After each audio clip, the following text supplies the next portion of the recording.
Tantor Audio, a division of Recorded Books, presents Her Last Summer by Melinda Woodhall. Narrated by Tanya Eby. Chapter 1. Portia Hart's 4-inch heels clicked against polished marble as she entered the hotel suite's foyer, dropped her bag on the floor, and pressed a switch on the wall. Recessed lighting illuminated the luxurious suite's elegantly appointed sitting room. She didn't notice the man standing in the shadows as she crossed to the big window and looked down at the dark river below. Catching sight of her reflection in the glass, she pushed back a strand of silky blonde hair and inhaled deeply, then smiled and turned her head. "I know you're here," Portia called out in a playful voice. "I can smell your cologne. It's the one I picked out for you in St. Bart's, so you can stop playing around.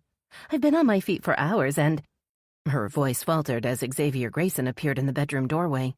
Folding leanly muscled arms over his smooth, bare chest, he rested against the door jamb and let his lips curl into a wicked smile. "I thought I'd surprise you and come early," he said, raising an eyebrow.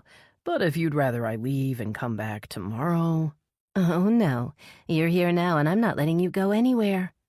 Portia stepped forward, lifting her face to his. "I thought I'd have to spend the whole night up here all alone."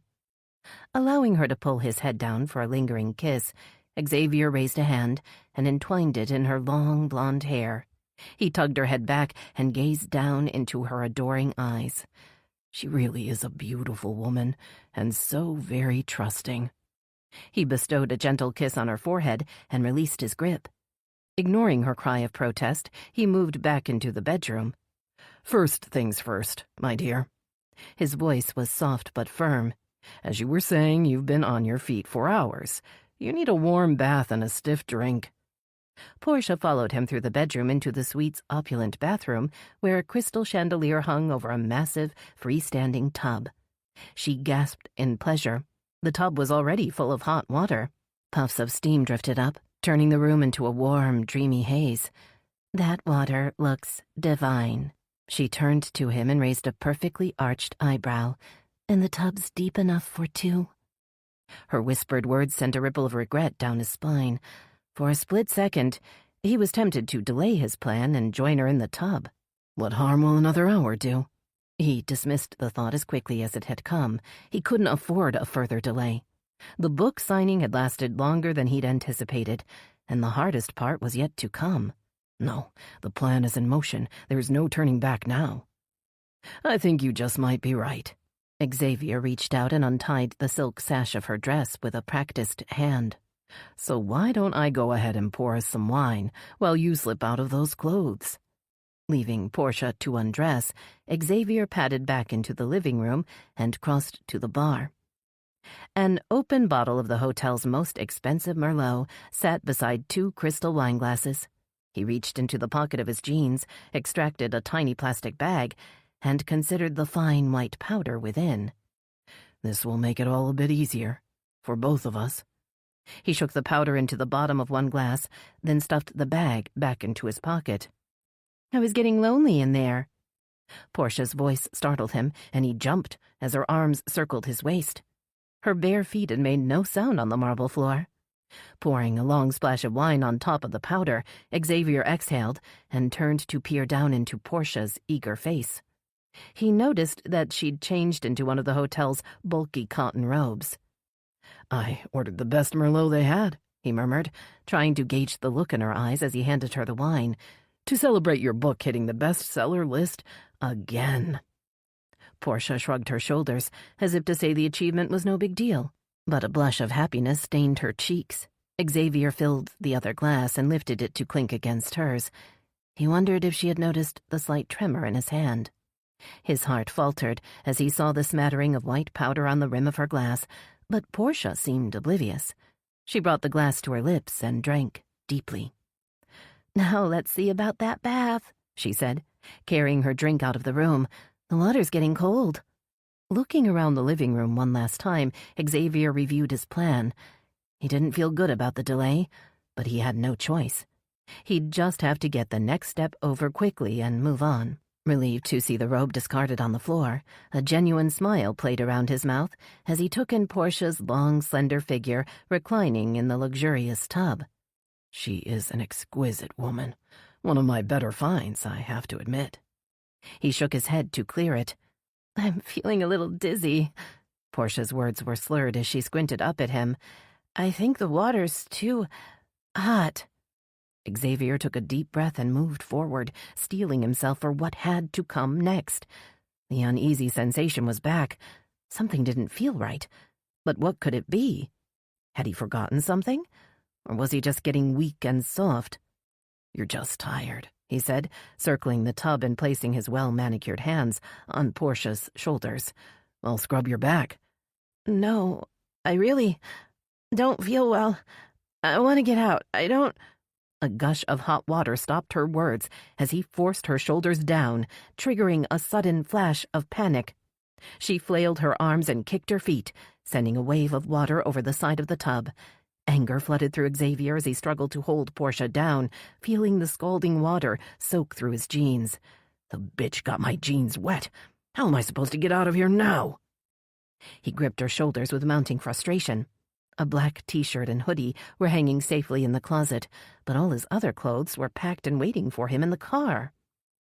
He hadn't planned on leaving the hotel looking like a drowned rat. His appearance would definitely raise questions, especially since the after-dinner crowd had likely dispersed by now. A lone man walking out in soaking wet jeans would be noticed. A stinging pain brought his attention back to the woman struggling under the water. Portia had stuck up one desperate hand to claw at his wrist, while her other hand now gripped the edge of the tub. Xavier grimaced as her long fingernails dug into his skin. Stifling the curse that hovered on his lips, he tightened his aching hands in frustration and pushed Portia lower in the water. I should have waited for her to pass out. I should have followed the plan. Her eyes bulged and widened in fear in the water below him, and he looked away with distaste, knowing from experience that her face would soon darken into a revolting shade of blue. Xavier kept his cold eyes averted as Portia convulsed beneath him, refusing to give in to his rising panic. Everything is going to be all right. I'll find another way out and no one will ever know I was here. I'll be long gone before she's even discovered. Finally, after what seemed to Xavier like hours, her body went limp and sank heavily to the bottom. One last feeble gush of water spilled over the side as the struggle ended. Xavier's heavy breathing was the only sound in the room as he gazed down at Portia's lifeless body with grim satisfaction. The job was almost done. A high-pitched ring filled the silence of the room, and Xavier jumped in alarm as Portia's cell phone vibrated against the marble countertop. He looked over at the phone with narrowed eyes. Crossing to silence the call, he recognized the face that flashed on the screen. It was Jane Bishop, Portia's literary agent. He pushed the button to send the call to voicemail, and the display went dark again. But Jane Bishop's meddlesome face had heightened his anxiety. It'll only be a matter of time before the old bat sends out the cavalry. Xavier knew he'd better hurry. He'd gotten through the hardest part of the plan already. It was time to move on to the next stage. He turned to survey the room. Puddles of water surrounded the tub, and the cotton robe rested in a sodden heap several feet away. Splotches of blood made a trail from the tub to where he stood by the sink. He looked down to see 2 bloody scratches on his forearm. Shit! Grabbing a plush hand towel, he wrapped it around his arm and tried to think. He'd screwed up, but he still had a chance. He'd always managed to find a way out before. This time would be no different. He just needed to keep his head straight and act fast. Pulling more towels off the rack, he fell to his knees and began wiping up the water. Xavier gave one last look around the room and sighed. He'd done what he could to correct his mistakes. The floor was relatively clean. His wineglass had been rinsed and dried. The empty pill bottle was on the counter, and Portia's body was motionless in the cooling water. Now he needed to focus on his escape. The whole ordeal had taken much longer than he'd planned, and the hotel was bound to be quiet and deserted by now. Small towns like Willow Bay never had much of a nightlife, even if it was a Friday. His plan of mingling in with the crowd that was leaving the event would no longer be feasible. By now, the only one hanging around will be a bored security guard. No, he'd have to move on to Plan B, and he'd need to do it fast. The longer he hung around, the more likely he'd encounter a witness or make another mistake. Zipping his jacket, Xavier felt the right pocket to reassure himself that the thick roll of cash and Cartier watch were still safely inside. He pulled his hood up to cover his head and opened the door. The suite was located at the end of the hall, just as he'd recommended to Portia, telling her it would protect her privacy and shield their relationship from the prying eyes of the public and press. If she'd suspected he had wanted to avoid the cameras positioned on each floor by the elevator, she had never mentioned it. She'd trusted him, after all. Head down, Xavier stepped into the corridor and hurried toward the stairs at the end. A red exit sign glowed overhead as he slowly pushed the metal door open. Half expecting to hear the wailing of an alarm, he relaxed his shoulders and stepped into the hot, dimly lit stairwell. A faint click, click, click made him look down. Drops of water fell from his still, soggy jeans and splashed onto the concrete floor. But was that what he'd heard? Shaking away a feeling of unease, he began to hurry down the stairs. 14 flights of stairs and he'd be outside and home free. But the clicking started again, and this time Xavier recognized the sound of high heels descending the stairs a few flights below him. Startled, he leaned over the rail and looked down into the upturned face of an equally startled young woman with long, bright pink hair. Her eyes, rimmed with heavy black liner, widened at the rage etched on his face, then dropped to take in the hoodie and wet jeans. Knowing he had only seconds to act, Xavier hurled himself forward, banging down the stairs toward the only person that had seen his face, the only person that would be able to place him at the hotel. He had to stop her before she got away. He had to make sure she didn't have a chance to tell anyone what he'd done. Chapter 2. Veronica Lee emptied the remains of her breakfast into the trash and rinsed her plate in the sink. She wasn't expected at the Channel 10 news station for another hour. That left just enough time for a quick run. Opening the front door, she stepped out into the blazing hot Florida morning, narrowly missing Winston's fluffy orange tail. "What are you doing out here, boy?" She bent and stroked the big tabby's thick fur. "You must be baking out here with that coat on." Winston blinked up at her with blatant disinterest, then plopped his head back onto his paws, as if the ongoing heat wave had drained all his energy. Veronica continued down the porch steps, but the buzzing of her phone stopped her halfway down the walk. As soon as she saw Hunter Hadley's number, she turned and trudged back up the stairs. The station manager wouldn't call unless something big was going on. Her run would have to wait. Her boss didn't waste any words on a greeting. "Portia Hart was found dead in her suite at the Riverview Hotel this morning. I'm heading to the van now. I'll meet you there." "You're going to the scene? What about Gustavo?" "Gustavo texted in his notice last night." Hunter's voice dripped with disdain. "He's going to Channel 6. Actually, he's already gone, so I'll run the camera. Now go!" Veronica closed the door behind her and headed upstairs to change into camera-ready clothes. Pulling out a navy blue dress and matching heels, she considered adding a tailored jacket. No, definitely too hot for that. I'd just end up sweating on camera. Brushing her long dark hair into a high ponytail, she surveyed the effect in the full-length mirror behind her door. "I look like I'm about 12, she complained to her reflection as she applied 2 coats of black mascara, swiped on a classic red lipstick, and added a rosy blush to her cheeks. There, that's a little better. She turned away from the mirror with a sigh and headed down the hall, trying to tread as quietly as possible past her mother's closed door. It was a Saturday, and Ling Lee would want to sleep in. Her job as Willow Bay High School's principal meant she had a 6 o'clock wake-up each weekday, even during the summer school schedule, and she would get irritable if she didn't have a few extra hours of sleep on the weekends. And of course, it would make it much easier for Veronica to leave the house if her mother wasn't aware she'd been called to report on an active scene. Ling Lee had always been an overprotective mother, but she'd grown increasingly paranoid after Veronica had been taken hostage by the Willow Bay stalker only months before. Although Veronica had escaped without serious injury, both mother and daughter had been traumatized by the ordeal. And while Veronica had thrown herself into her work to try to forget that she'd almost been the victim of a serial killer, her mother hadn't been able to move on quite so easily.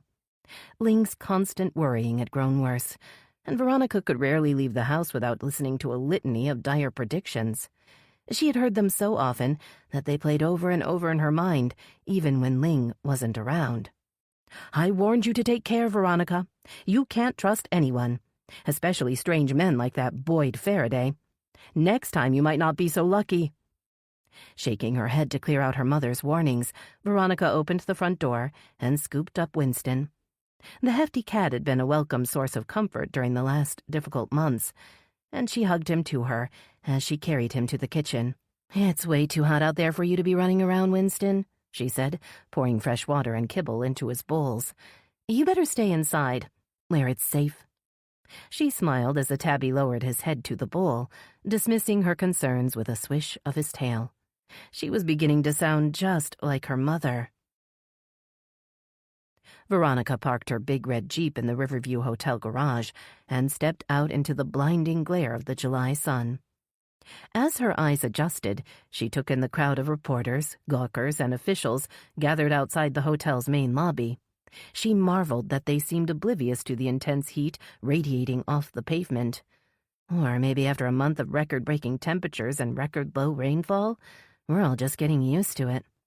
The police had cordoned off a press area. Veronica noted with dismay that the Channel 6 news crew had already claimed the prime spot between the hotel's drop-off lane and the busy boardwalk that led down to the river.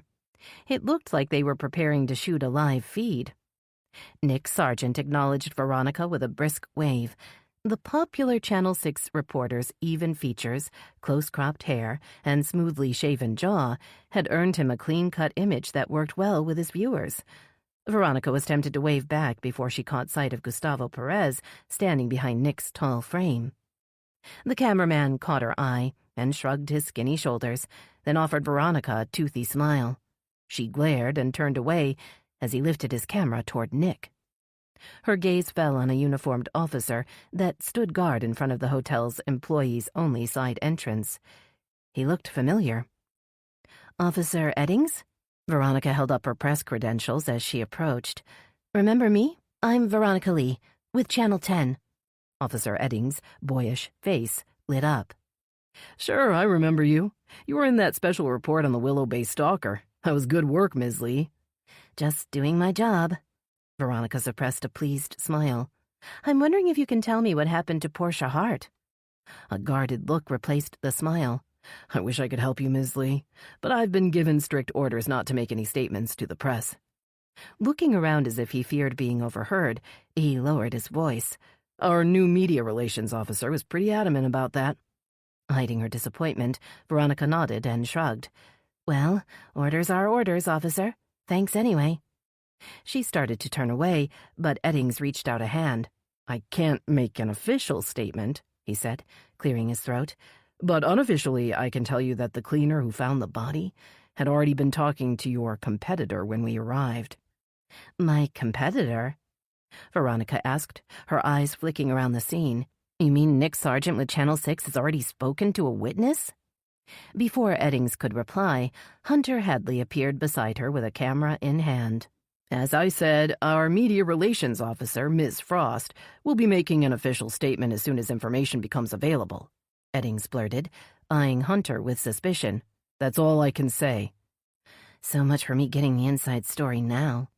Veronica turned her frustrated eyes on Hunter, who leaned in close as if to tell her a secret. She forced herself to ignore the jolt of excitement that shot through her at his nearness, and instead tried to focus on his words. "Slimy Nick Sargent has scooped us again," Hunter muttered, giving Gustavo a dirty look. "And he's stolen our cameraman." "What's so slimy about Nick Sargent?" Veronica kept her voice low as she gave the Channel 6 crew a sideways glance.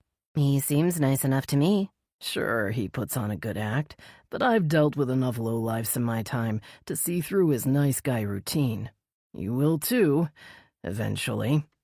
Bristling at his patronizing tone, Veronica watched her boss stride back toward the news van. He stopped to greet someone in the crowd, lifting a hand to brush a dark curl off his forehead. She felt her eyes lingering on his broad shoulders and his strong, tan forearms. "I got a family to feed." Veronica jumped as Gustavo Perez suddenly appeared beside her. "Gotta go where the money is, you know? And from what I hear, Channel 10 is pretty much bankrupt. She's going down, and I didn't want to go with her." Veronica frowned at him in confusion. Is Channel 10 in financial trouble? How would Gustavo know? She pushed the disturbing thought away when she saw Nessa Ainsley's unmistakable red curls approaching through the crowd. Willow Bay's new chief of police was walking beside the town's medical examiner, Iris Nguyen. "Nessa, do you have an update for us?" Veronica called, trying to catch the police chief's eye. "Have you established cause of death?" Nessa stopped in front of Veronica and shook her head. "All I can confirm is that the body of a woman was found this morning in a guest room at the Riverview Hotel. The woman's identification and the details surrounding her death have to be withheld pending the notification of next of kin." Hunter Hadley approached with the camera lowered by his side. "I hate to break it to you, Chief Ainsley, but Channel 6 already broadcast the name of the woman as Portia Hart.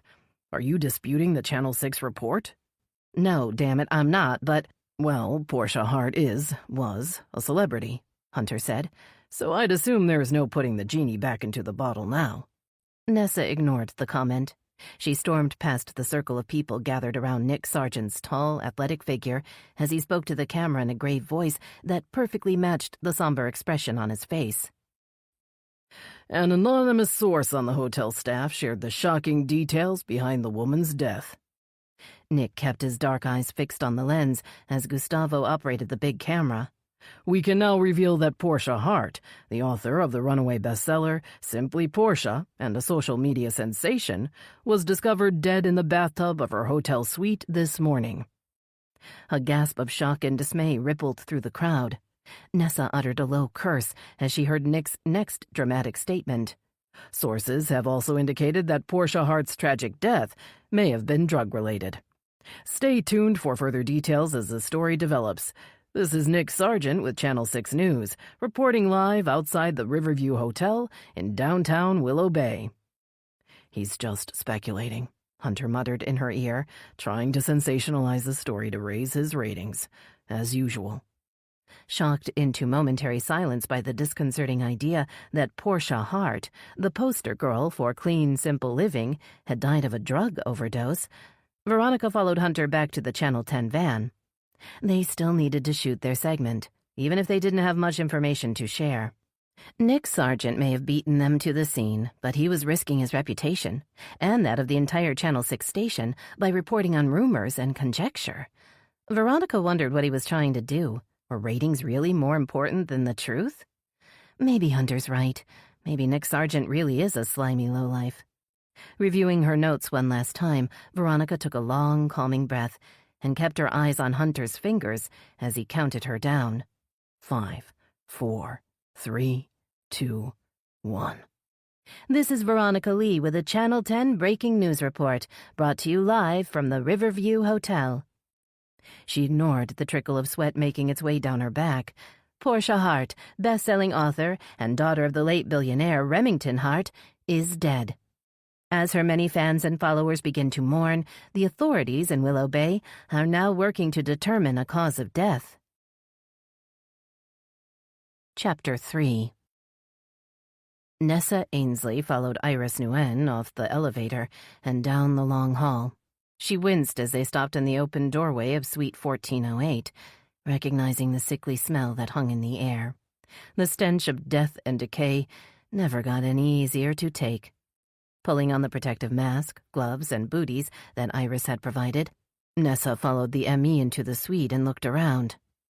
"Nice view," she murmured, gesturing toward the large window while trying to ignore the queasiness that had settled in her stomach. "We're in here, Nessa," a deep voice called from beyond the door leading into the bedroom. "Is Iris with you?" "Yep, I'm here." Iris stuck her head into the bathroom and studied the room through protective goggles before stepping inside. "And Wesley will come up with a gurney once he parks the van." Moving into the room behind Iris, Nessa waved at Detective Tucker Vanzinger, then forced herself to look toward the tub. She dreaded what she was about to see, but knew she didn't have a choice. When she'd been promoted to chief of police earlier in the year, Nessa had promised herself she would stay actively involved in the department's efforts to keep Willow Bay safe. She couldn't do that by sitting behind a big desk and barking orders, no matter how much that idea appealed to her at the present moment. The body in the tub looked nothing like the broken, decomposing bodies Nessa had often witnessed at other scenes. Portia Hart's pink, unblemished limbs floated under the surface, completely submerged in clear water. Her head slumped down at an awkward angle, and her face was hidden behind a tangle of long, blonde hair. The ends drifted in the water around her narrow shoulders. Reaching out a gloved hand, Iris shifted a sodden strand of hair away from Portia's face, revealing a gruesome patch of bloated, discolored skin. Pulling her hair back even further, Iris pointed to the white froth that had bubbled out of Portia's nose and mouth. "The froth could mean the deceased inhaled liquid into her lungs," Iris murmured, "although it could also be a sign of a drug overdose or even a cardiac event." Nessa tried not to show her revulsion, but her stomach heaved as a putrid stench grew stronger, and she was forced to turn away. "What's your initial take on this, Banzinger? Accidental overdose? Suicide?" she asked in a tight voice. "Any signs of foul play?" "I wouldn't rule anything out yet." Banzinger rubbed the stubble on his cheek with a big hand, as if to soothe himself. "I took a look around and have some questions." Nessa raised her eyebrows and waited. "For one thing, there's an empty pill bottle on the sink. The patient name's been scratched off, so that got my attention. Of course, we can't say for sure she took whatever was in it." He cocked his head and looked over at Iris. "We'll need the autopsy results to know what she ingested and if it killed her." "Okay, what else?" Nessa asked, sensing Banzinger's unease. "Well, I noticed that there aren't any towels in here. Like, none." Looking around, Nessa saw that the silver towel racks were empty. "I mean, a fancy room like this is bound to have a whole stack of plush towels, and I wondered what happened to them," Banzinger continued. "Turns out there's a pile of them in the bedroom closet. A big, wet pile. Seems weird." A loud rap on the doorframe announced the arrival of Wesley Knox. The brawny forensic technician carried a big bag over one muscular shoulder. A camera hung from a strap around his neck. "We'll photograph the body in situ first, Wesley," Iris instructed. "I also want to take samples of the water before we move her." Nessa stepped back, giving Iris and Wesley room to move around the tub as they photographed the body from every angle. Her eyes fell on the empty pill bottle. She bent to read the label, not wanting to disturb the bottle until Iris had a chance to photograph and bag it. The top of the label had been scraped off, although a thin strip remained. Nessa could make out a long string of numbers. "Jankowski said I could take lead on this one," Banzinger said over her shoulder. "If that's okay with you." "Sure, that's a good idea," Nessa agreed, glancing back at the figure in the tub.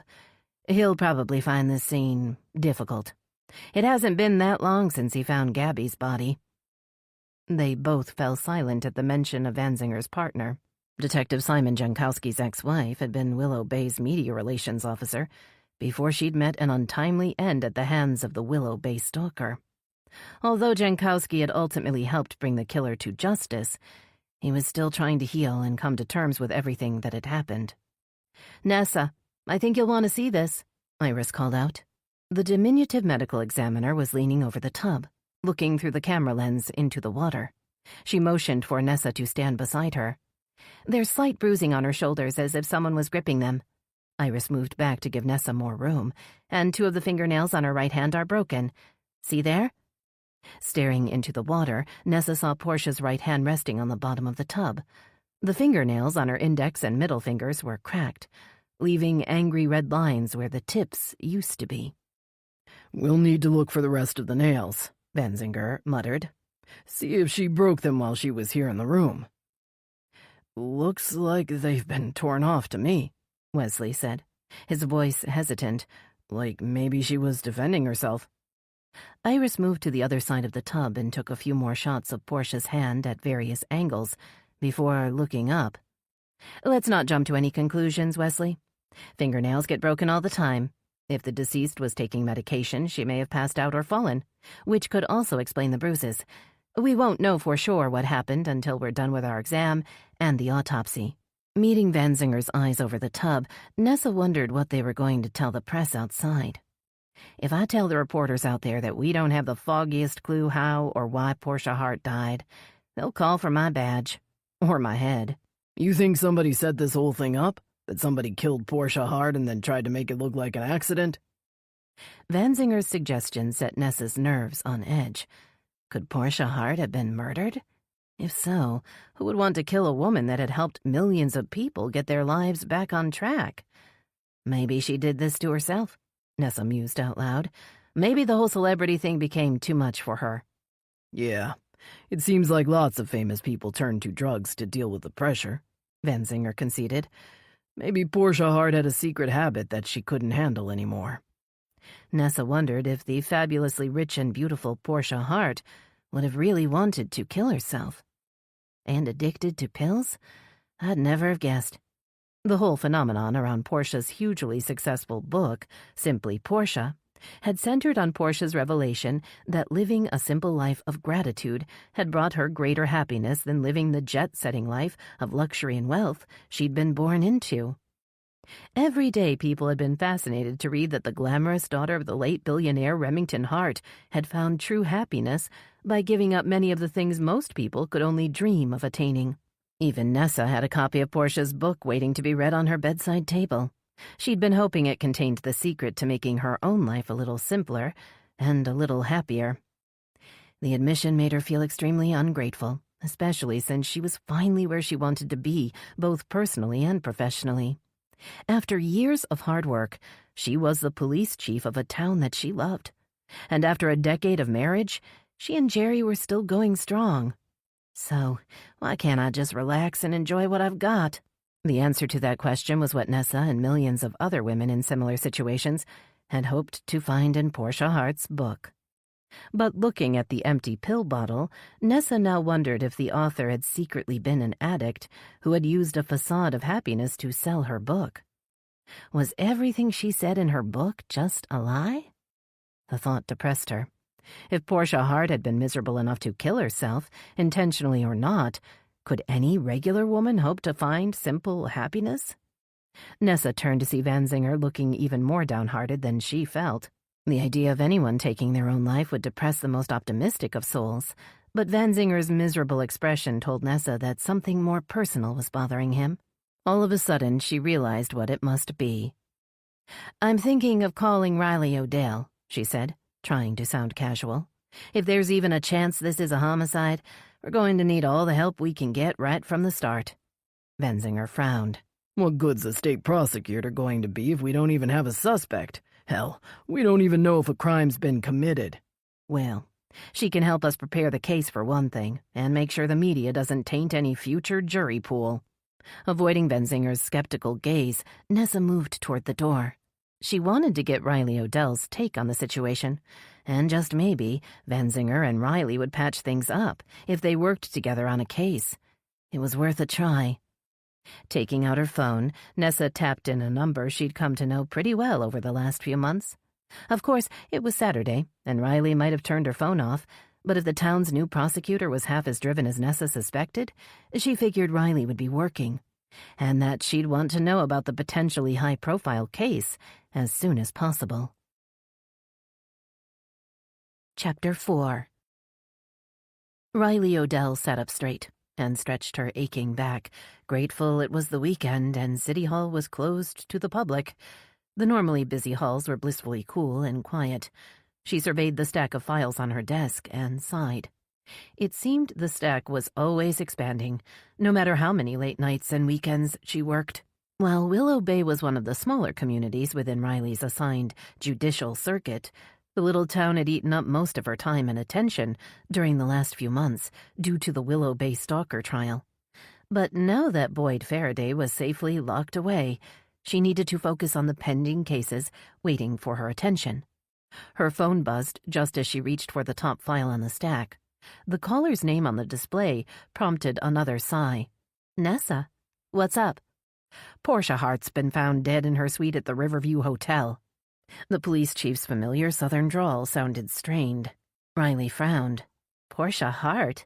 Am I supposed to know who that is?" Nessa snorted. "I thought you were part of the connected social media generation. You should know these things. Portia Hart is Remington Hart's daughter. You know him, right?" Riley didn't bother answering. Everyone knew the billionaire financier and his wife who had died in a horrific plane crash years before. The name was as well known as Rockefeller or Vanderbilt. He'd been American royalty. Well, his daughter Portia wrote a book that sold about a gazillion copies. Nessa continued. She was in Willow Bay on a book tour.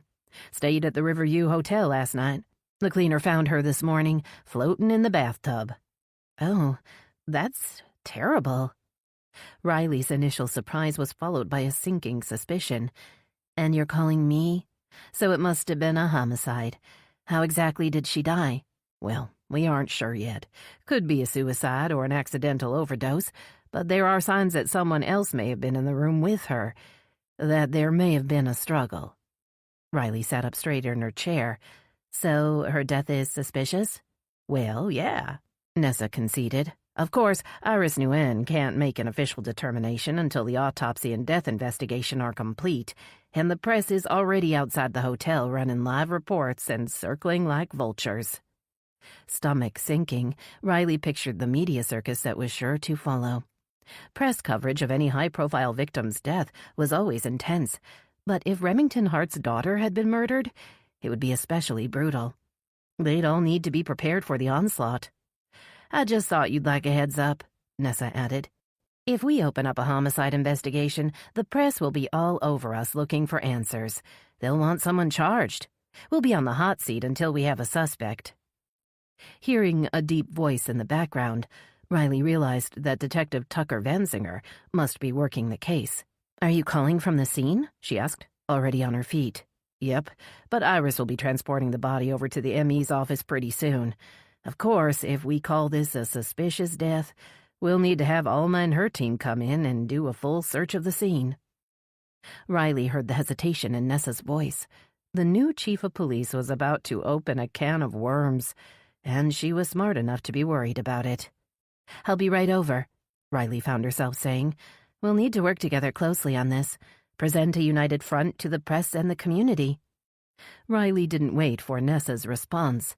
She ended the call and headed out into the stifling heat. It wasn't quite noon when Riley arrived at the Riverview Hotel, her glossy black hair already wilting. She glared at the sun, angered by its relentless assault on the sweltering town, but that only caused her eyes to water.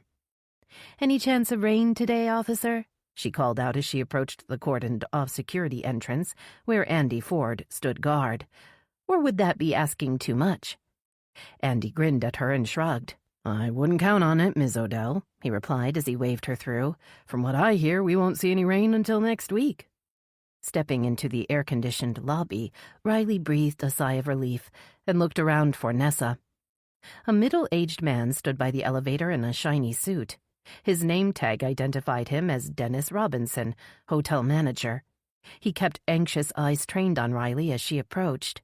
"I'm looking for Chief Ainsley with the WBPD." Riley kept her voice crisp and authoritative. "She's on the 14th floor." The manager gestured toward the elevator with a curt wave, along with a whole heap of other people.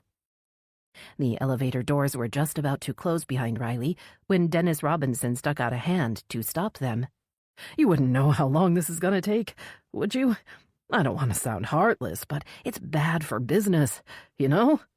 "What I know, Mr. Robinson, is that a woman's dead, and we need to find out why." Riley's voice was ice-cold, but I can assure you that it'll take less time if you stop asking inane questions and let us do our job. Watching the shocked hotel manager's face disappear behind the closing doors, Riley felt a stirring of guilt. The poor man is just trying to run his business. He has a right to know what's going on. Riley knew if she were ever going to fit into the small town, she would need to learn how to play nice.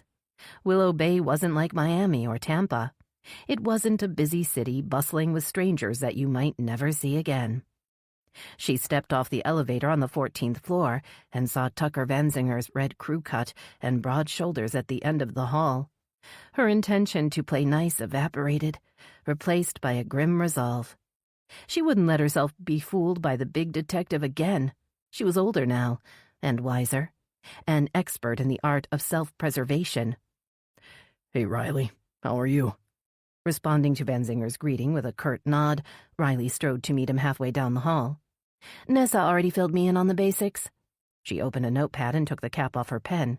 Has the ME given you a preliminary cause of death yet, or time of death? Iris is just talking to Nessa now. Van Zinger studied Riley's face with a hurt expression.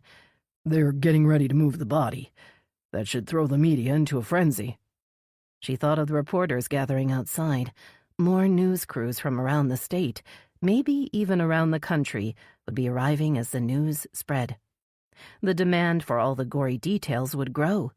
Tenley Frost would need to make a statement soon. What about her next of kin? The change of subject seemed to throw Van Zinger. Oh, well, I guess Iris will make the official notification, and then we'll set up time for an interview. Where are the security tapes? Van Zinger stiffened at her sharp tone. Why are you involved already, Riley? He asked, crossing his thick arms over his chest. Shouldn't you just sit back in that big office of yours and wait for us to identify a suspect? Regarding him with cool, indifferent eyes, Riley shook her head. Things have changed in Willow Bay since we first worked together, Detective Van Zinger. It's no longer business as usual on my watch. Van Zinger remained silent and cocked his head, as if waiting for her to continue. She obliged, trying to sound detached, even as her blood boiled. He should know better than anyone else that the WBPD needed to change the way it operated. And Nessa couldn't do that single-handedly. If the WBPD determines the scene is in fact a homicide, then having the prosecutor involved from the start can only be a help. She paused as frustration flooded Van Zinger's face. Is there a problem, Detective? Shrugging, Van Zinger motioned to the door. Just wondering if you're done now, 'cause I got a dead woman in there and I gotta figure out what or who killed her. He didn't wait for her answer, just spun on his heel and marched back down the hall. Riley followed close behind him, indignant at his rebuke but determined to keep her calm.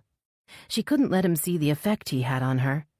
The smell seeping out of room 1408 made her eyes water, and she stopped at the door, glad that crime scene protocol prevented her from entering. Determined not to gag, she looked through the living room into the open bedroom door, just as Wesley Knox and Iris Nguyen emerged pushing a gurney. Riley's stomach clenched as she caught a glimpse of Portia Hart's discolored face. Seeing Riley's stricken expression, Iris pulled up a crisp white sheet, covering everything but one tangled strand of blonde hair that had escaped. As she stepped out of the way to let the gurney pass, Riley caught sight of her own pale, strained face in the mirror across the room. She almost didn't recognize herself. Is that what I've become? A miserable, uptight stranger? Once again, she questioned her real motivation in pushing for the assignment in Willow Bay. What had she been trying to accomplish by coming back to the place that had almost broken her? And what was she doing now by thrusting herself into Van Zinger's case? What am I trying to prove? Forcing her focus back to the situation at hand, Riley cleared her mind. There was no room for self-doubt. She was good at her job, and there was a suspicious death to resolve. She couldn't let anything get in the way. Iris and Wesley rolled the body down the long hall toward the wide service elevator used by the hotel staff. Riley watched as the elevator doors closed behind the gurney, then turned to see Nessa behind her. Looks like we're gonna have to treat this as a possible homicide. Nessa pulled down her face mask and exhaled heavily. Iris suspects Portia drowned, and that she may have been forcibly held underwater. Nessa continued before Riley could ask any questions. There are bruises on Portia Hart's arms and shoulders, and she has several broken fingernails. And those pile of wet towels didn't get there by themselves, Van Zinger chimed in. I mean, why would Portia have dried up the floor, stashed the towels in the room, and then gone back to the tub? It just doesn't add up. Riley opened her mouth to argue that there were other possibilities and other scenarios, then closed it again. This wasn't the time or place to get into a disagreement with Tucker Van Zinger. Sensing the friction between Riley and Van Zinger, Nessa held up a placating hand. Okay, then, it's settled, she said. Let's get Alma and the crime scene team down here right away. They can perform a thorough search and collect any evidence. Van Zinger frowned at Nessa's words and cleared his throat. Riley saw a blush of color work its way up his neck.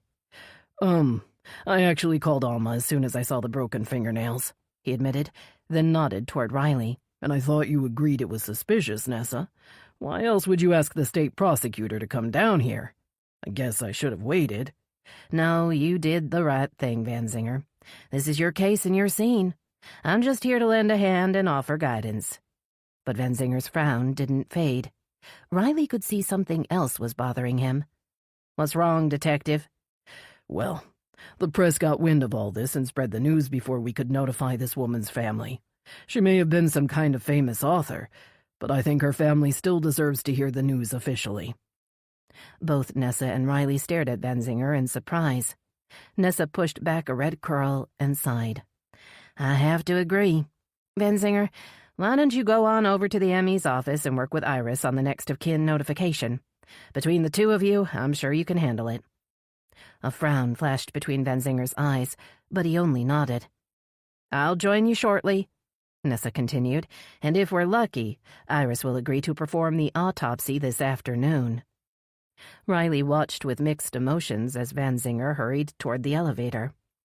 She'd learned the hard way that some men couldn't be trusted, no matter how nice they seemed, no matter how badly you wanted to believe that their nice guy routine wasn't just an act. But she'd allowed Tucker Van Zinger to lure her in before, and he'd let her down in the worst possible way. It had taken her a long time to get over his abrupt departure from her life. Now, a decade later, she was stronger and smarter, too strong to let him see how much he'd hurt her, and too smart to fall for the same game twice. Chapter 5. Lexi Marsh rolled onto her side and pulled the thin sheet up to her neck, but she still couldn't seem to find a comfortable position in the lumpy double bed. The late-night encounter in the stairwell had spooked her, and she hadn't been able to sleep at all after she'd raced back to her apartment at midnight. Every time she tried to close her eyes, she saw the man's enraged face framed by the dark hood and heard the ominous sound of his shoes pounding down the stairs after her. Giving up all hope of sleep, Lexi sat on the edge of the bed and reached for her purse. She dug around in the little bag until her fingers found the plastic pill bottle. Her stomach dropped at the hollow sound of the last two pills rattling against each other. This bottle was supposed to last a fucking week. Molly's gonna go apeshit if I go back to her asking for more so soon. She shook out the pills and stared at them, wondering if she should just take one and save the other one for later. Her hands trembled slightly, making the pills jitter in her palm. She impulsively popped them both in her mouth before she could stop herself.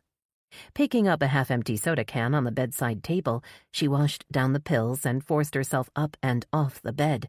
She wanted to get out of the suffocating room. "I need to eat something, or maybe have a smoke. Just one.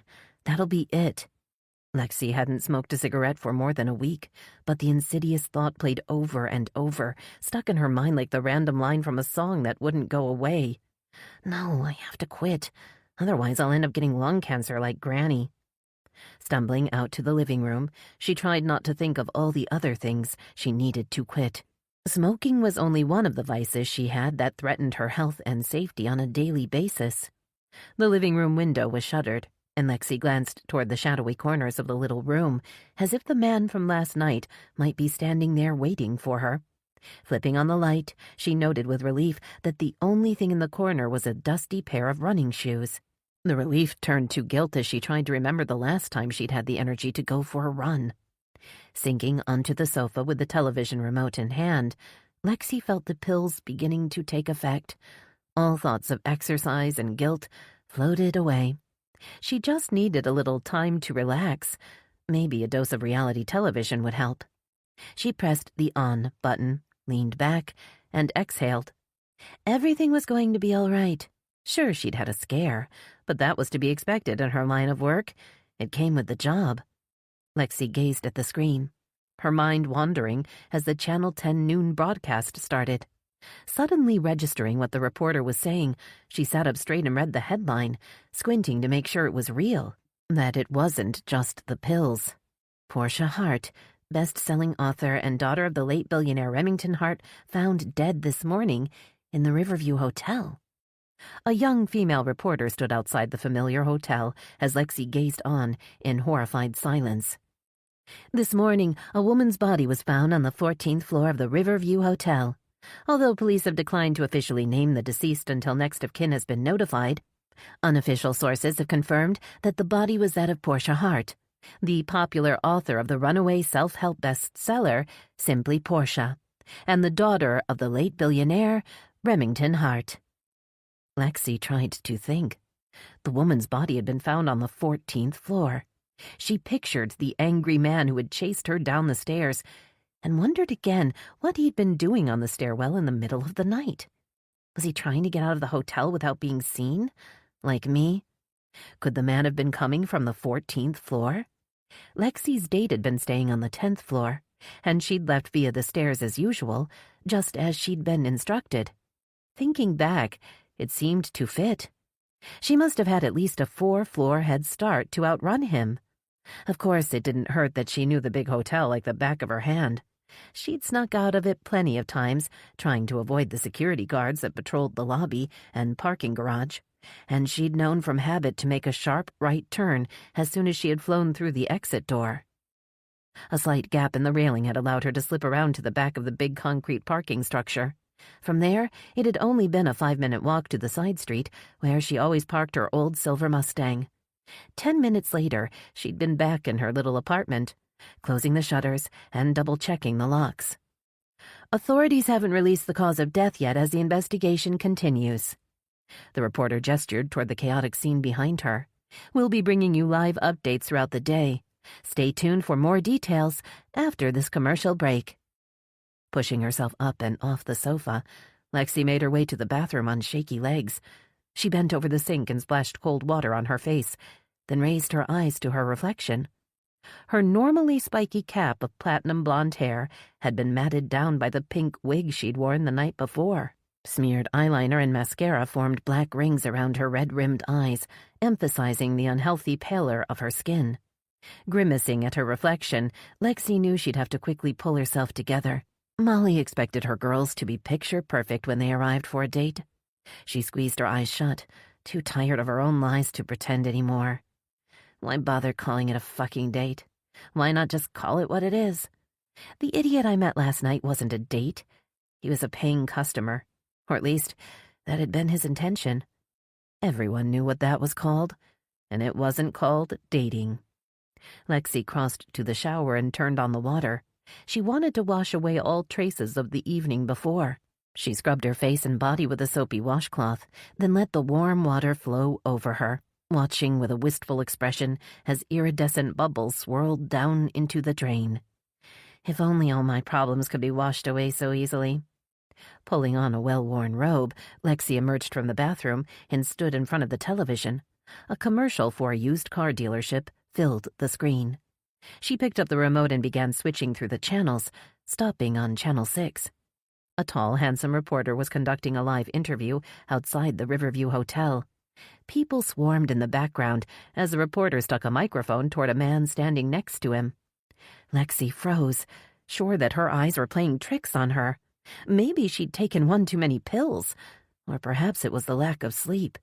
She rubbed her eyes and looked again at the screen. No, it wasn't her eyes. The man from the evening before was definitely on the screen. Lexi jabbed at the remote, trying to increase the volume, but the station had cut to a commercial break. Her tired mind spun as she tried to make sense of the last 24 hours. I'll call Molly and tell her what happened. She'll know what to do. But Lexi didn't reach for her phone. She knew Molly Blair too well. The no-nonsense operator of the town's only escort agency wasn't the type to offer up sympathy or provide a shoulder to cry on, especially if she thought Lexi might scare off a client or jeopardize her business in any way. She'll just tell me to stop whining and keep my mouth shut. Perhaps that was the answer. She would just lay low and stay out of trouble. It was best not to get involved. Besides, I don't know if the man on the stairs did anything wrong, and he doesn't know who I am. I'll just have to make sure he never finds out. Assuring herself that the deadbolt on the front door was still firmly in place, Lexi returned to the bedroom and closed the door behind her. She sank onto the bed and pulled the covers up over her shoulders, starting to shiver even though the temperature outside was inching toward 100 degrees. Chapter 6. Rage flooded through Xavier Grayson as he drove east on Waterside Drive, heading toward the interstate. He needed time to figure out his next move, and he had to do it fast. His grand scheme wasn't going to plan, and, although he'd made only a few minor mistakes, the missteps could end up costing him a fortune. Checking the speedometer, he eased up on the gas. No need to attract the attention of some nosy cop. The thought raised another nasty possibility in his mind. If the cops find out I was there, if they piece it all together, those mistakes will cost me my freedom, maybe even my life. The cops were already suspicious of Portia's death. He knew that for a fact. Why else would they call Riley Odell to the scene? A state prosecutor wouldn't visit a scene unless the cops thought a crime had been committed. A suspected suicide or even an accidental overdose wouldn't require a prosecutor's help. And Riley wasn't just any prosecutor. She happened to be the one person from his past who had seen through his act. Xavier's anger returned at the memory of the steely-eyed prosecutor and her immunity to his charm. He'd been running his con for almost 10 years, and after all that time, she was still the only one that had even come close to catching him. That cold bitch made me realize how important it is to eliminate all witnesses. I really should find a way to thank her for that one. Sucking in a deep breath, Xavier forced himself to count to 10 before slowly exhaling. He couldn't let Riley Odell get in his way now. Not when he was so close to escaping with all that money. No matter who was working against him, he had to finish the plan. And he needed to make sure that no one would find out who he really was, or what he'd done. Only then would he be free to disappear into the life of luxury he'd always dreamed of. He smiled, thinking of the lovely villa on the coast waiting for him. Slowly, the smile faded. But first, I need to clean up a few loose ends. Careening past the exit for the interstate, Xavier continued on for another few miles, then turned the car sharply onto a dirt road. He bumped along the uneven surface until it ended at the muddy shore of a wide lake. The still water simmered under the afternoon sun, turning the water's surface to glass. Xavier climbed out of the car, strolled to the water's edge, and gazed out over the lake with a grim smile. It was the perfect spot to bring a certain young woman who'd seen too much.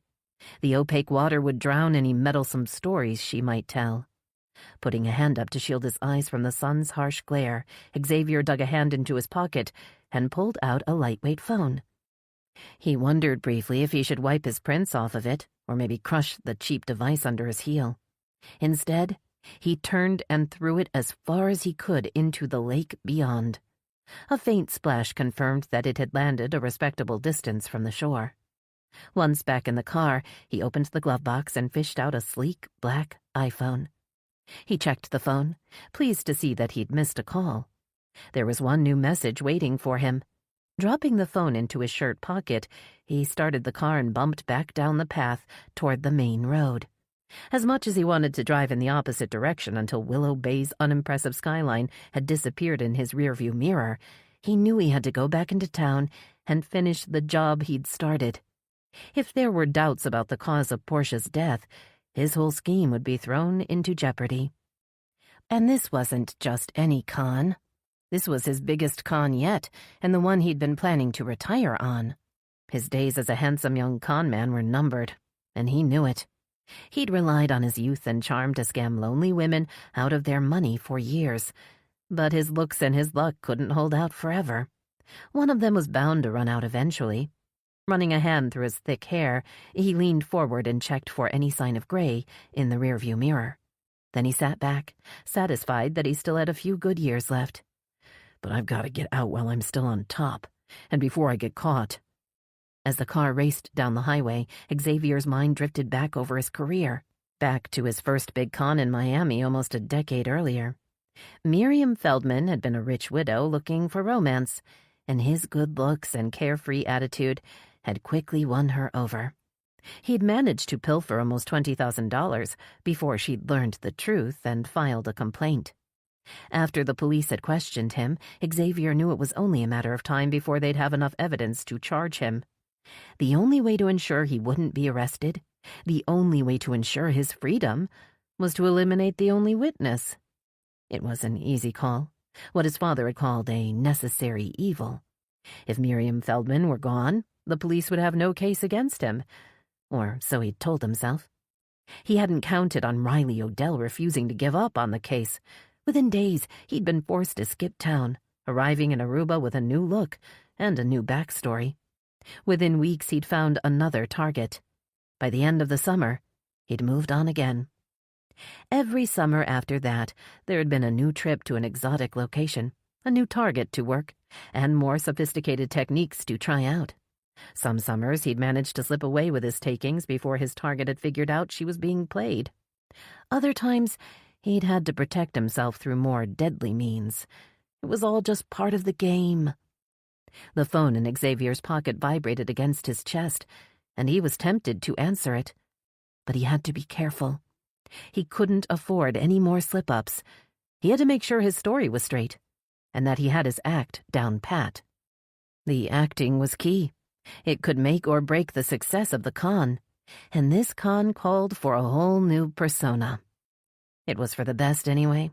He was no longer young enough to pass for a college boy on summer break. He was ready to retire the old act and start anew. The thought was exciting and a little scary. If he screwed up, he could end up on America's Most Wanted. I've literally killed for this opportunity. I can't fuck up now. He'd also conned too many people and burned too many bridges as Xavier Grayson to back down. Portia Hart had given him a final chance to avoid living out his life as a fugitive of justice in some third-world country. He now had the chance to live a life of luxury and ease. And isn't that what everyone really wants? Despite the crap Portia had written in her ridiculous book. Driving past the Riverview Hotel, Xavier observed the crowd and began to recalculate his plans. The girl on the stairs was a witness. If he wanted to rest easy in the future, he'd need to find out who she was and make sure she couldn't tell anyone what she'd seen. After that, he'd have to deal with Riley Odell. Chapter 7. Veronica was powdering a thin sheen of perspiration off her forehead when the Willow Bay CSI van rolled up to the hotel. A 4-person crew dressed in protective gear jumped out and hustled toward the hotel's staff-only entrance. Hunter trained the camera on the investigators as Veronica spoke into the microphone.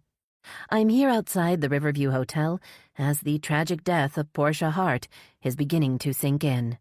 Crime scene investigators have arrived on the scene, hoping to uncover what happened last night in room 1408. There's still no official word from the medical examiner's office or the WBPD as to the cause or manner of death." After they'd finished the live report, Veronica saw that Willow Bay's new media relations officer, Tenley Frost, had appeared on the scene. Dressed in a pristine white blouse and a pencil skirt, Tenley's glossy auburn hair skimmed her shoulders in a long bob. The polished woman had been Channel 10's star reporter before her recent maternity leave, and Veronica had been surprised, and more than a little relieved, when Tenley had accepted the media relations job instead of returning to her previous role at the station. "Hello, everyone," Tenley called out to the gathered press in a confident voice. "I know you're all anxious for an update on the situation. I've been in your shoes before, so I do understand." Voices rose in agreement as the reporters, camera crews, and gawkers jostled for position. "Unfortunately," Tenley continued, sounding a bit smug, "I won't have an official statement prepared until after the WBPD have completed their initial investigation. I just wanted to let you all know so that you can go get some lunch or whatever." Dismissing the crowd with a vague smile, Tenley spun around and made her way toward Hunter. Her smile widened as she greeted her ex-boss, and Veronica forced herself to look away from the obvious display of affection. Hunter certainly seems to be taking Tenley's departure gracefully. She felt an uncomfortable pang of, what, jealousy? Shaking off the disturbing idea, she turned to see Nick Sargent suddenly standing beside her. "You missed Tenley giving her statement," Veronica said, noting that his eyes were trained on Hunter and Tenley. "Although, come to think of it, you didn't miss much." They make an attractive couple, don't you think?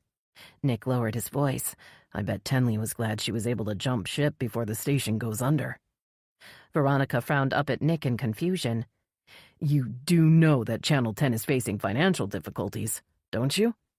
Nick sounded incredulous. Don't tell me Hadley's kept the situation a secret from you and the rest of his crew? He hasn't said anything to me, Veronica murmured, looking over at Hunter, who was laughing at something Tenley had said. He doesn't seem to be worried. Well, he should be worried. Most of his team are thinking of finding something more stable. I'd recommend you do the same. Me?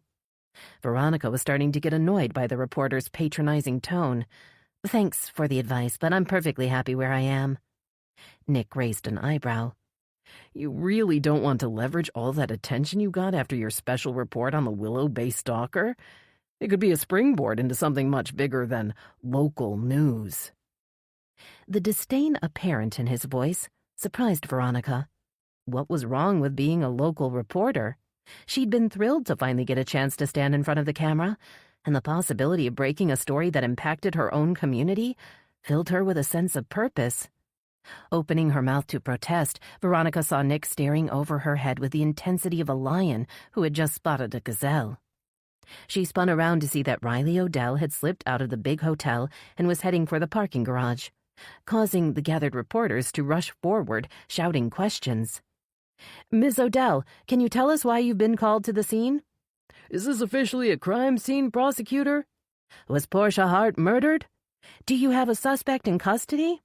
Riley ignored all the questions as Officer Ford stepped forward and herded the reporters back to the designated press area. A flood of questions filled Veronica's mind as she watched Riley vanish into the garage. They were the same questions the other reporters had asked. Why was the city's new prosecutor involved with the investigation into Portia Hart's death? Had the ME already determined Portia Hart's death was, in fact, suspicious? Did they suspect it was a homicide? Veronica looked back to gauge Nick Sargent's reaction to Riley's unexpected appearance, but the handsome reporter had already disappeared into the crowd. She recalled the scorn in his voice when he'd spoken about reporting local news. She knew Nick had been in the business for a while, and that he often traveled on assignment. Sounds like Nick is the one fed up with local news, so maybe he's the one who should be thinking about getting a new job. "You didn't want to ask Riley Odell any questions?" Hunter had finished his conversation with Tenley and was standing beside her. He held the big camera with one hand and shielded his eyes from the sun with the other. "I thought I'd go to her office and try to get an exclusive interview instead," Veronica responded before she'd had a chance to think through the idea. "She kind of owes me one." Flashing his white teeth in an amused smile, Hunter studied Veronica's face expectantly, as if waiting for the punchline. She crossed her arms over her chest and cocked her head. "I'm not making this up.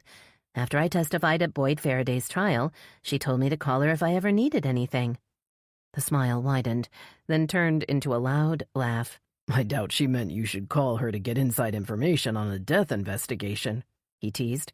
"She probably meant you could reach out to her if you had any concerns about the case, or if you needed support after your, traumatic experience." A flush of embarrassment heated Veronica's cheeks, and she suddenly wanted to wipe the smirk off his face. "You may be the expert on traumatic experiences," she replied in a tight voice, "but I'm not the one that has panic attacks, am I?" The look of surprise and hurt on Hunter's face made Veronica immediately regret her words. He had only confided in a few people about his PTSD. She still didn't know the whole story behind it, and now, based on her foolish comment, she probably never would. "You're not really that naive, are you? You think Riley Odell will give you an exclusive just because you testified in one of her cases?" His smile was gone, and his words stung, just like he knew they would. Hunter knew better than anyone else how insecure Veronica was about her lack of reporting experience. Hearing a persistent buzzing inside her bag, Veronica used the incoming call as an excuse to drop her eyes and search for her phone. She didn't want Hunter to see how much his criticism hurt. "Ronnie, why didn't you say goodbye to me this morning?" Ling Lee's voice vibrated with worry. "I've been watching the news. It's terrible. Nick Sargent says Portia Hart may have died of an overdose." "Ma, why are you watching Channel 6 instead of Channel 10? Ling Lee ignored the question. "What if there's another killer on the loose, Ronnie? What if—" "Ma, I'm at work now." Veronica raised her eyes. Hunter was already walking back to the van. I need to go, and I won't be home until late, so please be sure to feed Winston. Hurrying toward the van, Veronica disconnected the call and dropped her phone back in her purse. She managed to jump into the van's passenger seat just before Hunter started up the engine and steered the vehicle down the hotel's big drive. "Where are we going?" Her voice sounded small. She cleared her throat and tried again. "Are we going back to the station?" "I'm going back to the station," he said, keeping his eyes on the road, "and you're going to get that exclusive interview with Riley Odell. We need to find out what really happened last night in Portia Hart's hotel room." Chapter 8.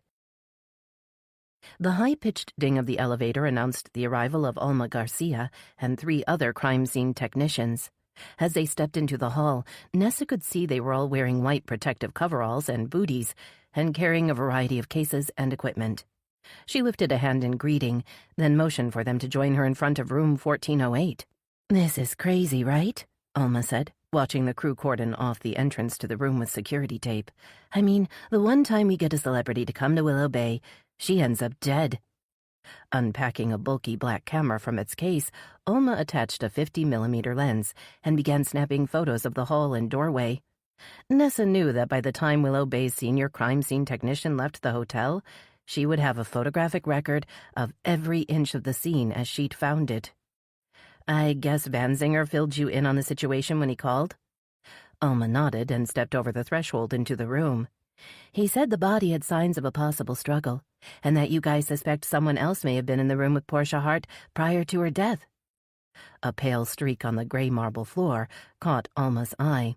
She aimed the camera toward the ground and snapped several shots, then looked back through the door. Using her camera to zoom in closer, Alma focused on a patch of carpet in the hall. "What is it?"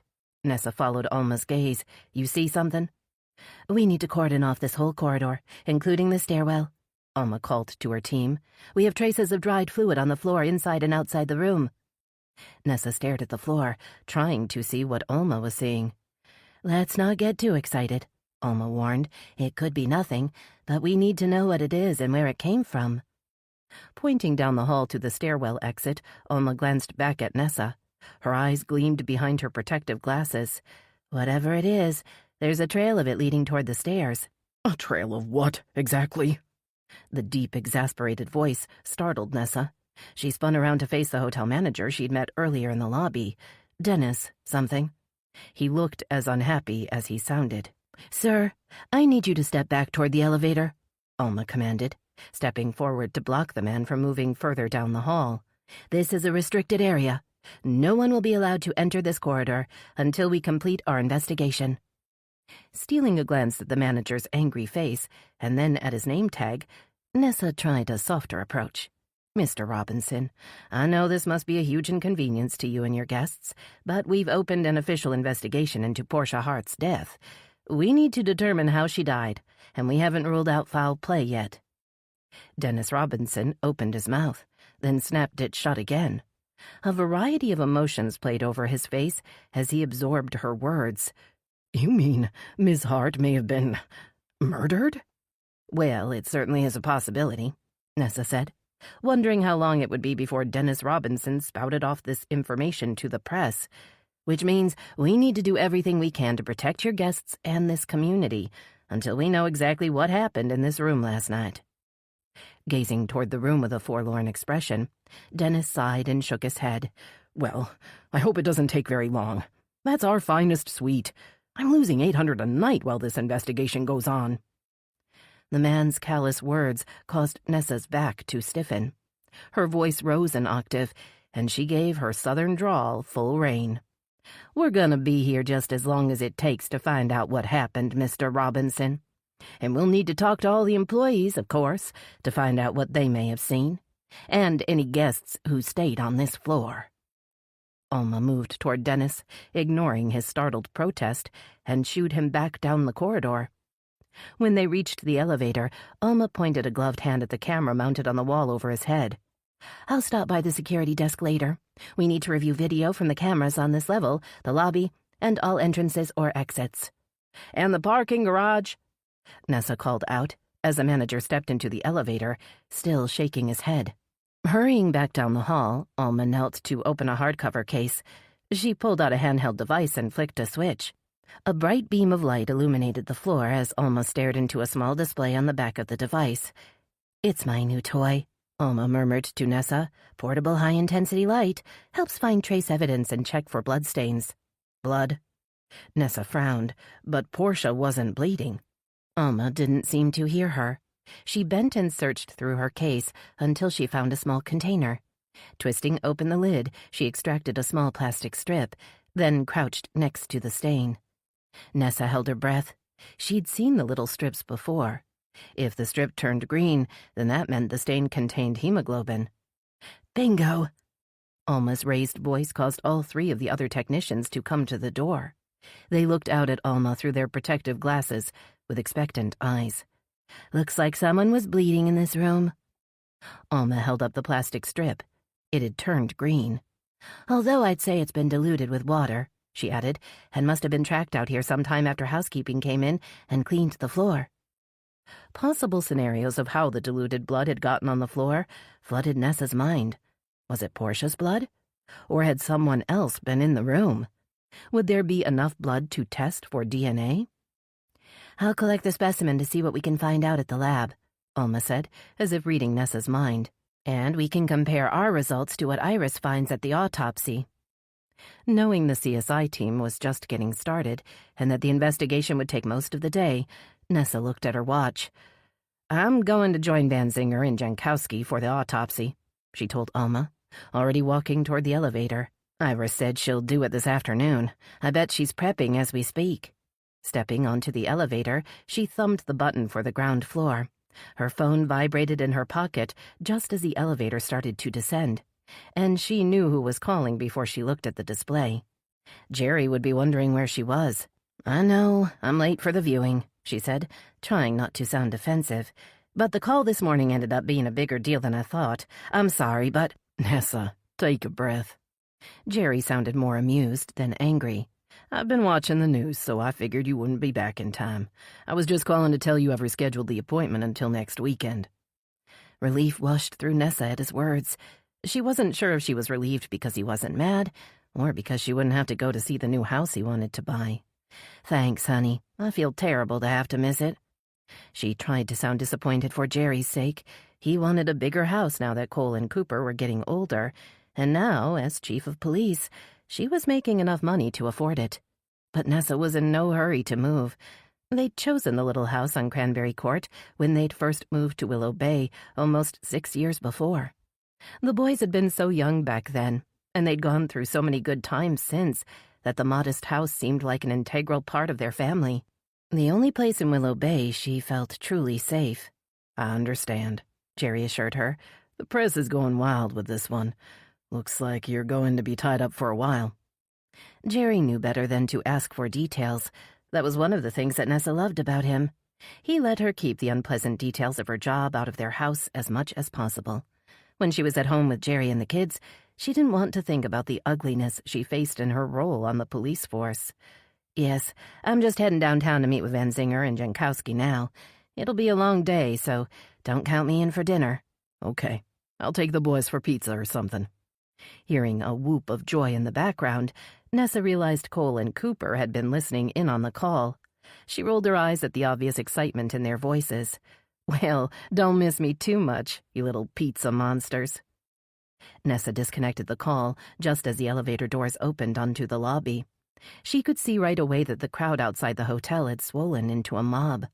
Pushing out through the security exit, Nessa avoided the press area and hurried toward her black Dodge Charger, which she'd parked in the loading zone. Slipping into the driver's seat, she nosed away from the curb and headed down the drive toward the highway.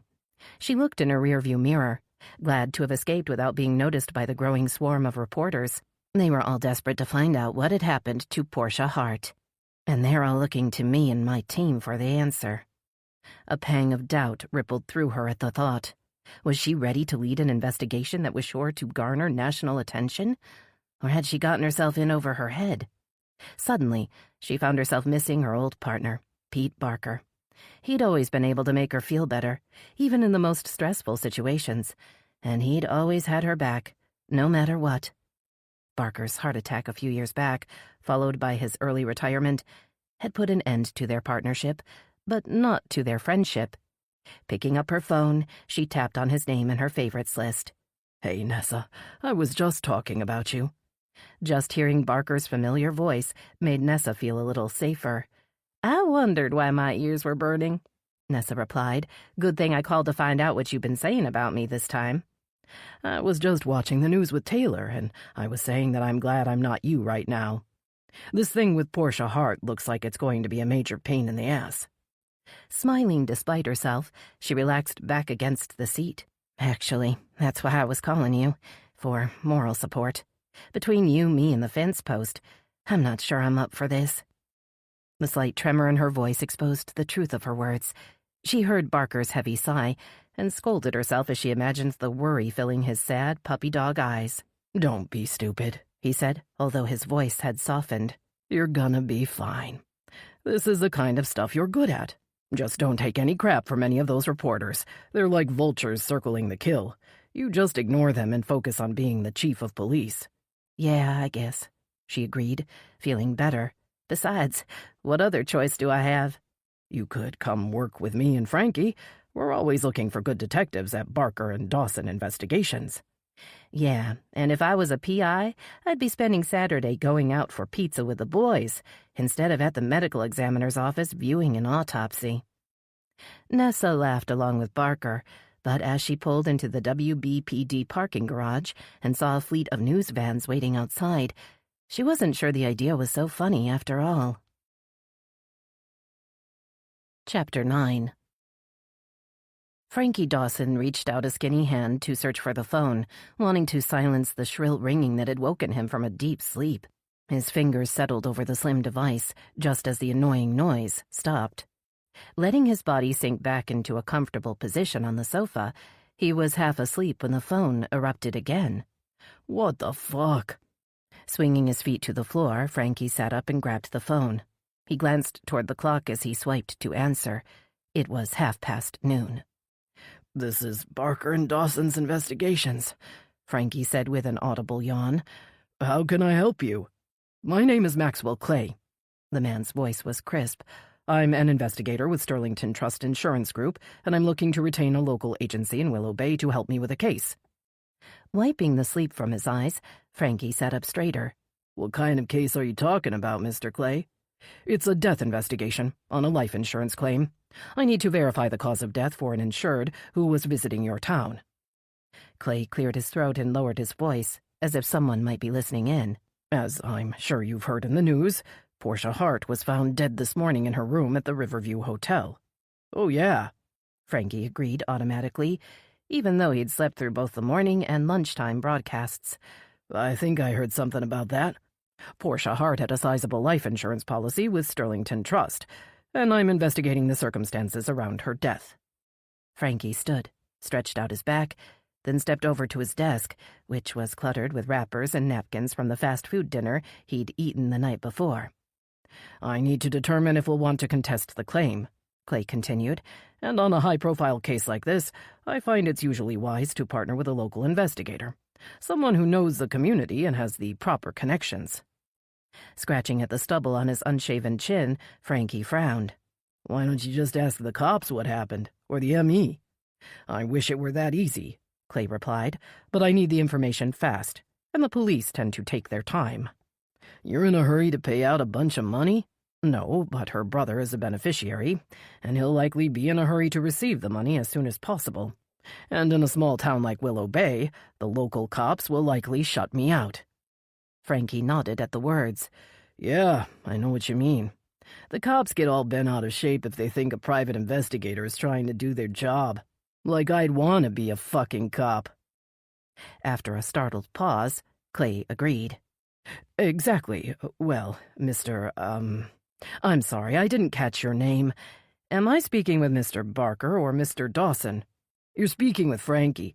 Frankie Dawson, P.I. Well, Frankie, I saw on your website that your partner, Mr. Peter Barker, used to be a detective on the local police force. Does that mean he still has inside connections?" The mention of his partner's name caused Frankie to look over his shoulder. He was suddenly sure that Barker had somehow come into the office without being seen. Confirming that the coast was still clear, Frankie readily agreed. Yeah, sure he does. Barker's best buddies with the new chief. Wonderful.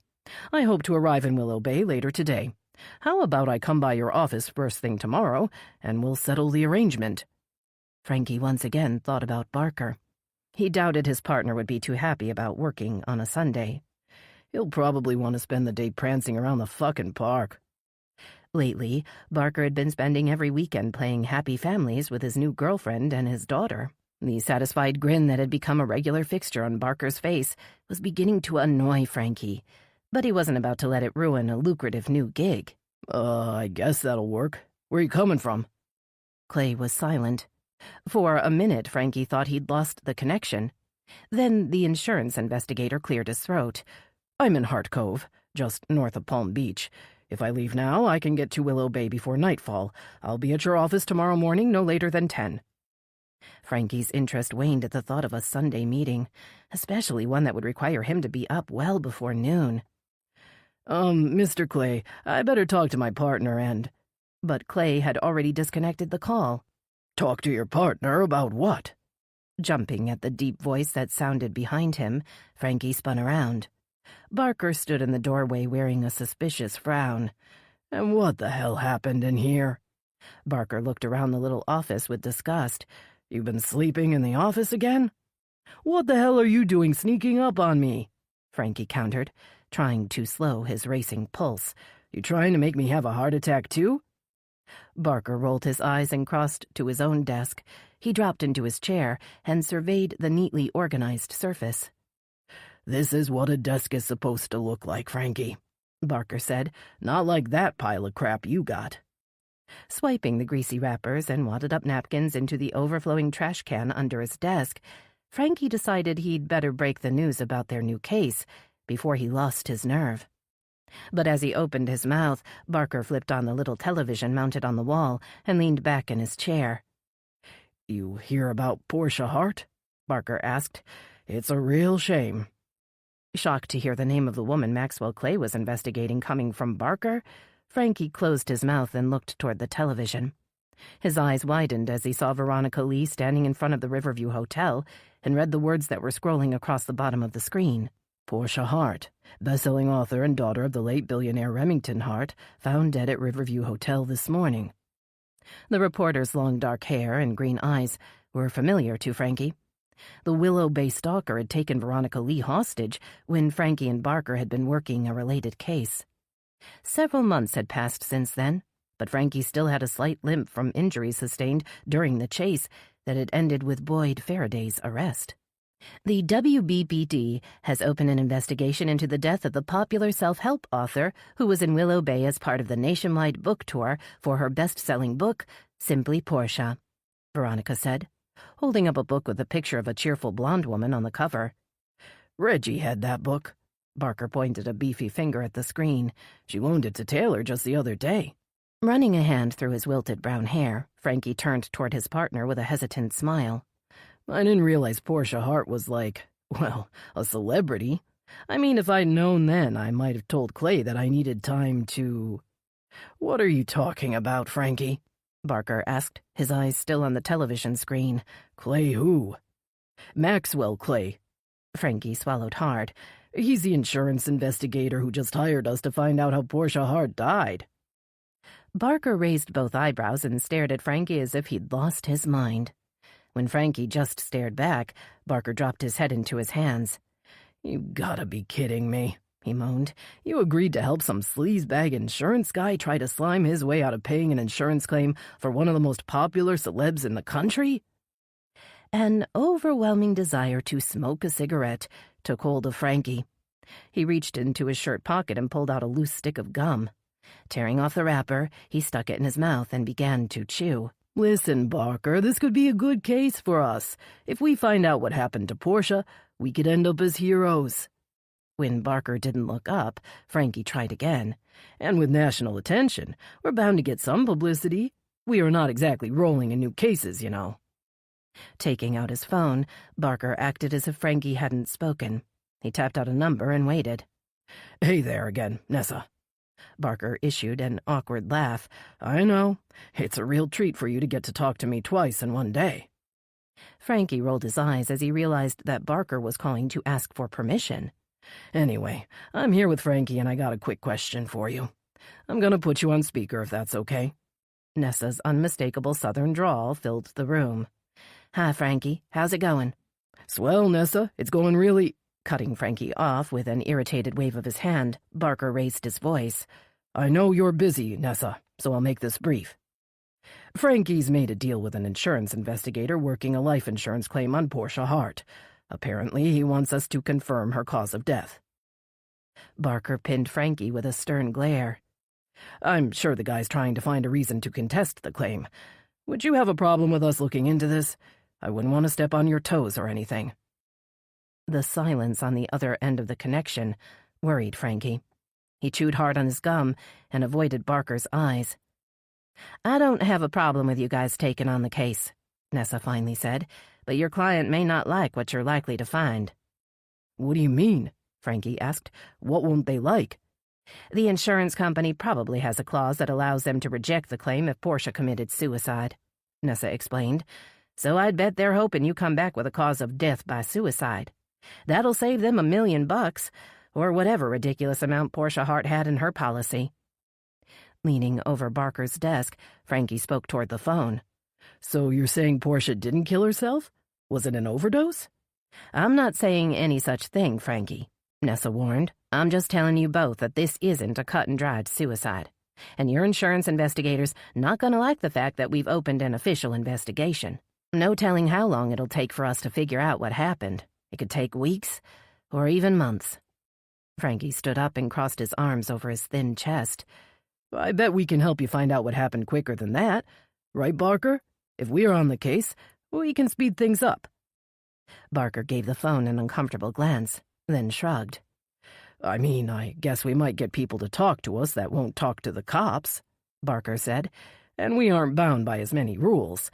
So if it doesn't bother you, then... Nessa's voice cut through Barker's muttering. Look, Barker, you don't have to treat me with kid gloves. She was beginning to sound impatient. I'm a big girl. My ego can handle a little competition from the private sector, so have at it.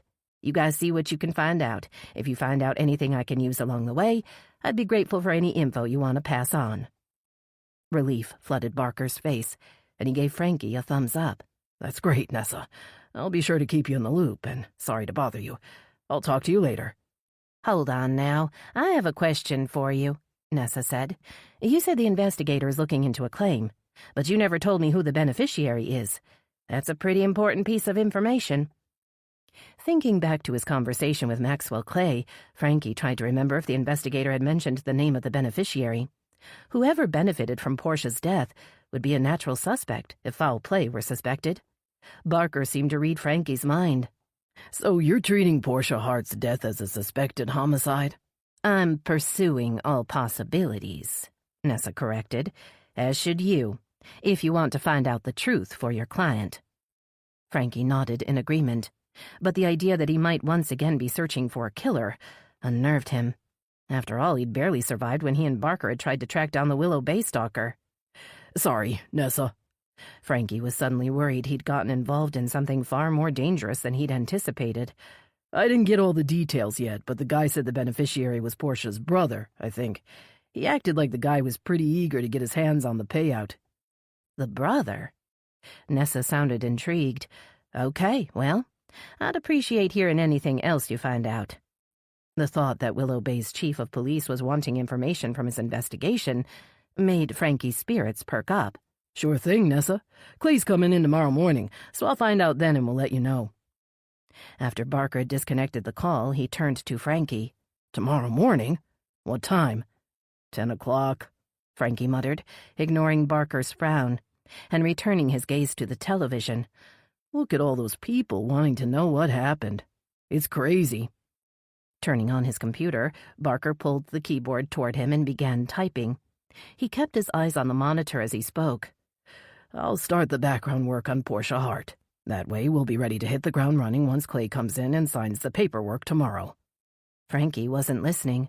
He was still watching the crowd milling around in front of the Riverview Hotel.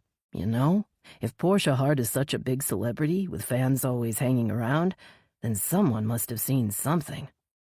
Frankie's words were soft, as if he was speaking to himself. There's always someone who knows what happened, someone who saw something. We just have to find a witness. Chapter 10. Lexi Marsh opened red, tired eyes to look at the big numbers on the clock. It was after 1. She'd gotten a few hours of fitful sleep, but her nerves were still on edge. Reaching for the pills on the bedside table, she knew immediately from the light weight of the bottle in her hand that it was empty. Shit, all gone, she groaned, letting the bottle fall to the floor as she stood up and stumbled into the living room. Scanning the room for her phone, Lexi was relieved to see she'd stuck it on the charger by the television. She stared at the dead screen with mounting dread, suddenly remembering what had happened the night before. A woman was killed at the hotel, and that man, that horrible man. Her hand shook as she picked up the remote and turned on the television. The station was still tuned to Channel 6, but the news was over. A woman in faded jeans and waterproof boots was watering a bed of flowers as she spoke in a loud, cheerful voice about the importance of keeping soil moist during a drought. Thumbing the mute button, Lexi picked up her phone. She swiped past the notifications about missed calls and unread messages and tapped on Molly Blair's number. She needed more pills to help her calm down. Everything would seem better once she had taken her medicine. 6 rings later, an automated voice informed Lexi that the person she was calling was not available. "Molly, I need to talk to you." Lexi tried to think of something to say that would make Molly call her back. "It's about my date last night. There may be a problem, so please call me back." She dropped the phone on the table and turned to see that the gardening show had been interrupted for a special news bulletin. Lexi wrapped her arms around herself as she stared at the screen. The same handsome reporter stood in front of the Riverview Hotel. Snatching the remote, Lexi turned up the volume. Nick Sargent's deep voice filled the room. Questions surround the death of self-help author Portia Hart. Sources claim that the popular author was found by the hotel cleaner. The reporter stared into the camera with dark, solemn eyes as he spoke. The daughter of the late billionaire Remington Hart was reported to be unresponsive in the bathtub, with an empty pill bottle beside her. His words sent a chill through Lexi, and she held a hand to her throat, as if the pills she'd swallowed earlier might be stuck within. The police aren't saying if the death is a possible suicide, an accidental overdose, or something more sinister, Nick continued with a grim shake of his head, but they have opened an official investigation, and a source inside the department labeled the death as suspicious. Lexi numbly absorbed the information. The police thought the poor woman's death had been suspicious, and they'd opened an investigation. Did that mean that Portia Hart had been killed? Questions flooded through Lexi's muddled brain as she tried to think. The police will question the hotel guests. Will they find out I was there? She thought of the man she'd visited on the hotel's 10th floor the night before. Her date, as Molly would call him. Would the awful man tell the police she'd been there? Would he put the cops on to Molly? Panic fluttered in Lexi's stomach as she imagined what would happen if the police found out the truth about Molly's sordid little business enterprise. Will the cops track me down too? Will I get in trouble for what I've done? An even more disturbing possibility caused her heart to thump heavily in her chest. What if Portia Hart had been killed by the man in the stairwell? What if he was able to find out who she was? And what if he comes looking for me? Motivated by the urgent need to warn Molly about the pending situation at the hotel, and desperate to get more pills to calm her shattered nerves, Lexi hurried back into her bedroom and threw open her closet door. Pulling on a fresh pair of jeans and a thin tank top, Lexi grabbed her purse and charged toward the front door. Remembering that she'd set her phone on the bedside table, Lexi spun around and darted back to retrieve it. The phone began to buzz and vibrate in her hand as soon as she picked it up. She looked at the display and sighed. She hadn't thought the day could get any worse. "Hi, Mom. What's up?" "What's up is that I've been trying to call you and you won't answer. That's what's up." Loretta Marsh emitted a high-pitched laugh that was anything but amused. It reminded Lexi of the Wicked Witch of the West. "Sorry, Mom, I've been busy. I'm taking a summer class and—" "Spare me the lies," Loretta Marsh snapped. "It's just embarrassing for the both of us. I know what's been going on." Lexi kept her face expressionless, as if her mother would be watching her reaction. But even the eagle-eyed Loretta Marsh couldn't see through a cellular connection. "What are you talking about, Mom? There's nothing going on." "I'm talking about you lying, about you pretending that you're still taking classes at that community college. I know it's not true." Relieved that her mother didn't know about the work she'd been doing for Molly, Lexi tried to think up something to say. Her shoulders slumped as she realized it was no use. Her mother was right. She had been lying, and there wasn't much use in saying otherwise. "I didn't tell you because I knew you would act like this." Lexi forced the words out of her dry, sticky mouth. "Now I've got to go. I'm late for work already." "So those strangers you take care of matter more to you than your own mother? Is that what you're saying?" For one dreadful moment, Lexi thought her mother actually did know about her dates. Then she realized Loretta Marsh must be talking about the job she'd made up to get her mother off her back. Lexi had claimed to have found work as a home health care aide. The imaginary job helped Lexi explain how she'd been able to afford an apartment without a roommate, and where she went on the many nights she spent out of the apartment. "No, of course not." Lexi's words sounded unconvincing to her own ears, and she wondered for the millionth time why she bothered lying to her mother. "But I do have to go now. Bye, Mom." As she crossed the room and put her hand on the doorknob, Lexi saw that the television was still on. A photo of Portia Hart's face filled the screen. Lexi stopped to study the carefree, smiling face, wondering why bad things seemed to always happen to good people. She looked so happy there, and now, just like that, she's dead. As Lexi opened the door and stepped into the unbearable heat of the summer day, a disturbing conviction settled in her mind. If I'm not careful, I may wind up dead too. Only no one will even know who I was, and you can bet my photo won't be posted on the evening news. Chapter 11. The Channel 10 news station was unusually quiet when Hunter Hadley arrived. The crew scurried around like frightened mice, darting sideways looks at him as he crossed to his glass-walled office, but not calling out the usual greetings and updates. Hunter sank into the chair behind his desk with a puzzled frown. "Got a minute?" Veronica Lee appeared in the doorway. Her green eyes were unusually bright, and her face was illuminated by the sunlight streaming in through the big picture window. Hunter dropped his eyes to stop himself from staring. "Sure, come on in. Sit down." "I'll stand if that's okay with you." Veronica's voice was neutral, but her back was stiff. "I just thought you might like to know that there's been some gossip about the station, and—" "And you're volunteering to be the one to break the news to me?" Veronica nodded, then swallowed hard. Giving her a reassuring smile, Hunter cocked his head, raised his eyebrows, and leaned back in his chair to listen. "Well, it's just that Gustavo told everyone that he quit because the station is in financial trouble. That we're going bankrupt." Her voice faltered on the word.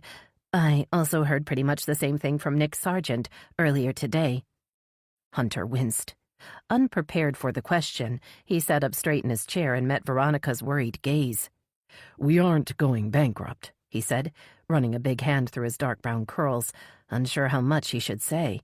"Sure, we've lost some of the local advertisers lately, so things are a little tight, but that doesn't mean we're in trouble." He hesitated, tempted to leave it at that. He didn't want Veronica or the rest of the crew to worry needlessly, but then he couldn't risk them hearing the whole truth from anyone else either. If the wrong message was sent out, he could end up losing more of his crew. "I'm glad to hear it," Veronica said, letting out a deep breath. "I knew Gustavo must be mistaken, and Nick Sargent, well, he seemed to enjoy the idea that Channel 10 was in trouble." "Listen, Veronica, I'm sorry that—" "No, I'm sorry, Hunter. We're in the middle of breaking news, and I'm wasting time listening to gossip. Forget I said anything." Brandishing her notebook in her hand, Veronica's voice filled with enthusiasm. "I'm going to track down Portia Hart's next of kin for an interview. I figure someone will have to come to Willow Bay to view the body. If I'm waiting outside the Emmy's office, maybe I'll get a chance to ask a few questions." Hunter raised a hand to stop her from leaving. He needed to tell her the truth, but a loud rap on the doorframe made them both jump. A young man in khakis and a polo shirt stood just outside the doorway of his office. The man nodded as he met Hunter's eyes. "How can I help you?" Hunter noticed the heavy bag hanging over the man's muscular shoulder. It looked worn out and oddly familiar. He glanced again at the man's square jaw and dark complexion. "I'm Finn," the young man said, his voice deep and solemn. "Finn Jordan." Hunter's eyes widened in surprise, and for a minute his throat was too thick to speak. "You're Geordie's son?" Nodding, Finn dropped his eyes and cleared his throat. "Yes, sir. Saul Jordan was my dad." "Was your dad? You mean—" Pain knifed through Hunter. Could Geordie really be gone? Finn raised his eyes, and the sadness within confirmed Hunter's fear. "When did he pass?" It hurt to say the words, and Hunter looked away, fighting to keep his composure. He watched Veronica hurry out of the room, heard her close the door behind her as he turned back to Finn. "What happened?" "Cancer," Finn said, his face tight. "He thought he had longer. The docs told him 6 months, but it was more like 6 weeks. He was planning on calling all his friends after he decided not to do any more chemo. Set up time to say his goodbyes. Said he wanted to get his energy back first. Only he never did." Hunter thought of his old mentor's wide smile and all-knowing eyes. Saul Jordan had taken Hunter under his wing when he'd started out as a young reporter. He'd been the kind of role model Hunter's own father never had been. Hunter tried to remember the last time he'd taken the trip out to Memphis to visit Geordie. Had it really been more than 2 years? "My dad asked me to give you this," Finn said, dropping his eyes to the envelope he held in his hand. "Made me promise him I'd bring it to you in person." Hunter could see a flash in Finn's eyes. Anger? Resentment? Hunter wasn't sure. The only thing he knew was that the boy must be hurting. Losing a dad like Saul Jordan must hurt pretty bad. His hands trembled as he took the envelope and opened it, wondering if Geordie's hands had been trembling when he'd sealed it. "Hunter, my time's about up, so I'm gonna need to call in that favor you owe me. You know what I'm talking about, so don't try to play dumb now. Finn's a good boy, and I taught him everything I know, but he's gonna need someone to look after him once I'm gone. Watch out for him. Tell him what you've learned. Give him a base to come to when he needs it. Don't let me down, and don't let Finn know I asked you to babysit him. A man has got his pride, after all. And remember what I always told you. Make it count today, 'cause you might not get tomorrow. Your old pal, Geordie." Hunter's eyes fell on the worn travel bag over Finn's shoulder. "Is that your dad's old rucksack?" Finn nodded, his eyes resting on the letter. Folding it carefully, Hunter put it in his pocket. He tried to keep his voice casual as he walked back to his desk. "Just so happens I need a cameraman around here. If you're anything like your dad, I'd be a fool not to add you to my crew." Finn's back stiffened, and his eyes flashed again. "You'd be doing me a favor," Hunter continued. "I had a cameraman quit yesterday, and I'm short-staffed. I'd need you to start right away." After an awkward pause, Finn nodded. "For some reason, my dad really liked you, so I'll help you out until you find a replacement. Then I'm gone. Where to? Wherever I can find a place that feels like home, I guess." Hunter nodded, relieved that Finn had given in so quickly. "Well, you'll stay at my place in the meantime." Hesitating, Finn looked over his shoulder. "Only if Gracie can stay as well."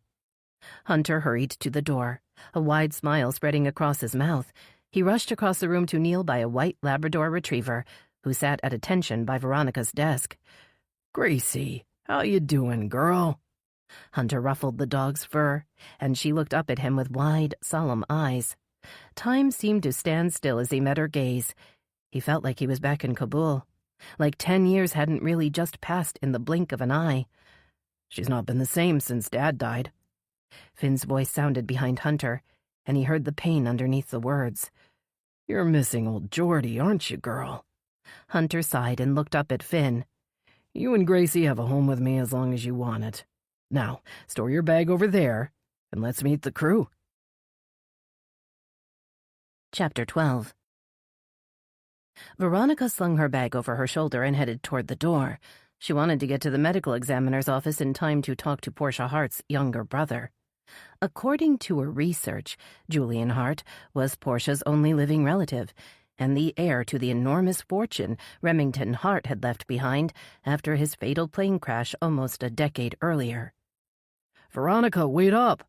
Hunter called out from the door to his office. She turned to see that the young black man who had interrupted their earlier conversation stood next to him. "This is Finn Jordan," Hunter said as Veronica approached. "He's going to help out on the camera crew for the time being. He's worked with some world-class reporters, so we're lucky to have him." Gesturing toward the white Labrador beside him, Hunter added in a proud voice, "And that's Gracie, an old friend of mine." Veronica smiled down at the big dog, wondering once again about Hunter Hadley's background. They'd worked together for more than a year now, and she still knew very little about the station manager.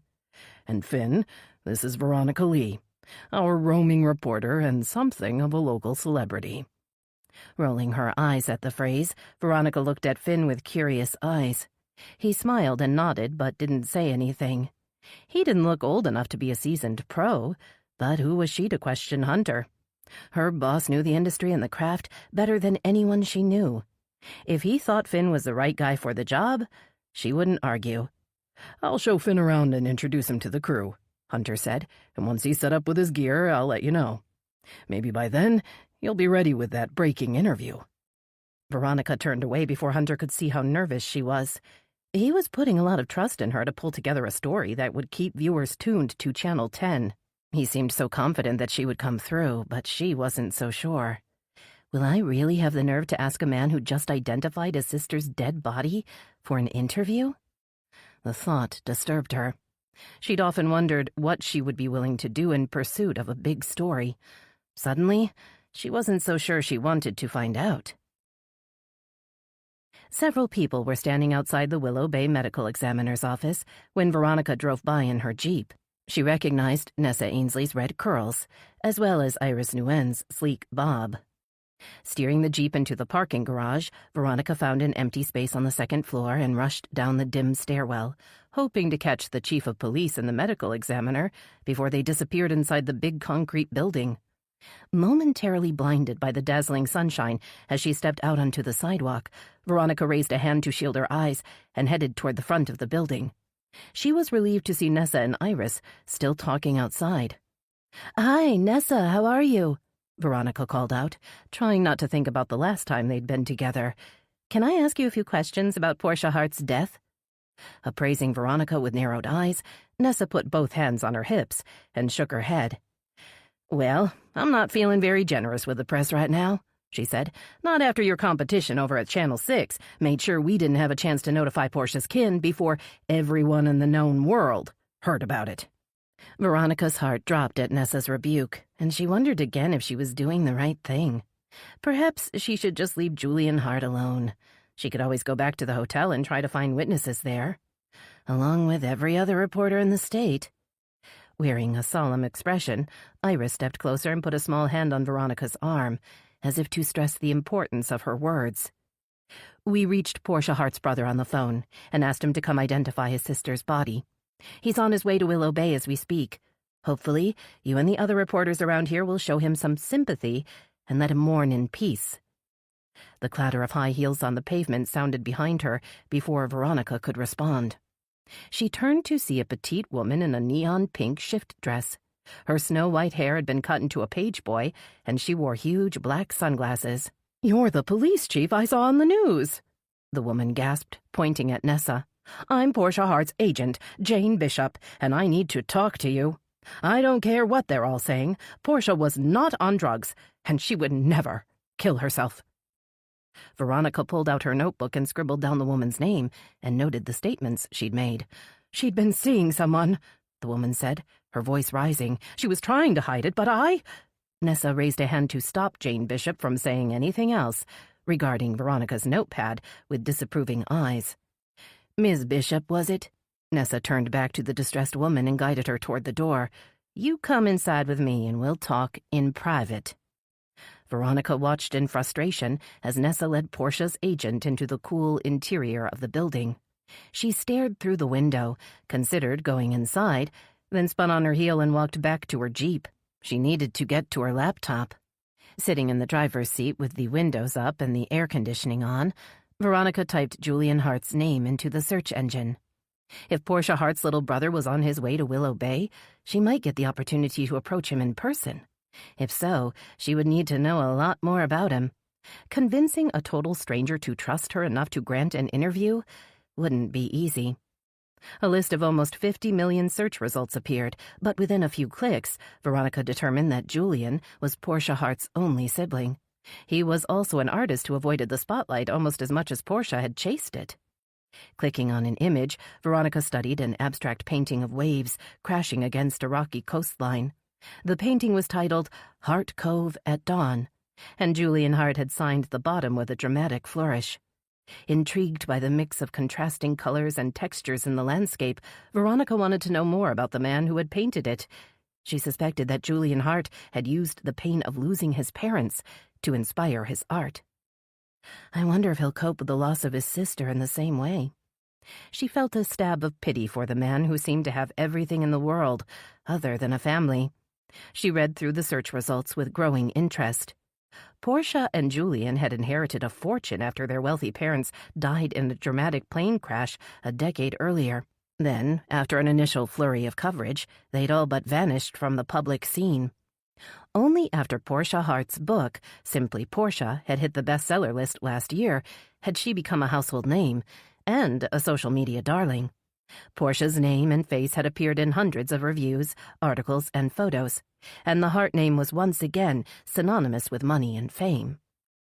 But from what Veronica could see, Julian Hart had shunned the spotlight, preferring to stay at his family home in Hart Cove to work on his art. She could find only a few mentions of him online, and all the references were focused on his famous parents, his famous sibling, or his artwork. Portia Hart's brother didn't seem to use social media and didn't appear to have much of a social life. Closing her laptop, Veronica pondered her next move. If she waited outside the medical examiner's office, she might get lucky and catch Julian Hart coming or going.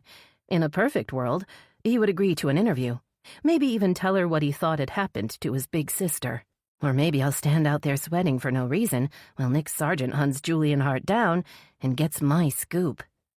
She gritted her teeth at the idea of Nick Sargent getting to Julian Hart first. The Channel 6 reporter was ruthless. He won't care about Julian Hart's grief or respect his privacy. Her indignation drained away as she recognized the hypocrisy of her own thoughts. Was she any better than Nick Sargent, after all? The buzz of her cell phone saved Veronica from having to answer that question. Hunter Hadley had sent a text. Our new camera guy is ready to roll.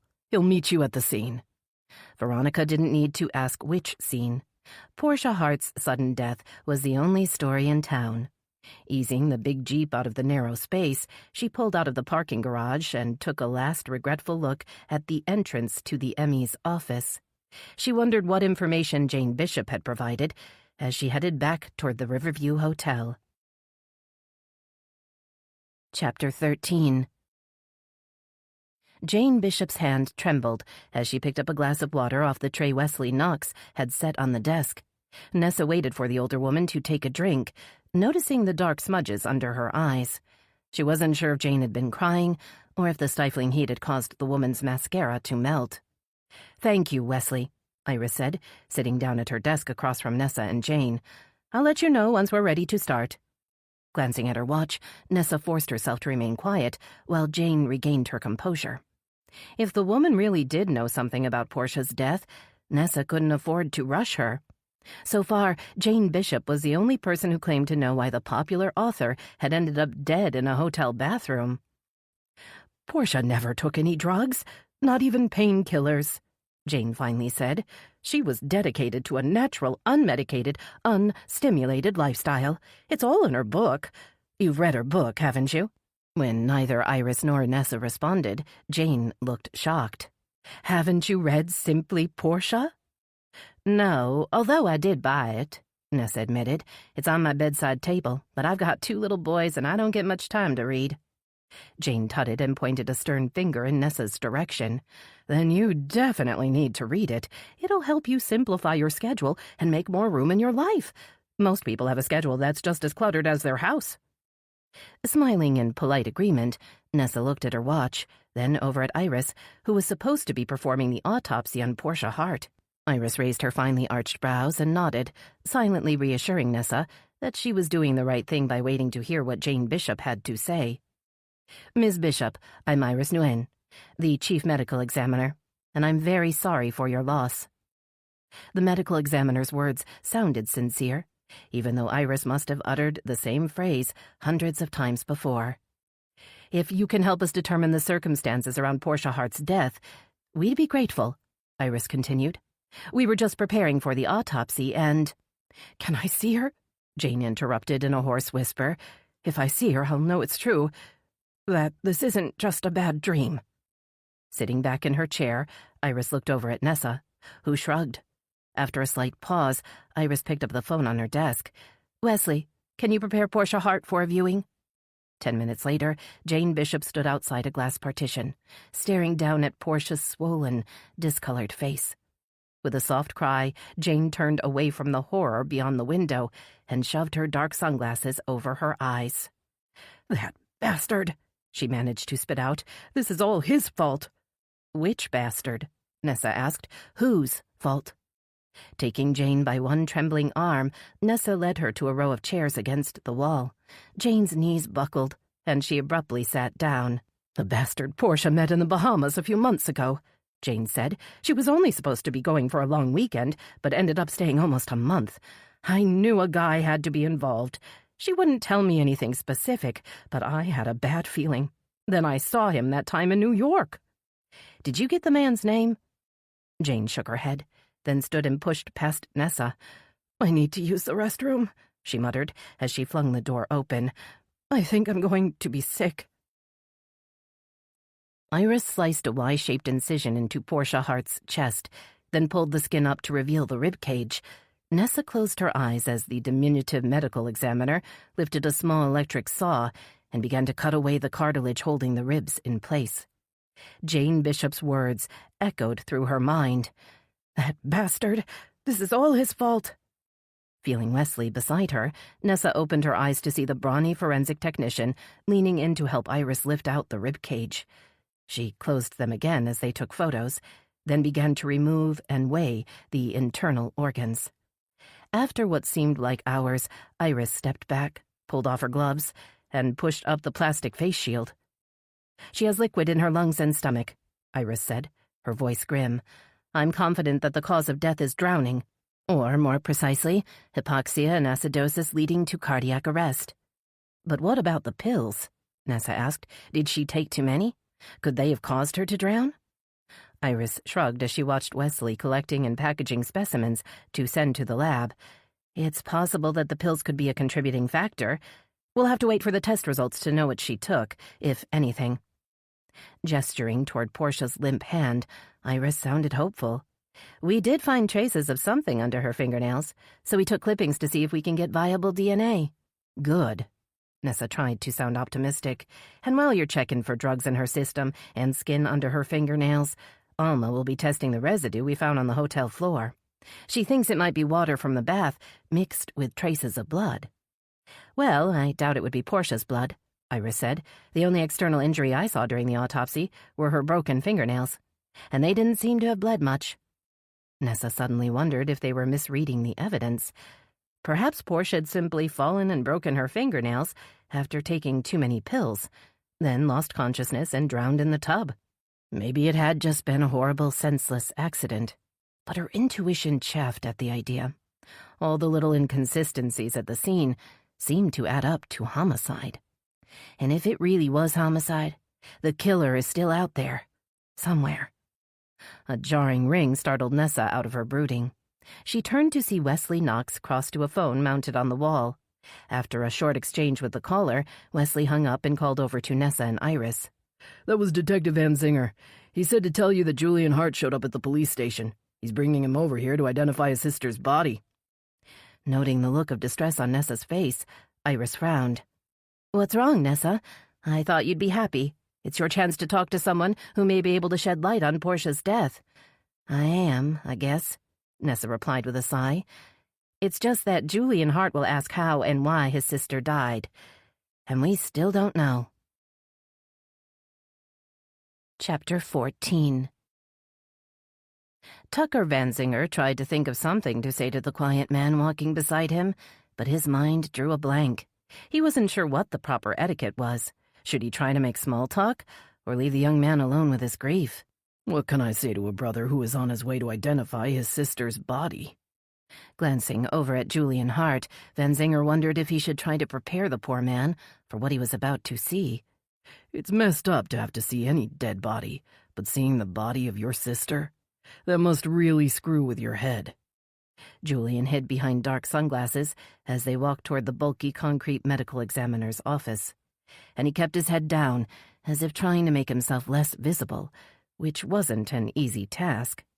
Standing as tall as Van Zinger, at least 6'2" or more, Julian was lean compared to Van Zinger's muscular frame, with long limbs clad in pressed khakis and a long-sleeved linen shirt. The younger man didn't seem to be sweating despite the scorching heat of the mid-July sun, and Van Zinger felt momentarily embarrassed as he swiped a big hand across his own damp forehead. Mighty hot one today, huh?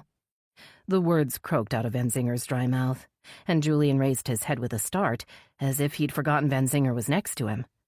Yes, it's hot, Julian agreed without much enthusiasm.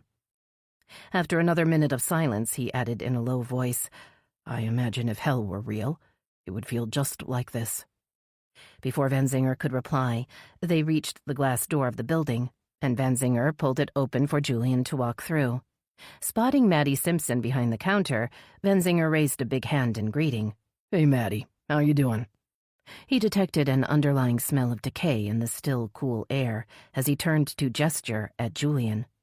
This is Mr. Hart. We're here to see Iris and Nessa. Smoothing back a short strand of jet-black hair, Maddie flashed Van Zinger a rare smile. He normally got only a muttered complaint from the woman who had worked for the city ever since she'd graduated from Willow Bay Community College as a sullen 22-year-old. Her attitude hadn't improved in the 30 years since. Iris is expecting you, Mr. Hart, Maddie responded, resting curious eyes on Julian. I'll let her know you're here. Thank you, Julian murmured, pushing his sunglasses up on his head, revealing pale blue eyes framed by spiky black lashes.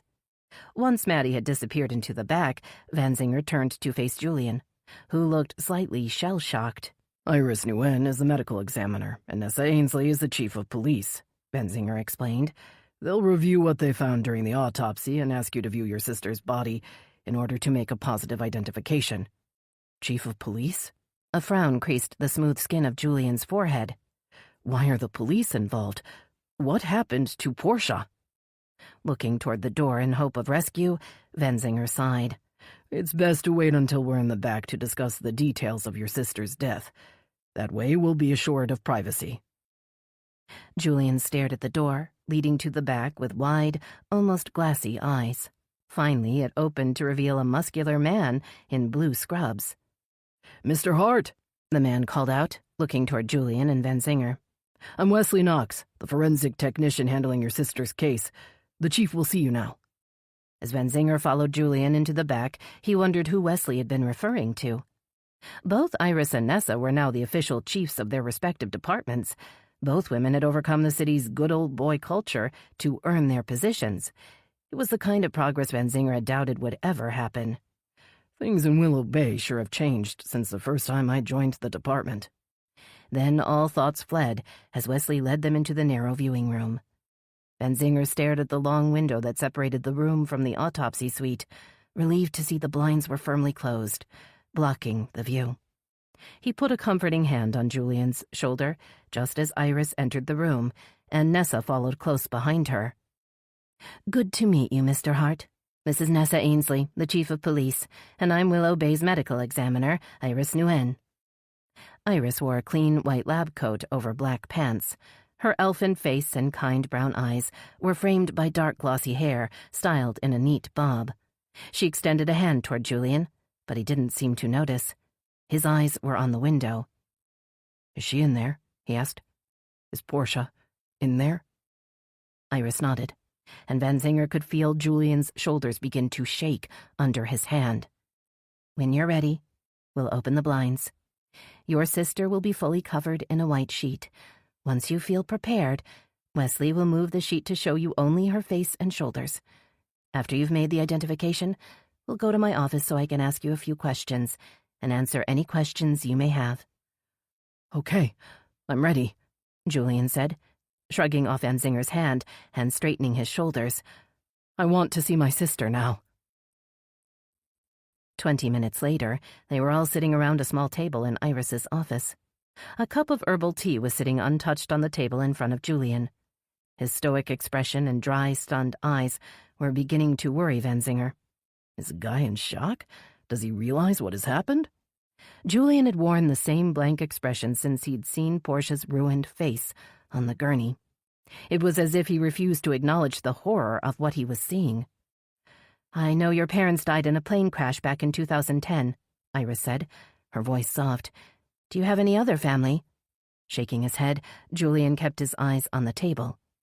"No, it was just me and Portia after the crash," he said, pushing a lock of dark hair off his forehead. "We liked it that way. At least we used to before Portia's book came out." Nessa leaned forward in her seat. "So, you and your sister lived together?" she asked. "We used to. My parents built a house in Hart Cove that we jointly inherited," Julian agreed. "It's on the East Coast, north of Palm Beach. But I'm not sure what that has to do with my sister's death." "We're trying to determine why your sister died, Mr. Hart." Vanzinger was glad to hear the emotion in Julian's voice, even if it was frustration. "We don't understand what happened, and we need to find out everything we can about Portia so we can figure it out." Julian met Vanzinger's eyes and held his gaze. "Do you think my sister did this to herself? Did she want to die?" The question surprised him, but Vanzinger kept his face neutral. "We don't know, Mr. Hart. What do you think? Would your sister want to harm herself? Had she tried to hurt herself before?" "No, I don't think she would," Julian replied, looking away. "But she's been away a lot lately, so I don't know for sure what she might have done." "Was your sister taking any medication?" Nessa asked. "Do you know she was under a doctor's care?" The glassy look had come back into Julian's eyes, and he slumped back against his chair without responding. "We found an empty bottle of pills in her room. Do you know what they were for?" Nessa continued. "Did your sister have an addiction to alcohol or drugs?" Folding his arms over his chest, Julian shook his head, and Vanzinger saw a flush of emotion fill his cheeks. Nessa's question had hit home. "Do you know where your sister got the pills from?" Vanzinger asked, watching for Julian's reaction. "No, I don't have a fucking clue!" Julian suddenly yelled. "My sister did whatever she wanted, no matter what I said." He jumped to his feet and moved toward the door. "She didn't tell me what she was doing half the time, and she certainly didn't ask for my permission." He reached for the doorknob as Nessa stood and followed him across the room. She put a hand on the door to stop him from leaving. "Do you know who your sister was dating, Mr. Hart?" Nessa asked. "We've been told she may have recently met someone in the Bahamas. Do you know anything about that?" "I already told you. I don't know anything about her love life, or who she might have been sleeping with," Julian said between gritted teeth. "Now move your hands so I can go." Vanzinger stood to face Julian's angry glare. "Mr. Hart, we'll need to work together if we want to find out what happened to your sister. I know you're hurting, but we just want—" "Fame can do things to you, detective," Julian interrupted. "It can make you think the wrong things are important. I tried to warn her, but, well, Portia made her own choices. There's nothing I can do about that now. She's gone, and now I just want to be left in peace." Chapter 15. The silver Mustang turned onto Kingston Road, then slowly rolled by Molly Blair's tiny house. Lexi had the air conditioner blowing at full blast, but her palm was sweaty as she held the phone to her ear. Molly still wasn't picking up. When the call rolled to voicemail yet again, Lexi steered the car around the corner and into the back alley. Molly didn't like attracting attention from the neighbors, so Lexi had made a habit of coming through the back gate.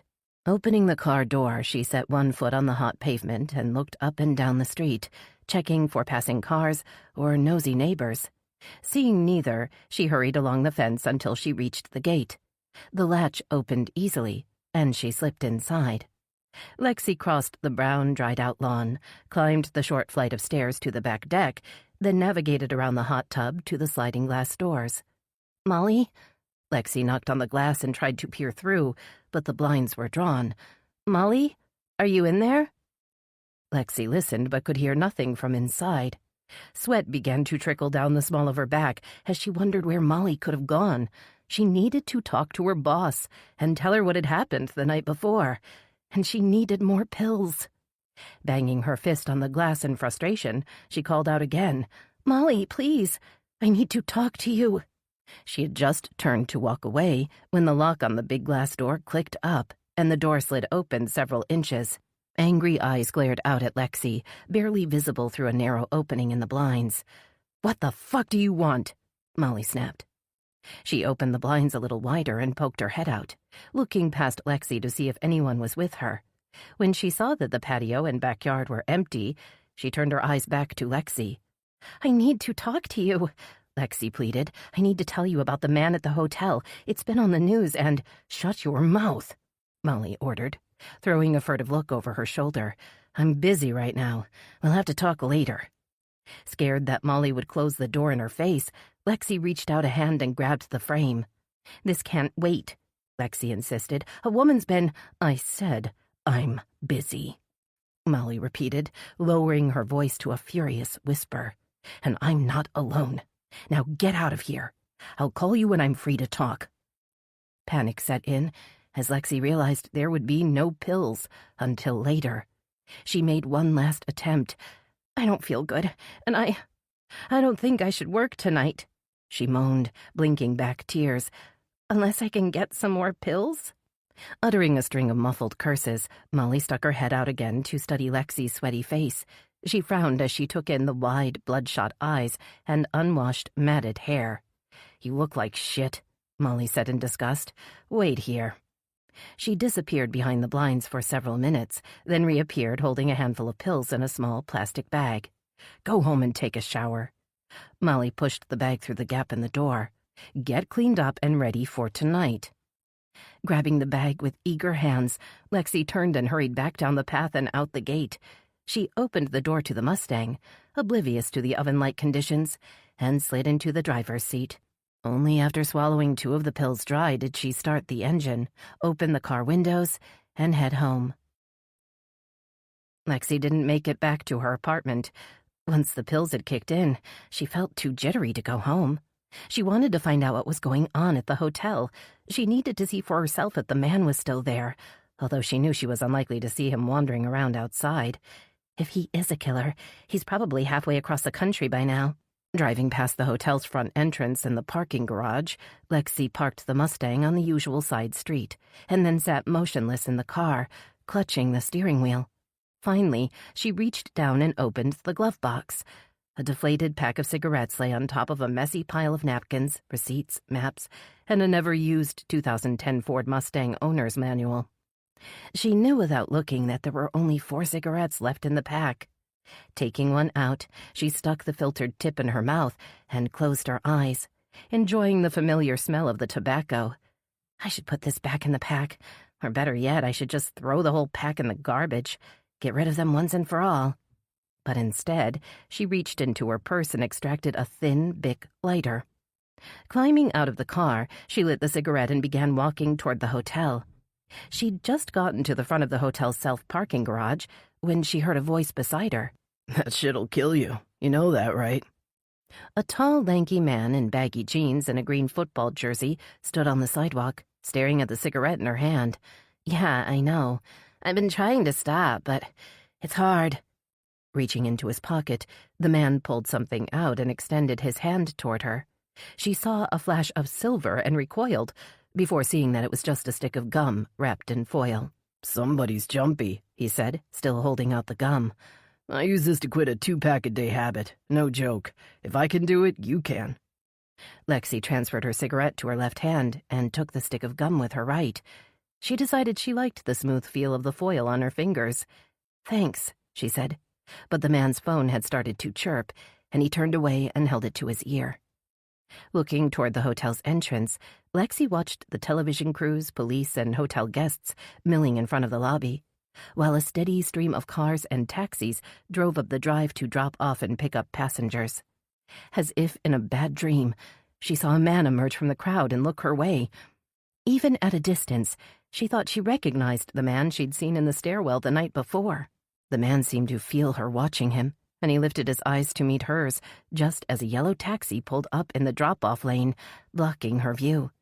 Breathless, Lexi slipped behind a row of trees along the drive. She dropped her cigarette on the ground at her feet, using her heel to grind it into the parched earth. Staying hidden behind the trees, she slipped up closer to the entrance and peeked out. A stout woman with white hair and black glasses was climbing out of the taxi. Lexi could see that the woman was talking on a phone as she turned to pay the driver. When the taxi pulled away, the man had disappeared. Scanning the crowd with nervous eyes, Lexi couldn't see him anywhere. Had he gotten into the taxi? Had he gone inside the hotel? Perhaps it hadn't been the man in the stairwell after all. She'd seen only his face, and the lighting had been bad. It was best to just follow Molly's advice and go home. She could take a shower and pull herself together. She spun around and hurried back toward her car, not seeing the man on the sidewalk until he was only inches away. She screamed as he grabbed her arms and held her in place. "What the fuck?" It was the skinny man in the green jersey. He released her arms and stepped back. "I already got hit by a car this year," he said, sounding more amused than angry. "I don't need another broken leg." Heart pounding, Lexi stared at the man with frightened eyes. "Hey, it's okay. I'm not gonna hurt you." Lexi ignored his words and tried to move past him. "Whoa there. Are you sure you're gonna be all right? You look a little dazed." "I'm fine," she murmured, looking over her shoulder. "I just need to get out of here." The man followed her gaze back toward the hotel.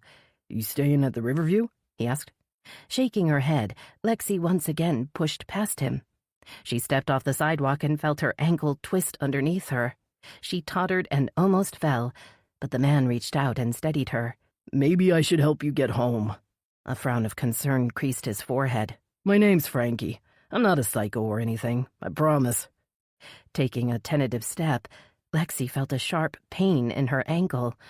"My car's just around the corner," she gasped, holding on to Frankie's scrawny arm. "If you can help me get there." Frankie walked slowly, letting Lexi hold on to him as she hobbled along. She felt his eyes taking in her disheveled appearance and felt a wave of shame wash over her. When they got to the Mustang, Frankie opened the door and Lexi fell into the driver's seat. "Come on, you can't drive like that," Frankie said, shaking his head. "You'll get into an accident." "I only live a few blocks away. I'll be fine," Lexi insisted, worried that he might see the bag of pills she'd left on the passenger seat. "A few blocks away?" Frankie looked doubtful. "Which street?" Her mind refused to come up with a plausible lie. Then the name of the street she'd just come from spilled from her lips. "Kingston Road," she blurted out. "Now, please, I just want to go home and take care of my ankle." "Listen to me, what's your name?" "Molly," she said, pulling the door closed and starting the engine. "Listen, Molly, let me call you a cab or an Uber or something," Frankie called through the glass. "You shouldn't be driving." But the car was already in motion, and neither Lexi nor Frankie noticed the man watching from the hotel lobby as the Mustang pulled onto the highway. Chapter 16. Xavier Grayson slipped into the hotel lobby, taking advantage of the crowd and chaos to blend unnoticed into the busy scene. Once he was safely through the doors, he stepped behind a marble column, reassuring himself he couldn't be seen by anyone outside. Pulse racing, he forced himself to take several deep breaths. He couldn't fall apart now. At first, he'd been alarmed to see the girl from the stairwell standing outside the parking garage, instantly recognizing her, even without her pink hair. But now he thought maybe it was all for the best. If she was hanging around the hotel, it would be easier for him to find her and shut her up. Deciding the safest thing to do was to act normal and not call attention to himself, Xavier pulled out his phone and held it to his ear, pretending to be deep in conversation. He crossed the lobby, stopping next to the big window that looked out onto the taxi drop-off lane and the pedestrian path to the parking garage. The girl from the stairwell was nowhere to be seen. She definitely recognized him, too, but she hadn't cried out or alerted the police. Why not? Had she not connected his soggy, unexpected presence in the stairwell with Portia Hart's highly publicized drowning death the same evening? Could she really be that naive? He thought of the shock and fear he'd seen on her face, obvious even at a distance, and dismissed the idea. She recognized me and she was afraid, so she must suspect something. Maybe that was why she'd disappeared. She was scared and knew he would be coming after her. Or perhaps she was the opposite of naive. Perhaps she was smart enough to sense the danger.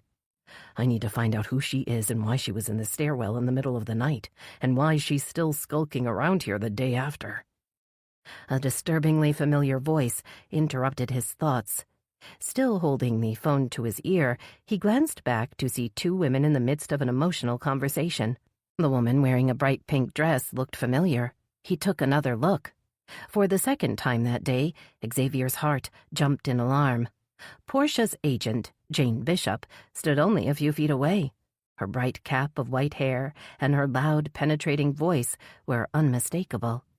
Turning back to the big window, he listened to the women's conversation with growing dread. It doesn't make sense. Portia would never do this to herself. Someone is responsible, and I have a feeling I know who it is. She seemed so happy last night, the other woman said. Her reading was flawless, and she was incredibly engaged during the signing. It took ages, but she spoke to everyone in line without any sign of impatience or fatigue. Xavier assumed Jane must be talking to the hotel's event planner, but he didn't dare look back. She might recognize him from their one brief encounter a month before, when she had stopped by Portia's hotel room in New York City during the book tour's first stop. Xavier had answered the door thinking it would be room service with his breakfast tray. The old woman had been surprised to see him, and she'd been hard to get rid of. At the time, he hadn't been worried that Jane had seen his face. That had been before he'd discovered the truth about Portia. Back when he'd thought they might really be able to start a life together. Before he'd had to adjust his plans to better meet his long-term financial goals. But the sight of Jane Bishop at the Riverview Hotel was an unwelcome complication, and the conversation he'd overheard indicated she was, once again, going to be difficult to get rid of. The police would be asking questions of everyone Portia had known. It would only be a matter of time before they talked to Jane. Calculating his options, Xavier snuck a quick look back at the women. The event planner was handing Jane a box of books. "These were left after last night's reception." The woman sounded almost apologetic. "Portia signed them all yesterday. They're the last ones she'll ever sign, so I thought you'd want them." "Thank you for everything." Jane's voice cracked as she took the box. "I've got to get to the airport now, but I plan to come back soon. This isn't over." Jane hurried past Xavier's motionless figure. Only his eyes moved to follow her as she exited the hotel. "You're absolutely right, you old busybody. This is definitely far from over." Xavier waited until Jane had joined the long queue of people waiting at the taxi stand, then hurried out the hotel's side entrance. The yellow car idled next to the curb as Xavier gripped its steering wheel and watched the queue outside the hotel with growing impatience. Willow Bay's taxi operations obviously weren't up to the task of handling the rush caused by Portia Hart's sudden death. Waiting until just the right moment, he steered the taxi into the flow of slow-moving cars. He pulled into the loading zone and waited for the doorman to open the passenger door for the next person in the queue. "Where to?" he asked, not looking around. "The airport, please." Jane Bishop slid a cardboard box full of books onto the seat next to her and buckled her seatbelt, then took out her cell phone and began tapping in a message. Xavier surveyed her in the rearview mirror, instinctively adjusting his dark sunglasses and pulling his black baseball cap lower as he accelerated onto the highway.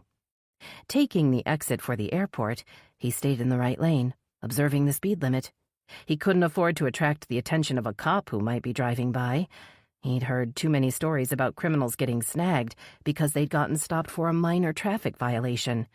He was determined not to make any more mistakes. "Wasn't that the airport exit?" Jane looked back at the sign they'd just passed in confusion. "The new entrance for taxis and public transport is just up here," Xavier said, noting with satisfaction that all the other cars on the highway had turned off toward the airport as the road narrowed to 2 lanes. Xavier could see Jane in the rearview mirror staring up at him with a puzzled frown. Perhaps she'd recognized his voice. Or maybe she realized They were now the only car on the highway. Seeing the turnoff to Mosquito Lake, he slowed and twisted the wheel, ignoring Jane's cry of surprise and protest. Before she knew what was happening, he had reached over the seat and grabbed the phone from her hand, dropping it onto the floor at his feet. He floored the gas, barreling and bucking down the rutted dirt road until he'd reached the shore, then slammed on the brakes. Jane had already opened the rear door and was scrabbling through it as Xavier jumped out and grabbed a handful of short white hair. Wrenching her all the way out, he pulled her toward the back of the car. She resisted, slipping in the mud, and falling hard at his feet. Her black-framed glasses askew, she squinted up at him, but the sun was too bright, and she had to squeeze her eyes shut. "Here, let me make it easier for you." Xavier bent forward, blocking the sun as he removed his cap and glasses. "That better?" Jane gasped as she recognized his handsome features. "I knew it," she gasped. "I knew you were bad news." "And I knew you couldn't mind your own fucking business," he responded through gritted teeth. "I guess we were both right." Spinning on his heel, he stomped back to stand in front of the trunk. Hesitating, he squared his shoulders, took a deep breath, and popped it open.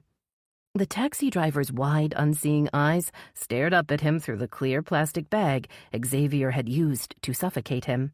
Jane got to her feet and tried to stumble away, but Xavier's long arm shot out, and he grabbed the back of her mud-splattered dress, yanking Jane's compact body against him. "Oh no, you're not going anywhere." Dragging her toward the trunk, Xavier felt the phone in his pocket buzz. He'd need to finish up with Jane soon. He had other things that had to be taken care of right away. If he didn't act quickly, his whole plan would fall apart. Xavier wrapped one strong arm around Jane's throat and squeezed, while using his other arm to keep her hands trapped by her side. Within minutes, her body sagged limply in his arms. "It's time for you to disappear," he gasped, maneuvering her closer to the open trunk. "Now don't make this difficult." Forcing her head inside the trunk, he could tell by her renewed resistance that she was still conscious, and that she'd seen the taxi driver's body stuffed inside. Summoning all his strength, Xavier shoved Jane into the trunk and slammed the lid shut. He stood in stunned silence, surprised to have gotten her inside so quickly. Maybe things are looking up. Maybe my run of bad luck is over. Walking around to the driver's side of the car, Xavier opened the door and bent down to feel around the floor well. His fingers settled on Jane's phone, and he scooped it up. A sudden banging in the trunk caused him to jump and drop the phone on the ground. He strode to the back of the car and pounded his fist on the lid several times, then leaned close and yelled out, "Go ahead, bang all you want, old lady. It doesn't matter. Nobody's gonna hear you where you're going anyway." The phone in his hand trilled, and once again he dropped it. Bending to retrieve it, he bumped his head against the bumper. Grabbing the phone, he hurled it toward the water without thinking. The splash made him feel a little better, and he exhaled as he watched the ripple in the lake fade away, determined not to let the stress get to him. "I'm almost there. Just a few more loose ends to take care of, and I'll be done. The hard part will be over." Turning back to the car, Xavier started the engine and lowered all the windows. Then he put the taxi into drive. The yellow car began to roll slowly down the steep bank toward the lake. He managed to step away and shut the door, just as the taxi reached the soggy shore. When the car stopped halfway into the water and he could still hear Jane pounding against the lid, Xavier's fear that the whole plan had been a terrible mistake returned. Forcing himself to stay calm, he got behind the car and pushed. The wheels began to move again, and within minutes the yellow roof of the taxi had disappeared into the lake's murky depths. The hot air around the lake was quiet and still for a few blissful seconds. Then an airplane roared overhead, prompting Xavier to turn away and head back toward the highway. Taking the phone out of his pocket, he tapped on the Willow Bay Quick Rides app and typed in the address of the little mom-and-pop gas station he'd located on the map earlier. It was only half a mile further up the highway. 15 minutes later, he was sitting in the back seat of a blue Toyota sedan, chatting to the driver, who had introduced herself as Connie. She explained that she'd retired to Florida to escape the chilly Chicago winters. "I don't miss all that snow in the winter," she said, turning up the air, but these Florida summers are pretty intense, especially with this latest dry spell. Xavier nodded, making sure to keep his sunglasses and hat on, and his tone neutral. Yeah, it's a good day to spend in the water. He allowed himself a small smile. I'm sure there are plenty of nice lakes around here. Sitting back in his seat, Xavier looked at his watch, exhausted and anxious to get back to the hotel. Someone might wonder where he'd gotten to. And of course, the other woman who could screw up his plan was still out there. He pictured the fear written on the girl's face in the stairwell, and then again outside the hotel that afternoon. That kind of fear made people do stupid things. Eventually, she'd panic and end up telling someone what she'd seen. That meant, no matter how tired he was, he couldn't let himself rest until he made sure she would never have the chance to tell anyone where he'd been the night Portia died. If he asked around discreetly, he would likely be able to find out who she was and why she was skulking around the hotel. Taking out his phone again, Xavier navigated to his new app and swiped through the latest updates. He wanted to keep track of all developments. He had to make sure he was prepared to do whatever was necessary to avoid becoming the main subject of the next big story. Chapter 17. Finn Jordan steered the Channel 10 news van up to the front entrance of the Riverview Hotel. He came close to sideswiping the police cruiser that was blocking cars and pedestrians from crossing the secured perimeter around the employee entrance and the door leading to the stairs. I'll go park over there next to the Channel 6 van. Finn ignored the uniformed officer who was waving for him to move out of the unloading zone. You go get us a spot in the press pen. I'm sure as a local celebrity, you won't have a problem getting a place at the front. Annoyed by Finn's bossy tone and sarcastic comment, Veronica didn't bother responding. She opened the door and jumped out into the crowd. Winding her way through the throng of people, she looked toward the spot where Nick Sargent and Gustavo had been stationed earlier in the day. Neither man was anywhere to be seen. In fact, it looked as if half the reporters had decamped. Looking at her watch, she saw that it was already 6 o'clock. Perhaps they'd gone to get dinner. The thought made her stomach growl. She hadn't had lunch and was suddenly ravenous. With a defiant sigh, she marched into the lobby and headed toward the restaurant, which appeared to be packed. A teenage hostess explained there would be at least a 30-minute wait for a table, but that the bar had just opened for dinner, and that single seats were available. Veronica turned toward the dimly lit bar with a resigned sigh. I guess I better get used to the single seats. Finding an empty stool near the end of the long wooden bar, Veronica caught sight of herself in the mirror.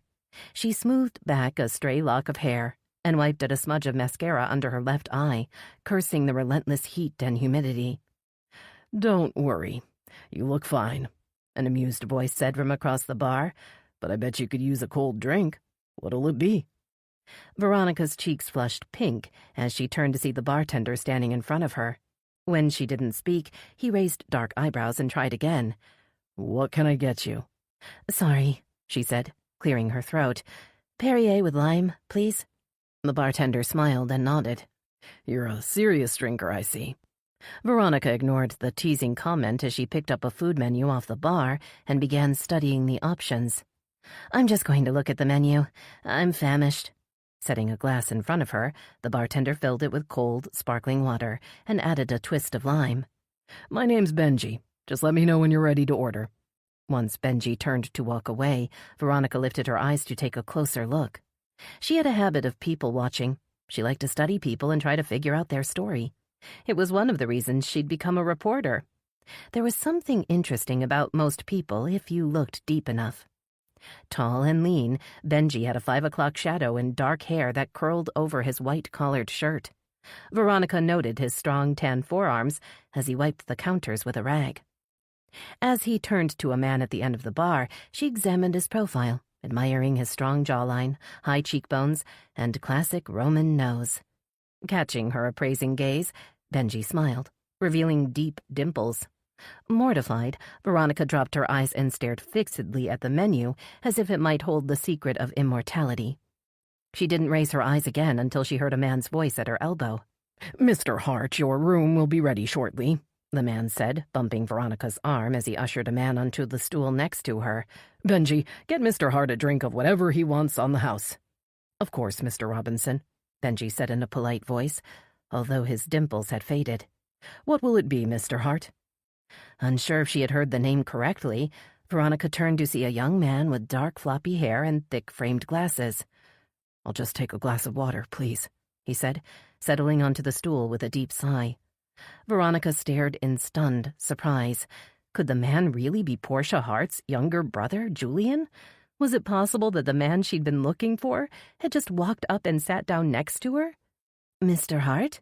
Veronica asked, unable to control herself. "Are you by any chance Julian Hart, Portia Hart's brother?" Regarding her through smudged lenses, the man seemed unsure how to answer. He finally nodded and turned back to Benji, who had returned with his drink. Downing the water in several long gulps, Julian set the empty glass on the table. "Same again, please," he said to Benji, sliding the glass forward. The bartender picked up the glass and spun around to refill it. When he returned, Veronica was surprised to see a flash of irritation on his handsome face. Benji set the water down without a word, then stepped out from behind the bar to clear one of the bar tables. "I'm sorry for your loss." An awkward silence fell as Veronica searched for the right words. "You must be devastated." Taking off his glasses, Julian rubbed his eyes with his fists and twisted his head to look at Veronica. "Thanks. I guess I'm still in shock. It just doesn't seem real." His eyes were a deep blue, and without his oversized glasses, Veronica thought he was really quite attractive. She'd seen online that he was 30 years old, only a few years older than she was, but in person, he appeared to be younger. "Do you have anyone here with you? To support you?" Shaking his head, Julian offered a wan smile. "Portia was my only family. Without her, well, I'm on my own." "I'm sorry to hear that," Veronica said. "My mother is the only family I have, other than Winston. He's my cat, so I can imagine how lonely I'd feel if something happened to her." As Julian raised his glass to take another drink, Veronica noticed a small, heart-shaped birthmark on his right wrist, just under the cuff of his long-sleeved shirt. She'd never seen a birthmark with such a clearly defined shape before. It's the type of mark that would be easy to identify in a morgue. The macabre thought flitted unbidden through her mind, and she winced. Perhaps her thwarted visit to the medical examiner's office had left a bigger impression than she'd realized. "Did you get the chance to identify your sister?" she asked, hoping she didn't sound callous. "Yes, the police called me in, but they seemed more interested in trying to smear my sister's name than in doing their job and finding out what really happened." Veronica heard bitterness in his voice, and she couldn't blame him. Who wouldn't be bitter? When Julian had woken up this morning, his world had been the same as usual, and then he had turned on the television or radio, and suddenly nothing would ever be the same again. "I heard that you found out about her death from news reports," Veronica said, feeling guilty. "I'm sorry about that." Frowning over at her, Julian shrugged. "Why should you be sorry? The media is always trying to use someone's tragedy to increase their ratings. It's not your fault." Veronica turned to face him with an apologetic grimace. "Maybe I should have introduced myself earlier. I'm Veronica Lee, Channel 10's local roaming reporter. I'm here covering the story." The color drained from Julian's face as he absorbed her words. Jumping up from the stool, he shook his head in disgust. "I should have known you had an ulterior motive for being so nice to me. Most beautiful women do, but I guess that's what I get for letting my guard down. Shame on me." Striding toward the exit, Julian bumped into a man in a baggy jacket and hotel name badge that identified him as the hotel manager. The manager straightened his glasses and turned angry eyes on Julian. When he saw who had bumped into him, his expression melted in an obsequious smile. "Oh, Mr. Hart, I was just coming to tell you your room is ready." Julian froze in place, looking past the hotel manager with blazing eyes. Finn Jordan stood in the lobby, camera in hand.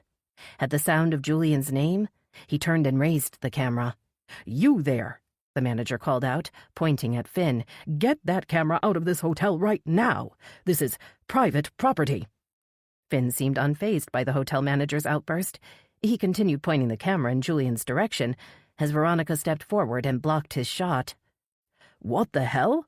Finn glared at Veronica over the camera. "Why'd you do that? You ruined a good shot. And now Julian Hart is gone." "He wouldn't talk to the police because he doesn't trust them," Veronica said. I was hoping he'd talk to me, but I screwed it up, and now we may never find out what he knows about his sister's death. Chapter 18. Nessa swallowed the last bite of her sandwich and threw the paper wrapper into the trash can under her desk. She wiped a smear of mustard off her hands with a napkin and took a swig from her water bottle. So much for dinner. Now she needed to decide which item on her to-do list to tackle next. Flipping through the pages in her notebook, Nessa decided she would call Jane Bishop first. Portia Hart's agent had been adamant that her client would never have taken drugs, much less kill herself with an intentional overdose, and she'd likely been right. From what Iris Nguyen had uncovered in the post-mortem, Portia hadn't died of an overdose. Of course, it was too soon to tell what role the drugs may have played in her drowning. Let this short in. Jane. Someone out there is responsible for Portia's death, but who? And why? When Jane's voicemail picked up after the 5th ring, Nessa realized the woman was probably still on her flight back to New York. Ms. Bishop, this is Chief Ainsley with the Willow Bay Police Department. I'd like to ask you a few more questions. If you can give me a call back, I'd appreciate it. Looking through the pages of notes and reminders, Nessa decided it was time to call the team together for an update and strategy session. Iris had estimated Portia's time of death to be between midnight and 2 a.m. That meant she'd been dead for more than 18 hours. The window of opportunity to solve the mystery of what had happened in room 1408 was starting to close. She picked up her cell and tapped on Van Zinger's number. I was just going to call you, Chief. We're gathering in the briefing room now for an update. That is, if you're available. Caught off guard, Nessa stared at the phone, then laughed. I guess great minds really do think alike, Van Zinger. I was just calling you to suggest the same darn thing. I'll be right there. Van Zinger sat at a long table across from Detective Jankowski, Riley Odell, and Alma Garcia. He jumped up when Nessa came through the briefing room door and pulled out the chair next to him. Have a seat, Chief. We were waiting for you to get started. Nessa cast a sharp glance in his direction, suspecting sarcasm, but his face was the picture of innocence. Perhaps he didn't think she was trying to micromanage after all. Allowing her shoulders to relax, Nessa took out her notebook and turned to the last page of notes. Well, I'm here, she murmured. You get started, Detective. Giving an easy nod, Van Zinger stood and crossed to the whiteboard at the front of the room.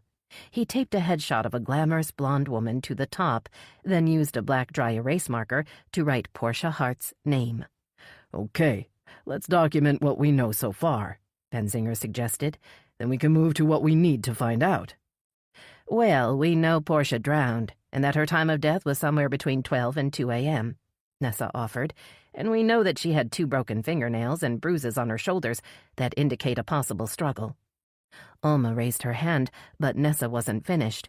I also spoke to Portia Hart's literary agent, a woman from New York named Jane Bishop. She claims that Portia never took drugs, and that she would never take her own life. She also was adamant that Portia had a secret boyfriend that may be involved with her death. When did you talk to her agent? Van Zinger looked surprised. And what else did she say about this guy? Feeling guilty that she hadn't yet shared the important detail with the lead detective on the case, Nessa pretended to check her notes as she answered. Jane Bishop arrived at the ME's office out of the blue when Iris and I were preparing to start the autopsy. She was pretty torn up and wanted to see Portia. Nessa looked up with a grimace. Unfortunately, the sight of Portia's dead body made Jane sick to her stomach. She ended up leaving for the airport before I could get any useful information, other than she thought Portia had met some guy in the Bahamas this summer. She said the guy was bad news. Did you get a name? Van Zinger asked, or a description? Nessa shook her head. She said she didn't know his name, but that she did see him one time. I have a call into her now to try to get a description. Writing Jane Bishop's name on the board, Van Zinger turned back to the group. Okay, what else? We know that Portia Hart was worth a lot of money, Riley offered, and that her only surviving family member is her younger brother, Julian Hart. Riley's comment prompted Nessa to turn back a few pages in her notebook to find her notes on Barker's earlier call. An insurance investigator named Maxwell Clay from Sterlington Insurance contacted Pete Barker. He asked him to investigate Portia Hart's cause of death. Barker thinks this guy wants to prove she committed suicide. Why would he want to do that? Van Zinger asked. So that his company doesn't have to pay the claim, Riley suggested in a dry voice. Suicide invalidates most policies. Nessa's mouth tightened into a disapproving line. Hoping that someone was miserable enough to kill themselves so your company saves money? That seems pretty cold-hearted, Nessa said with a huff. It's as bad as being an ambulance chaser. Well, it doesn't look like Mr. Clay will get his wish in this case. Jankowski spoke with grim satisfaction, even though someone tried to make it look like a suicide or maybe an accident. Riley crossed her arms over her crisp cotton blouse and frowned. So, who's the beneficiary of Portia's life insurance policy? Barker said it's her younger brother, Julian Hart. Although why he'd need more money, I can't imagine. The guy's a billionaire. He's also the person who was prescribed the pills Portia had in her room the night she died, Alma added, putting her hand down. All eyes turned to the crime scene technician. Early tests on the residue in the prescription bottle indicate it contained oxycodone, more commonly known as oxytocin, she said, checking her notes. The tracking number matches a prescription called into a Florida-based pharmacy for a patient named Julian Hart. Using the marker to draw another column on the whiteboard, Benzinger added Julian Hart's name, then wrote insurance beneficiary and prescription at scene underneath. I think we'd better have another chat with Mr. Hart. Benzinger drew a line under Julian's name. We need to ask him how his pills got in Portia's room. And I'd also like to ask him about the life insurance policy, Riley said, opening her laptop. What was the name of the insurance guy? Maxwell Clay, Nessa answered, with the Sterlington Group. Benzinger added Maxwell Clay's name to the whiteboard while Riley typed on her keyboard. After several minutes of frantic tapping, she looked up with a puzzled frown. Maxwell Clay isn't on the state's list of registered private investigators, and he isn't listed on the Sterlington Group website as an employee, Riley murmured. But there is a Maxwell Clay listed as an independent insurance broker in Hart Cove. Hart Cove? Jankowski pushed a stray lock of blonde hair off his forehead. Where's that? Riley shrugged, still tapping on her keyboard. Hart Cove is a little town on the East Coast, just north of Palm Beach. Looks like Remington Hart's grandfather founded the town. I guess if you're that rich, owning a whole town is no big deal. Jankowski sounded as if he disapproved. And you probably feel like you can do whatever you want. Ignoring Jankowski's bitter comment, Nessa turned to face Riley. So, if Maxwell Clay's not an insurance investigator, and his company isn't the one on the hook to pay out the claim, then why did he ask Barker to look into Portia Hart's cause of death? There's only one way to find out, Riley responded. Right, Nessa agreed, and Barker told me Clay would be at his office tomorrow morning. I think we better send a welcoming party. In the meantime, I'll wait for Jane Bishop's call. Benzinger nodded, reviewing the whiteboard. How about I call Julian Hart and arrange another interview for tomorrow afternoon? Riley sounded almost enthusiastic. That'll give us a chance to get a statement from Maxwell Clay. Benzinger jotted a few notes on the board. I guess that leaves me and Jank to review the security footage from the hotel, he said, shooting Jankowski a grin. Sound like fun, bro? Jankowski grunted but didn't respond, so Nessa stood and crossed the room. She pulled open the door, then looked back over her shoulder. I'm gonna go home and tuck my boys into bed. Call me if you have any updates that can't wait for tomorrow. As she walked out to her Dodge, Nessa felt as if she was leaving something undone. Could she have missed some vital clue? Doubt again settled in her chest. Maybe I should stay and look through the security footage with Benzinger and Jankowski, or do a background check on Maxwell Clay. But she knew she needed to let her team do their job, and so her legs kept moving. She was soon driving into the setting sun toward home. Chapter 19. Riley stared at the closed door, wondering why she hadn't walked with Nessa to her car. There was nothing she could do at the police station that she couldn't do in her own office or in her own apartment. But it was Saturday night, and the thought of going back to City Hall's empty corridors or eating a lonely dinner in her quiet apartment depressed her. I'm going back to the hotel. Jankowski stood and slid his laptop into his backpack. I want to talk to the security guard and the rest of the staff working last night. Benzinger nodded his agreement. Yeah, better get them to make a statement while it's still fresh. Waving a distracted hand at Jankowski's retreating back, Riley stared down at her computer and began clicking through the search results on Julian Hart. Most links led to stories about the death of his billionaire father 10 years earlier. A few mentioned his artwork or referred to his famous sister. Remington Hart left both of his children a huge fortune, she said, trying to think through the possibilities. Would Julian kill his own sister over an insurance claim when he's already loaded? She looked up and caught Van Zinger's blue eyes, then looked back down at her screen with a flustered scowl. Maybe I should get a subpoena to review Portia Hart's bank accounts and see what's going on. You're still using that old follow-the-money trick, Van Zinger scoffed. I thought you'd be after some DNA. Isn't that what a jury wants nowadays? Riley's cheeks burned, and she berated herself for letting his words get to her. She was surprised at how much his sarcastic remarks stung. Why did she even care what he thought anyway? A hard edge crept into her reply. Of course, but they also want a motive, and that usually leads back to only a few things, and money is always a good bet. Well, you can chase a motive if that's what you want, but I think you'll need more than that to prove to a jury that Portia didn't take her own life, or accidentally take one too many pills for that matter. We need some physical evidence. We need to follow the money, Riley insisted. Van Zinger's eyes lit up. He pulled his cell phone out of his pocket and tapped out a number. You just gave me a great idea. He held the phone to his ear. Hey, Alma, I know you just left, and I'm sorry to be a pest, but I've got a question for you. Van Zinger winked at Riley. Let me put you on speakerphone. You're not a pest, Alma replied. Call me any time you like. Riley darted a sideways glance at Van Zinger and rolled her eyes, irritated by the flush of color that had risen in his cheeks at Alma's suggestive tone. Okay, so we wanted to ask you a question. We? Alma sounded wary. Riley sighed and sat forward. Hi, Alma. It's Riley. I'm still here going through the case with Van Zinger. Apparently he thinks he has a brilliant idea, but I'm still not sure what it is. Alma laughed, but Riley thought the crime scene technician's cheerfulness sounded forced. She wondered why Alma seemed different with her lately. It was almost as if Alma was mad at her. Does Alma think there's something going on between me and Van Zinger? And is she as interested in him as she seems to be? Well, go ahead, Van Zinger, Alma said. What's the question? You dusted for fingerprints at the scene, right? You dusted her purse, her wallet, the hotel room safe? Van Zinger asked. Anywhere and everywhere she may have had some money? Well, my team is pretty thorough, but I'll have to check to see what prints we collected. Alma sounded as confused as Riley felt. Are you thinking this was a robbery gone wrong?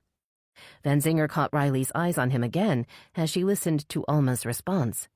This time she didn't look away, and he offered her the teasing smile that always used to make her melt. Just following the money, Alma. You know what they say. Well, I'll check and let you know what I find out. As far as I know, Portia Hart's personal effects haven't been turned over to her family, so we could always go through them again if you think it could help. That'd be highly appreciated, Alma. Van Zinger gave Riley a thumbs up. I'll wait to hear back.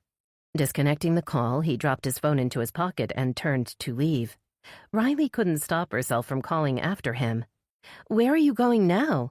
I'm going to watch the security footage the hotel turned over, see if I can spot anything fishy.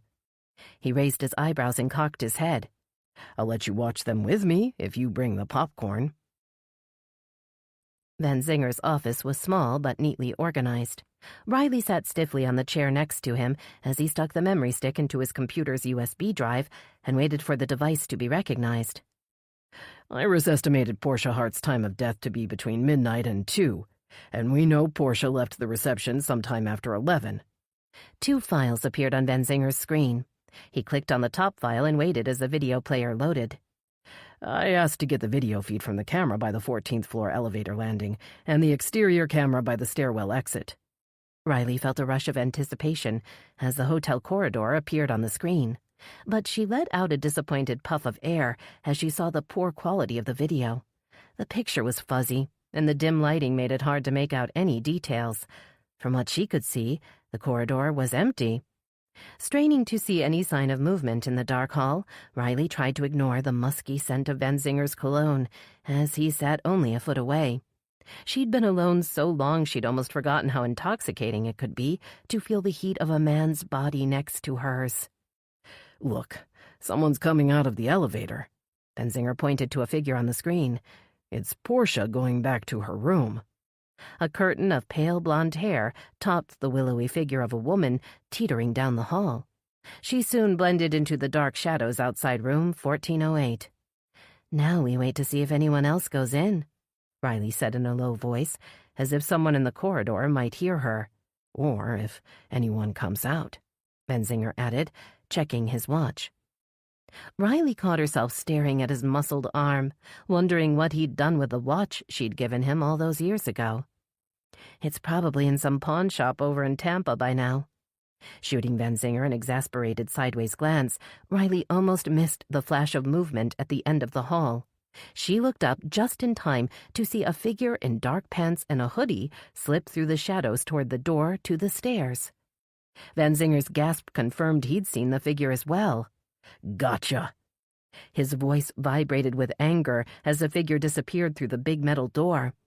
Tapping on an icon to skip backward in the video, Jankowski watched the clip again. "There was definitely someone in her room around that time," Benzinger said, "and it looks like he was waiting for her when she came in." Clicking on the second file, both Riley and Benzinger watched the screen with anxious eyes. They weren't expecting to see the girl with pink hair slam out of the exterior door and disappear through an opening along the walkway. "Who the hell is she?" And before Benzinger could finish his sentence, the door opened again, and a dark figure in a hoodie raced through with his head down. The man headed toward the parking garage without noticing the gap in the wall the young woman had slipped through. There was a man in Portia's room. Riley sounded stunned to have found solid proof that Portia hadn't died alone. And that girl may be the only witness out there who can identify him. Chapter 20. The sun rose early, lighting the water of the Willow River with a dazzling brightness that made Lexi's eyes water. Sunday mornings on the Riverwalk were free from the loud, bustling crowds that frequented the restaurants, bars, and retail boutiques each evening. She sat alone on a wide, wrought-iron bench facing the water's edge.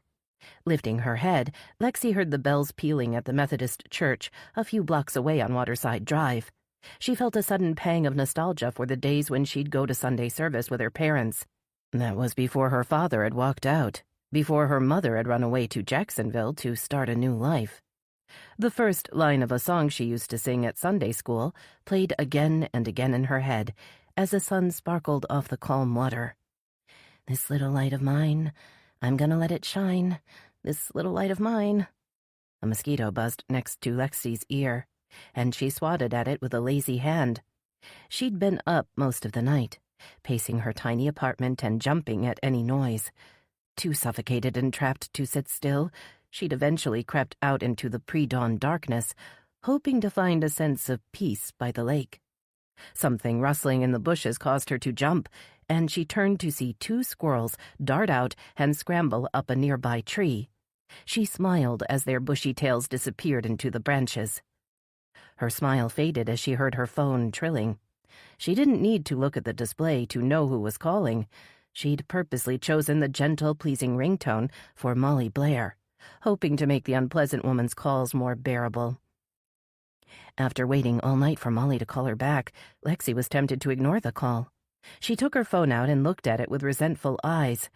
Maybe I should just run away. I could get some help. I could get better. The phone stopped ringing, and for one blissful moment, Lexi felt a surge of relief. She'd done it. That was the first step. Ignore the calls. Leave town. Pretend nothing that had happened during the last 12 months was real. It was all just a terrible dream. Shoving the phone back in her pocket, Lexi felt the edge of the plastic bag that Molly had given her. It held only 2 more pills. Panic rose in her chest at the thought of what she would do after the 2 remaining pills were gone. "I'll go to the rehab that guy Frankie told me about. I'll go to Hope House." But doubt and fear joined the swirl of panic as she wondered how she would cope with the withdrawal. She'd tried it on her own already several times. Each time had seemed harder than the last, with the nausea, sweating, and anxiety reaching unbearable levels. Grabbing her phone, Lexi jabbed the screen and held it to her ear. "Molly? Is that you, Molly?" "Lexi, I need you to come over here." The request surprised Lexi. "Come to your house? Like, now?" "Yes, I need to talk to you. And I have more pills." Lexi raised her eyebrows and held the phone out to stare at it. Molly was usually paranoid about mentioning anything to do with pills, drugs, or illicit activities over the phone. Perhaps Molly was mellowing. Or maybe she'd been up all night and was just too tired to care. Picturing the bottle of pills that awaited, Lexi closed her eyes and sighed. Who was she kidding anyway? There was no way she would be able to leave Willow Bay without a supply of pills to hold her over. She had tried going cold turkey before, and it was a painful, dangerous method. "I'll go to Molly's and get a supply. I'll use them to wean myself slowly." "I'm not at home now," she told Molly, "so it'll take a while." "Just get over here, now." Before Lexi could reply, Molly disconnected the call. Lexi's silver Mustang sped away from the Riverwalk, almost sideswiping a neon-blue Prius as she made a wide turn onto Bay Street. Molly's back gate was ajar when Lexi steered the Mustang into the alley behind Kingston Road, only a few minutes later. She parked along the curb, then looked over her shoulder, reassuring herself that her suitcase and backpack were in the back seat. All she had to do was get the pills, and she could be on her way to Jacksonville. She'd call her mother and break the news once she'd gotten on the highway. Stepping into the stifling heat, Lexi felt her temples begin to throb. She shaded her eyes from the harsh morning sunshine with one hand and stuck her other hand in her pocket to pat the deflated plastic bag, comforted by the 2 hard tablets within.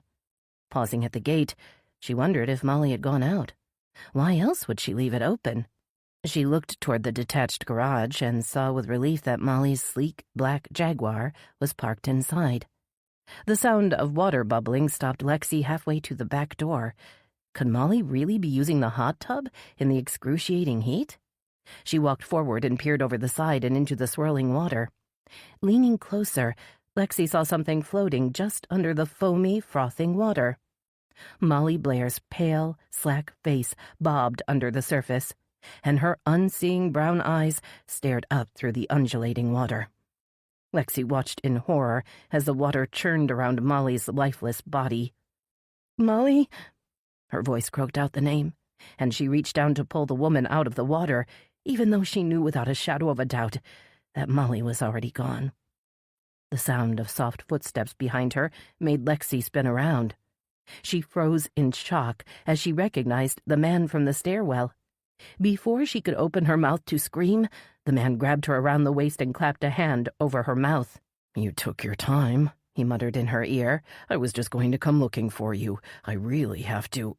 Bringing her heel down hard on his foot, Lexi threw her head back and cracked her skull against the man's forehead. He bellowed and released his grip as Lexi ran toward the gate, her heart thumping and her legs shaking. She'd almost made it to the gate when a big hand closed around her arm and jerked her backward. Her scream pierced the air, then abruptly stopped as the man once again held a strong hand over her mouth. Dragging her toward the hot tub, he pushed her head down into the gurgling water. Lexi clawed up at him, scratching at the leather gloves he wore in growing desperation. Grasping at anything she could hold on to, she wrenched her hand back and pulled off one of his gloves. He pushed her head under the water with angry hands, and she gulped in a burning mouthful before managing to get her face above the surface. "Stop fighting, you stupid—" The sound of the gate banging against the wooden fence caused the man to stop and look up. Lexi used the distraction to bring her knee up between his legs, and the man screamed in pain. His hands dropped away, and she lost her balance, tumbling into the water on top of Molly's lolling body. Flailing against the water, Lexi grabbed onto the side of the tub and tried to pull herself out, but a wave of dizziness caused her legs to give way. She sank back in despair, sure that the man would be on her again any minute, and certain her body would never be able to withstand another assault. She fought to keep her head up as she wavered in and out of consciousness. "It can't end like this, can it? No, I can't give up. I can't let him win." "Molly?" She heard the voice above her and looked up to see worried eyes and a thin, unshaven face. Skinny arms reached down, straining to pull her up and out of the water, and gentle hands deposited her on the wooden deck. "Are you okay, Molly?" Squinting up, Lexi recognized the man who'd given her the stick of gum the night before. What was his name? Frankie? Her voice was a raw whisper. "Yeah, it's me." His voice was strained. "You almost crashed into me and my partner back on Bay Street. I thought we'd better make sure you were okay. You didn't look very good last night." Eyes widening, Lexi tried to sit up, but the spinning in her head caused her to sink back down. "That man, he killed Molly." "Who is that guy? He ran into the house. Barker went after him." Frankie pointed toward the sliding glass doors, then frowned. "And what do you mean he killed Molly? Aren't you Molly?" Shaking her head, Lexi tried to explain. "No, I'm Lexi Marsh. Molly's in there." Choking out the words, Lexi struggled to remain conscious. "That man killed her." Frankie pushed himself to his feet and leaned over the edge of the hot tub. After a long pause, he sat down next to Lexi, his face stricken. Pulling out his cell phone, he tapped 3 times on the display and then held the phone to his ear. Lexi could hear the faint voice of the 911 operator on the other end of the call. When Frankie spoke, his voice was shaky. "I need to report a homicide and an assault. The house is on Kingston Road. Hold on." Frankie looked at the house, then down at Lexi. "You know the house number?" She nodded, starting to feel a little less dizzy. "It's 5025 Kingston." The fact that she was asking the police to come out to Molly's house seemed surreal. She'd been keeping her work for Molly a closely guarded secret for so long, it still seemed wrong to reveal the address. "Okay, they're gonna send a car over," Frankie told her, looking down at her with a curious expression. "Now, are you gonna tell me what's going on?" Sitting up, Lexi ran a hand through her wet hair. Tiny drops of water dripped onto her shoulders as she considered her options. If she told the police the truth, she may get in trouble. She'd taken drugs without a prescription, and she'd taken part in an illegal escort operation. Both offenses could result in jail time and a permanent record. And the man who had tried to kill her was still out there. If she told the police what she'd seen, he'd be back.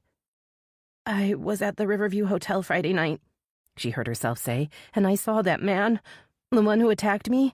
He was coming down the stairs and he looked angry that I'd seen him." "Friday night at the Riverview?" Frankie cocked his head and frowned. "You mean when Portia Hart was killed?" Lexi nodded and took a deep breath. "I think he was trying to get to me through Molly," Lexi said, her voice cracking. "He wanted to shut me up. He killed her and he was going to kill me next." Lifting a thin hand, Frankie gave her shoulder an awkward pat as sirens began to wail in the distance. A big man stepped out of the back door and waved at Frankie. "I couldn't catch up to him. He must have had a car nearby." Frankie nodded and looked down at Lexi. "You gotta tell the cops what happened," he said, sensing her reluctance. "You're the only one that saw the guy who killed your friend. The same guy that was in the hotel the night Portia Hart died. You're gonna be a star witness." Lexi recoiled at the idea, wishing she were strong enough to get up and run away before it was too late. "Cheer up," Frankie said, trying to smile. "You'll probably end up on the news and everything. You'll be famous when the press hears your story." Fear settled in Lexi's chest as she imagined just what the police and the press would uncover if they dug into her past. She shivered as the first police car roared up outside the gate. Chapter 21. Hunter Headley dropped the phone on his desk with growing unease. He'd gone into the station early, even though Sunday was usually the one day of the week he allowed himself to take the full day off. He'd been working on the developing Portia Hart story for several hours when he'd received a call from his contact at the Willow Bay Police Department. A woman had been attacked and killed in her home on Kingston Road.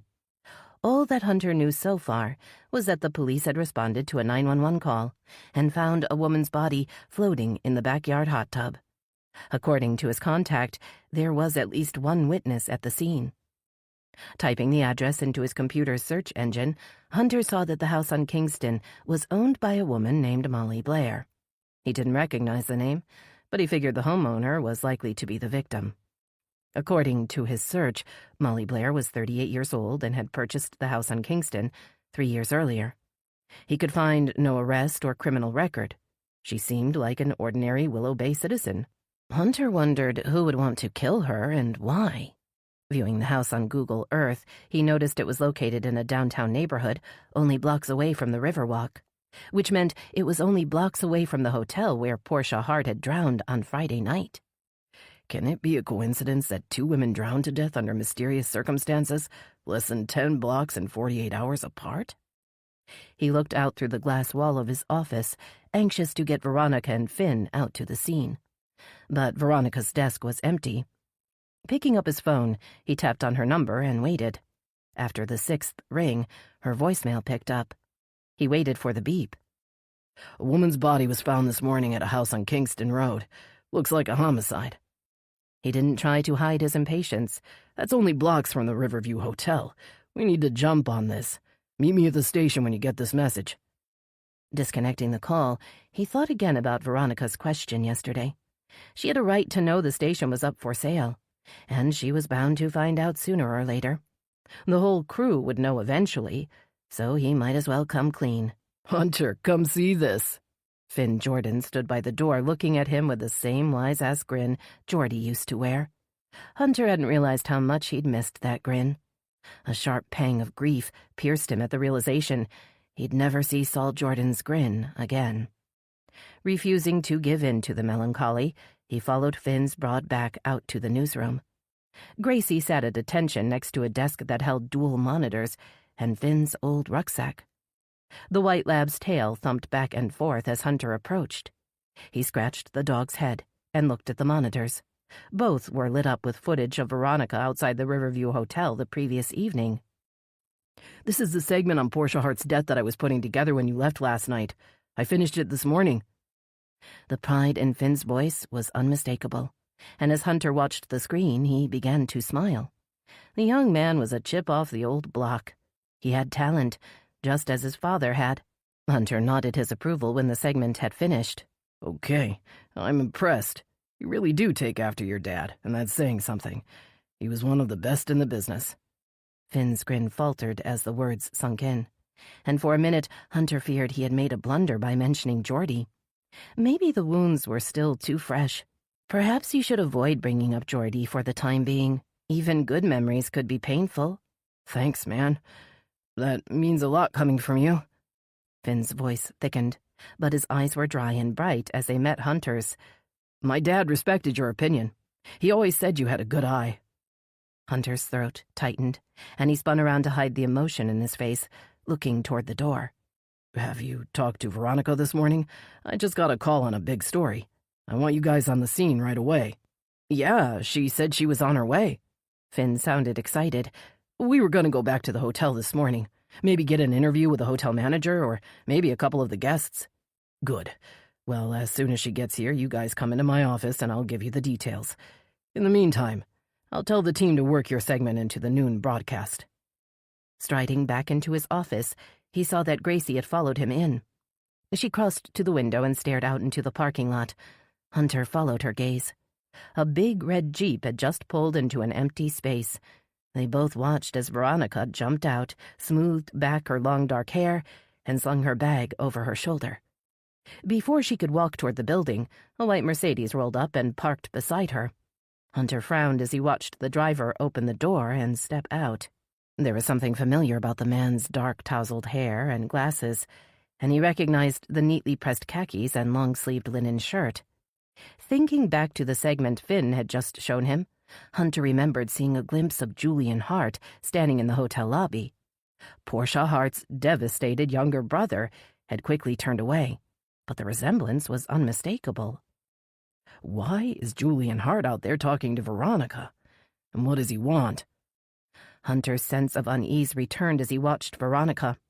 He was too far away to see the expression on her face, but her body language suggested she was tense, and that the conversation was strained. Resisting the urge to rush outside and intervene, Hunter forced himself to remain calm. His sudden instinct to protect Veronica disturbed him. He couldn't let himself get too emotionally involved with his staff, although he knew it was common for people working together in stressful environments to associate their heightened emotions with their coworkers. And he couldn't think of any situation more stressful than the last time Veronica had gotten too involved in a story. She'd cornered a serial killer and had ended up as his hostage. Hunter's pulse raced as he remembered the night he'd had to face Boyd Faraday. Luckily, he'd managed to outsmart the killer, and Veronica's life had been spared. But it had been a close call, and Hunter couldn't help worrying that the next time she chased down a killer to get a story, she might not be so lucky. Of course, Julian Hart wasn't a deranged stalker. He was a grieving brother, a rich, handsome artist with a sensitive side. Perhaps that's just what Veronica needed. She certainly deserved to be happy. As he watched Veronica reach out a gentle hand and rest it on Julian's arm, Hunter told himself she was only trying to console the guy. That was the kind of person she was. Her compassion was one of the main reasons he admired her, and it wasn't any of his business in any case. It shouldn't matter to him who she spoke to. And why does the sight of her touching Julian Hart make me want to put my fist through this window? Forcing his eyes away from the scene outside, Hunter knelt next to Gracie's warm, solid body and rubbed her soft fur. He breathed in deeply, then let out a slow exhale. He couldn't let himself slide backward. Not after all the progress he'd made in the last few months. His therapy sessions with Reggie Horn had been going well, and he'd managed to wean himself off his medication. A sudden fear washed over him. What if his lack of medication was making him relapse? Perhaps he didn't have as much control over his PTSD as he'd imagined. I can't go back there, Gracie, he murmured, staring into the Labrador's deep brown eyes. I can't lose myself again. Veronica dropped her bag on her desk, seemingly lost in thought. Hey, you got my message, right? Hunter asked as he walked toward her. About the homicide over on Kingston? She stopped short and stared up at him blankly. I guess that means you didn't. Finn appeared beside them carrying a camera case. His rucksack was already over his shoulder. He looked ready to roll. You ready to go, Veronica? I just saw that Channel 6 is already on the scene. Your buddy Nick Sargent must live in his van. Smiling at her confused expression, Finn headed toward the door. I'll fill you in on the way to the scene. Now let's get moving. He turned back to Hunter and laughed. I think Gracie wants to stay here with you. Hunter glanced down to see that Gracie had settled in by his feet. She looked up at him with contented eyes and yawned. When he raised his head, Finn and Veronica were halfway to the door. Wait! Everyone on the news crew turned to look at Hunter as Veronica and Finn jerked to a stop. The word had come out louder than he'd intended. Seeing the startled and expectant faces all around him, Hunter couldn't bring himself to say what needed to be said. He wanted to tell Veronica and the rest of the crew about the station's impending sale, but he had to pick the right time. Blurting out the situation in the midst of two breaking stories would make it seem more dire than it actually was. He'd have to wait until things had calmed down. What did Julian Hart want? He hadn't known he was going to ask the question until it came out of his mouth. I saw him outside. He agreed to an interview, Veronica replied, not sounding very happy, and he apologized for overreacting last night. Raising his eyebrows, Hunter tried to mask his surprise. That's good. You've managed to get a real scoop, then. Yeah, I guess so, Veronica agreed. We're supposed to meet up later this afternoon. Hopefully, he won't change his mind. Finn walked to the door and pulled it open. Let's go, Ronnie. Veronica stopped in mid-stride and put her hands on her hips. Who told you to call me that? Only my mother calls me Ronnie. I'm a reporter, Finn said, holding open the door. I can find out just about anything if I'm motivated. Rolling her eyes, she hurried out the door. Hunter watched it swing shut behind her, then looked down at Gracie and sighed.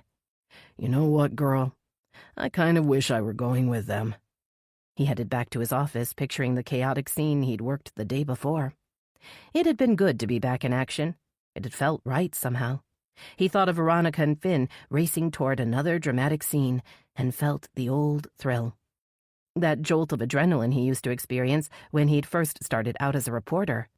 Maybe I can find what I lost in Kabul. Maybe it isn't over for me after all. Chapter 22. Knowing the temperature inside the locked van would be unbearable, Finn started the engine and let the air conditioner run while he loaded up the camera and grip gear. Veronica leaned against the door and pulled her notebook out of her bag. She wanted to make a few notes about her conversation with Julian Hart before she was pulled into another story. The unexpected arrival of Portia Hart's brother had rattled her, and she'd been concerned by his disheveled appearance. He was obviously having a hard time dealing with his sister's death, and Veronica suspected he was pretty much alone in the world, now that Portia was gone. Veronica had tried to apologize for not telling him she was a reporter as soon as they'd started talking the day before. But Julian had stopped her. He'd seemed embarrassed that he'd stormed out in a huff, and he'd thank her for not using the footage on Channel 10's late night or early morning broadcast. As she waited for the van to cool off, Veronica replayed his words. When my face wasn't on the news, I kind of hoped I'd been wrong, that you hadn't talked to me just to get a story, that I might be able to trust you. His words had been spoken with such earnest sincerity that she'd reached out and put a hand on his shirt sleeve. She now wondered about the impulsive gesture. At the time, it had felt like the right thing to do. He was alone and hurting, and she had offered comfort. But now, Veronica wondered if she was allowing herself to get too emotionally invested in Julian Hart's story. Shouldn't she keep an objective distance so that she could report the facts without her own feelings skewing them? You coming or what? Looking up from her notebook, Veronica saw that Finn was already sitting in the driver's seat. He'd rolled down the passenger window and was staring at her with wide, impatient eyes. "Oh yeah, sorry." She opened the door and climbed in. "I was just making some notes to reference later." Finn navigated the big van out of the station's parking lot and onto Townsend Road, then turned to look at her. "What did Julian Hart want? You guys seem to be having a pretty intense conversation." "I'm surprised you have to ask," she snapped. "I thought you already knew everything about everything."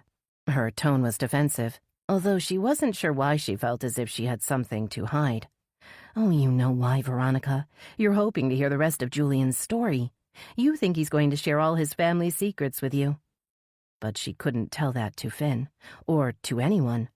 Julian had confessed that Portia's life wasn't as perfect as her book had portrayed to the rest of the world, but he'd done so off the record. Veronica thought back to his tortured admission. "There are things no one knows, and I need to find out the truth. I need closure. Will you help me find it? Off the record?" While she hadn't committed to anything, Veronica had agreed to meet Julian later. Now she was wondering if that had been a mistake.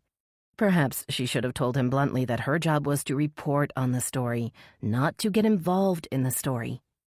She forced herself to close her notebook. She had another breaking story that needed her attention. Further thoughts about Julian Hart and his sad blue eyes would have to wait. "Okay, so where are we going and what's the big story?" She looked out the window as Finn turned toward downtown.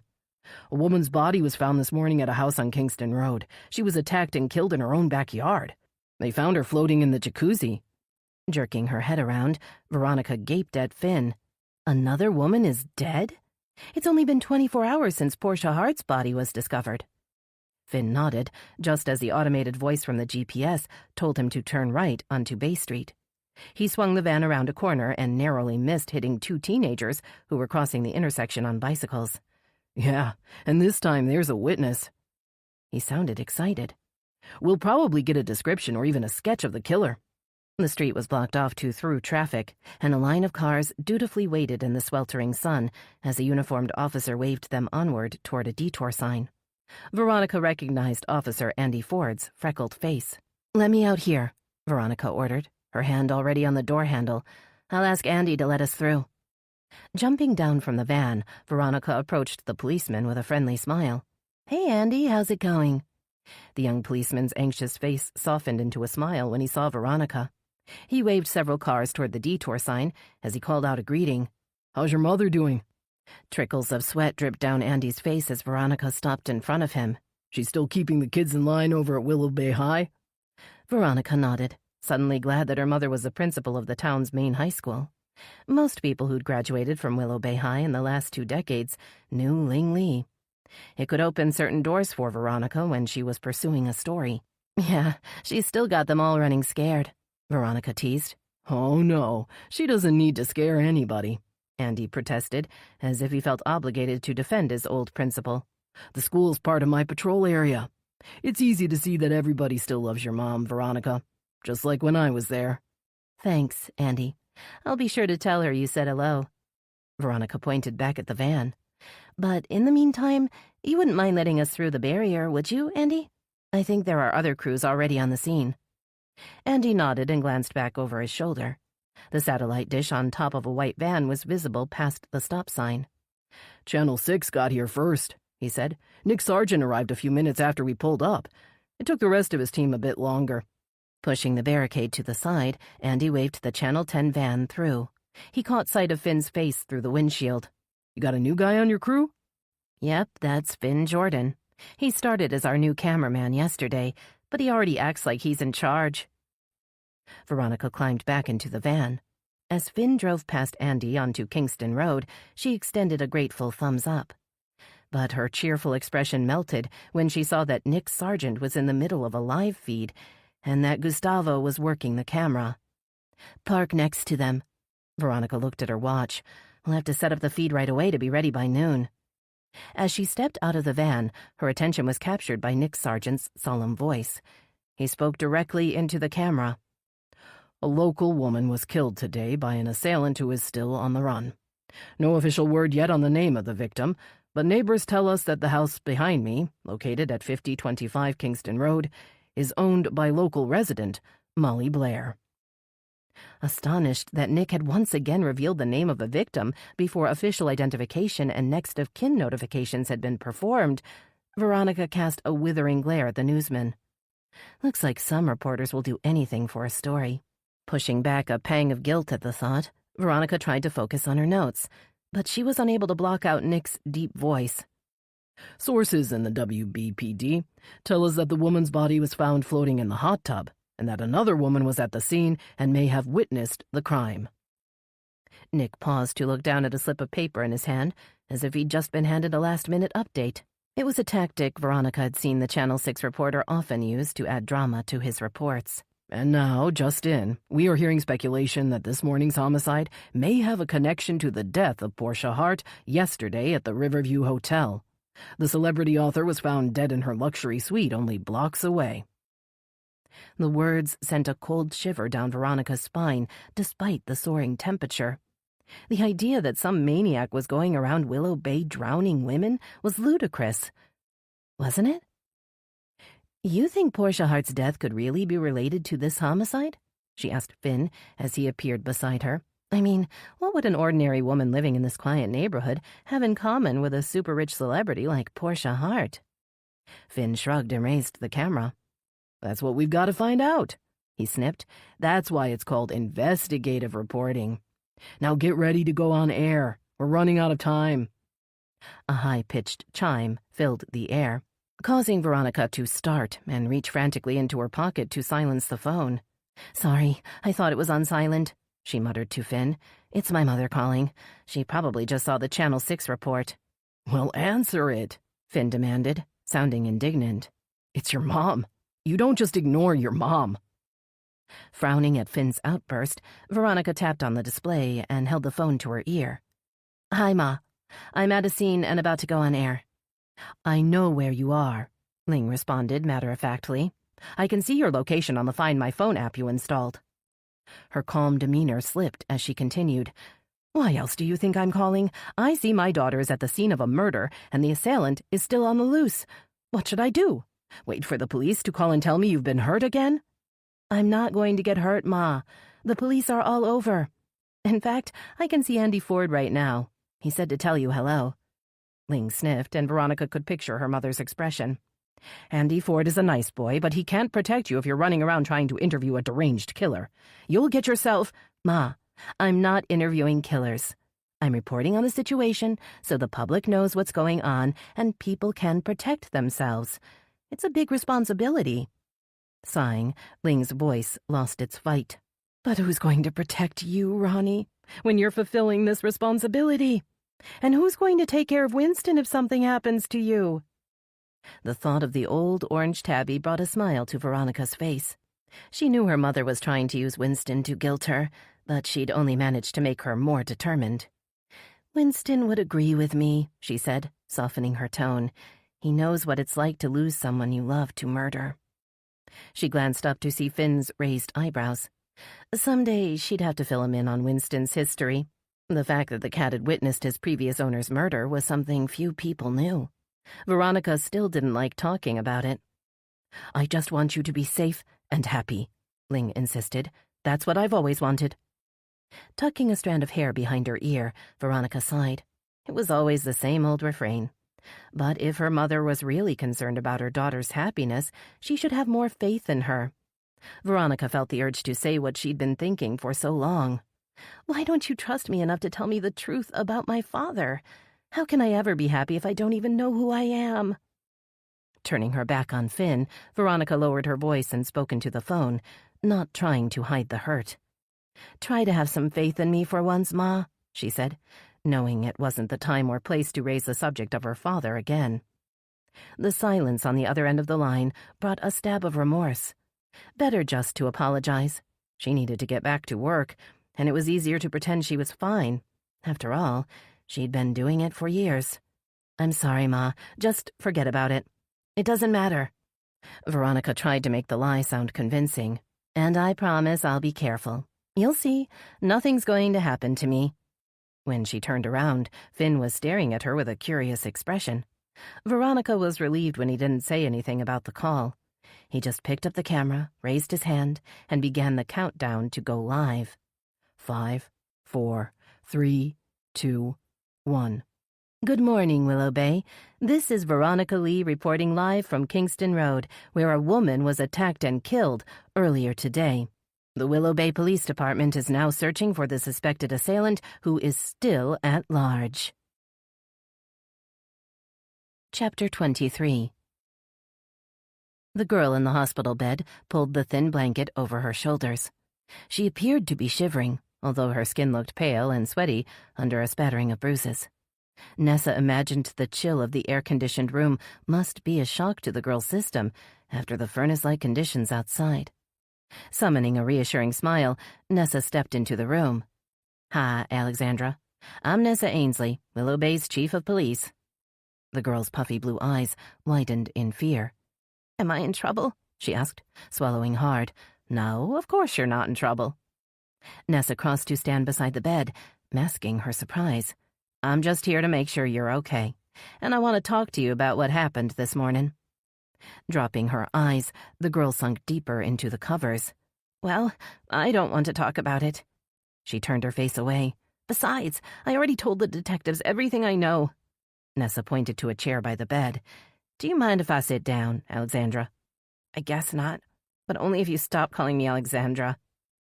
The petulant retort reminded Nessa of Cole's tendency to pout whenever he wasn't getting his own way. She hid a smile as she slid onto the chair and opened up her notebook. "Okay, what should I call you then?" "Most of my friends call me Lexi, although my mom calls me Alex." After a slight pause, she added, "I prefer Lexi." Nessa cleared her throat.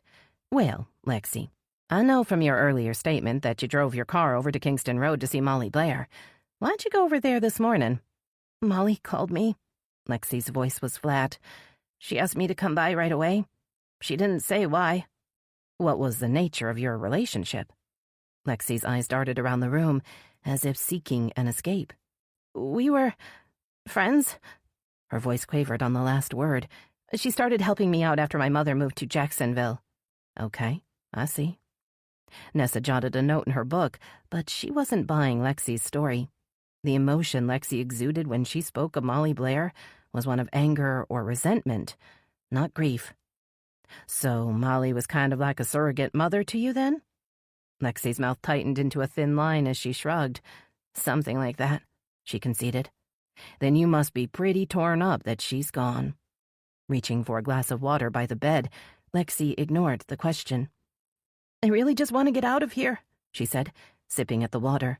"I'm fine. I don't know why they even brought me here." "The doctors want you to stay overnight for observation. They say you ingested a lot of water and might have blacked out during the incident. Best to keep an eye on you." Nessa had also overheard the nurses saying Lexi's vital signs were unstable, but that wasn't something she had been supposed to hear. "I'd like to show you something, Lexi." Pulling out a thin laptop, Nessa opened it on her lap and clicked on an icon. Within seconds, a video began to play. It showed an exterior door of the Riverview Hotel. Suddenly, a young woman with pink hair charged through the door and disappeared into a gap in the wall. Almost immediately, a man barreled out, running with his hooded head down. He flew past the gap in the wall without slowing, and the clip ended. "That was footage from a security camera outside the Riverview Hotel," Nessa said, watching Lexi's face drain of all color. "And I think that young woman running out the door might be you." Shaking her head in denial, Lexi crossed her arms over her chest. "I don't know who that is, but she looks nothing like me." Nessa bit her lip, wondering what Lexi hoped to gain by lying. "She looks petrified. What or who could be scarier than the man who came storming out of the hotel after her? What is she hiding? And why?" Leaning back in the chair, Nessa studied Lexi's face. Behind the fear and the bruises, she was a lovely young woman, with high cheekbones, big blue eyes, and a long, slender neck. But there was a vulnerable tilt to her chin, and her hands trembled as they clutched the blanket to her chest. "I can see that you're really scared, Lexi, and I don't know why or what might have happened to you before today, but if you tell me what's wrong, I can try to help you."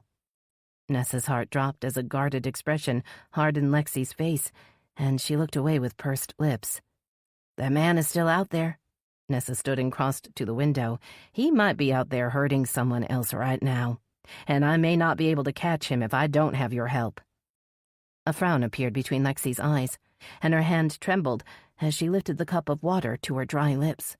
She was just about to speak when a nurse came bustling in to review her chart, ignoring Nessa as she turned to her patient. "How are you feeling, dear?" "I'm okay," Lexi replied in a shaky voice, "but I just need a little pain medicine and then I'll be good to go." Peering at Lexi over her glasses, the nurse raised her eyebrows.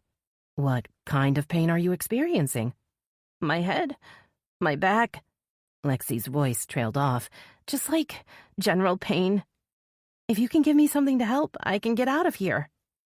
A sudden understanding clicked in Nessa's brain. How had she missed the signs?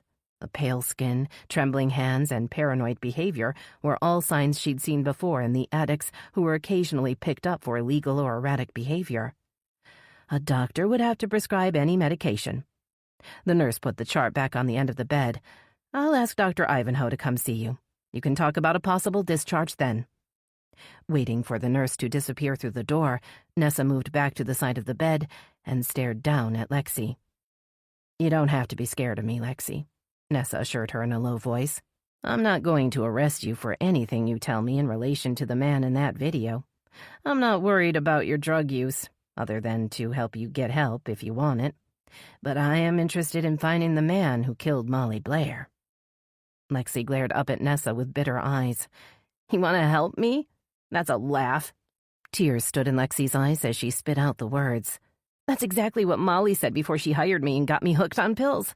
But she didn't help me. She just used me. Just like you want to use me to catch that psycho."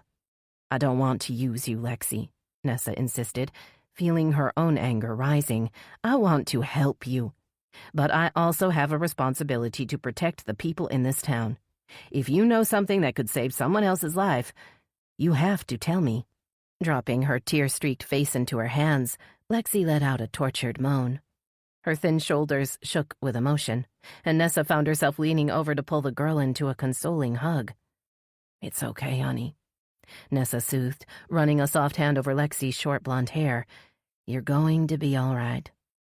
Lexi let her head sag onto Nessa's shoulder, and she sobbed like a little girl as Nessa waited for the storm to pass.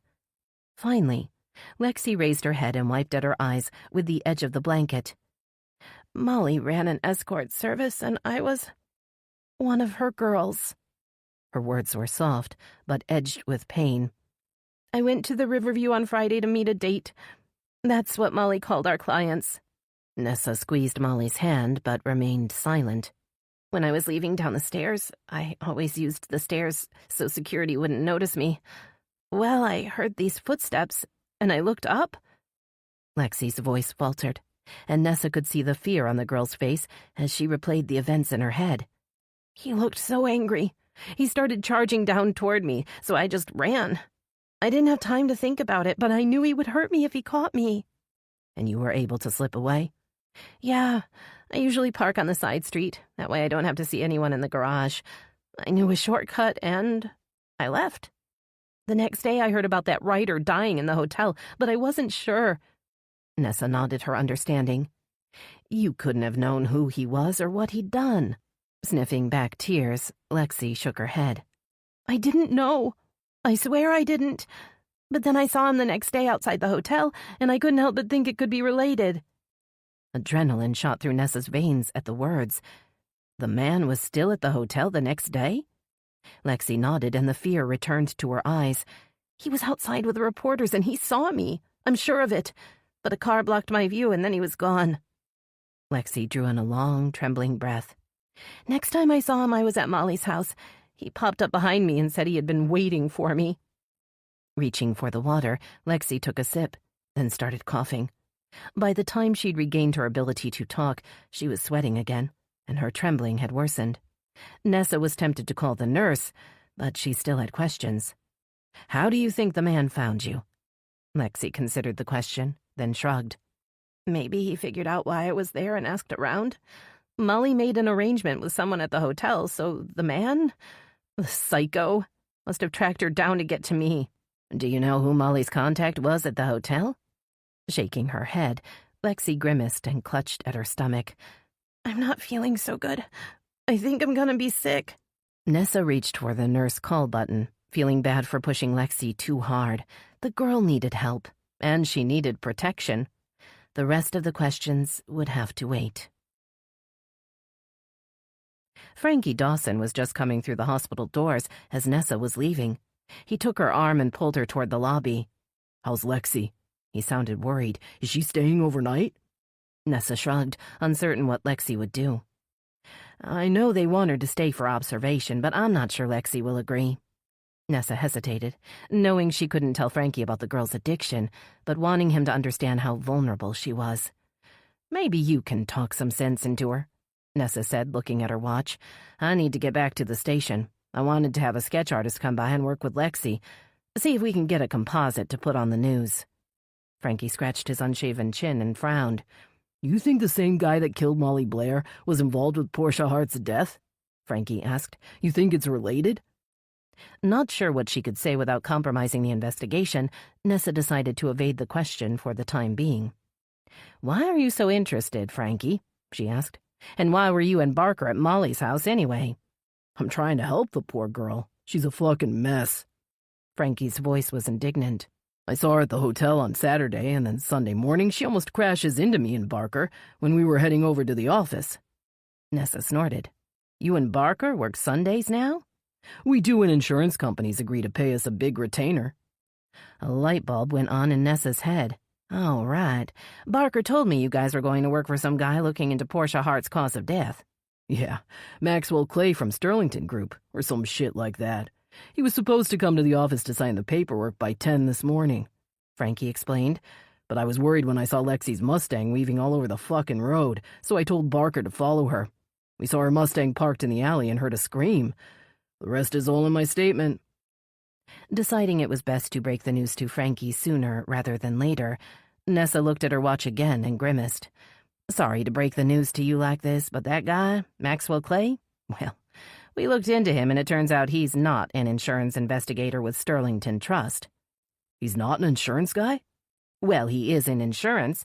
He owns an independent agency. But he's not with Sterlington and he's not an investigator.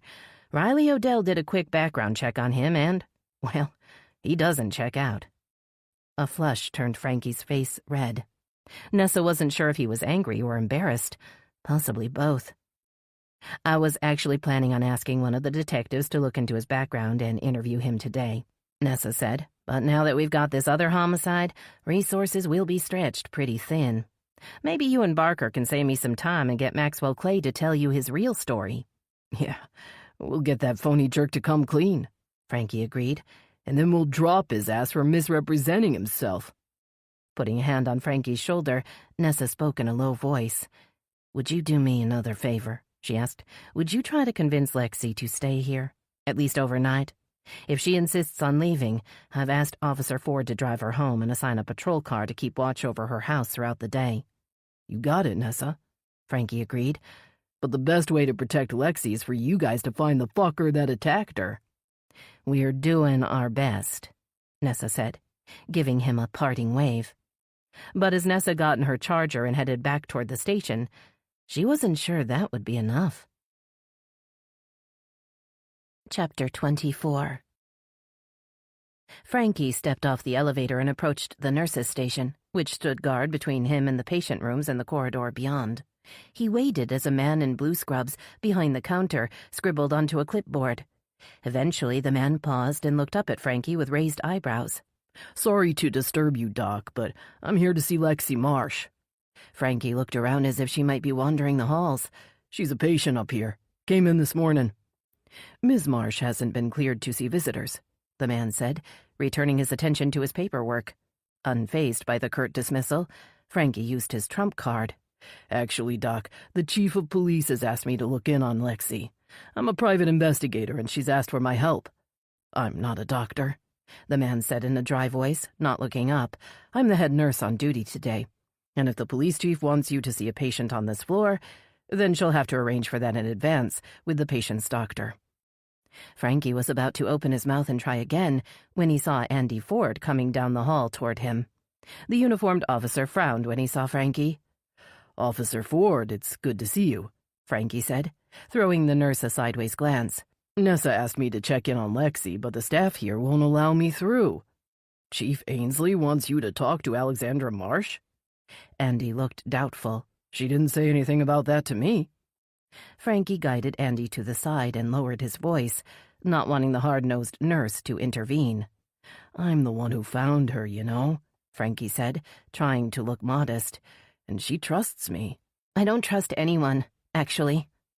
Lexi's voice directly behind him caused Frankie to jump. She was dressed in jeans and a tank top, and her pale face was marred by ugly bruises. She'd washed the sweat and grime off her face since he'd seen her outside Molly's house, and her hair looked freshly washed. "Miss Marsh, you aren't supposed to be out of bed." The nurse was on his feet. His smug indifference had disappeared. Circling the counter, he crossed to Lexi and put a concerned hand on her arm, but she shook him off. "I'm leaving," she insisted, heading toward the elevator. "There's nothing wrong with me that a little rest won't fix." Scrambling to join her in the elevator, Frankie pushed past Andy, who was staring after her with a panicked expression. "The chief told me to give you a ride home," Andy called out as he, too, scurried through the doors. "She'll have my ass if I let you go out there on your own." Lexi folded her arms over her chest and leaned against the wall as the elevator descended. Frankie noted the sweaty sheen on her skin and watched as she fidgeted with the thin strap of her tank top. He could see she was in even worse shape than she'd been in the first time he'd seen her at the hotel. Even from their brief encounter, he'd seen that she was on something or coming off of something. And now, after a few days had passed, he could tell she was hurting. The poor girl is dope sick and doing a shitty job of hiding it. As the elevator door opened, Frankie put a hand on Lexi's arm and guided her toward the double doors leading outside. "My cruiser's over there." Andy pointed to a black and white by the curb. "I'll give you a ride back to your apartment, Ms. Marsh, and we'll have a patrol car keep watch over you tonight." Opening the back of the cruiser, Andy waited for the girl to climb inside. Before he could close the door, Frank had slipped in too. Lexi stared at Frankie in surprise, then shrugged and slumped against the back door. She rested her head on the thick glass of the window pane and closed her eyes. Frankie looked over her bright thatch of blonde hair and watched the hospital recede as Andy pulled away from the curb. By the time they arrived at Lexi's apartment, she was snoring softly. An occasional moan or whimper escaped her lips as she slept. "Home sweet home," Frankie called out, nudging her arm with a long, skinny finger. "Time to wake up." Lexi opened an eye and stared at Frankie in confusion. She raised her head to look out the window and caught sight of her apartment just as Andy opened the door. Climbing out of the car, Lexi walked toward her apartment without looking back. "We'll have a patrol car outside," Andy called in an exasperated voice. "Let us know if you need anything." Frankie followed Lexi to her door and waited as she dug into her pocket for the keys. He looked back as Andy Ford got into his cruiser and figured it might be his last chance to convince Lexi to get help. He had to give it a try. "I can see you're suffering, Lexi. What are you coming off of?" Lexi froze with the key halfway in the lock. "What the hell are you talking about?" she said, not looking up. "What did Chief Ainsley tell you?" "Nobody had to tell me nothing," Frankie said. "It's written all over your face. You can't fool me, little girl." "I'm not a little girl," Lexi muttered, but she sounded resigned. Pushing the key into the lock for her, Frankie turned the deadbolt and pushed the door open. He waited for her to go inside, then followed behind her, but left the door slightly open so she wouldn't feel trapped. "I'm not here to get in your face," Frankie said, "and I know you need to get some rest, but you don't have to go through this alone." "Oh, yeah?" Lexi smirked, dropping onto her sofa. "You want to help me? Maybe get a little peace while you're at it?" Shaking his head, Frankie tried to keep the anger out of his voice. "That's messed up." He scratched at his chin and took a deep breath. "I'm not a damn perv. I'm offering to help because you need a friend. I know firsthand how shitty it is to feel like you're all alone." Lexi stared up at him with red-rimmed eyes. She suddenly seemed very young and painfully fragile. "Molly ran an escort business." Her voice was almost a whisper. Frankie had to lean in to hear. "She arranged dates with men who would pay, and she gave me pills to make it all easier. Oxy, mainly. But now she's gone, and you don't have any oxy." Nodding, Lexi raised desperate eyes to his. "Can you help me? Can you get me some pills?" She held his gaze. "Just enough to let me wean myself off that shit. I can't go cold turkey. I've tried." "I can't do that," Frankie said, knowing he had no choice. "The only thing that's gonna help you is rehab." He pulled his phone out of his pocket. "I know the lady who runs Hope House. She's a real nice person. If I ask her, I know she'll help you." Dropping her head into her hands, Lexi shook her head. "Just leave," she muttered. "Just leave me alone." "Listen, Lexi, I know it can be tough, but—" "I said get the fuck out," she yelled, jumping up and stumbling over to open the door. "Just get out of my fucking house." Frankie flinched as the door slammed shut behind him. He thought of the lost look in her eyes and promised himself he'd be back. Lexi Marsh was about to hit rock bottom, and when she did, she'd need someone there to help her pick up the pieces. Frankie arrived at the Riverview Hotel in a bad mood. He was worried about Lexi and had been unable to get in touch with Maxwell Clay to reschedule their meeting. That slimy phony must know I'm onto him. Tapping on Clay's number yet again, Frankie settled himself on a sofa in the hotel's lobby and prepared to leave another message. He kept the phone to his ear as he surveyed the area, absently listening to the phone ring again and again. A shrill echo across the room grabbed Frankie's attention. A tall man in a well-tailored suit stood by the reception desk. His phone was ringing in unison with the phone Frankie held to his ear. Tapping the screen to disconnect, Frankie dropped the phone in his pocket and moved closer to the man in the suit. "You're all set, Mr. Clay," the receptionist said. "Enjoy your day." As the man turned around, Frankie stepped in front of him, blocking his path to the door. "Why, if it isn't Maxwell Clay," Frankie crossed his thin arms over his chest, "just the man I've been looking for." Recoiling from Frankie's aggressive stance, Clay tried to step around him, but found his way barred by Frankie's lanky figure. "I thought you needed the services of a local PI," Frankie protested. "But you don't seem to want to take my call anymore." Clay stopped and stared at Frankie. "You're Barker and Dawson Investigations?" "No, I'm Frankie, and I'd appreciate you telling me why the hell you're pretending to be an investigator for some big-time insurance company when you aren't." A flush of anger filled Clay's thin face. "Who do you think you are?" the man sputtered. "I waited over an hour for you this morning and you never showed up, and now you're attacking me with some ridiculous accusation. So you're telling me you really are an investigator with Sterlington Insurance Group?" Frankie asked, beginning to wonder if Nessa had gotten her information mixed up. I'm telling you to move out of my way, Mr. Dawson. I have an appointment to get to, and I'm already late. Sidestepping Frankie's size 14 shoe, Clay once again headed for the door. He paused when he heard Frankie call out, "The police are looking into you, Mr. Clay. And if I were you, I'd hope they don't find out you've been going around telling stories." Clay's shoulders stiffened, but he didn't look back as he pushed through the big glass door. Frankie stared after him in frustration, not sure what he was going to tell Nessa. She'd asked him to find out what the man's intent was, and all he'd managed to do was piss him off and warn him away. Wondering what he should do next, Frankie stared around the lobby. Portia Hart had mysteriously drowned in this same hotel on Friday night, and Molly Blair's body had been found floating in her hot tub only blocks away on Sunday morning. What was the connection between the two women? Lexi's anguished voice replayed in his mind. "I was at the Riverview Hotel Friday night, and I saw the man who attacked me. He was trying to get to me through Molly. He wanted to shut me up. He killed her, and he was going to kill me next." The Riverview Hotel had to be the link. That's where the killer had seen Lexi sneaking down the back stairs. It wouldn't have been rocket science to figure out Lexi was a pro. And somehow the killer found out that Molly Blair ran the operation. Once he knew who she was, it would have been easy to track her down and force her to call Lexi. So who the hell knew about Molly and her girls? He looked around the lobby, trying to imagine who could have been Molly Blair's contact at the Riverview. His eyes settled on the reception counter, then strayed to the concierge station, which was currently unmanned. Stepping to the polished mahogany desk, Frankie banged his fist on the bell and waited. Within seconds, a harried man in wired-framed glasses and an ill-fitting jacket scurried over.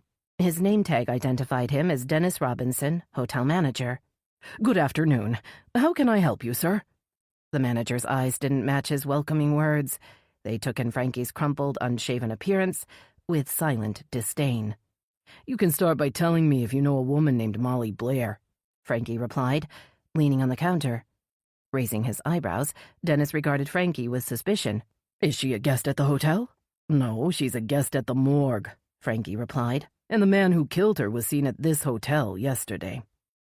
The manager gaped at Frankie, his eyes wide behind his glasses, apparently at a loss for words. "In fact, the guy who offed her was also seen in here on Friday night. The same night one of Molly's girls came here to meet up with some losers staying at your hotel." Finally regaining his ability to speak, Dennis inhaled a deep breath and adjusted his jacket. "I have no idea what you're talking about. We run a legitimate, high-end operation here, and if you're implying otherwise, I'm not implying anything." Frankie leaned further over the counter. "I'm stating a fact. I know that an escort racket has been sending girls to this hotel. I just have to figure out who specifically was involved on your end." Red with outrage, the manager pointed toward the door.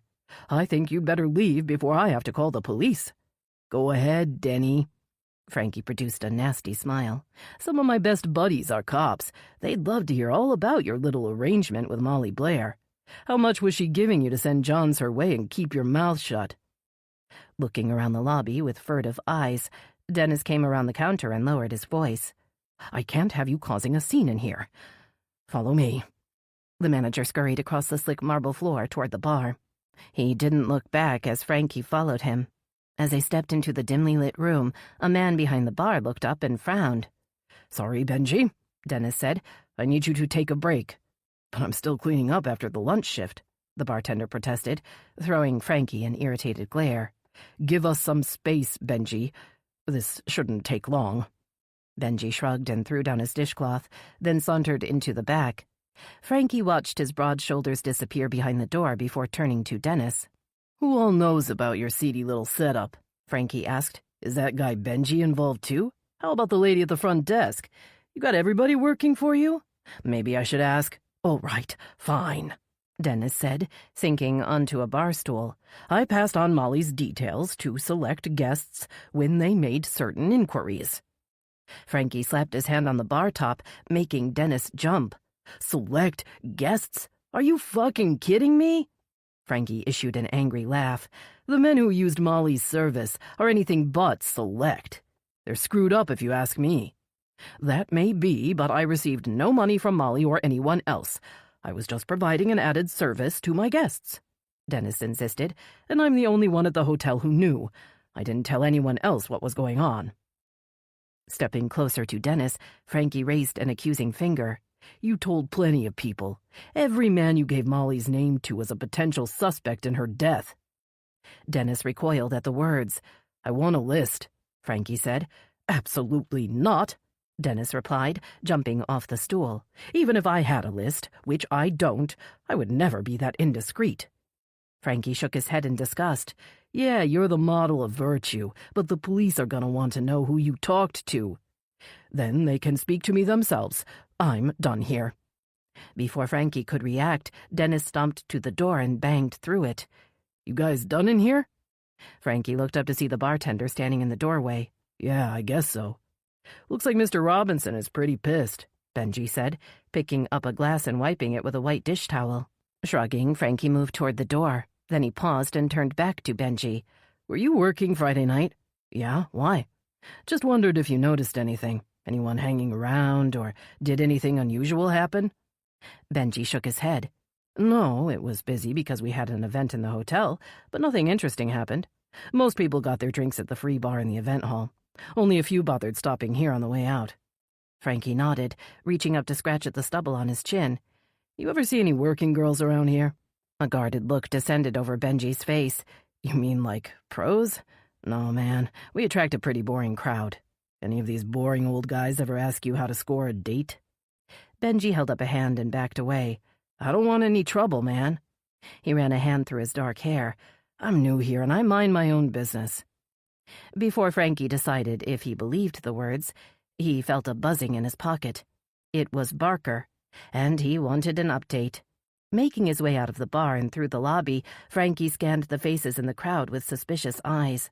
A killer had been in the same building only a day before. He might still be there, waiting and watching. Chapter 25. The nausea was getting worse, as was the shaking. Lexi stood in front of the bathroom sink and splashed cold water on her face.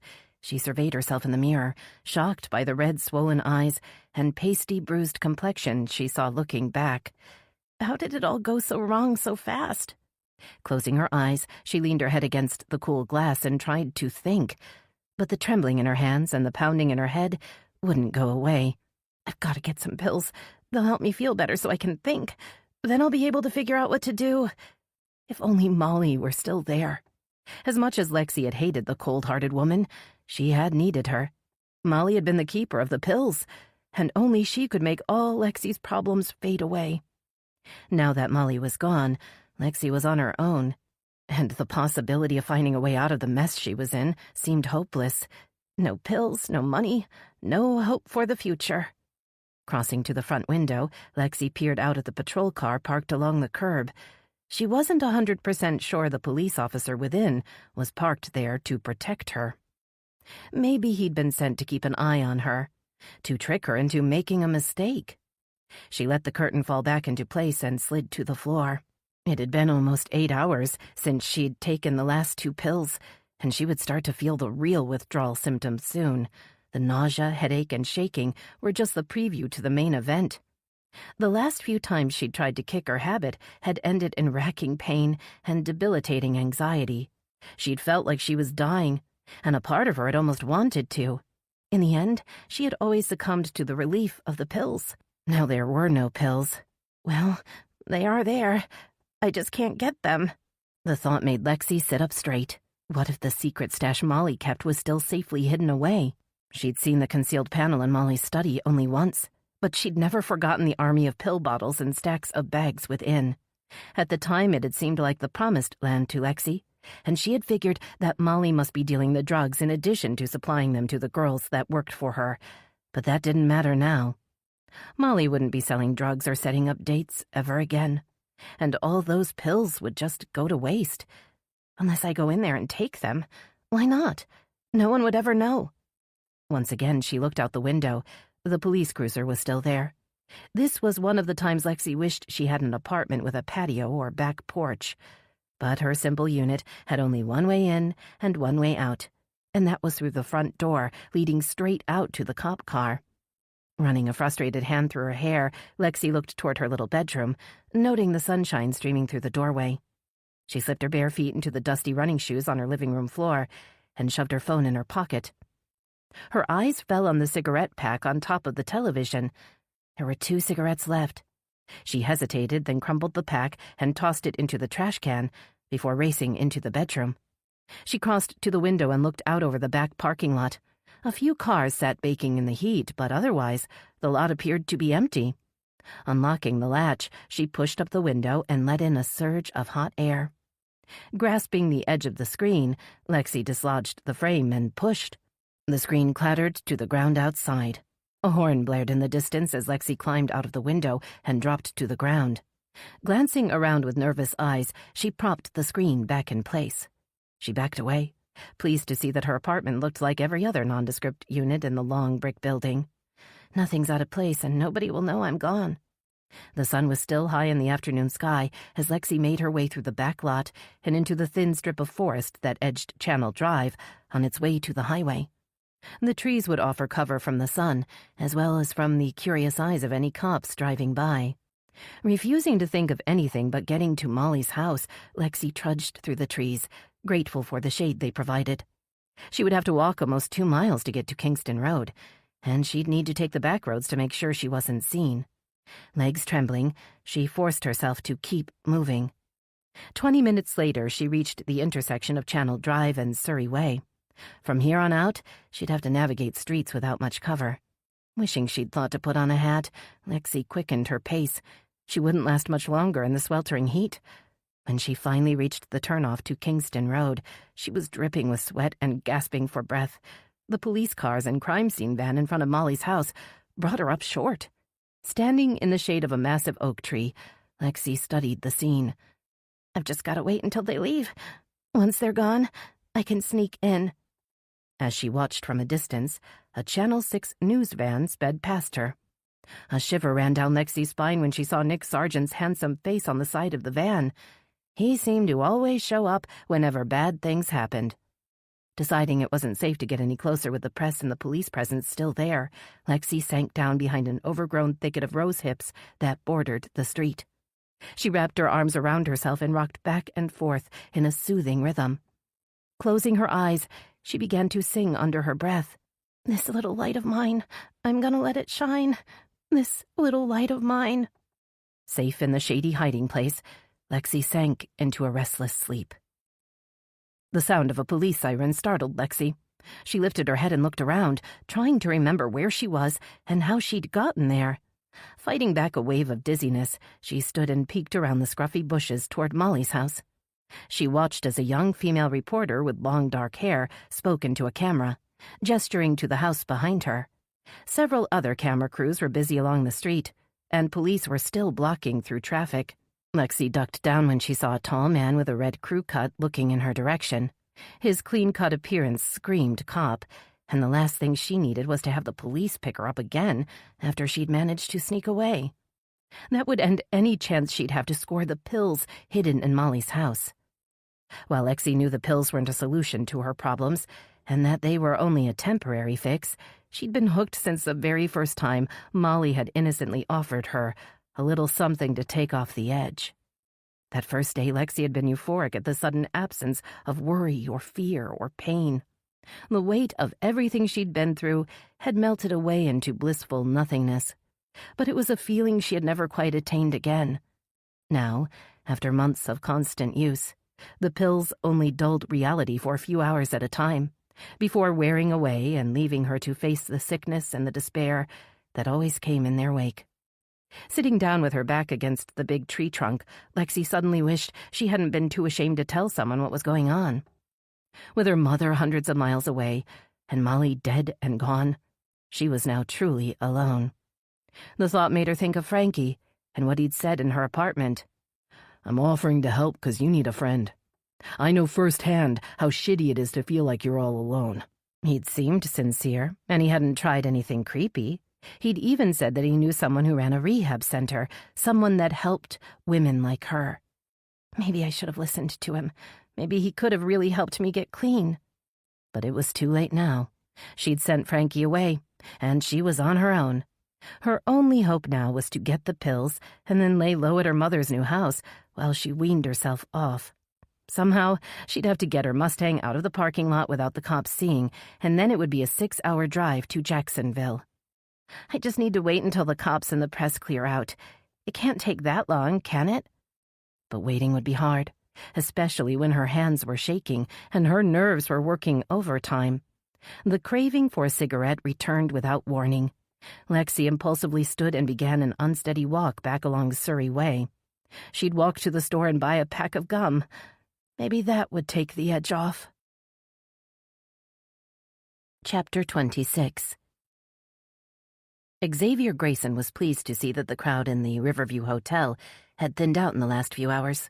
The police had responded in full force to the latest crime scene, and the press had chased behind them like hyenas attracted to a fresh kill. He had no doubt they were all over on Kingston Road, scavenging for the goriest details. Positioning himself under a widescreen television mounted on the wall, he watched Veronica Lee reporting live outside Molly Blair's house. He kept one eye on the screen and one eye on the crowd, curious to see if the cops would put 2 and 2 together. Will they figure out the connection between Portia Hart and Molly Blair? He smiled when he thought of the bodies they'd eventually find in Mosquito Lake. The bodies in the trunk of the taxi would surely be a mystery to the clueless cops. They would probably never be able to solve the murders or understand why they'd had to happen. The smile turned into a grimace as Xavier recognized the woman standing next to Veronica Lee. It was Riley Odell, the assistant prosecutor that had worked on his case down in Miami. She'd been the only one that had ever gotten close to catching on to his con, and she'd almost put a stop to his promising career before it had really gotten started. But if he thought about it, Riley Odell had been the reason he'd finally resorted to murder. It had been the smug prosecutor's fault that he'd been forced to kill Miriam Feldman in order to avoid going to jail. If only she'd kept her nose out of his love life, everything might have been different. Releasing a wistful sigh, he let his mind wander back to that fateful night in Miami, a decade earlier. The small yacht had been anchored for days, bobbing up and down in the warm waters off Miami Beach, waiting for its owner to wrap up her business in the city and sail away to a less crowded port. Xavier, still damp from his swim through the dark waters, waited patiently in the cabin, ignoring the shouts and laughter from the other vessels nearby. He didn't want to be seen, and he couldn't afford to be distracted. It was going to be his first time, and he wanted it to go flawlessly. He had a tradition to uphold, after all. Walking to the oval mirror mounted on the wood-paneled wall, Xavier ran a manicured hand through his wavy blonde hair and smiled. He liked being a blonde. The sun-kissed beach boy look suited him, and the blue contact lenses made him appear wide-eyed and innocent. Admiring the smooth fit of his diving suit over his leanly muscled chest, Xavier stepped closer to the mirror, then paused. Someone was walking down the dock toward the yacht. He recognized the click, click, click of Miriam Feldman's high heels against the wood. Striding across the small cabin, he closed himself in the tiny bathroom. Moments later, he heard the cabin door open and close. The rattle of keys falling onto the table and the thump of first one shoe and then the other hitting the floor let him know she was settling in for the evening. As the door to the bathroom swung open, Xavier lunged forward and grabbed Miriam by the throat, giving her no chance to scream for help. Her eyes widened in fear as she saw the terrifying truth in his eyes. He wasn't the playful, seductive man she'd come to know. Instead, she saw the real Xavier, cold, calculating, and utterly ruthless. Pushing Miriam into the middle of the cabin, Xavier forced her back against the table where they'd spent so many previous evenings enjoying dinner and wine by candlelight. His arms began to shake with the effort, and a trickle of sweat dripped down his face as he squeezed harder. In a last instinctive attempt to save herself, Miriam lifted her hands to his, trying to claw his fingers away, but her fingernails cracked against the thick diving gloves he wore. When her hands fell away, he released her, allowing her body to slump to the floor. He nodded in approval as she moaned and stirred. Everything was going just as he'd planned. It wouldn't do for her to be found without water in her lungs, not if he wanted her death to be labeled an accidental drowning. No, he needed her to be alive when she went into the water. Dragging Miriam to the door, He opened it and hefted her up the short flight of stairs to the deck. The breeze lifted a strand of her hair and blew it around her face, causing her eyes to flutter open. But Xavier ignored her as he checked his diving gear and strapped on his air tank, before pulling on his fins and diving mask. He was all set to go.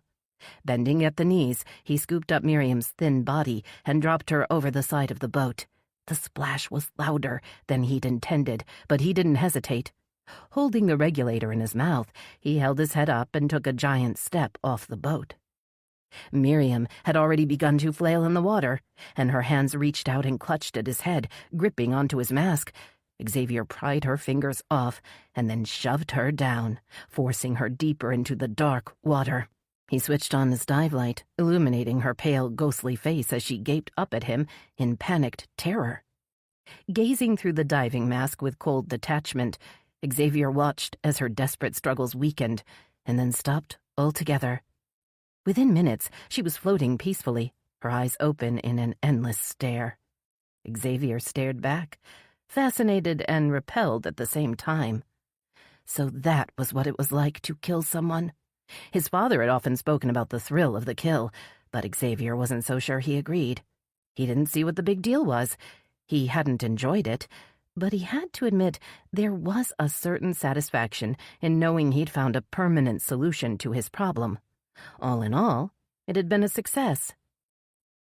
A close-up image of Riley Odell's probing eyes on the television brought him back to the present and rekindled his lingering resentment. The ambitious assistant prosecutor had been new to the job and eager to make a name for herself. She'd been quick to believe that Miriam Feldman's handsome summer fling had been siphoning money from her safe as they sailed around the Caribbean. Xavier had first been questioned by two paunch-bellied detectives who had believed his claims that Miriam had fabricated the story. They nodded with empathy when Xavier said she'd been bitter after he'd moved on to greener pastures. "She's a lonely woman, and I feel sorry for her," he'd told the detectives. "You know what they say about a woman scorned." But Riley Odell, the state's newest junior prosecutor, hadn't been taken in by his charm, and she'd seen through his lies. She'd been unusually hard and bitter for someone so young, and it was clear she would stop at nothing to bring him down. When his public defender told Xavier that the police had managed to lift his fingerprints from Miriam Feldman's safe and that a warrant for his arrest had been issued, he knew if Riley got Miriam to testify against him, he was doomed. So, because of Riley Odell, there had been only one solution. Only one way to make sure a case could never be brought against him, even if he was caught someday. And once Miriam was gone, he'd skipped town. The only thing he'd brought with him was the cash in Miriam's safe and the firm resolution to eliminate any threats to his freedom in the future. It had all gone to plan, until now. Smoothing back a dark strand of hair, Xavier wondered how, after all these years, he'd once again ended up in Riley Odell's crosshairs. He'd thought killing Miriam Feldman had solved all his problems and taught him how to keep himself out of prison, but he was beginning to think he'd gotten it all wrong. Maybe instead of getting rid of Miriam, I should have just eliminated the troublesome prosecutor. Perhaps it's not too late to correct a mistake. Chapter 27. Veronica Lee stood with Riley Odell on the steps of City Hall as Finn Jordan worked the camera. A crowd of concerned citizens gathered around them, watching Veronica quiz Riley about the women who had drowned to death in Willow Bay, only days apart. "Do you think the two deaths are related?" Veronica asked with genuine curiosity. "And if so, do you have a theory as to who could have committed the crimes?" Riley looked toward the camera with an impassive expression, revealing nothing about her opinion one way or the other. "The investigation into Portia Hart's death is ongoing," Riley stated in a formal voice, as if she were reading from a cue card. "All options and possibilities are still being considered." Frustrated by the cautious answer, Veronica tried again. "And the recent homicide on Kingston Road? Does the fact that a woman was killed within 48 hours of Portia Hart's death impact the investigation?" "Again, all possibilities must be considered," Riley replied, with a small shrug of her narrow shoulders. "We'd be foolish to discount the possibility that the two deaths could be related before we conclude a thorough investigation." Before Veronica could react, the crowd parted to reveal Tenley Frost's stiff figure. The media relations officer marched up the stairs with ill-concealed fury, stepping in front of Riley Odell and turning to face Finn's camera. Veronica hastened to hold out the microphone. "Thank you, Ms. Odell, for sharing your comments with the press. I'm sure they appreciate hearing from the state prosecutor's office." Tenley's words belied the angry gleam in her eyes. She tucked a glossy strand of auburn hair behind her ear and exhaled as if summoning her patience. "I'm sure everyone here is anxious to find out what happened to Portia Hart and concerned about the homicide earlier today. However, the mayor's office and the WBPD are not ready to release a formal statement at this time." Throwing a furious glare in Riley's direction, Tenley continued. "Rest assured that as soon as we have a statement prepared, we will notify the press. Until then, all city employees will refrain from commenting on the ongoing investigations. I can't speak for the state prosecutor's office." Tenley stepped away from the camera, leaving Veronica to wrap up the shot with a hasty sign-off. Once the camera had stopped rolling, she turned to see Tenley and Riley standing face to face. They looked like boxers meeting before a title fight. Neither one wanted to be the first to look away. "Since when does a prosecutor's office speak to the press before consulting with local officials?" Tenley asked in a tight voice. "It's my fault," Veronica interjected. "I approached her on the steps in front of the crowd, and she was just trying to—" Tenley turned her fury on Veronica without warning. "I don't need you to explain the way the press operates," she hissed between clenched teeth. "I was reporting the real news back when you were just the weather girl, in case you've forgotten." Spinning on her heel, Tenley stomped down the stairs, pushing past Nick Sargent, who had just arrived at the scene. The Channel 6 reporter climbed the steps toward Veronica. "Looks like you have an enemy there," Nick said, watching Tenley disappear into the crowd. "She's probably still mad that you took her job at Channel 10. And you also usurped her special place with Hunter Hadley." Veronica couldn't hide her shock. "Oh, yes, they had quite the thing going from what I've heard. At least before she went and got herself knocked up." Veronica felt sick to her stomach. She knew she shouldn't care about Hunter's love life, but she did. There was no use denying it, at least not to herself. "Sounds like it's none of my business," Veronica responded, waving over to Finn, "and none of yours either." Following Finn back to the van, Veronica heard Nick call after her. She had swung around to face him before she could stop herself. "Your boss has left a trail of broken hearts in his wake," Nick said, and Veronica thought she detected a note of anger in his voice. "And if I didn't know better, I'd say that you're about to be his next ex-girlfriend." The buzz of her phone stopped her from formulating an angry reply. Digging in her pocket, she saw that her mother was calling. Veronica steeled herself for the inevitable complaints and warnings. She knew she was lucky to have a mother who cared so deeply, but the incessant nagging was beginning to wear her down. "Hi, Ma, what's up?" "I saw your interview with that new prosecutor," Ling Lee said. "She never did answer the question, but I'm not surprised. It seems like no one will admit what's going on." "And just what is going on, Ma?" "There's another serial killer in Willow Bay," Ling insisted. "And he's going around drowning women to death. I want you to be careful. Don't trust anyone you—" Exhaling in frustration, Veronica interrupted. "Yes, I know. Don't talk to strangers and don't go out after dark. I've got it, Ma. Now I've got to go." After an uncomfortable pause, her mother spoke in a stiff voice. "I fed Winston, and I left food in the refrigerator for you to heat up when you get home. I'm going to the bowling alley." Veronica thought of her tiny mother in her two-toned bowling shoes, lugging around her lucky 9-pound ball. She suddenly wished she was heading to the weekly Sunday night game with her mother. It seemed like ages since she'd allowed herself a night to just relax and have fun. "I hope you bowl a 300, Ma." But Veronica was talking to dead air. Her mother had already disconnected the call. Veronica sat stiffly in the news van, wishing she hadn't told Finn she was meeting Julian Hart at the Riverview Hotel. He'd insisted on driving her there, and he'd made no attempt to hide his doubts about Portia Hart's brother. "I don't trust anyone who hides from my camera," Finn explained as he steered the news van toward the unloading zone. "So I'll park this bad boy and wait for you in the lobby. No rush." Deciding it would be pointless to argue, Veronica climbed out of the van and hurried into the lobby. She hadn't been sure Julian would actually follow up on his unexpected request for help that morning, but she'd given him her number just in case. His text to meet her at the hotel's bar had come in just after the altercation with Tenley Frost, providing a welcome excuse to leave the tense scene and escape Nick Sargent's snide comments. The hotel bar was busy, and it took Veronica's eyes a minute to adjust to the dim lighting. She stepped further into the room and saw Julian sitting at a table in the back corner. He was gazing down at the table with a forlorn expression. "Hi, Julian."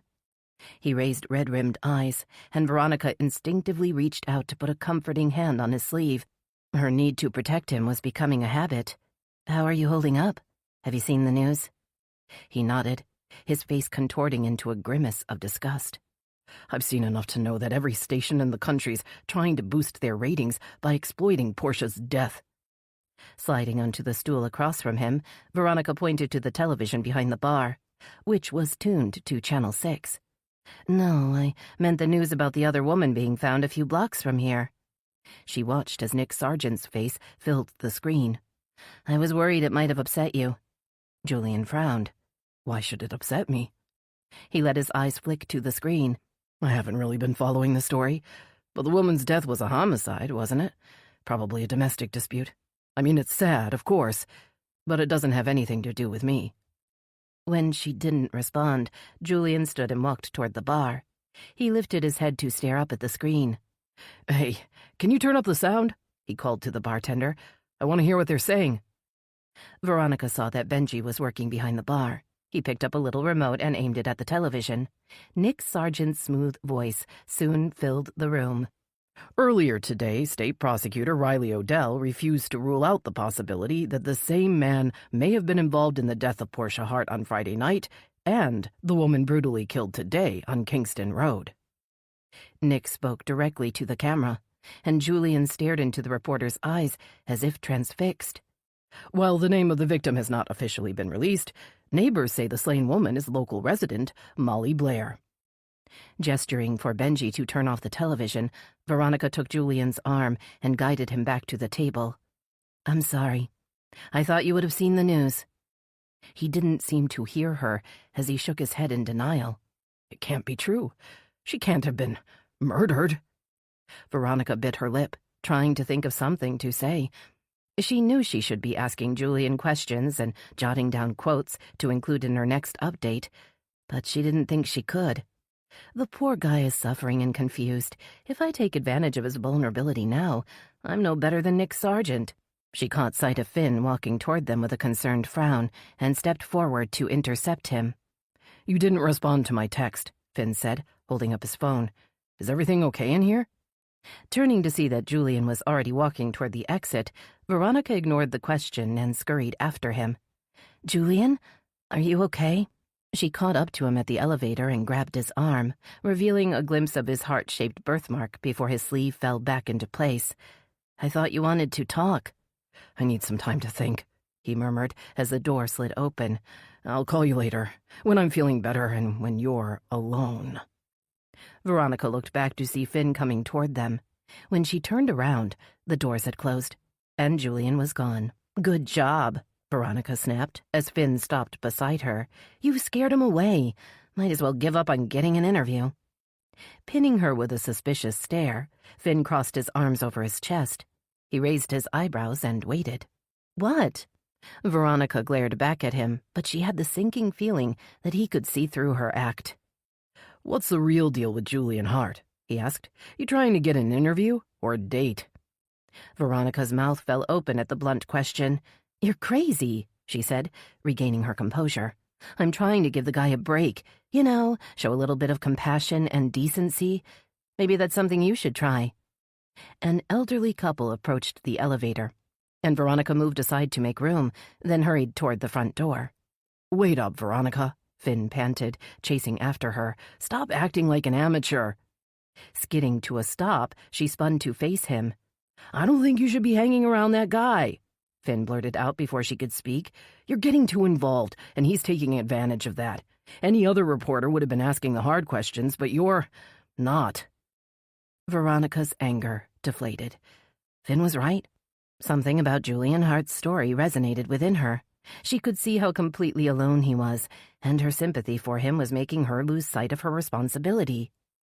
She was supposed to get a hard-hitting interview that would make viewers tune in, but that approach didn't feel right. Not this time. Veronica looked into Finn's tense face, wanting him to understand. It's hard to explain. She struggled to find the right words. It's just, I feel bad for Julian. I know what it's like to feel alone, and... I get it, Finn replied, his voice softening. But part of your job is to remain objective. Otherwise, you won't last as a reporter. Bristling at his words, Veronica shook her head. Just because I have a heart doesn't mean I won't make it as a reporter, she insisted. Reporters have to understand what people are going through. They have to report the whole story, including the emotional impact of what's happening. Otherwise, it's just a string of facts that anyone could put together. Finn raised his eyebrows and sighed. Reporting someone's pain is different than feeling it yourself. You take on somebody else's pain, and you're no longer just telling the story. You become part of the story. You just don't get it, Veronica said, refusing to back down. You don't understand how Julian must feel. Finn's face tightened with anger. You're trying to tell a guy who just lost his dad to cancer that he doesn't understand loneliness and pain? He didn't give her a chance to respond. He turned and walked through the big glass doors without looking back. Veronica decided not to go after him. She'd managed to upset enough people in the last few hours. Tenley, Julian, her mother, and now Finn. Turning back toward the bar, Veronica figured it was best for her to be alone for a while. Otherwise, she might screw up something else.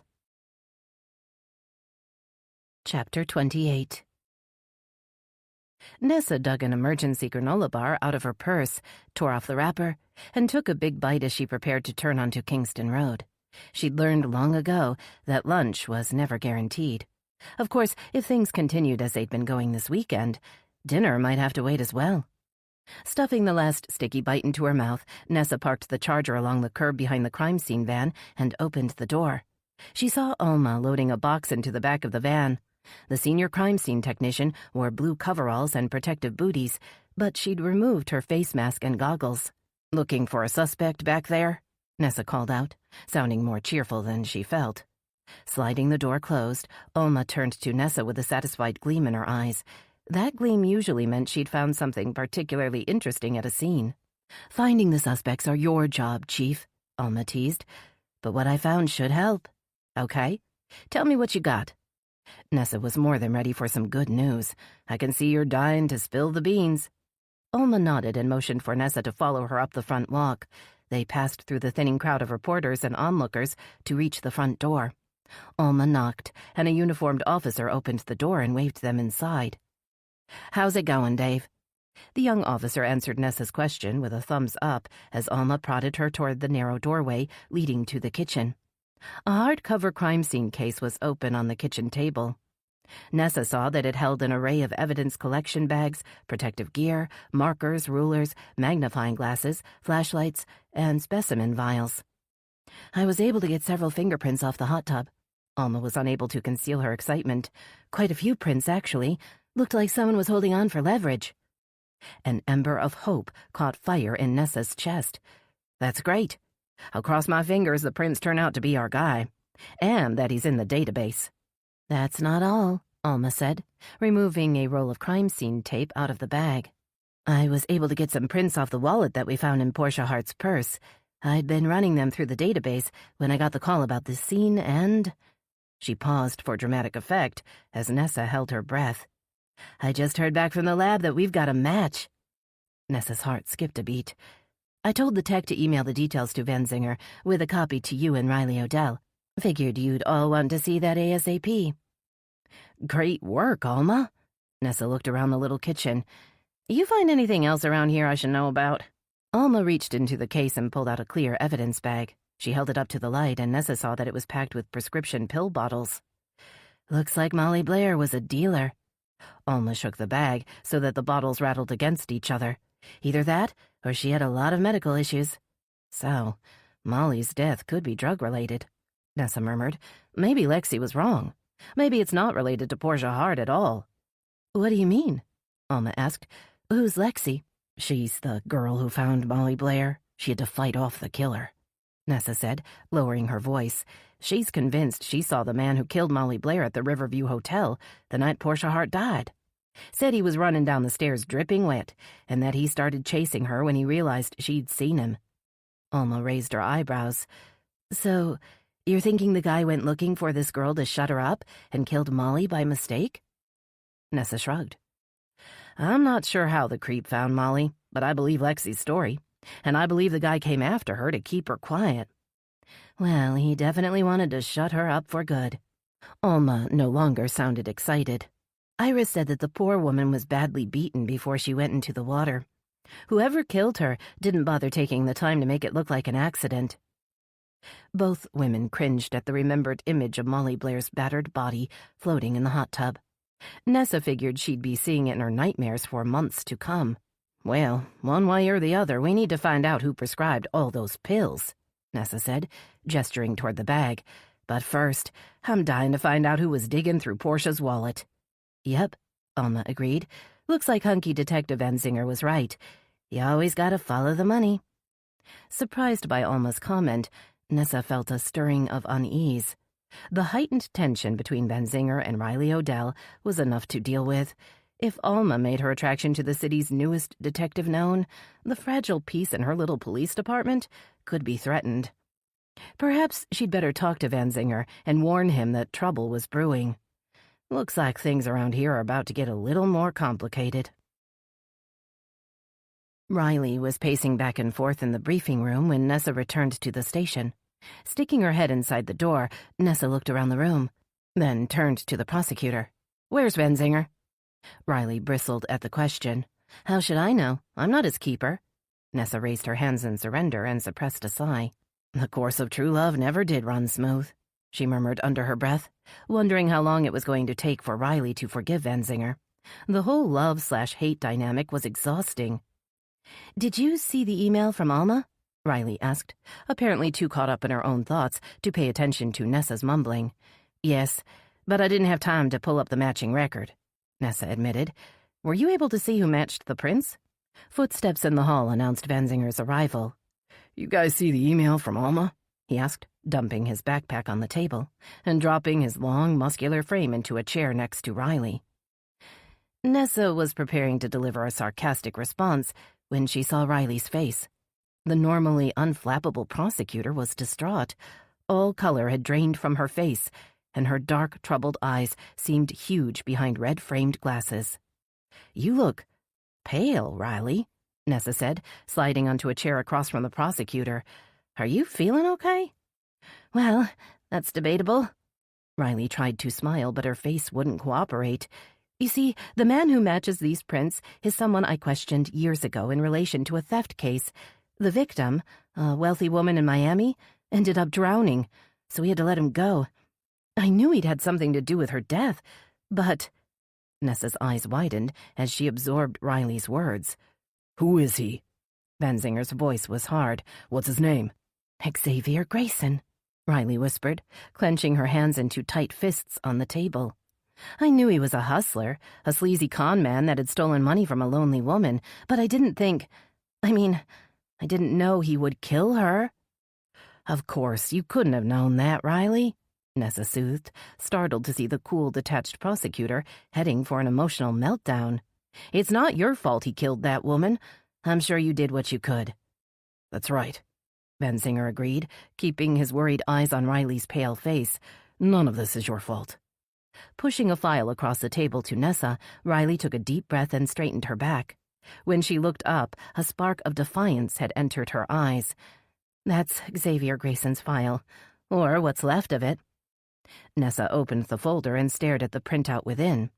The scanned police report contained a complaint of theft filed in Miami Beach back in 2010. The plaintiff was a 42-year-old female named Miriam Feldman. Nessa noted a faint check mark next to the widowed option in the status section of the form. Scanning the report, Nessa saw that Miriam Feldman had accused her new boyfriend of stealing money from the safe on her yacht. He'd been questioned, but hadn't been arrested. A note at the end of the report indicated that the prosecutor's office had declined to proceed with the case due to a lack of evidence. Miriam Feldman was found floating in the water off Miami Beach soon after that report was filed, Riley said. The medical examiner determined that she'd drowned, but he left the manner of death as undetermined, said he couldn't be sure if it was an accident, a suicide, or a homicide. Her eyes blazed with remembered anger. But I knew it had to be him. I just couldn't prove it. Her voice grew stronger as she spoke. Then he was gone. He disappeared from Miami as if he'd never existed. Eventually, my boss told me to drop it, said I needed to move on. So that's what I did. Nessa's eyes returned to the name of the accused, Xavier Grayson. Was it possible that Portia Hart and Molly Blair had been victims of the same deadly conman that Riley had encountered a decade earlier? If so, how many women had he killed since then? And what will he do next if he thinks this time he might get caught? Chapter 29. Van Zinger stared down at the police report, stunned that his instinct to check Portia Hart's wallet for fingerprints had paid off. Xavier Grayson hadn't been satisfied with just taking the life of the rich, glamorous author. He'd had to take the last dollar from her wallet, too. But the heartless conman's greed might very well lead to his downfall. I let him go, Riley said, her voice uncharacteristically soft. I had him, then I let him go free. And look what he's done. Concerned by Riley's shell-shocked expression, Van Zinger reached for her hand and squeezed. For the briefest of seconds, he thought he felt her squeeze back. Then she snatched her hand away, looking over at Nessa with an embarrassed scowl. You did what you had to do, he said, trying to mask his disappointment. Unlike the bad guys, we have to play by the rules. I should have trusted my gut, Riley muttered, dropping her eyes. I knew he was a slimeball the minute I laid eyes on him. I should have trumped up some charges or done something. Her words hit Van Zinger in the gut. It hurt him to see that the idealistic young woman he'd fallen in love with had become disillusioned over the years, and he hated the fact that his own cowardly behavior had played such a pivotal role. If only he'd handled things differently back then, he could have saved her from some of the pain and heartache. When he'd left Willow Bay without an explanation, thinking it had been the only way to keep her safe from the men who had threatened his life and destroyed his career, Van Zinger had taken her trust and innocence with him. He knew now that no matter what the risks, he should have told her the truth. But his revelation had come a decade too late. The strained, suspicious look on Riley's face made it clear that she had come to doubt the world and everything in it, especially him. Feeling the phone in his pocket vibrate, Van Zinger pulled it out. Alma Garcia was calling. His pulse quickened at the thought she might have more updates from the crime scene. We managed to run the fingerprints from Molly Blair's hot tub, Alma said without preamble. And you're not going to believe this. All right, let me guess. Van Zinger raised his eyes to meet Riley's guarded gaze. The prints in the hot tub are a match to the prints in Portia Hart's wallet. They both belong to some creep named Xavier Grayson. No fair, Van Zinger, Alma groaned. I was hoping to shock you. Oh, it takes more than that to shock me, Alma. Riley's eyes hardened, and she looked away. Van Zinger wondered what he'd said to piss her off this time. After he disconnected the call, he sat back in his chair and crossed his thick arms over his chest. Grayson's prints were on Molly Blair's hot tub. You add Portia Hart and Miriam Feldman to the mix, and it looks like we got ourselves a serial killer. At least we know who he is, Nessa said, looking at Riley. He can't hide for long now that we know who to look for. Actually, I wouldn't be so sure, Riley cautioned. I never could find a trace of Xavier Grayson in any records or database, at least not the Xavier Grayson I was looking for. So that could be his real name, or it could just be the alias he was using when we brought him in. Everyone in the room seemed to deflate at the thought that the name Xavier Grayson was just another one of the killer's cons. Based on what we know, I think we've got to assume he's running some sort of con on these women, Van Zinger said. So he may be using a variety of names and stories to win their trust. It's a little more serious than that, Riley said, her eyes blazing. Xavier Grayson, or whatever his name is, stole Miriam Feldman's life savings and then left her dead body to rot in the ocean. He most likely drowned both Portia Hartman and Molly Blair. He's not just a con man. He's a monster. Holding his hands up in mock surrender, Van Zinger nodded his head in agreement. He had no doubt that the man who had held Portia Hart and Molly Blair under the water and watched them struggle and die was a monster. "What I want to know is how he gets these smart, experienced women to trust him." Nessa banged her fist on the table, causing Van Zinger to jump. "He must run a pretty good game." "He was certainly very attractive," Riley said, "and he tried to ingratiate himself with me when I questioned him. He's quite a good actor. Luckily, I know the type too well to be taken in." "You mean he tried flirting with you?" Nessa was indignant. "I bet you told him where to go." Van Zinger swallowed hard at the image of Riley sitting across from a killer. The thought that she'd been face to face with a dangerous criminal scared him, but it also impressed him.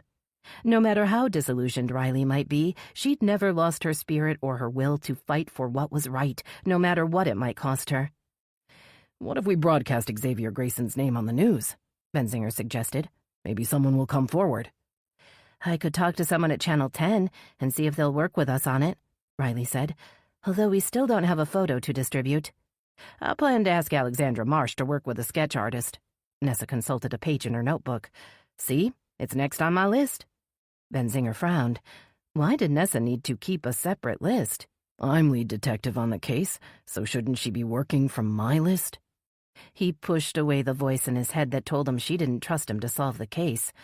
It wasn't the right time to listen to his ego. "If Nessa doesn't trust me now, that just means I'll have to do something big to earn her trust. I can start by solving this case."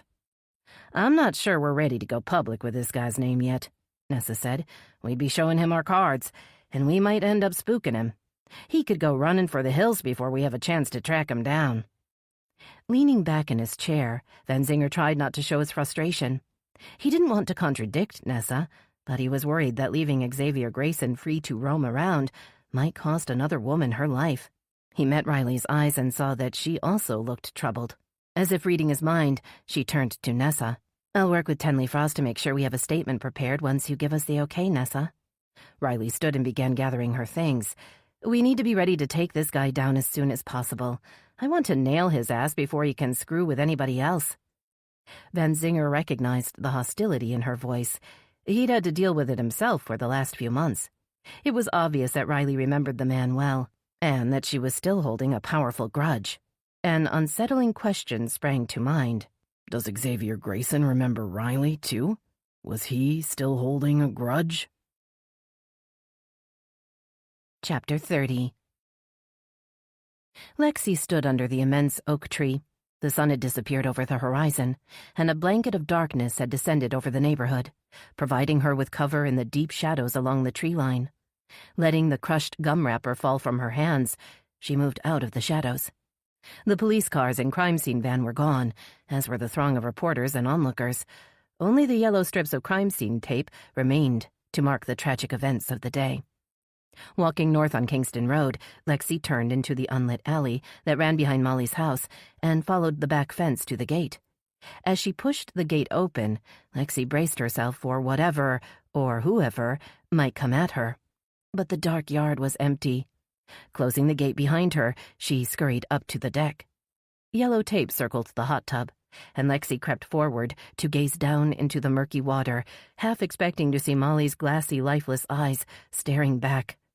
The dark water was empty.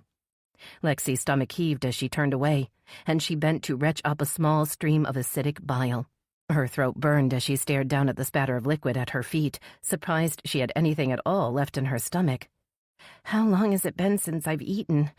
Spitting out the foul-tasting bile that coated her mouth, Lexi stumbled to the sliding glass door and pulled weakly on the handle.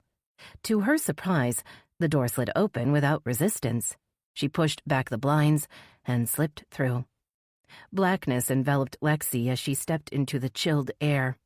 The crime scene techs hadn't turned off the air conditioning, and the temperature inside the house was at least 30 degrees cooler than outside. All the blinds were closed, and Lexi felt along the wall, searching for a light switch. Her fingers finally settled on the switch, and she winced as light flooded the room. Standing in the familiar surroundings of Molly's kitchen, Lexi felt as if she was in a dream, or maybe a nightmare.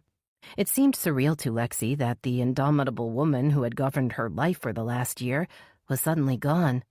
If she hadn't seen Molly's dead body with her own eyes, she wasn't sure that she would believe it. Memories of the first time she'd met Molly filled her mind. At first, the woman had seemed glamorous and larger than life, with a fancy car, expensive clothes, and a body sculpted to perfection with the help of multiple plastic surgeons. Only after Lexi had come to know the real Molly had she seen the ugliness within. All the clothes, makeup, and surgery in the world couldn't give Molly what she lacked.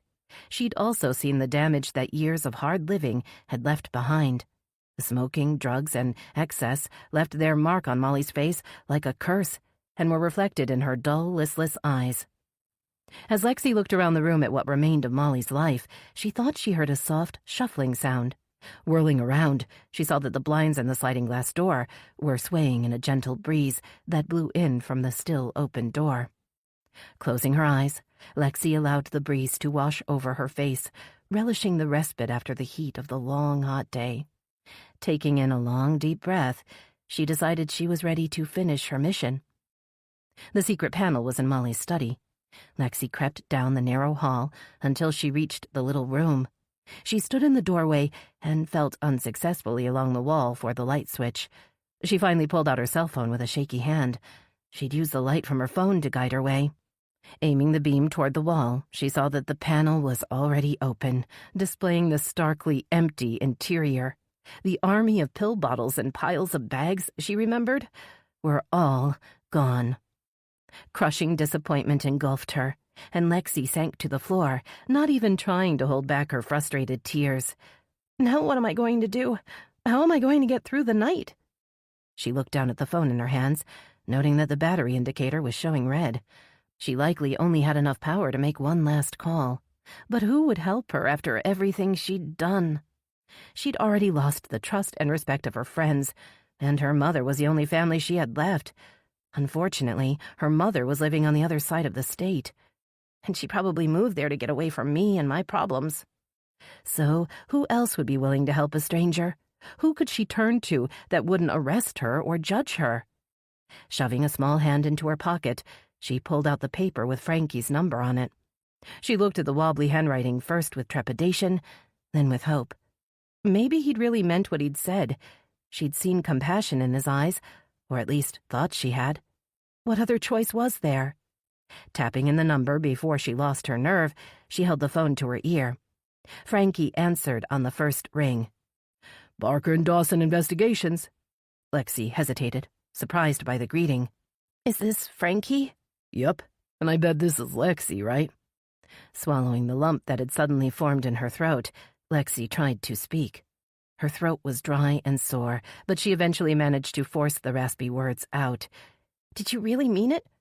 Will you help me get into rehab? Yup, I meant it. The relief in his voice matched her own. So, you still at home? I can come get you now if— Hold on, she said, turning toward a sound in the hall. What's going on? Frankie's voice faded as she held the phone away, trying to hear. Was that the wind in the blinds again? She should have closed and locked the door. What if the cops were patrolling the place? Maybe they'd noticed the open door and were coming to check. Lexi, are you okay? Frankie's worried voice sounded far away. She lifted the phone back to her ear, still frowning into the blackness beyond the hall. Yes, it's just I thought I heard something. Moving into the hall, Lexi headed back toward the kitchen. The blinds swayed in the breeze, and Lexi allowed herself to breathe. It's fine, she said into the phone. I went back to Molly's house, which I know was a big mistake, but I'm ready to go now. She braced herself for Frankie's wrath, suspecting he would be outraged that she'd returned to the scene of the crime, but the other end of the line was silent. Frankie? Are you mad? No response. Her heart sank. She'd gone too far, and now she'd ruined her only chance to get help. Lowering the phone, she checked the display to see if he was still on the line. The phone was dead. Shit! Jamming the useless phone back in her pocket, Lexi strode across the room. She would go home, charge her phone, and pack a bag. By the time Frankie got to her house, she would be ready to go. Without warning, two strong hands reached out of the shadows and grabbed Lexi by the throat. The hands were followed by the man from the stairwell. This time he didn't wear a hoodie or a mask or sunglasses. This time, She could see his cruel, handsome face and his cold, remorseless eyes. The man slammed Lexi against the wall hard enough to make her teeth rattle.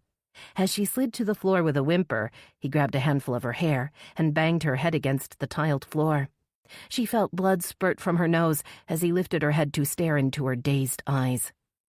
"Who have you told about me?" he asked through gritted teeth. "Have you talked to the cops? What about Riley Odell?" Unable to form the words, Lexi tried to shake her head instead. She felt the room spin around her as a man put a tight hand around her throat and squeezed. "Sorry about this," he gasped out as he knelt over her, "but I can't have you testifying against me. Now can I?" Willing herself to fight back, Lexi lifted a weak knee, but the man blocked it with his lean, hard thigh. "It's not personal, you know," he muttered with grim resolve as he raised a big fist. "It's just part of the game." Lexi raised her eyes toward the door in a last desperate hope that someone would come looking for her. But she saw only the killer's hateful face over her before everything went dark. Chapter 31. Gracie's tail wagged with joyful abandon as she followed Hunter through the parking lot. She stopped next to his black Audi sedan and waited for him to open the door. The big white lab had only been living with him for a few days, but Hunter felt as if the cheerful dog had always been by his side. As Gracie jumped into the passenger seat, Hunter wondered what he was going to do once Finn moved on. How could he give up Gracie again? He still remembered the pain of leaving her with Geordie the first time, but he'd had no choice. Both he and Gracie were suffering from PTSD and needed care. Luckily for Gracie, Geordie had been there to help her recover. It had taken Hunter a bit longer, but he'd also found his way through. And now they were whole and back together. But he knew it couldn't last. Finn needed the dog more than he did. The boy had lost his father. Hunter couldn't ask him to give up his dog as well. After securing the seatbelt around Gracie's solid body, Hunter started the car and sped out of the lot. He was restless, so he rolled down the windows and steered the car toward the highway, wanting time to think and giving Gracie a chance to enjoy the breeze. Speeding through the city, his mind filled with worries about the station's financial difficulties and guilt that he hadn't been straight with Veronica. His thought about Veronica Lee didn't improve his mood. His guilt over misleading her about the station wasn't the only thing that bothered him. The knowledge that he was growing too protective of his newest reporter and dangerously close to being emotionally involved had been eating at him. Switching lanes and stepping on the gas, Hunter wondered when things had changed. Somewhere along the way, Veronica had stopped being the green weather girl he'd hired and had become a truly talented reporter. She'd also started showing up in his thoughts on a regular basis, and he hadn't been able to get her out of his mind for long. Maybe I should start dating again. Perhaps a distraction will help. He pictured Tenley Frost's beautiful face. Now that he was no longer her boss and she worked for the city of Willow Bay, there was no ethical reason to prevent him from asking her out on a date. He was pretty sure she would be willing, since she'd made it crystal clear over the years that she found him attractive. But he'd made it a point never to cross the line with his employees, no matter how willing they might seem. And it had never been a problem to resist the temptation before. So, why am I tempted to cross that line with Veronica now? What was it about Veronica Lee that was different? Of course, she was attractive, but he'd dated many beautiful women in cities around the world, sexy, smart women that had never really known him and had never managed to touch his heart. With Veronica, it felt different. The attraction wasn't just physical. There was something about her unjaded, curious attitude that was refreshing. He felt better when he was with her, as if her positive energy rubbed off on him somehow. Pulling into a gas station to refuel, Hunter wondered what effect he had on her. He couldn't be sure how she felt about him, but he knew that Veronica had a big heart and that she was drawn to people that seemed to need help. So, while his instincts told him the attraction was mutual, he feared she was drawn to the damaged part inside him. The part that had broken into a million pieces back in Kabul, and which he was still trying to put back together. It wouldn't be fair to saddle her with his issues and problems, even if he wasn't her boss, and even if they were in a position to see what might happen between them. So I need to stay away, at least emotionally, for her sake and my own. As he finished filling the tank and climbed back in the car, Hunter wondered if Veronica had gotten her interview with Julian Hart yet. It would be a big scoop for the station. Viewers would surely tune in to hear what Portia Hart's reclusive brother had to say about his sister's tragic death. And Veronica would be just the right reporter to handle the interview with compassion. He thought of the comment he'd overheard Finn say earlier in the day about Veronica getting involved with the subject of one of her stories. Had he been talking about Julian Hart? Could Veronica be interested in more than just Julian's sad story? Picturing the downcast figure he'd seen in Channel 10's parking lot that morning, Hunter assumed the tortured artist routine had gotten to her. Being a billionaire probably didn't hurt either. He couldn't blame her, really, but he didn't like to think of Veronica getting mixed up with a family that seemed to be cursed. Maybe having all that money was a curse and not a blessing. Portia and Julian Hart's life of excessive money and angst certainly hadn't seemed to end in a happily ever after. Turning to Gracie, Hunter decided he wasn't ready to go home. How about we do a little investigating of our own, girl?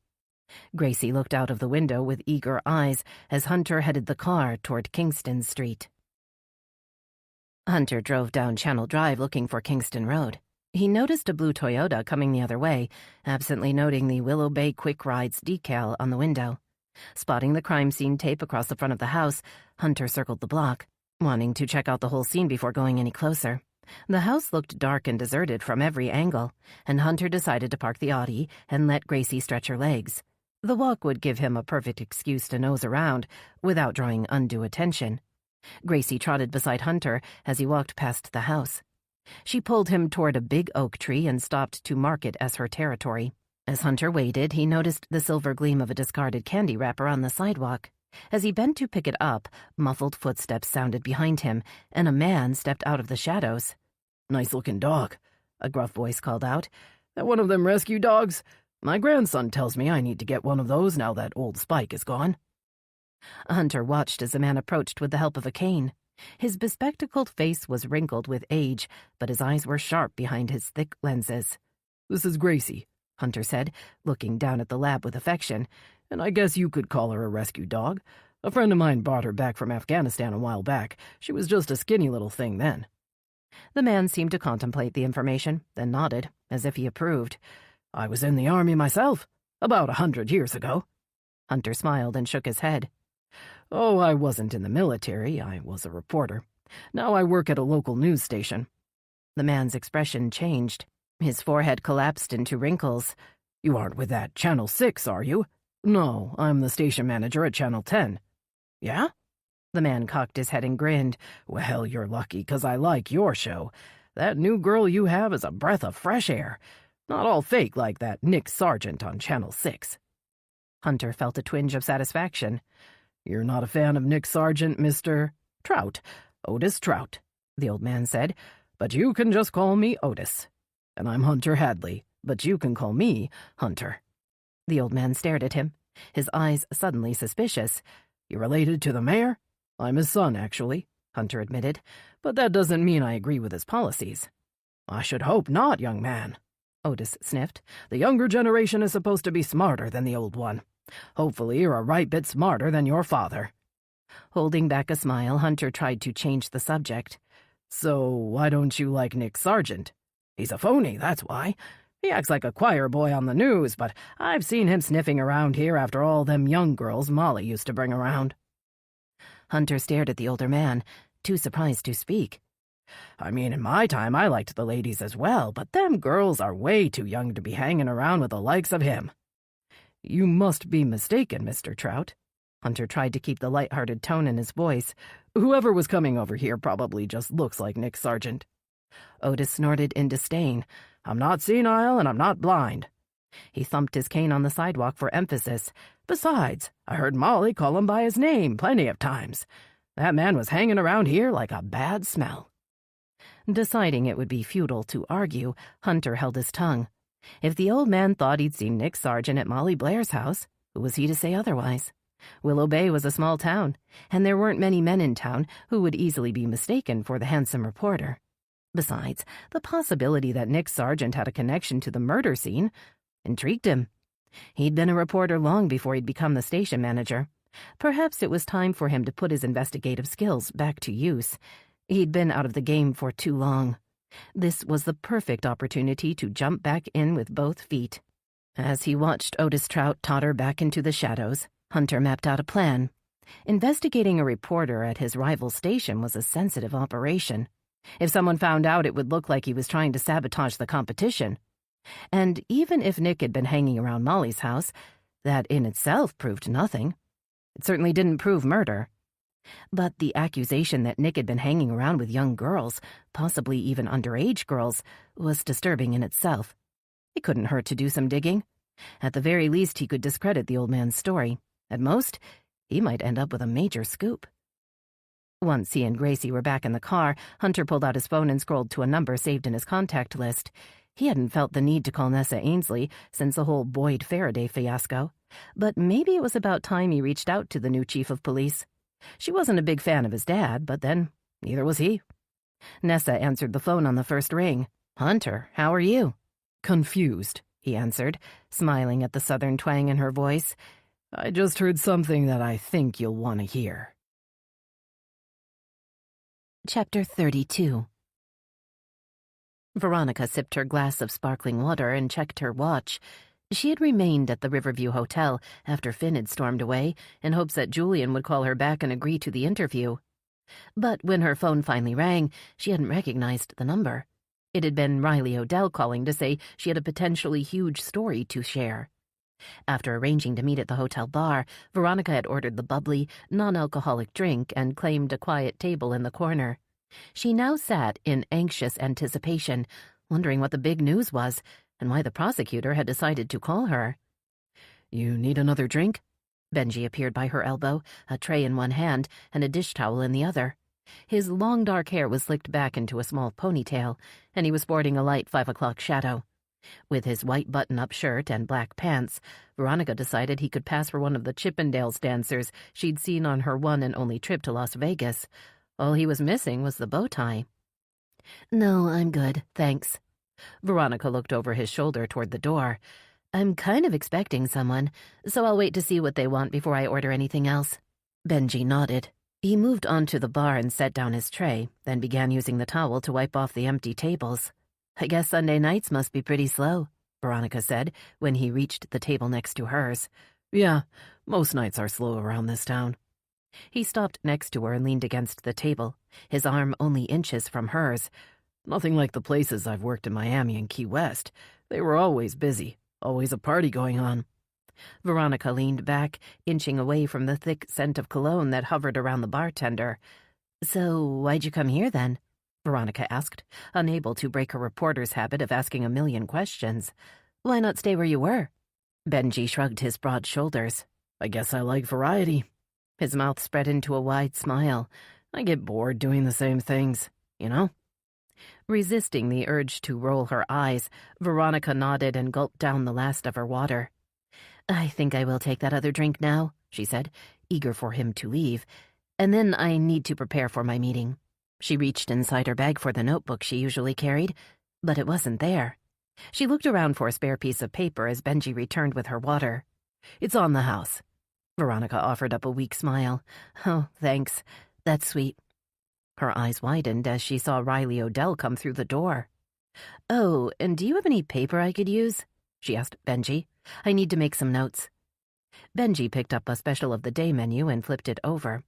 The back was blank. He shrugged off her thanks and walked away just as Riley slid onto the bar stool across from her. "I'm glad we've got the place to ourselves," Riley said, looking around at the empty stools, "because I'm not ready to go public with what I'm about to tell you just yet. I need you to swear you'll keep the information off the record for now." Veronica's heart sank. "So why are you telling me then?" she asked, trying not to sound as annoyed as she felt. "I'm telling you so that you'll be ready to run a special report when I give the go-ahead," Riley replied. "I have to wait until I get approval from the chief of police and the media relations officer." Veronica grimaced at the mention of Tenley Frost, but she nodded her understanding. "Okay, I get it. I won't release anything until I get your say-so. Now, what's this big news?" Riley took a deep breath and leaned in just as Benji appeared behind her with his tray. "Can I get you a drink, ladies?" Veronica shook her head, and Riley waved the bartender away without looking up. When he'd gone, she continued in a low voice, "We've linked the murder of Portia Hart and Molly Blair to the same man, a man that has been questioned before in relation to another murder back in 2010. Struggling to keep her composure, Veronica gaped at Riley. Portia Hart was murdered by a serial killer? Riley held a finger to her lips. "Shh, we're trying to keep this under wraps for now. Remember?" Veronica nodded and began writing down notes on the back of the menu as Riley began to explain what they'd found out. "He's in the system under the name Xavier Grayson." Scribbling down the name, Veronica was already planning out the report she would produce and the appeal they would make to the community for information about the killer. "Do you have a photo of this Xavier Grayson?" "We're trying to get a composite sketch," Riley said. "We didn't get a mugshot because he was never officially arrested, but we were able to get his fingerprints and match them to all 3 crime scenes." "A composite sketch? Does that mean you have a witness that has seen the guy's face? Someone that can identify him?" Riley bit her lip, then nodded. "But I can't share her name with the media." "I understand," Veronica assured her. "Just send me the sketch when it's ready, and I'll start working up the report first thing tomorrow morning." Veronica was already picturing the special segment she would create. Channel 10 would be the first station to display the image of the man who had killed Portia Hart, and she would be the reporter who broke the story. "Listen, I better go," Riley said, looking at her watch. "Just promise me you'll keep this to yourself until you hear back." "I will," Veronica agreed. She stood and watched as Riley hurried out the door. Before she could turn back to the table, she saw Julian Hart walking through the lobby. Spinning around, she almost knocked over Benji, who had already started to clear the table. "Oops, sorry." She shoved the menu with her notes into her bag and slung the bag over her shoulder. "We're all done here. Thanks." Grabbing a $20 bill from her wallet, Veronica dropped it on the table and dashed out into the lobby. Julian was waiting by the elevator holding a paper grocery bag. He looked startled to see her. "Julian, I thought you were going to call me." She pointed to 2 chairs in an alcove. "Did you still want to talk?" "I've been working on a new sketch. I guess I lost track of time." The elevator doors slid open. "Why don't you come up?" Not wanting to lose her opportunity for a second time, Veronica stepped on the elevator and rode with Julian in silence to the 14th floor. She followed him off the elevator and down the hall. He stopped and waved his key card outside room 1410. Veronica stared at the door to room 1408 with wide eyes. How could Julian bear to be right next to the room where his sister had been murdered? The realization that she might know the name of the man who had been in that room and who had killed Portia Hart sent a shiver down her spine. Would she be able to interview Julian about his sister's death and not reveal what she knew? It felt wrong on too many levels. "Come on in," Julian said, carrying his bag into the suite. "I'll just put this down on the bar." Veronica hesitated just inside the door as her mother's voice sounded in her head, warning her against strangers. Reaching into the bag, Julian pulled out a bottle of wine and a small container of fresh fruit. He gave Veronica a self-conscious smile, then picked up the corkscrew. "Would you like a glass?" he offered, once the cork was out. "I'd rather not drink alone, although I often do. Portia used to bug me about it, said I was becoming a closet alcoholic." His smile wobbled, and he turned his attention to pouring the wine into 2 stemless wine glasses imprinted with the Riverview Hotel logo. He held a glass of the dark red liquid toward Veronica. "I don't drink while I'm working," she said, reluctantly taking the glass. "And I shouldn't be in your room without my cameraman." "What do you think of my sketch?" Julian asked, ignoring her protests as he pointed to a sketch pad on the table. "I started this the day before I got the call about Portia." Veronica's eyes moved to the table. She was immediately captivated by the colorful drawing. Stepping closer, she studied the beautifully detailed beach scene, where a blazing sun was setting in the distance as 2 children played in the surf. She glanced up at Julian, intrigued by his ability to convey so much emotion with a piece of paper and a few colored pencils. "Me and Portia," he said, nodding at the figures on the paper. "We grew up on the coast. We were so close back then."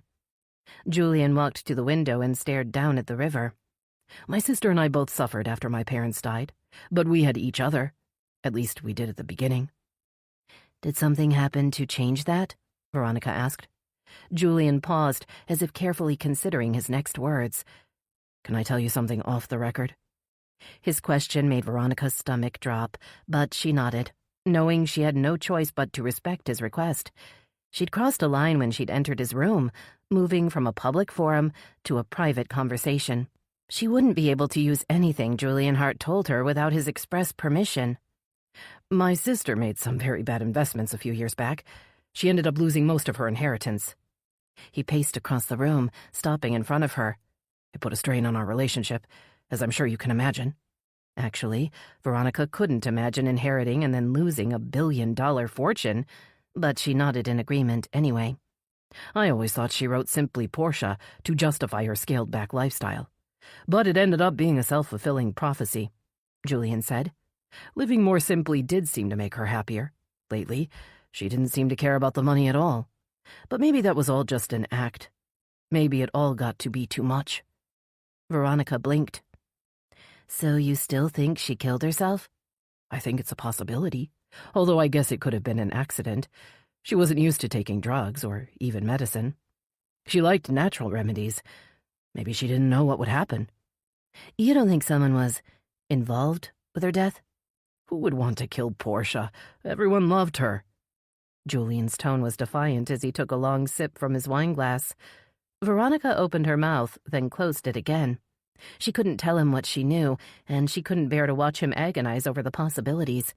Picking up her bag, she handed him her untouched wine, determined to leave before she said something she'd regret. Please don't leave yet. His voice was an anguished plea as he reached out to catch her hand and caught the strap of her bag instead.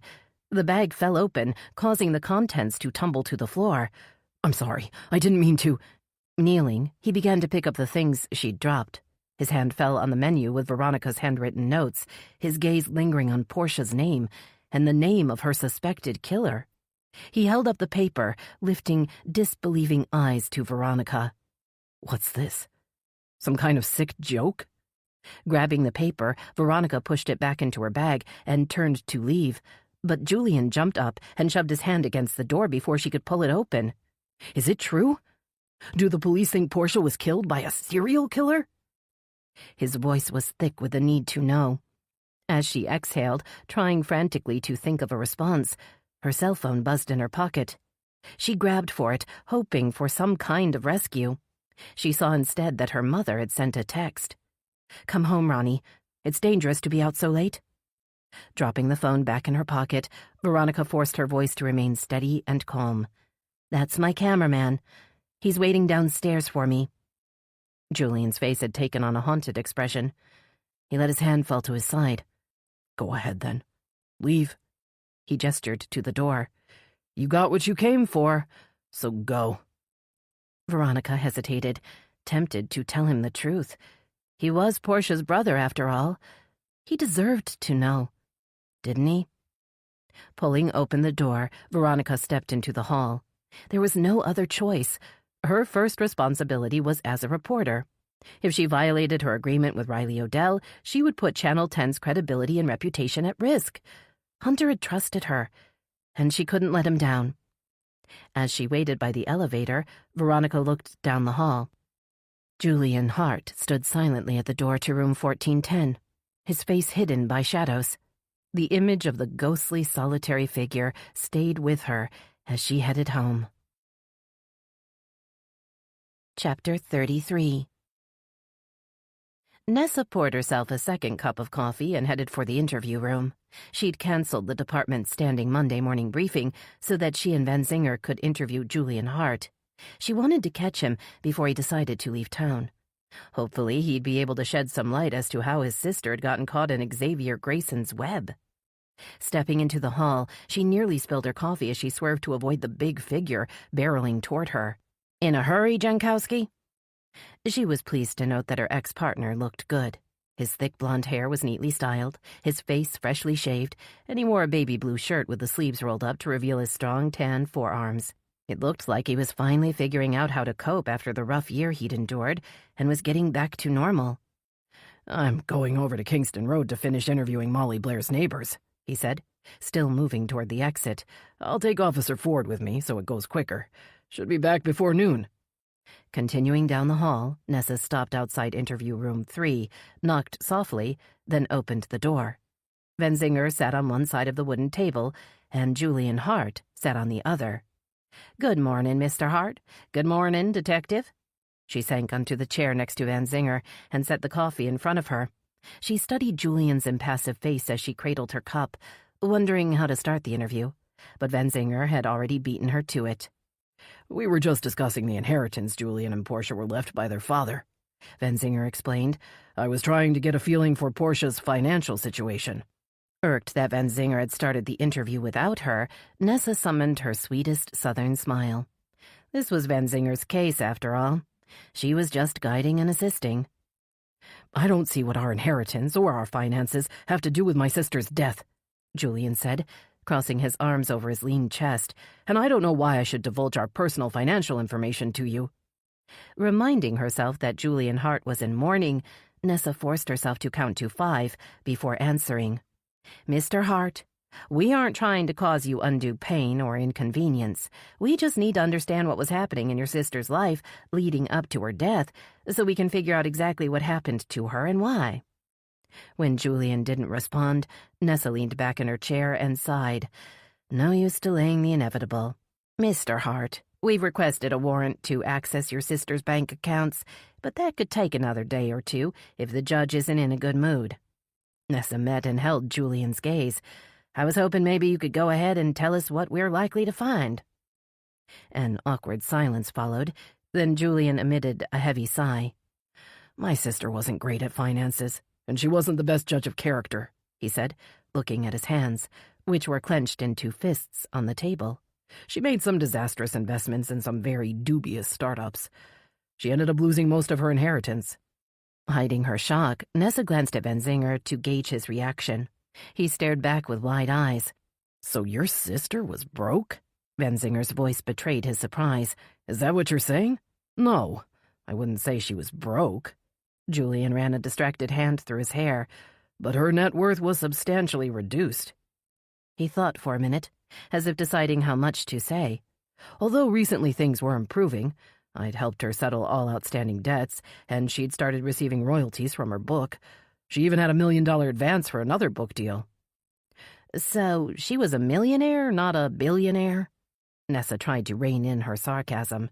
"Is that what you mean when you say she was having financial difficulties?" Julian shrugged. "I'm not sure how much money she had. We've lived separately for many years and have our own accounts. But from what she'd told me, she was regaining control of her finances." "So why would she take out an insurance policy and name you as a beneficiary?" Venzinger asked with a puzzled frown. "If she was reduced financially and you kept hold of your great big inheritance, why would she need to do that?" Shaking his head in confusion, Julian seemed to be lost for words. "What insurance policy?" he finally managed to say. Nessa studied his reaction, sure that he was genuinely stunned.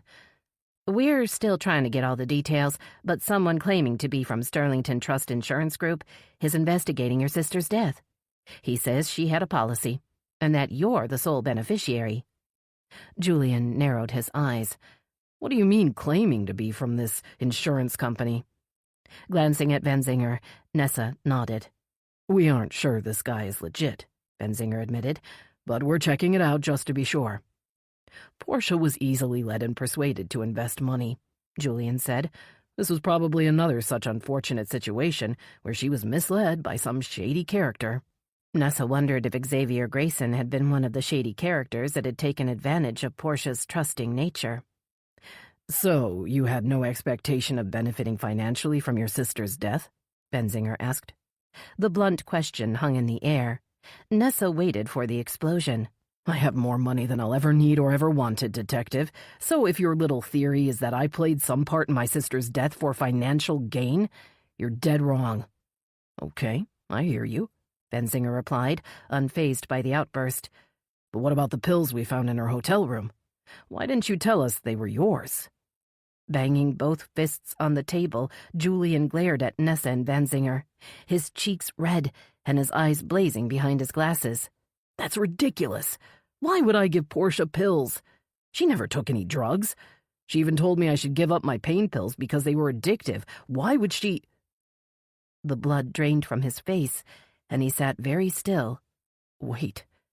How do you know they were mine?" "The prescription on the bottle was in your name," Nessa said. "It was a prescription for oxycodone. The bottle was empty."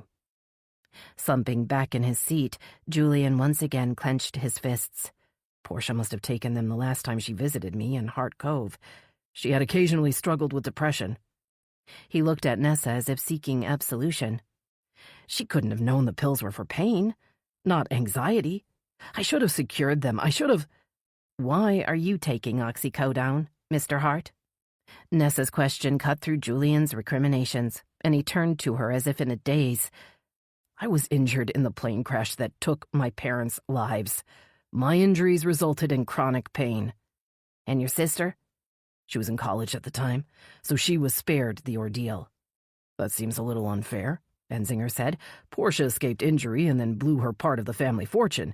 Then, after you bail her out, she goes out and becomes a celebrity and leaves you all alone. Did that piss you off?" Julian stood, his whole body shaking with rage. "Portia was the only family I had left, the only person in the world I loved. Now she's gone and I have no one. And you think I played some kind of role in her death?" "No, Mr. Hart. I'm sure Detective Benzinger isn't suggesting that," Nessa called out as Julian strode to the door. "But we do need to know if you can think of anyone who would have wanted to hurt her." But Julian Hart didn't hear her. He was already gone. Nessa decided to walk the few blocks to City Hall. She and Riley Odell needed to plan out their appeal for information on Xavier Grayson, and the walk would give her a chance to clear her head. But by the time she'd reached the corner, her blouse was sticking to her clammy skin, and she was wondering if she'd made a mistake by venturing out into the stifling summer heat. Waiting for the light at the crosswalk to turn green, Nessa saw a sleek black Audi pull up to the curb. The tinted window rolled down to reveal Hunter Hadley's handsome face. "You got a minute, Chief Ainsley?" he called out. "I need to talk to you about the Molly Blair case." Nessa leaned in the window, relishing the sweet cold air blowing from the car's vents.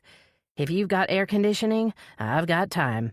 Nessa opened the door and slid into the passenger seat. She was surprised to see a furry white face peering over the seat back. "Well, hello there, cutie." She reached back to scratch the dog's soft fur. "Who have you got here, Mr. Hadley?"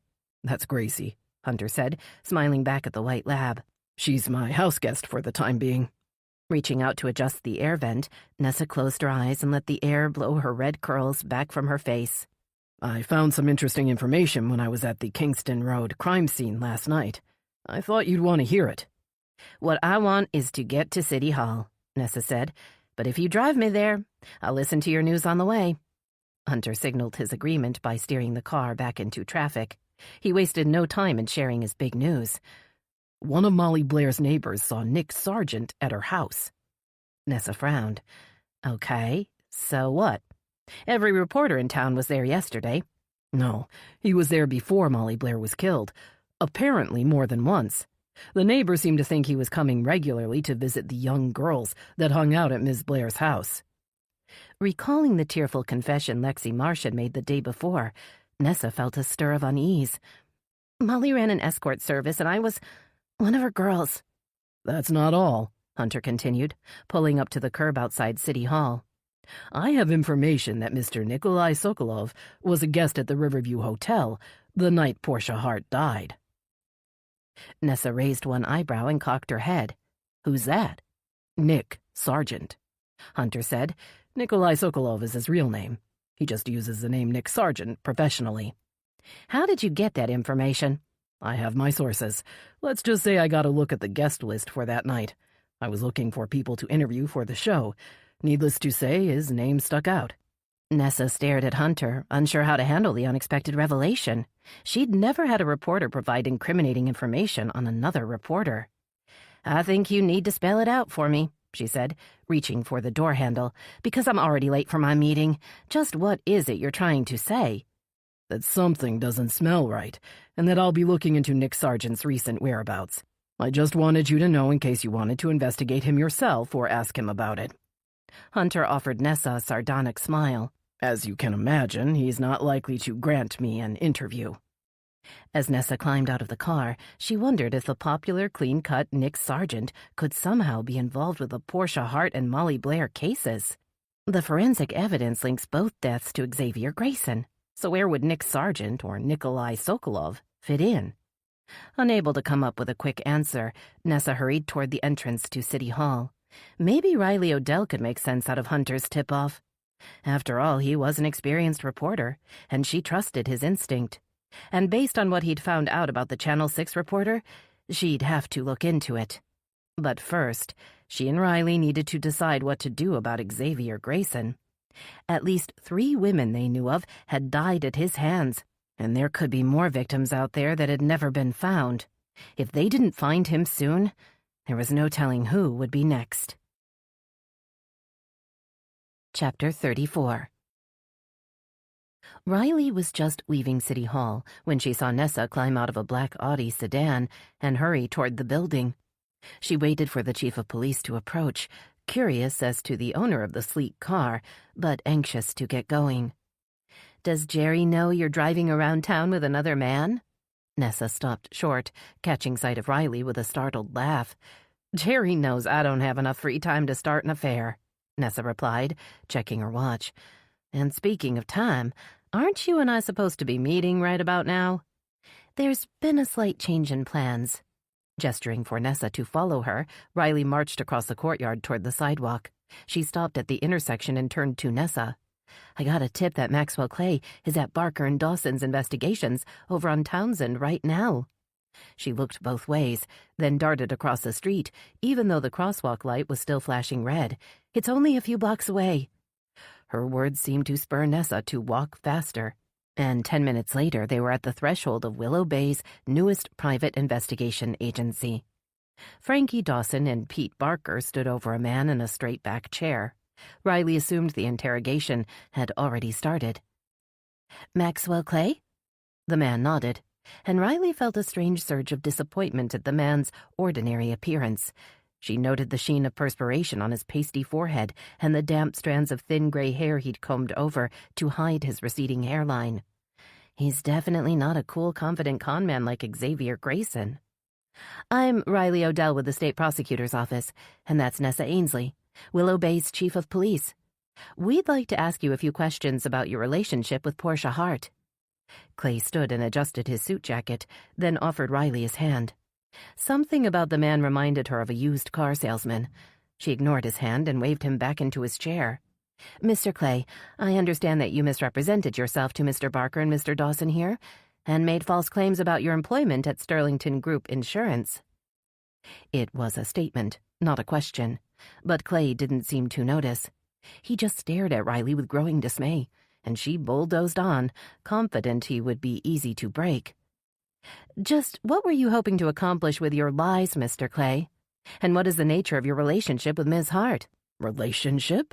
Clay shook his head in denial. "There's no relationship. One of my agents sold Portia Hart an insurance policy through my agency in Hart Cove. That's the extent of my relationship with Portia Hart. I've never even met her." Riley watched as a trickle of sweat worked its way down Clay's cheek. There was no doubt he was hiding something. But what? "So why tell Mr. Dawson that you worked for Sterlington Trust? And why were you trying to investigate Portia Hart's death?" "I was simply trying to find out if Portia Hart had taken her own life or not. There are terms in the policy that—" Stepping closer, Riley interrupted the man's blathering. It was time to end Clay's pointless charade. "What policy, Mr. Clay? I've contacted Sterlington Trust, and they claim the life insurance policy purchased by Portia Hart was canceled over 3 years ago. They have no intention of investigating or paying out a claim." Clay opened his mouth, then closed it again. The trickle of sweat finally reached his chin and dripped onto his shirt collar. "What's your game, Mr. Clay?" Dropping his head into his hands, Clay remained silent. Riley looked over at Nessa, who shrugged. Pete Barker, however, wore a suspicious frown. He raised an eyebrow to Riley, silently asking permission to join the interrogation. Riley nodded, eager to see Barker's decades of experience as a police detective in action. "Mr. Clay, I'm Pete Barker, Frankie's partner." Barker leaned against the wooden desk next to Clay and sighed. "I have a feeling I know what's going on here." Clay raised his head and looked up at Barker, but didn't speak. I think your agent really did sell Ms. Hart an insurance policy, and I think it was one of the biggest policies your agency had ever handled. Barker cleared his throat and paused, which is probably why you were tempted into making a very bad decision. Am I right, Mr. Clay? Did you make a bad decision? Nodding mutely, Clay tried to clear his throat. Frankie, get Mr. Clay some water.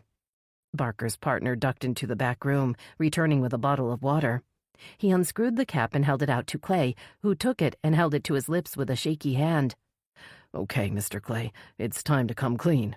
You tell us exactly what you've done, and we can put this all behind us. The room was quiet as Clay took another sip.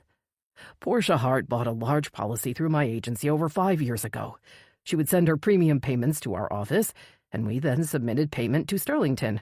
It's a service we offer our best clients. Clay spoke in a low voice. Riley had to lean forward to hear him. The agency started having financial problems. One month I decided to use Portia's premium to pay some bills. I thought I'd send the payment to Sterlington later in the month. That was the start. Eventually, I let her policy lapse, but I didn't mean for it to happen.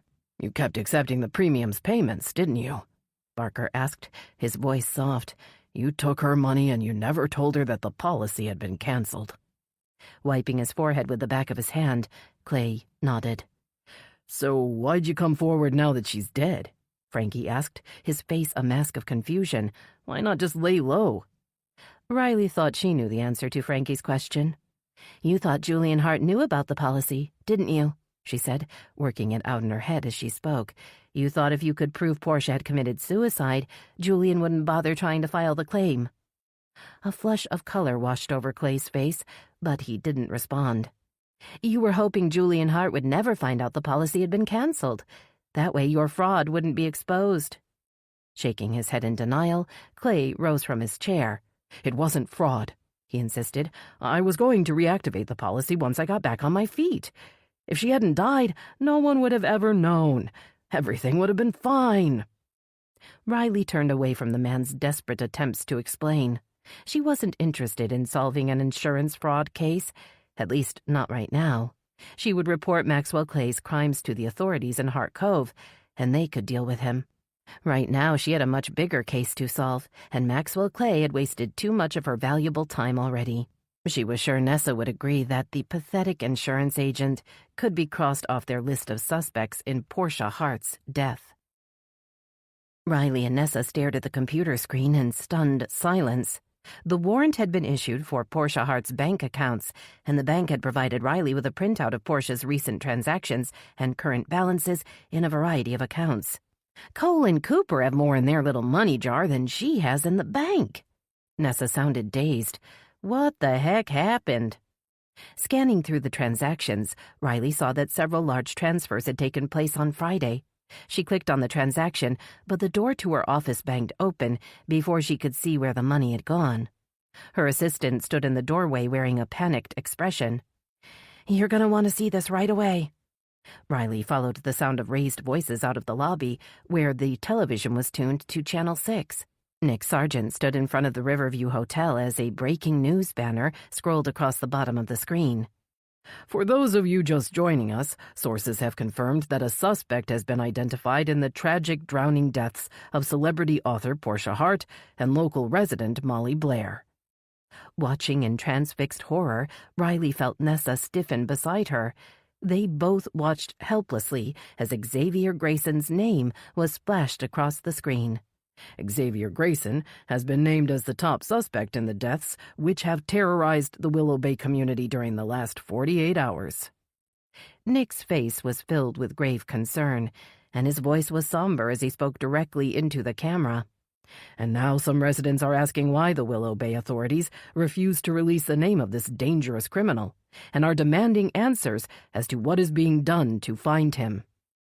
A big hand fell on Riley's shoulder. She spun around to see Tucker Van Zinger's angry face.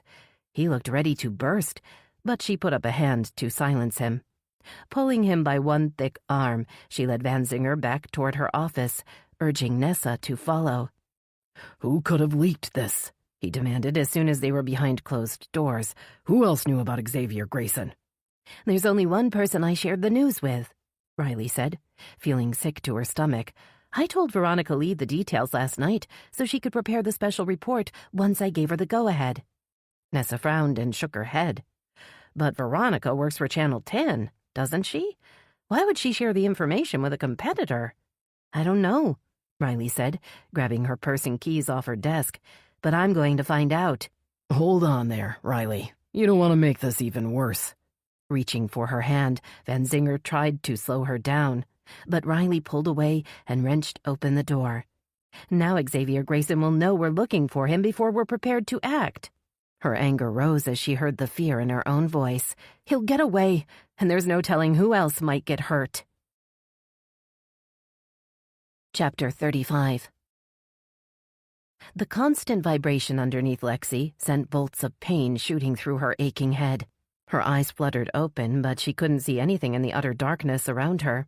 She was wedged onto her right side, and as she tried to sit up, her head hit something hard. Falling back against the soft carpet, another rough jolt beneath her sent her head spinning, and she thought she might black out. Has there been an earthquake? I didn't know Florida had earthquakes. As the fog of pain began to clear, she raised a weak hand and felt smooth, hard metal above her. She tried to move her other hand, but it was wedged in tightly between her body and the carpeted surface beneath her. Wiggling her arm free, she felt around her with growing panic, not wanting to acknowledge what was happening. I'm in the trunk of a car. Someone's locked me in the trunk of their car.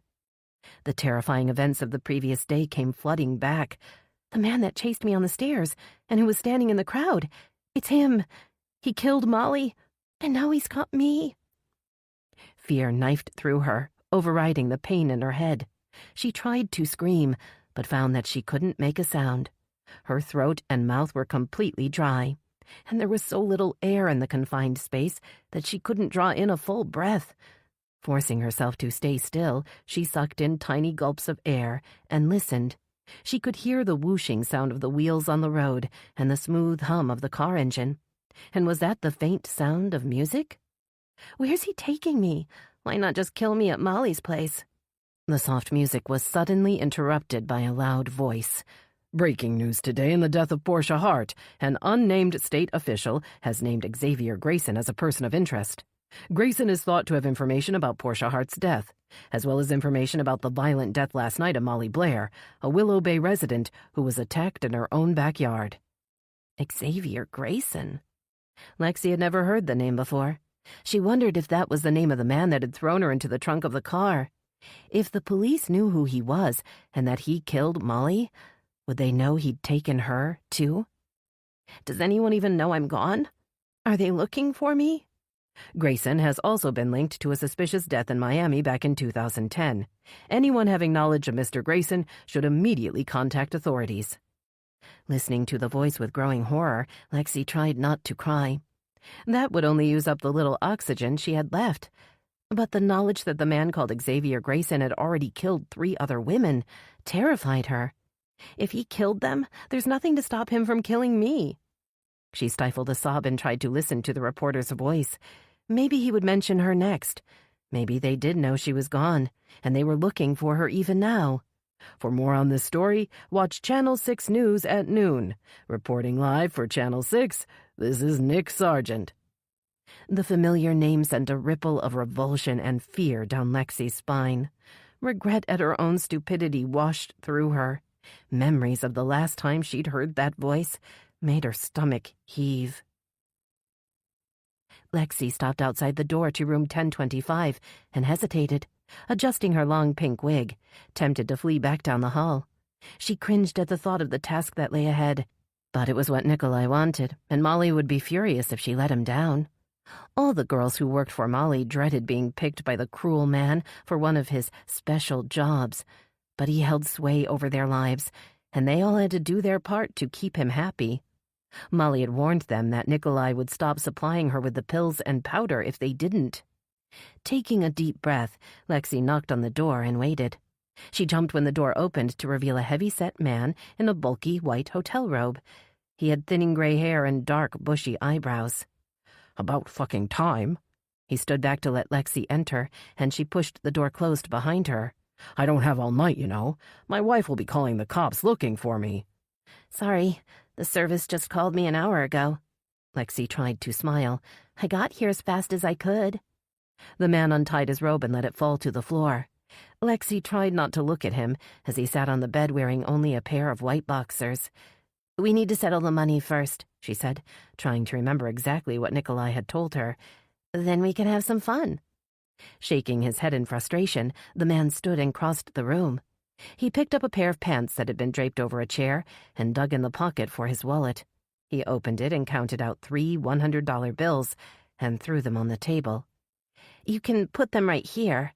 Lexi lifted her short skirt to reveal a lacy garter belt. Don't worry, I won't bite. Posing seductively, she made sure her pink braid hid most of her face as a man approached with a nauseating leer. He was close enough for her to smell his sour breath as he bent to tuck the bills into the garter belt. She glanced toward the door, worried she'd gone too quickly, but she then saw it swing open just as planned. A bright flash momentarily blinded her as a man in a ski mask stepped into the room and pointed a long-lensed camera at the man in front of her, who had frozen in place with his hands on her garter belt. "What the hell are you doing?" The big man's voice boomed through the quiet room. The masked intruder put a long finger to his lips. "I wouldn't want to draw attention to this if I were you, Mr. Murray. Your wife might be curious to know why you were here with her." The man glared at Lexi, and she recoiled at the fury in his narrowed eyes. He lunged toward her, but the masked man stepped forward and stuck a hard fist in the big man's paunch. "Go on," the masked man said to Lexi. "I've got what I need." He pushed her into the hall and slammed the door shut behind them. Ripping off the ski mask, Nikolai pointed to the stairwell. "Now, get out of here before someone calls security." But before she could leave, he gripped her arm and pulled her against his chest. His voice was a low growl in her ear. "And if you know what's good for you, you'll never speak of this to anyone. You understand?" Lexi nodded, and he shoved her toward the exit. She looked back as he opened the door to a room further down the hall and disappeared inside. Pushing the exit door open, she started walking down the 10 floors to the side exit. She looked up when she'd heard a sound on the stairs above her and saw the angry face of a man in a dark hoodie. Her fight-or-flight instinct kicked in, and she began to run. The car jerked to a sudden stop, causing Lexi's head to bump against the floor, bringing her mind back to the painful reality inside the cramped trunk. Struggling to move her legs, which were stiff and cramped from being wedged against the trunk lid, Lexi felt one shoe slide off. She tried to stretch her leg out, but the trunk wall blocked it. Bending her knee, her foot connected with something soft and pliable behind her. She used her toes to explore, trying to make sense out of what she was feeling. Twisting to the left, Lexi managed to reach back and feel the bulky object behind her. Her fingers came away wet and sticky. "What is that?" Suddenly she realized what the metallic odor inside the trunk was. "It's a stench of blood." Lexi reached out again, her numb fingers brushing against a fall of soft hair. Stretching her hand further, her fingers settled on cold, unyielding flesh. "It's a body. I'm in the trunk with a dead body." As the car started to move again, Lexi Marsh began to scream. Chapter 36. Xavier saw the flashing lights in his rearview mirror and looked toward his backpack, debating whether he should go ahead and pull out the Glock. Instead, he put his foot on the brake and brought the blue Toyota sedan to a halt by the side of the road.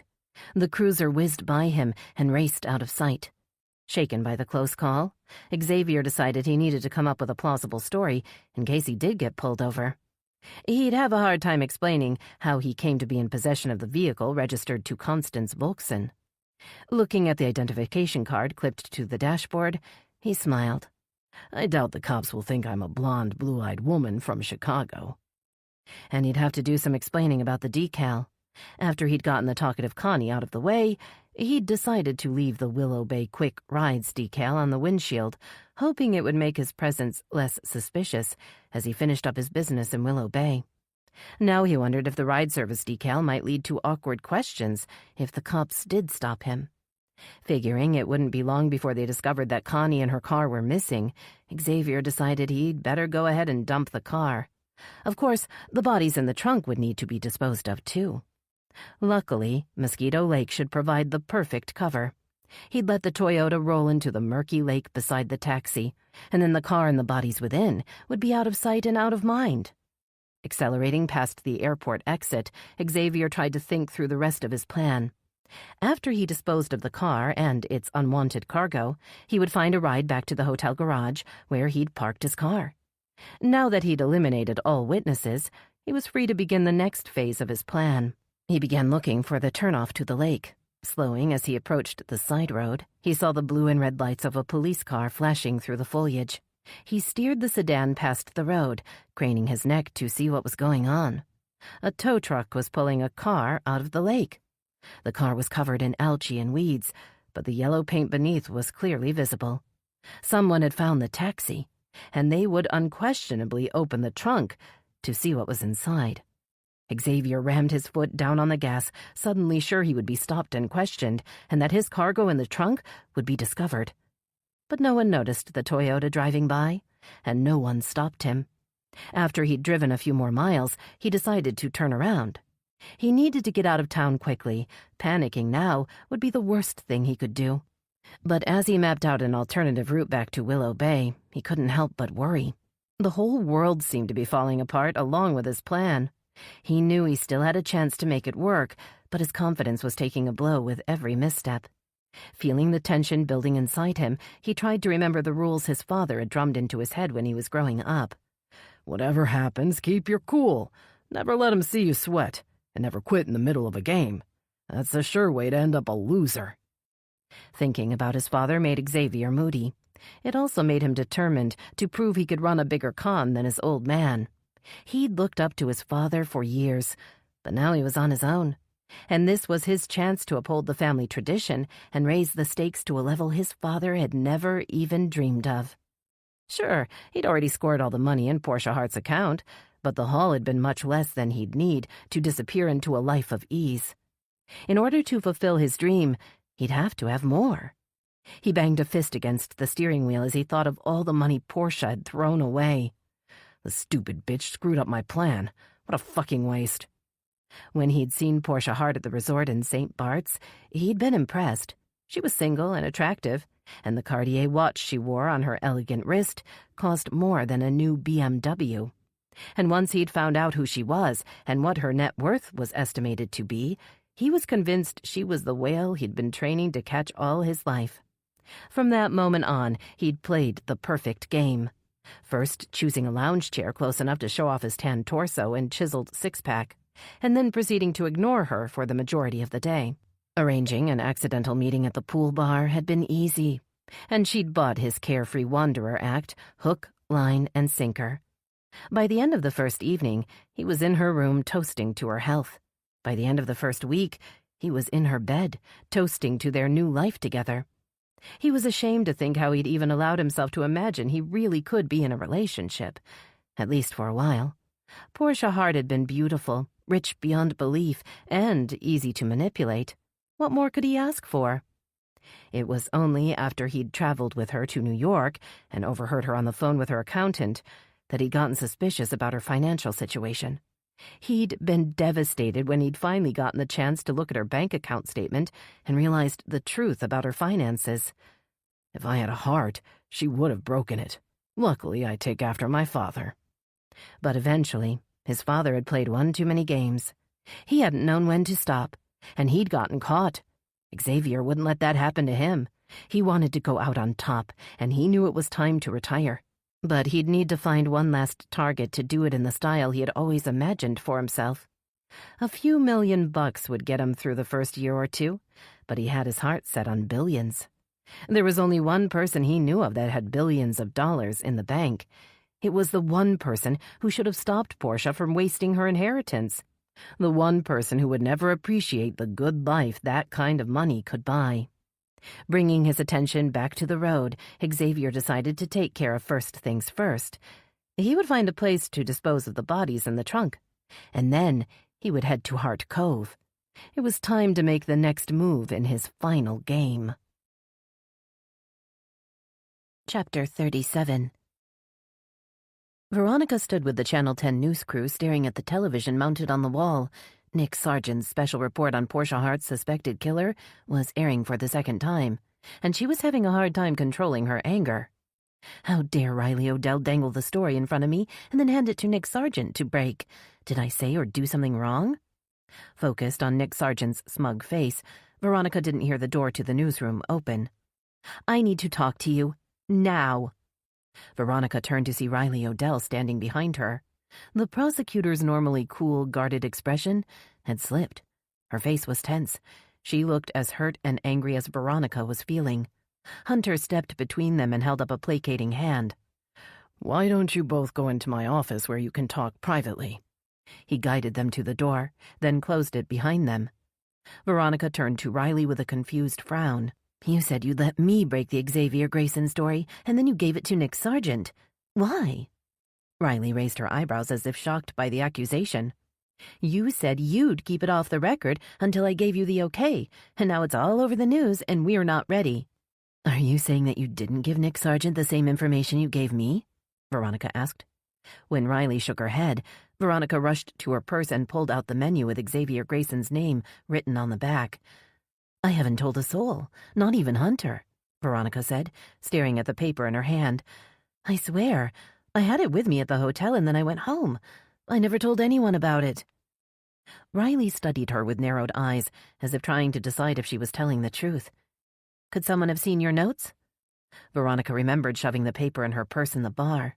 The only person around had been Benji, the bartender. Could he have seen the notes, or even overheard their conversation? And then there had been the incident in Julian Hart's hotel room. He'd seen the notes when her purse had spilled open. He'd seen what she'd written, but he'd been devastated. Would he really go to Channel 10 and share the information about his sister's killer with Nick? It seemed highly unlikely. "I guess the bartender could have seen it when he was delivering the drinks and clearing the table," Veronica admitted. "And then, well, Julian Hart saw them when I went up to his room." "You went up to his room? When?" Swallowing the lump that had worked its way into her throat, Veronica tried to find the right words that wouldn't make her sound quite so bad. "I'd asked Julian for an interview," Veronica explained, keeping her voice calm. "He suggested we do it in his hotel room." "Okay, so what exactly did you do with him in his room?" Veronica stared out through the glass walls of the office, watching as Hunter and Finn gazed up at the television, both men apparently transfixed by what should have been her story. "Nothing happened, Riley," Veronica said, knowing she'd probably turned an embarrassing shade of red. "I was only there for a few minutes, but my purse fell open and Julian saw my notes. He was actually pretty upset. I can't imagine he would. How could you have been so careless?" Riley fumed, shaking her head in frustration. "Now Xavier Grayson has fair warning. He might go to ground. He might panic and hurt someone else. Whatever happens, we no longer have the element of surprise." She put her hand on the doorknob, then stopped, looked back at Veronica's crestfallen face, and sighed. "I'm sorry to be so harsh. I'm sure it wasn't intentional, but I've got to let Nessa know what happened. We'll need to decide what to do to try to bring in Xavier Grayson before he can hurt anyone else." Veronica stared after Riley, hating the feeling of helplessness that washed over her. Somehow, she'd allowed the story to leak, and now Riley and Nessa would have to fix her mistake. "You okay?" Hunter stood outside the door, studying her stricken face. Veronica shook her head. Her throat was too tight to speak as Finn walked up and joined them. He turned to see the front door close behind Riley, then pointed to Nick Sargent on the television screen. "Did her blow-up have something to do with Nick's big story?" he asked. "'Cause I'm not sure how that could be your fault." Dropping her eyes, Veronica felt a flush of shame heat her cheeks. I shouldn't have sent Finn away yesterday. If I'd acted professionally, none of this would have happened. Swallowing hard, she decided it would be easier to just tell them the whole story now, rather than wait for them to figure it out on their own. She waved Hunter and Finn into the office, then sank into a chair across from his desk. "Riley Odell met me last night at the Riverview Hotel and gave me information about a man she suspects killed Portia Hart and Molly Blair." She asked me to keep the information to myself until she was ready to release a public appeal. I'm assuming the man is Xavier Grayson, the same man that Nick Sargent is reporting on this morning? Hunter's forehead creased into a frown. And somehow the information Riley gave you got leaked to Nick? Nodding miserably, Veronica knew she had to tell him the rest. After Riley left the hotel, I only saw 2 people, so I'm guessing one of them had to have shared the information. Okay, so who are they? Finn's voice was eager, as if he was ready to hunt down whoever Veronica named. Veronica glanced at Hunter, but he still wore the same frown. Well, we met in the hotel bar, and there was a bartender there that kept hovering around. He handed me some paper to use and was clearing off the table as Riley was leaving. So you think he might have seen the notes? Shrugging, Veronica tried to remember anything unusual about Benji's behavior, but nothing specific came to mind. I'm not sure, she admitted. I left quickly because, well, I saw Julian Hart in the lobby. I followed him to the elevator and asked for an interview, and he suggested I go up to his room. Both men stiffened, and Hunter's frown deepened. I hope you didn't go into his room alone. Finn sounded incredulous. That could compromise the whole story, not to mention put you in a potentially dangerous situation. I wasn't there for long, Veronica protested, ignoring Finn's disapproving scowl, and nothing happened out of the ordinary other than I dropped my bag and my notes fell out. Running a hand through his unruly hair, Hunter walked to the window and looked outside.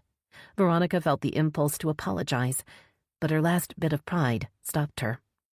I was trying to chase down a story, get a big interview, she insisted. I didn't do anything wrong. At least, I didn't mean to.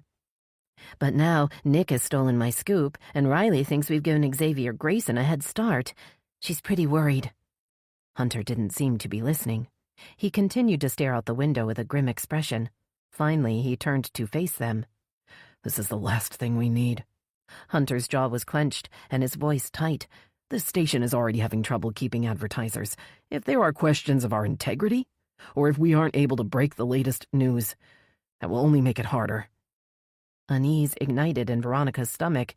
You see, the station is up for sale, Hunter admitted, not meeting Veronica's eyes. I've tried to get the board to hold off, but the chairman called me this morning. He's got a buyer lined up, and I wasn't able to change his mind. All this will only confirm to him he's made the right decision. Jumping up from the chair, Veronica crossed to stand in front of Hunter, unable to believe what she was hearing. When did this happen? When I asked you on Saturday about the station, you said that it was going to be okay. The regret in his eyes confirmed her fear. He'd lied to her. He'd told her what she wanted to hear because he couldn't trust her with the truth. And she couldn't say she blamed him. Look what had happened when Riley had trusted her. I'm sorry, Veronica. I was hoping to talk the board out of selling. I'd hoped to find some new advertisers, but, well, it didn't work out. That's the theme of the day, Veronica said numbly.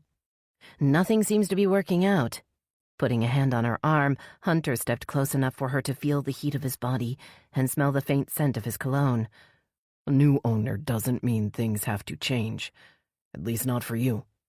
They may want to bring in new management, but they'll need good reporters. His words cut through her. Based on what had happened in the last 12 hours, she obviously wasn't a good reporter, and a new station manager would want only the best. An ache started up in her chest at the thought of working at Channel 10 without Hunter. Desperate to hide the tears that had pooled in her eyes, Veronica turned and rushed toward the door. Wait, Veronica, please stay. We'll work this out. But Veronica knew it was no use. She could no longer trust herself to make the right decisions, and she couldn't trust Hunter to tell her the truth. She grabbed her bag and headed out to her Jeep, her mind reeling at the thought of never coming back. It's all over, just like that. Everything I've worked for is over. Veronica steered the red Jeep toward downtown. She didn't want to go home. She couldn't face her mother. And she needed to find out who had leaked the Xavier Grayson story. If her reporting career was at an end, she deserved to know how and why. The Riverview Hotel's lobby was quiet. The police were gone, and most of the reporters covering the Portia Hart story were camped outside City Hall, hoping for an official statement about the murders. Approaching the reception desk, Veronica saw the hotel manager chatting with the desk clerk. "Sorry to bother you, Mr. Robinson," she said. glancing at his name tag. "I'm hoping to speak to Julian Hart. Can you call up to his room for me?" Dennis Robinson offered a perfunctory smile and shook his head. "I'm sorry, dear, but Mr. Hart checked out this morning." He lowered his voice and leaned forward. Poor boy was torn up when he heard the news. They're saying his sister was a victim of a serial killer. He was probably in shock, as I'm sure you can imagine. Disappointment surged through Veronica at the thought that she wouldn't have the chance to talk to Julian. She felt a twinge of guilt as she recalled how lonely he'd looked when she'd left him the night before. Dennis looked over her shoulder and stiffened. He excused himself and stalked toward the bar. Veronica turned to see him approach Benji, who was holding a big duffel bag and wearing a smug smile. The bartender had swapped his uniform for a pair of faded jeans and a form-fitting white T-shirt that clung to his muscled torso. She watched as Benji accepted an envelope from the manager's hand. As Dennis walked away, Benji waved at Veronica and headed toward the exit. She scurried after him, her suspicion growing. "You're quitting?" she asked, nodding at the duffel bag. "Yeah. I came into an unexpected windfall last night," he said, offering her a wide grin. "Enough for me to head down south. This was never meant to be a permanent gig anyway." The image of Benji hovering behind her the night before flashed in her mind. She felt her pulse quicken in anger. "It was you, wasn't it? You read my notes and somehow you passed the information to Nick Sargent." Pulling out his phone, Benji tapped on the screen. An amused smirk appeared on his face as he held the phone toward Veronica. "You really are clueless, aren't you?" She gaped at the picture of the menu on the tabletop. Her handwritten notes were perfectly clear and legible. "Why would you do that?" Veronica shook her head in disgust. "I mean, that information is sensitive, and it's devastating to the victim's family." "You mean like Portia Hart's wimpy brother? The guy that hung around here looking like he wanted to kill himself all the time?" Benji snorted. "Believe me, he's got bigger problems than me making a little green off a story. In fact, I'd put money on him turning up dead just like his sister. That kind of shit runs in the family." Grabbing Benji's phone from his hand, Veronica spun and hurried toward the exit. She dropped the phone into the fountain outside just as Benji came charging after her. As he splashed into the water after the phone, Veronica headed back to her Jeep. She didn't let the tears fall until she was sitting safely in the driver's seat with the doors locked. She'd ruined everything. The investigation into Portia Hart's death, her chance of being a respected reporter, even her relationship with her mother. Wiping away tears with the back of her hand, she caught sight of her red, swollen eyes in the mirror. The image shocked her. Why was she allowing herself to wallow in self-pity?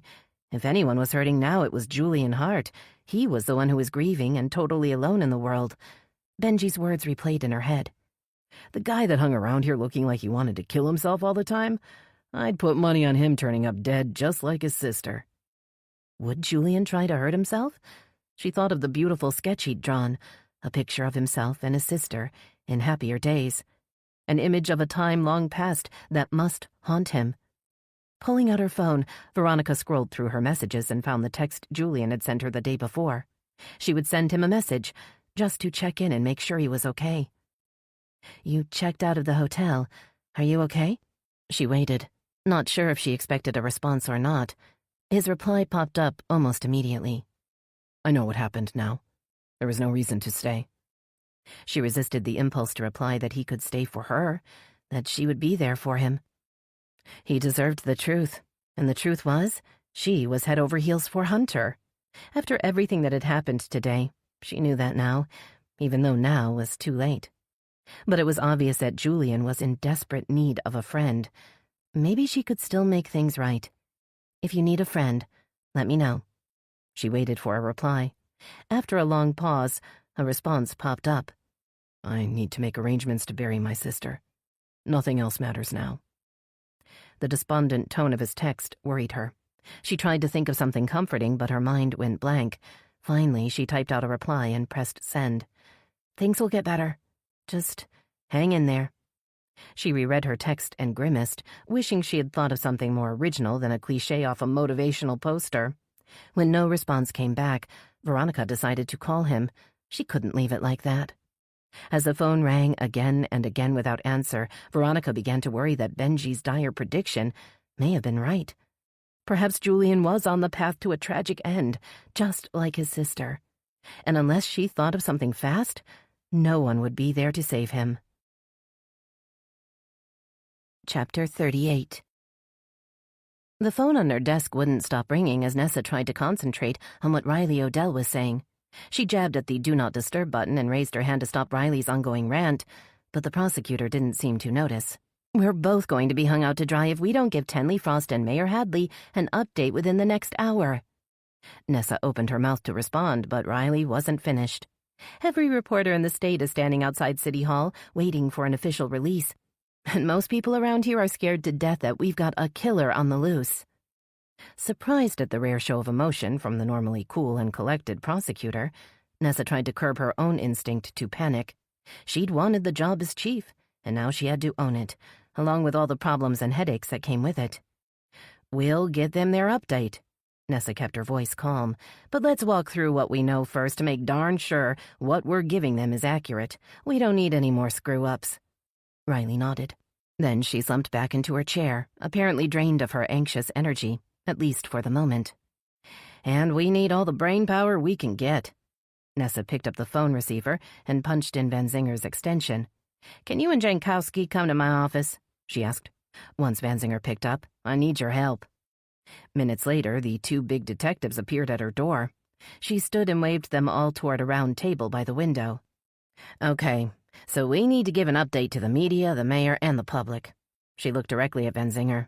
"Detective, you're supposed to be leading the case, and I'm aware I've been stepping all over it. I guess I'm still trying to figure out how this chief thing is going to work." "I understand, Nessa." A flush of color painted Van Zinger's cheeks. "I'm still getting used to being back in the department myself. I'm just happy to be a part of the team that's trying to do the right thing, even if we aren't perfect." "Speak for yourself, Tucker." Jankowski's sarcastic tone lightened the somber mood in the room. "Now, what are we giving to Tenley Frost? She's the first one we need to update." Taking out her notebook, Nessa turned to the last page. "I've been going through all the evidence again, and something just doesn't seem to fit." She looked at her list with a frown. "Our theory is that Xavier Grayson's motive to kill Portia Hart was her money, right?" "Right, that was our theory before we found out she'd lost most of her money," Riley said. "I mean, everyone thought she was a billionaire. Grayson probably thought he'd found the motherlode." "Maybe that's why he killed her," Van Zinger offered. "Maybe he found out she wasn't as rich as he'd thought and he got mad." Nessa shrugged. She doubted any of them could ever completely understand or imagine Xavier Grayson's motive.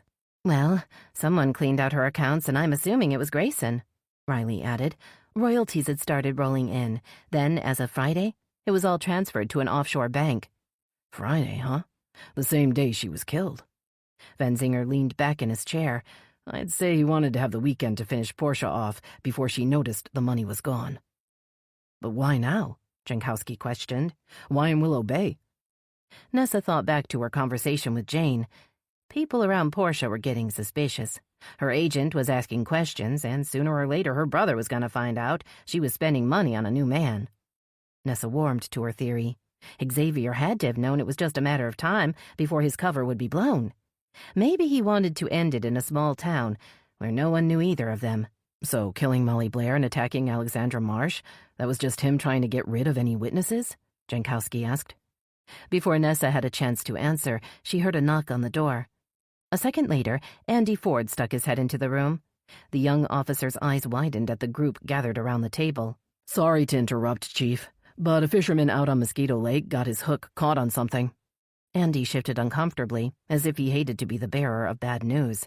"Ended up being a taxi that had been reported missing on Saturday. We towed it out and found 2 bodies in the trunk. A male and a female." "Shit!" Nessa slapped her hand on the table. "Do we know who they were? Any idea how long they were in there?" Bayside Taxi reported a cab and driver missing. They said the driver dropped off a passenger at the Riverview Hotel on Saturday afternoon, and then just dropped off their tracking system." All eyes turned to Nessa at the mention of the Riverview Hotel. "We better get down to Mosquito Lake," Nessa said. "I have a real bad feeling about this." The taxi hadn't been in the water for more than 48 hours, but it looked as if it had been brewing in the murky water for months. Algae, clumps of pondweed, and streaks of slimy green muck covered the car as it sat baking in the summer sun. Nessa stood on the bank of Mosquito Lake next to Van Zinger and Jankowski. She circled to the open trunk and peered inside, gasping as her eyes fell on the neon-pink dress.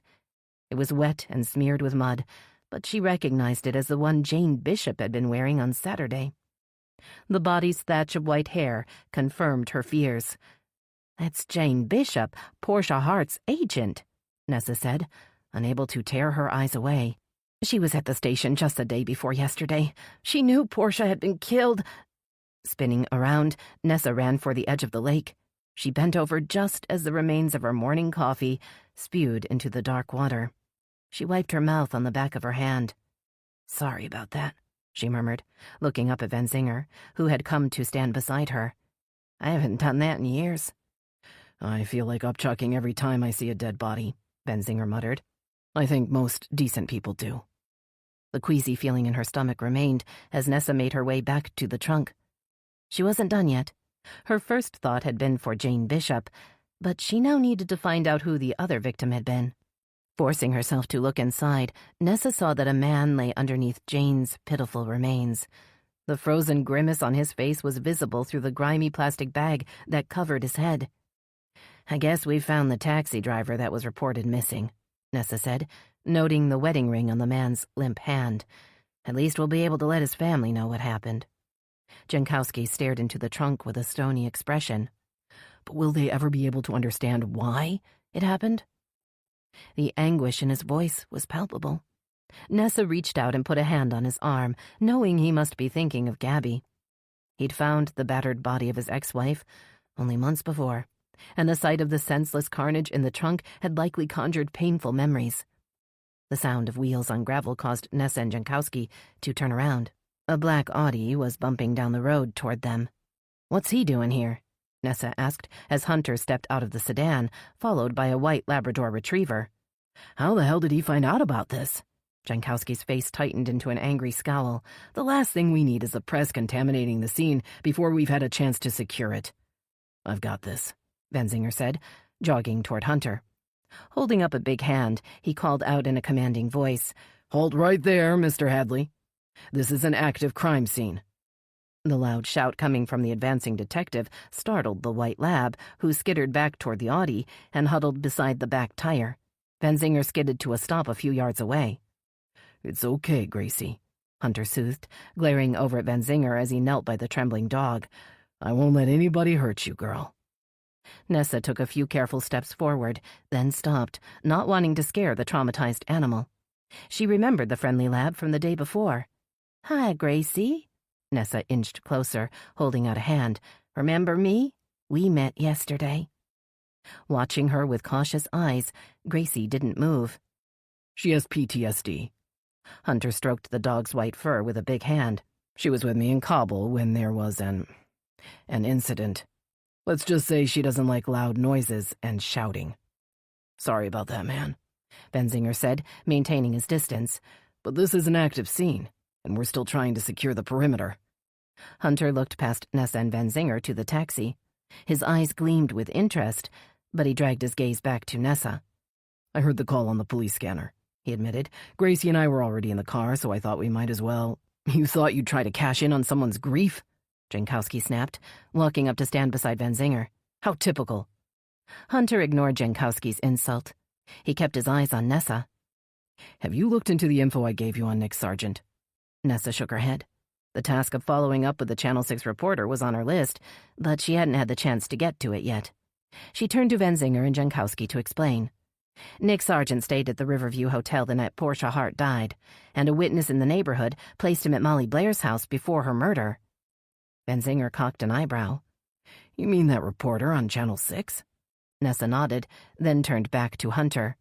"We've got our hands full, as you can see, but as soon as I get the chance, I'll pursue it," Nessa assured him. "We've got a witness that saw the man who killed Molly Blair. I'll see if she can identify Nick." Hunter didn't look convinced, but he opened the passenger door for Gracie and waited for her to jump in. "Our van will be out here pretty soon," Hunter said, walking around to the driver's side. "Along with Channel 6, I imagine. The public has a right to know what's going on in this town." As the sleek black car departed, Nessa called over to Andy Ford, who still stood guard by the taxi. "Andy, I need to talk to Lexi Marsh." Can you bring her down to the station later this afternoon once you're done here?" "Oh, I guess you haven't heard then." Alarm filled the young officer's freckled face, and he couldn't quite meet her eyes. "Heard what, Andy?" "We lost Lexi Marsh, Chief," Andy admitted. "We haven't been able to locate her since yesterday afternoon." "She's been missing for 24 hours?" Recalling Hunter's suspicions about Nick Sargent, Nessa glared at Andy, hoping it wasn't already too late. "Call Eddings and tell him to bring Nick Sargent in for questioning right away," she ordered, her voice urgent. "Track him down and put him in an interview room until we can get back to the station." She thought for a minute, then pulled out her phone. There was one person who might be able to help find Lexi Marsh. "Frankie, this is Nessa. I think we're gonna need your help." Chapter 39. Thunderclouds had begun to gather in the east when Frankie and Barker arrived at the modest apartment complex on Channel Drive. Lexi's apartment was on the ground floor, and it looked the same as all the other drab units. The doors and windows were closed, and there was no sign that anything was amiss. "Lexi, it's me, Frankie." Knocking on the front door, Frankie wondered if Lexi was holed up inside, too stoned or maybe too scared of the police to answer. When the door remained closed and he heard nothing from inside, he tried again in a louder voice. "Come on, Lexi. I just want to know you aren't dead in there." Barker dropped a big hand on Frankie's shoulder. "Let's go check around back," he suggested. "If there was a patrol car out front, I'm guessing that's the exit she'd have taken." The back of the apartment building faced an uneven parking lot. Frankie saw that each unit had one small window. He counted across until he found Lexi's window, which appeared to be closed. Striding across a patch of rough grass, Barker put a finger under the window frame and pulled. The frame popped out and tumbled to the ground. Barker put his hands on the window and looked back at Frankie. "You ready to go in if this opens? 'Cause I doubt I'll fit." Frankie automatically nodded, but his heart began to thump in his chest.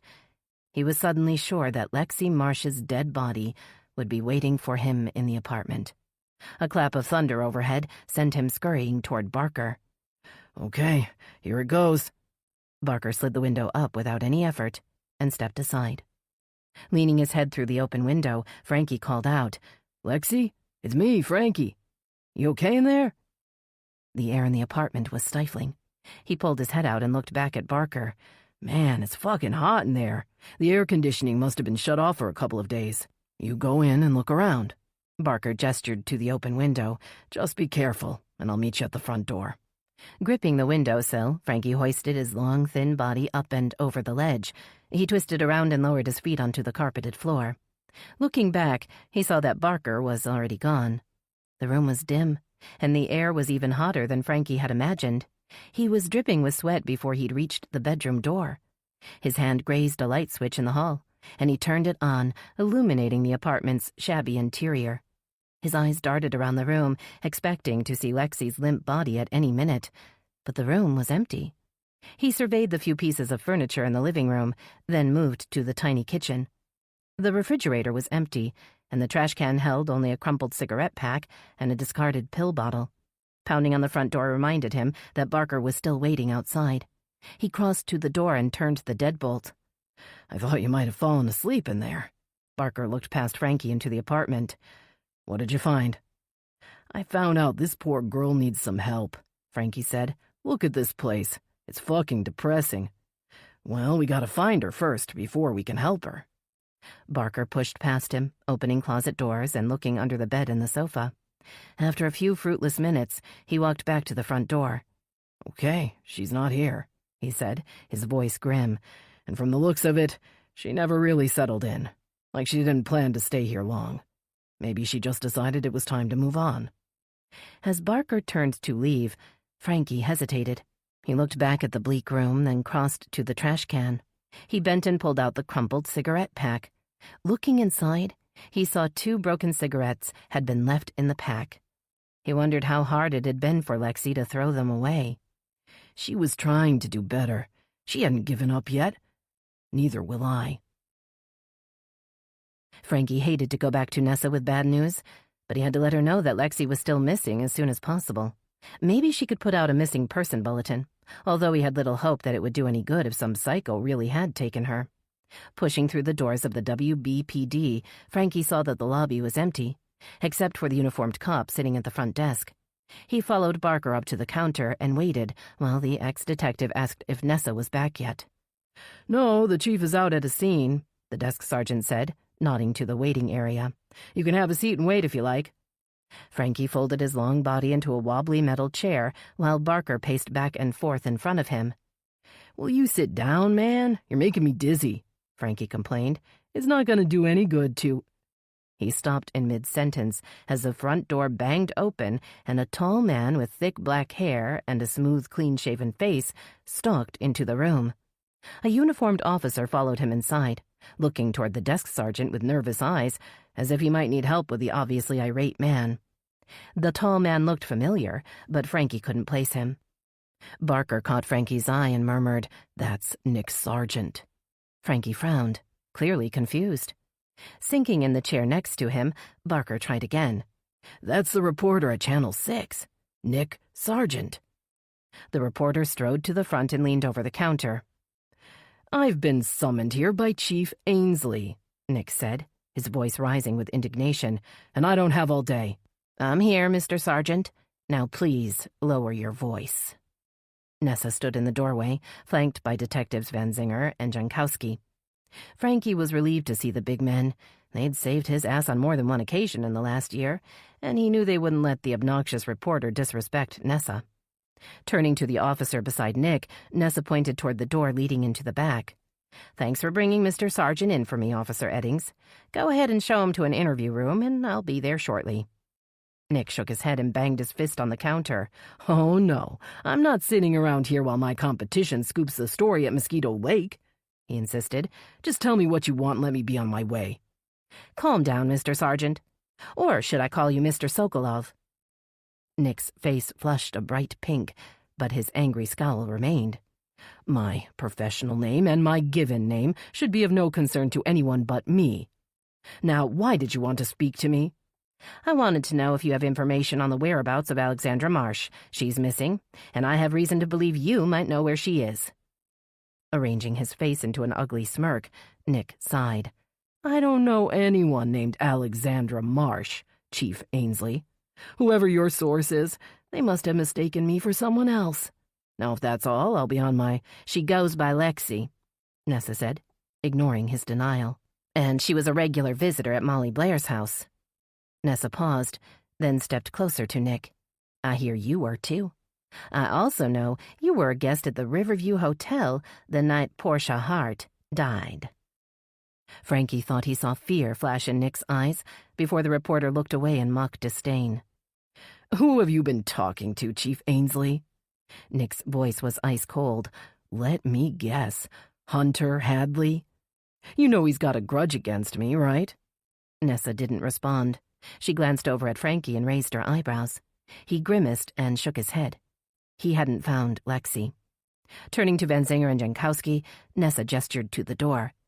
"Will you guys show Mr. Sargent back to the interview room? I just need to take care of something, then I'll join you." The detectives hustled Nick into the back as Nessa came over to stand in front of Frankie and Barker. "I just got a text from the crime scene lab. They found drugs at Molly's house, and the tests have confirmed large quantities of oxytocin, fentanyl, and heroin. It was a serious operation. I'm worried Lexi's addiction may be worse than I thought." Her grim words gave Frankie an idea. He jumped up and began to pull Barker toward the door. "Come on, partner," he urged. "I think I know where Lexi is." Chapter 40. Lexi ran down the dimly lit stairs, her heels clicking a frantic rhythm that matched the erratic beating of her heart as the man's footsteps grew louder, descending toward her like an avalanche rolling down from a mountain. Jerking awake, Lexi heard the faint rumble of thunder somewhere in the distance. She tried to sit up, but her head connected with metal, and she slumped back onto the thin carpet beneath her, mind spinning as she realized she was still trapped in the car trunk. Her throat was dry and painfully sore. She tried to draw in short, shallow breaths, but the little air that remained was thick with the putrid scent of decay. The dead body behind her was starting to rot, and the terrible heat in the car would only accelerate the process. Refusing to give in to her panic, Lexi maneuvered her hand into her pocket and pulled out her phone, but the screen remained dark. Despair set in as she remembered the battery was dead. Letting the phone slip from her fingers, she felt her hope draining away. No, I can't give up. Not yet. I'm still alive. I'm still here. She forced herself to focus on the distant sound of the thunder. A storm was finally brewing, and the long, hot, dry spell may be coming to an end. She imagined the feel of the cool raindrops on her face and on her skin, just like when she'd been a little girl, catching the raindrops on her tongue and splashing along in the muddy puddles. At first, the sound of a man's voice close by seemed to be part of another dream. Had she fallen asleep again? No, she definitely heard someone talking. Her blood ran cold at the thought that maybe the man who'd attacked her had returned to finish the job. Has he come back for me? Is he out there now, preparing his final act? Clenching her fists at her side, Lexi braced herself for whatever might come. Better to end her life fighting than to let herself just fade away into the darkness around her. I bet she came here looking for more pills. The voice sounded familiar, but it wasn't the hateful voice of the man that had killed Molly. It was Frankie. She was sure of it. Nessa said Molly Blair had a shitload of drugs, so I'm thinking Lexi was hoping she left some in the house. Opening her mouth, Lexi tried to call out, but her throat was too dry. Only a raspy gasp escaped. Tears slid down her cheeks as she listened, desperate for Frankie to say something else. But she heard only another roll of thunder, somewhere far to the east. She attempted to lift her right arm, but it was stiff and cramped. It took all her strength to raise her fist and bang it against the trunk's metal lid. The muffled sound was pitifully weak, and Lexi knew there was little chance anyone outside the car would notice the soft noise. There had to be another way. My legs are strong. If I can get them in the right position, maybe I can... But her legs had fallen asleep. They were numb and heavy, and when she moved them, they exploded with excruciating pain. Fighting back a wave of dizziness, Lexi used her foot to explore the trunk, careful to avoid the dead body behind her. Her toes pushed against a metal bar. It shifted at the pressure, and she recognized the cylindrical shape of a tire iron. Gripping the tool with her toes, she inched her leg up, dragging it toward her hand. After several agonizing seconds, she gripped the tire iron in her hand and strained, her arm trembling with the effort. I was sure she was going to be here, man, Frankie said, passing close by the car. I mean, where else could she go to get a fix? The disappointment in his voice puzzled her. Why does he care? And why hasn't he given up on me? Everyone else has. My father, my mother, even my so-called friends. Why not him? She didn't understand Frankie's determination to help her, but she knew this might be the last chance for her to help herself. Tightening her hand around the tire iron, Lexi wrenched her hand up, angling the end of the tool toward the metal lid. A hollow clang sounded in the darkness. Gritting her teeth, Lexi once again yanked the tire iron up as hard as she could. She was rewarded with another loud clang. She tried to lift her hand again, but the tire iron slipped from her sweaty grip, falling onto the carpet with a soft thud. You hear that? Frankie asked, his voice coming closer. I thought I heard something in the garage. There's nobody in there. I already looked. Another deeper voice crushed Lexi's hope. Opening her mouth, she tried to scream, straining against the painful knot in her throat. Look, there's another car in here. The Jag was here yesterday, but this Toyota wasn't. Frankie sounded confused. Who would park a car at a fucking crime scene? Knowing it might be her last chance, Lexi felt around beneath her, searching for the tire iron. Her frantic fingers settled over her phone. It may not turn on, but I can still use it to call for help. Grasping the phone in her hand, she struck it against the lid again and again. The clink, clink, clink reverberated inside the trunk and echoed in Lexi's ears. Shaking from the exertion, she felt her grip on the phone loosen. As the phone fell away, the lid popped open, letting in a flood of light that burned her eyes. Frankie stared in at her with wide eyes, and she glimpsed a big man standing next to him. Then strong hands were lifting her out of the trunk and lowering her onto the smooth pavement of the garage floor. Lexi, what the hell happened to you? Frankie smoothed her damp hair back from her face. Who did this to you? There's another woman in here, the big man said, his voice grim. Looks like she's been dead a few days. I'll call 911. Lexi tried to speak, but her mouth and throat wouldn't cooperate. She finally managed to rasp out a soft moan, but Frankie shook his head, his face tight with worry. "Don't try to talk." He smiled down at her. "The ambulance will be here soon, and everything will be okay." She raised her eyes to his as her last bit of energy faded away, and with a final exhale, she gave in to the darkness. Chapter 41. As the call rolled to voicemail again, Hunter slammed his phone on the desk. He'd been trying to reach Veronica for hours, and she wasn't picking up. Fear kindled in his chest, and he stalked to the window to stare out at the darkening sky. "Has something happened to her? Is she in some kind of trouble again?" Finn called to him from the doorway. "Still no word from Veronica?" Looking back at Finn, Hunter shook his head. No use pretending he wasn't worried. Geordie's son was as smart and intuitive as his father had been, and the worry was clearly etched on his face. "I have an idea." Finn stepped into the office and closed the door behind him. "Although Veronica would kill me for saying this." Hunter raised his eyebrows, open to any suggestion that might take his mind off Veronica's disappearing act. "I think we should call her mother." Finn held up his hand at Hunter's instant frown. "Hear me out. Maybe her mother knows where Veronica is, and if not, well, she can find out." "What do you mean, she can find out?" Finn grinned. "Hey, mothers know everything, right?"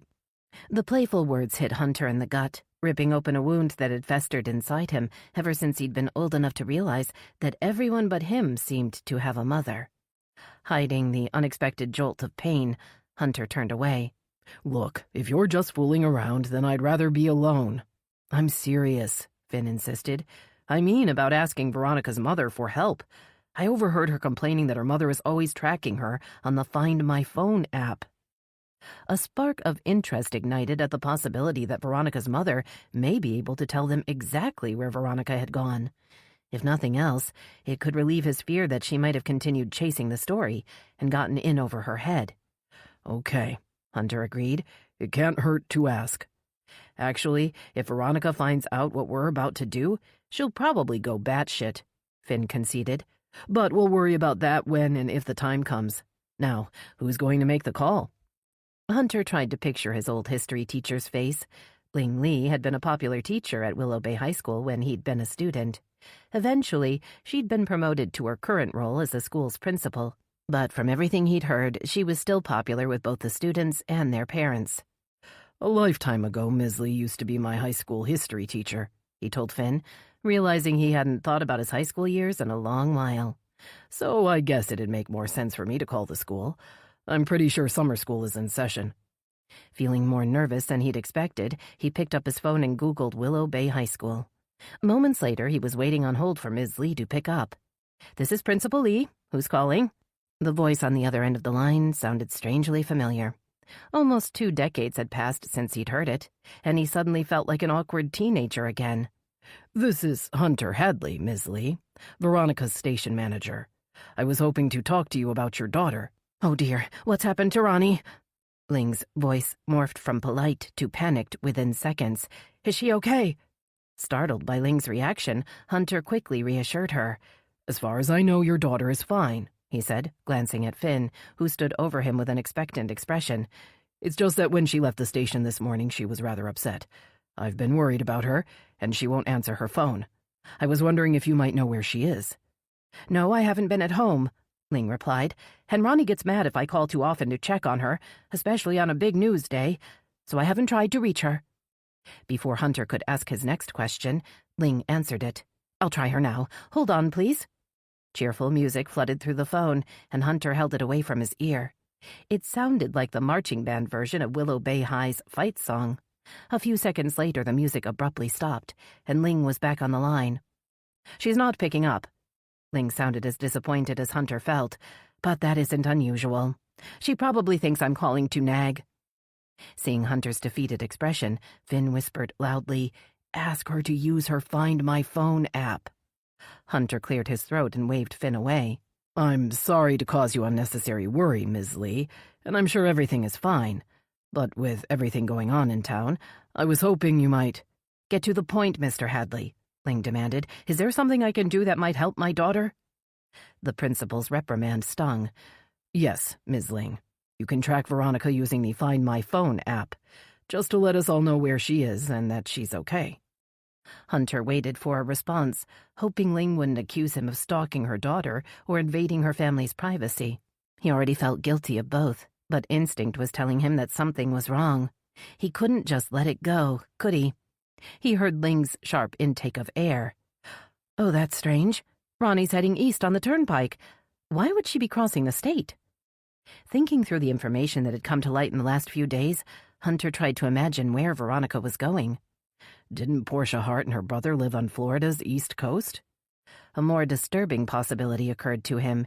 He tapped the mute button and looked at Finn. Where does Julian Hart live? A little place called Hart Cove, Finn said, without hesitation. It's a beach town just north of Palm Beach. I think the town was named for its founder, Portia's great-grandfather.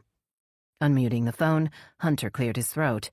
Ms. Lee, I think Veronica must be following up on the Portia Hart story, Hunter said. She may be trying to get an interview with Portia's brother, who lives on the coast. All by herself? Ling sounded scandalized. Shouldn't she have taken along someone on the camera crew to film it?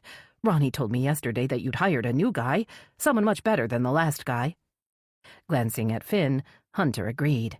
Yes, we do have a new guy on the crew. And yes, Veronica should have taken at least one crew member with her. That's our policy. But I think she decided not to follow the rules this time. He didn't want to admit to Ms. Lee or to himself that Veronica most likely wasn't trying to get an interview, and that she no longer considered herself to be working for Channel 10. She was going to find Julian for more personal reasons. Hunter's hands clenched into fists at the thought. But if she's on assignment, why isn't she answering her phone? Ling asked. You said she was upset. How upset was she? Suspecting Ling would see through an attempt to sugarcoat the situation, Hunter decided to tell the truth. She was upset enough to walk out, Hunter admitted, and she implied she wouldn't be back. But she loves her job, Ling protested. She would never quit without a good reason. Hunter bit back the initial response that came to mind. Maybe she wants to be with Julian. Maybe that's reason enough. Scolding himself for being a fool, Hunter decided he'd already made a big enough fool out of himself for one day. It was time to man up and move on. Besides, he needed to get back to work. There was too much going on in Willow Bay for him to sit around, feeling sorry for himself. I'm sure Veronica is fine. She probably wants some time alone. The words tasted bitter in his mouth, but he wasn't sure what else there was to say. Promising Ling Lee that he would stay in touch, he disconnected the call and turned to see Finn, frowning at him. Is that what you really think? Finn asked. 'Cause a few minutes ago, you were as worried as I am. What's changed? Dropping his eyes, Hunter wondered how he had let himself become emotionally involved. He was no longer sure he could trust his own judgment, but he thought maybe there was someone he could trust, someone who would help him figure out what to do next. The lobby of the Willow Bay Police Department was quiet when Hunter and Finn walked in, with Gracie bringing up the rear. The desk sergeant held up a hand. No filming inside the station, the officer called out, and the city's media relations officer is the only one that can give an official statement. All I can tell you is no comment. Good to know, Hunter replied dryly. But I need to see Riley Odell. Her assistant said I'd find her here. She's in with the chief, the officer acknowledged, eyeing Gracie. That a service dog? We only let service dogs in here. Looking down at Gracie, Hunter decided the lab could be considered an emotional support animal. And I can be her emotional support human. Glancing up at the officer, Hunter nodded. Yeah, she's an ESA. Now, can you let Ms. Odell know I'm here? Moments later, a man opened the door to the back and stuck his head out. Hunter recognized Tucker Van Zinger's red crew cut. Come on back, Hadley. He stepped aside to let Hunter through. Riley's meeting with Chief Ainsley in the briefing room. He led them down a narrow hall, stopping in front of an open door. Come on in, Mr. Hadley. Nessa Ainsley stood at the front of the room beside a whiteboard. Riley Odell sat at a long table in front of her. Both women smiled when they saw Gracie trot in. She looks like she's feeling better, Nessa said, offering the white lab a smile. And who have you got here? I'm Finn Jordan. Finn stuck out a hand. I'm a temporary crew member at Channel 10. Hunter shook his head and put a hand on Finn's shoulder. Finn's an old family friend, Hunter clarified. He's doing me a favor by filling in on the news crew. Gracie's his dog. "How can we help you, Mr. Hadley?" Riley asked, apparently impatient with the pleasantries.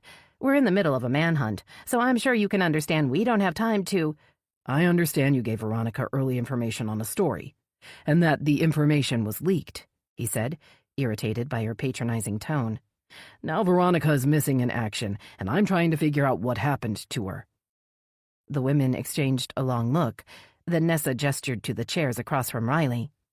"Why don't you sit down and tell us what's happened?" "I don't want to sit down," he replied, stepping further into the room. "I want to know more about this Xavier Grayson character you told Veronica about. I want to know if he could be a threat to her." Riley sat back in her chair and sighed. "Everything we say in this room is strictly off the record." Nodding his agreement, Hunter waited. "Xavier Grayson is a threat to everyone he meets, Mr. Hadley.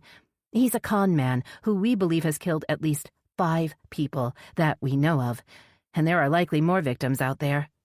Hunter digested the information with growing concern. "I told Veronica about Grayson because we were planning to release a public appeal as soon as we had a sketch available," Riley explained. "Unfortunately, someone saw Veronica's notes and the story was leaked to Channel 6. Now Grayson knows we're after him, but nobody knows what he looks like." Moving closer, Finn cleared his throat. "Sorry to interrupt, but we're trying to find Veronica. This guy wouldn't have any reason to go after her, would he?" Riley shrugged. "I don't see why he would. We believe Grayson's motive was money. He targeted Portia Hart for her money and then eliminated anyone he thought was going to get in his way." "What about Julian Hart?" Hunter asked. "Could he be in danger?" It was Van Zinger's turn to interject. "As Riley said, Grayson's driving motive seems to be financial. He was after Portia's billions, only she didn't have that kind of money anymore." Van Zinger looked to Nessa as if seeking permission to continue. She gave a slight nod. "According to Julian Hart, Portia had lost most of her inheritance," Van Zinger said. "He'd helped her get back on her feet financially, but we think Grayson may have killed Portia when he found out she didn't have the kind of money he was counting on." "You think Grayson may still try to get that money from Portia's brother?" Finn asked. The room was silent for a long beat. Nessa turned to Riley. "Would Grayson go after Julian?" "I hadn't thought about it," Riley admitted, "but I guess he might make one last play for that $1 billion jackpot." She turned to Hunter and Finn. "From what we can tell, Xavier Grayson has tried to kill anyone who gets in his way. Julian Hart would be fair game." "Then we better warn him," Nessa said, pulling out her phone. She scrolled through her contact list and tapped on a number, then put the phone on speaker and waited. After 6 rings, the call rolled to voicemail. "Mr. Hart, this is Chief Ainsley in Willow Bay. I have reason to believe Xavier Grayson may be headed your way. Please return my call when you get this message. And please be careful. Grayson's a dangerous man." Spinning on his heel, Hunter crossed to the door. "We think Veronica's driving toward Hart Cove right now to find Julian," he said, as Finn and Gracie scrambled to follow him. "Xavier Grayson may have the same idea." "Wait, Mr. Hadley," Riley called out. "If there's even the slightest chance Xavier Grayson is going after Julian Hart, then you need to stay away. We just told you. He kills anyone who gets in his way." "Then I can't let Veronica get in his way," Hunter said, stepping into the hall. "I'm going after her." Riley continued to object, following him through the lobby and to the curb where his Audi was parked. Hunter looked back to see Finn and Gracie on the sidewalk. "You stay and take care of Gracie," he said to Finn. "I'll be back. Hadley, you know we can't let you go after Grayson on your own," Van Zinger insisted, reaching out a big hand to stop him. But Hunter wasn't listening. He threw off Van Zinger's hand and hurried around to the driver's side. As he started the engine, the passenger door opened and Riley Odell jumped in. "What the hell are you doing?" "I guess I'm coming with you," she said, buckling her seatbelt. Suddenly, the back door flew open and Tucker Van Zinger squeezed his big frame into the back seat. "All right," he said, grinning at Hunter in the rearview mirror. "Let's do this." Chapter 42. The darkening sky ahead reminded Veronica of her 2-year stint as Channel 10's weather girl, when she'd often wished for rainy days or inclement weather so that she'd have something exciting to report. The end to the state's record-breaking dry spell would be big news. Forcing herself to concentrate on the road ahead, she blinked back tears. She would no longer be reporting on the weather or anything else. At least not for Channel 10. I can't think about that right now. First, I need to make sure Julian's okay. Then I can decide what to do with the rest of my life.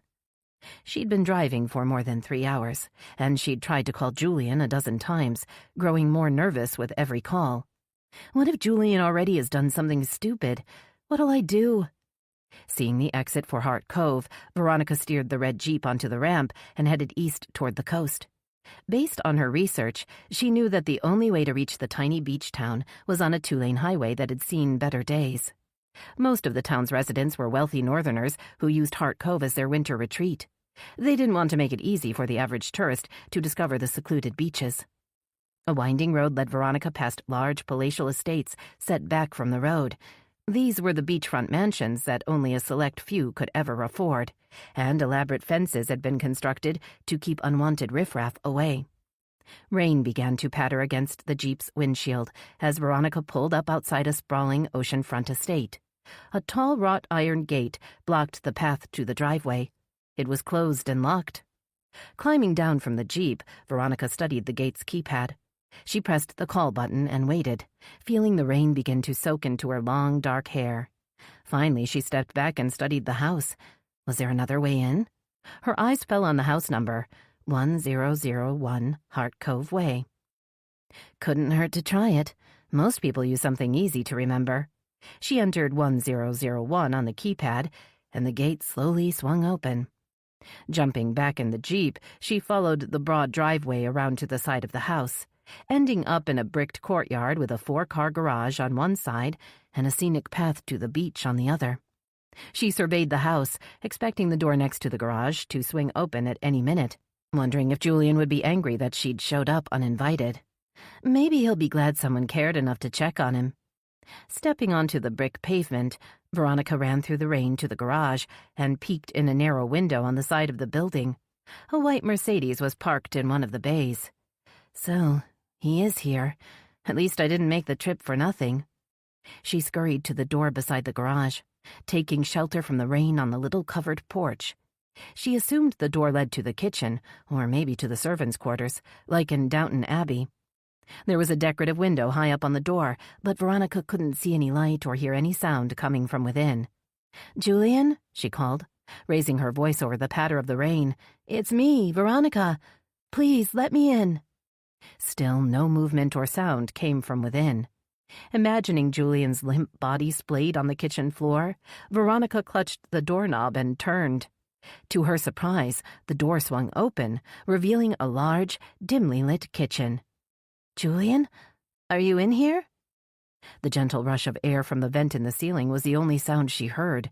Leaving the door slightly open, she moved further into the room, noticing a set of keys had been dropped on the massive kitchen island that dominated the room.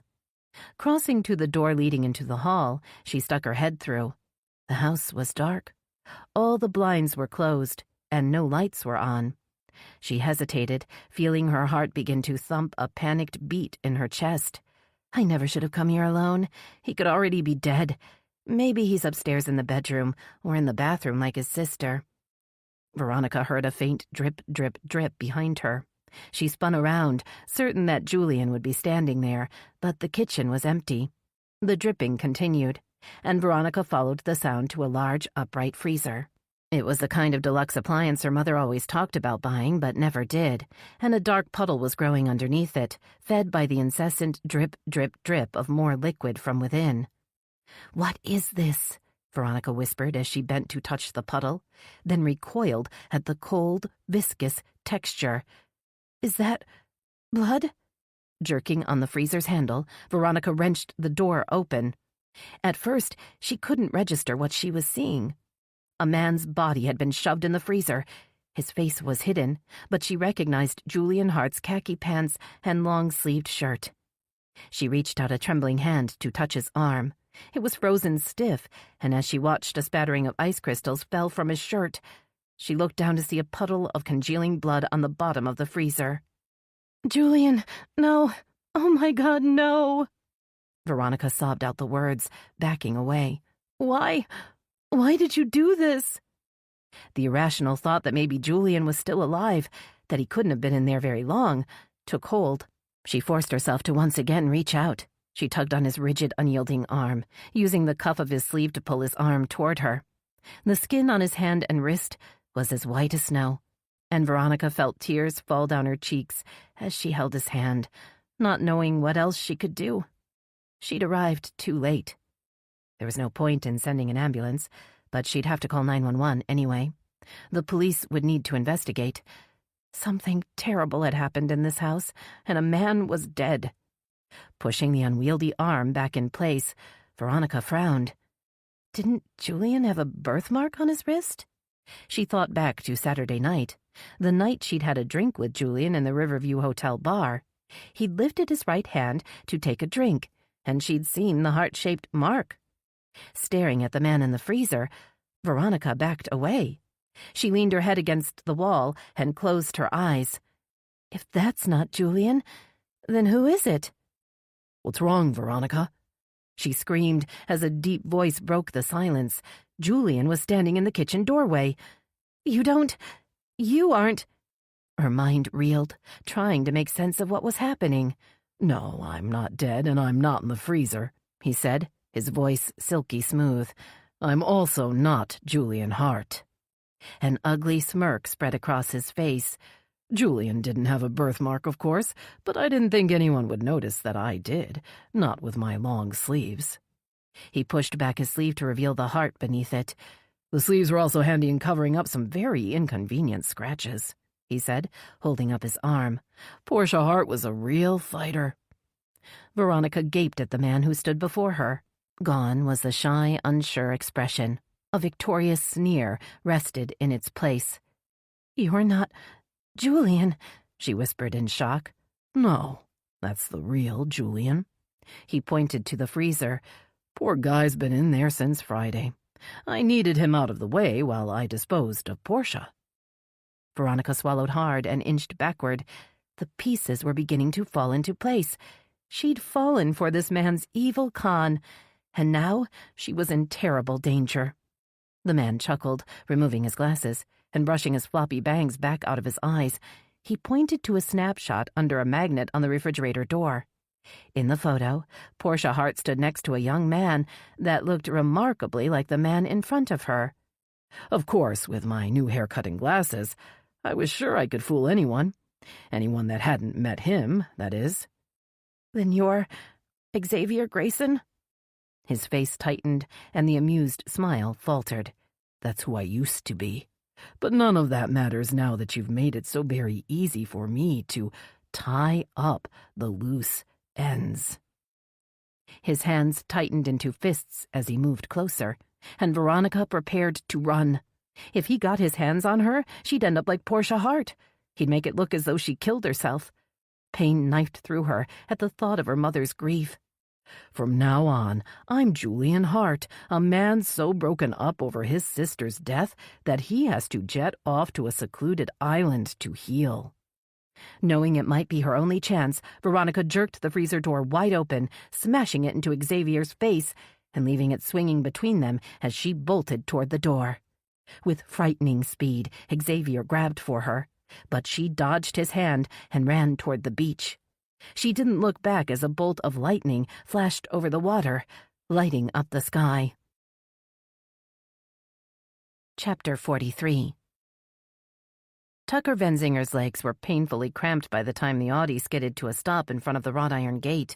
He looked up at the house number to verify they were in fact outside 1001 Hart Cove Way, and then pushed himself out of the car, carefully unfolding his long legs and stretching to revive his circulation. "I don't see Veronica's Jeep." Hunter looked through the fence toward the house. "Maybe she's already come and gone." "Well, we're here now." Benzinger was reluctant to get back in the car, even though it had started to rain. "And we need to check on Julian Hart. We've got to make sure he's okay and warn him about Xavier Grayson." Hunter opened the trunk of his car and pulled out an umbrella. He popped it open and handed it to Riley. "I'm not the Wicked Witch of the West, you know. I won't melt," she protested, but held the umbrella over her head anyway. He reached back in and pulled out a raincoat. "Aren't you a Boy Scout?" Benzinger grumbled, holding up a big hand to block the rain from his eyes. "No, I just keep an eye on the weather forecast," Hunter said with a half smile. "It's part of the job." Well, I've got something that may come in even more handy if we do run into trouble. Benzinger rested his hand on his belt, reassuring himself that his Glock was safely in his holster. Although the place looks deserted to me. Hunter took out his phone and began thumbing in a text message. After a few seconds, Benzinger heard the ding of a reply. Ms. Lee says Veronica's phone is showing she's here. Hunter looked back at the house. The address matches what she's seeing. Pushing the buzzer on the gate's keypad, Riley paced back and forth, her hands clenched tightly around the handle of the umbrella. "We can't go in there without a warrant," Riley said in a low voice, as if someone might be listening. "That would be illegal." She looked up at Benzinger. When he didn't argue, she huffed. "And we're both outside of our districts. If we do go in, we could even be arrested."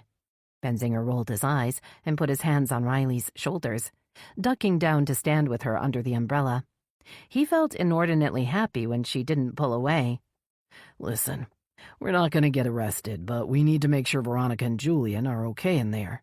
He stared down into Riley's dark, guarded eyes, allowing himself to remember how different it had been before he'd ruined everything. "Wait, Hunter, where are you going?" Shrugging off Benzinger's hands, Riley chased after Hunter, who was striding along the gate, looking for an opening. Spotting a low-hanging tree, Hunter swung his legs up and balanced on a branch, staring over the fence. "I don't see anything from here," he called down to Riley. "I'm going over. You guys wait in the car." "Hell no, I'm not waiting in the car," Benzinger boomed. "I didn't drive 3 hours out here to wait around in a car." But Hunter had already disappeared. Benzinger looked over at Riley, who shrugged and nodded. "Okay, I'm in," she said, putting down the umbrella and scurrying over to the tree. "Give me a boost." Wrapping his hands around her waist, Benzinger lifted Riley up and deposited her on the tree branch. He hovered underneath her as she scooted up to the fence and grasped the edge. "Okay, wait there," Benzinger commanded, swinging his long legs up and over the branch, which bowed under his weight. When he looked around, Riley was gone. Cursing under his breath, Benzinger maneuvered himself onto the fence and looked down, relieved to see it was an easy drop onto the ground below. He hit the ground, sending muddy water splashing all over his pants and shoes, then surveyed his surroundings. Riley and Hunter waved for him to follow them as they slipped around the house. He stopped short when he came around the corner. Hunter opened the door to a big red Jeep that was parked in the brick courtyard and slipped inside, out of the rain. Riley jumped into the passenger seat, and Benzinger was left to wedge himself into the Jeep's narrow back seat. Once he'd wiped the rain out of his eyes, he saw Hunter holding up an iPhone. "It's Veronica's," he said, his eyes bleak. "So she may not even be here anymore. Maybe she and Julian took off together." "If they did, they left the door open." Benzinger pointed to the door by the garage, which was blowing back and forth in the rain and wind. "That can't be a good sign." Riley's eyes were wide. "Maybe we should call for help, ask the local cops to provide backup." "We can't wait that long." Hunter's hand was already on the door handle.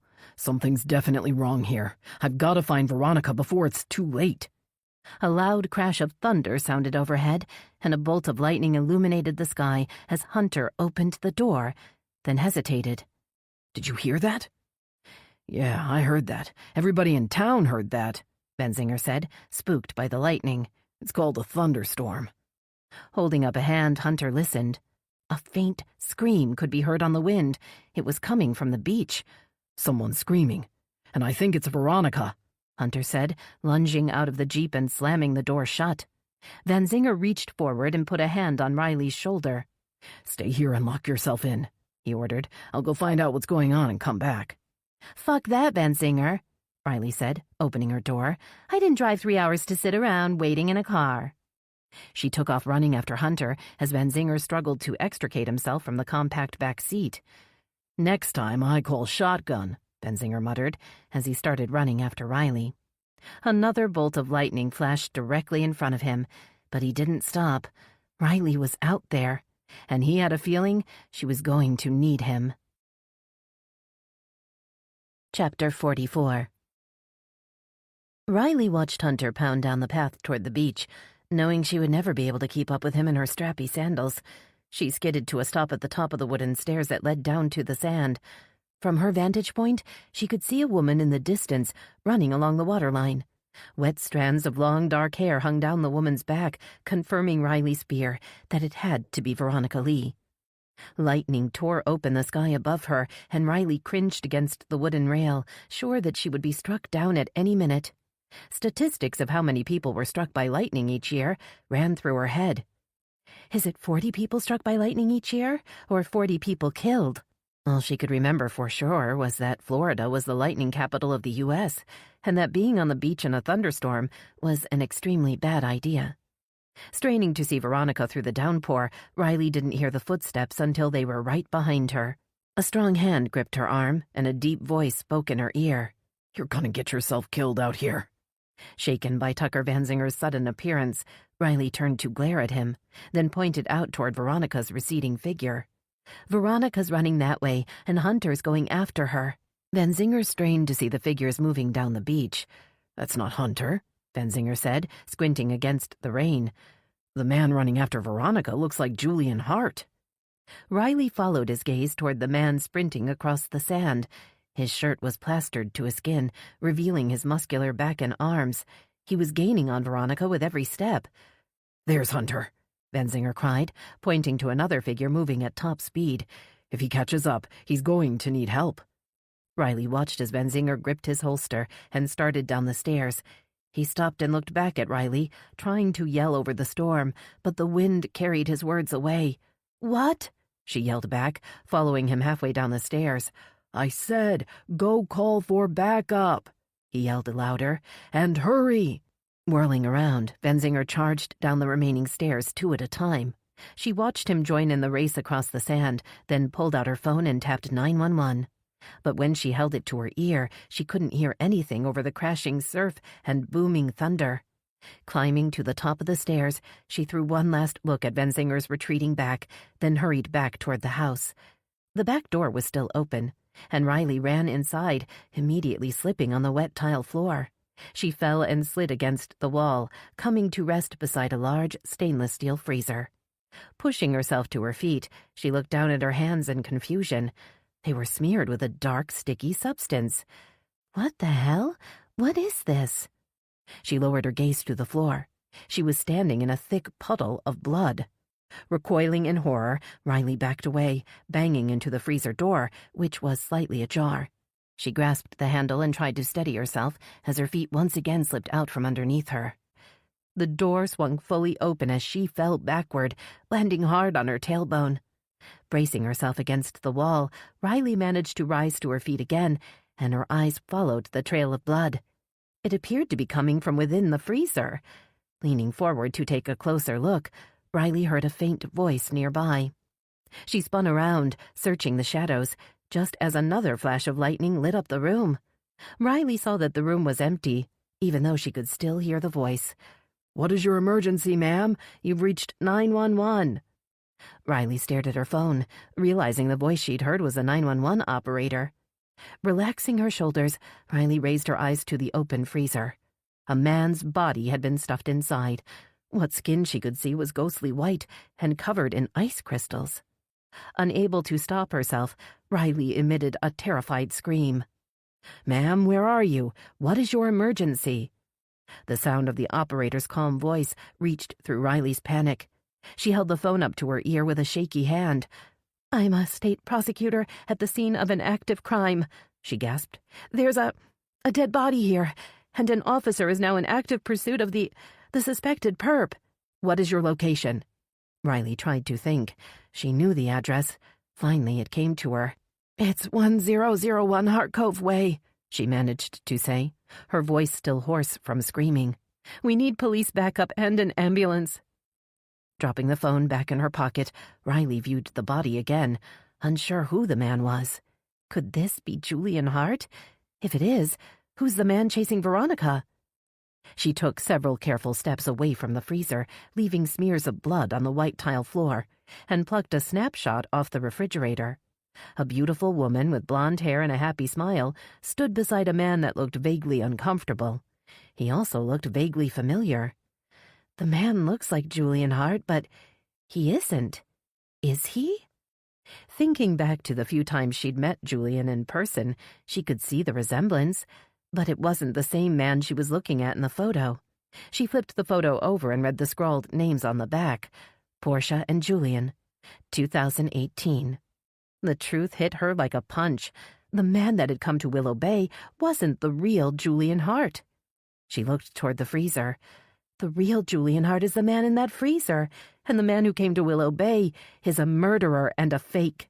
There was only one person that would have the audacity to pull an outrageous con using the assumed identity of a billionaire, and the willingness to kill anyone who got in the way. Xavier Grayson had tried to run a high-stakes game, and he'd almost gotten away with it. His trail of victims was stunning. Suddenly she realized that the serial murderer and con man might manage to take a few more lives before he was through. He was out there on the beach, running after Veronica Lee, perfectly willing to kill Hunter Hadley and Tucker Vanzinger if the need arose. The bastard might even get away with it. Shuddering at the thought of Xavier Grayson evading capture, Riley knew she had to do something. She couldn't let the heartless killer get away. Not again. Not after everyone he'd destroyed. Moving slowly across the grimy floor, Riley reached the door and ran back into the storm. She felt the rain wash away the blood on her hands and legs, glad to get rid of the sickly sweet stench. As she reached the top of the stairs, she heard the wail of sirens in the distance and looked to the west, wondering how far away they were and how soon help would arrive. The figures on the beach were growing smaller, but Riley could see that Veronica was still running, but she was slowing down. The man chasing her was only a few yards behind, and Riley was mesmerized as she watched the surreal scene playing out in front of her. Once again, Xavier Grayson was within reach.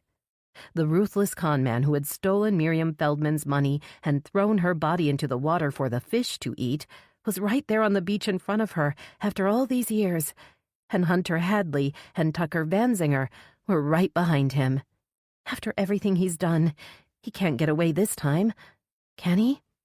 Her anxiety mounted as she saw Veronica stumble and fall into the crashing surf. Chapter 45. Veronica's heart pounded like a jackhammer in her chest as she ran through the sand. Her legs were getting heavier and weaker with every step, and exhaustion was overtaking fear as her strength began to drain away. Glancing back in desperation, she saw that Xavier Grayson was only a few yards behind her. His handsome face twisted into a terrible grimace as he ran. Adrenaline flooded through her at the sight, fueling a momentary burst of speed. Then the sand underneath her seemed to give way, and she stumbled and fell forward into the choppy water. Pushing herself onto her knees, Veronica tried to stand, just as Xavier grabbed a thick handful of hair and forced her further into the water, pushing her head down into the salty waves as she fought to keep her face above the surface. Panic bloomed in her chest, and she clawed at the iron fist that held her underwater. Desperate for air, she kicked out at Xavier's legs, but the heavy pull of the water absorbed most of the force. Struggling back to the surface, she gulped in a mouthful of salt water and sea air. A flash of lightning lit up the sky above her, and Veronica saw the savage look of triumph on Xavier's face as he pushed her head under again. Too weak to resist, Veronica felt her body give in to the pull of the waves. A strange calm settled over her as she let her body go limp. So this is it. This is how it all ends. Her mother's face floated in the water next to her, the familiar eyes no longer worried, a gentle smile turning up the corners of her mouth as she spoke in a voice that soothed away all fear. Everything will be all right now, Ronnie. You can let go. The pain and the struggle are behind you now. Comforted by the gentle words, Veronica felt herself drifting freely with the tide, all resistance fading away. Then a blinding flash of light above her opened the heavens and illuminated the water, and the hand in her hair was suddenly gone. Lifting her head out of the water, Veronica wiped salt water out of her burning eyes and squinted up at the big man who had suddenly materialized beside her. Hunter Hadley looked down, his face tight with anger and fear. "Get out of here!" he shouted, pointing toward the shore. She stood on shaky legs, lifting her face to Hunter, just as Xavier Grayson rose out of the water behind him. "Watch out!" she screamed. "He's behind you!" Spinning around, Hunter crouched in a defensive posture as Xavier Grayson sprang forward to tackle him. Veronica saw both men tumble into the water. She splashed toward the shore on trembling legs, then turned to see Xavier and Hunter still wrestling in the foaming waves. She took a few stumbling steps up the beach, knowing she had to get help, but her stomach heaved, and she bent and retched out a mouthful of salt water. As she wiped her mouth on her soggy sleeve, Veronica felt a big hand fall on her shoulder. Too exhausted to scream, she twisted her head to see a muscular man looming over her. Relief flooded through her as she recognized Detective Vanzinger. "Thank God you're here," she gasped, coughing up another mouthful of sandy water. "He's trying to kill him." But her relief was quickly replaced by fear, as Vanzinger motioned for her to step out of the way, and she saw the big Glock in his hand. It was the same model that her mother had taught her to shoot at the gun range. "No, don't shoot!" The scream ripped through her throat as she saw Hunter's broad back in clear range of Vanzinger's weapon. "If you miss, you'll hit Hunter." Her words evaporated into the wind, but Vanzinger hesitated as the men continued to struggle in the water. "Shit!" He lowered his weapon and splashed forward, circling the men as the waves crashed over them. Resisting the urge to collapse onto the wet sand, Veronica forced her feet to move, willing her legs to carry her back into the water. "I have to get Hunter out of the way so Vanzinger can get a clear shot." Rain beat down in relentless fury, pelting her skin and drenching her hair, which hung in heavy wet strands around her face. Ignoring the water churning around her knees, she grabbed out and caught hold of Hunter's shirt tail just as a wave smashed over her, tossing her toward the shore. As she sputtered and fought to regain her feet, she realized she was still holding tight to Hunter's shirt. He erupted from the water next to her, spitting out a mouthful of salt water as he spun to see Xavier charging toward Vanzinger. The explosion from the big Glock echoed over the water like a clap of thunder, just as a bolt of lightning lit up the cloud-darkened sky. Xavier jerked backward. A spray of blood stained the shifting water around him a garish red, then washed away into the ocean's depths as if it had never existed. He vanished into the water, then surfaced again as a violent wave propelled his limp body onto the shore. As the wave receded, Veronica's eyes widened in fascinated horror. A trickle of blood seeped out of a crimson hole in Xavier's forehead, soaking into the wet sand beneath him. "Tucker!" Startled by the anguished cry from behind her, Veronica spun around to see Riley Odell racing across the sand toward the water. The prosecutor didn't hesitate as she reached the water's edge. She plunged forward into the waves. Only then did Veronica realize that Detective Vanzinger was gone. Before she could react, Hunter's voice sounded in her ear. She felt his strong hand grip hers as he dragged her toward the spot where Vanzinger had last been standing. "Must have been the lightning," Hunter gasped. "He was holding the gun, and then he just went down. We've got to find him." He dove headfirst into a breaking wave. Seconds later, Riley emerged to take a long, gasping breath. "I can't find him," Riley panted between sobs. "He's gone."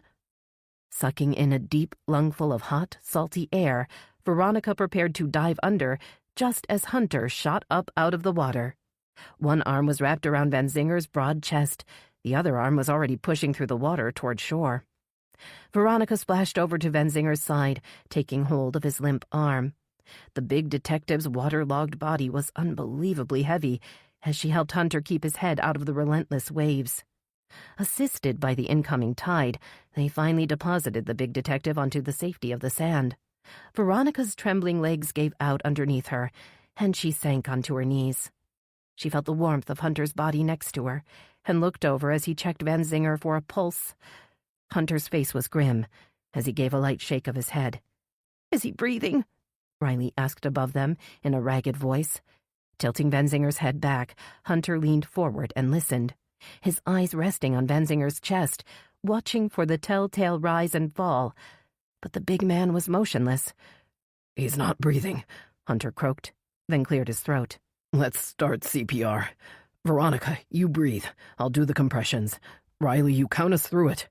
The faint wail of a siren rose over the roar of the ocean as they began working on Vanzinger's motionless body.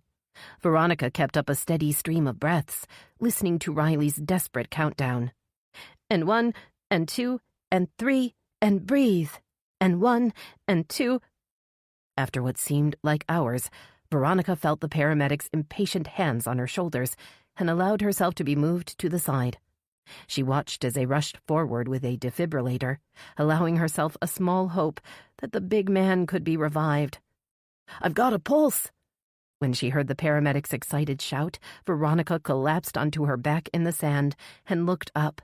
A patch of blue sky peeked out through the dispersing clouds. The storm was over. Chapter 46. Nessa straightened the stack of folders on her desk and shut down her computer. It was Friday afternoon, and for the first time in ages, she was leaving the office early. She planned to make one quick stop before heading home to spend a relaxing weekend with her family. That is, if you call doing laundry and housework relaxing. The thought brought a wry smile. She was actually looking forward to a weekend of chores, and maybe she and Jerry would finally get a chance to take Cole and Cooper out for pizza. It would be a pleasant change to have the whole family together after everything she'd been through in the last few weeks.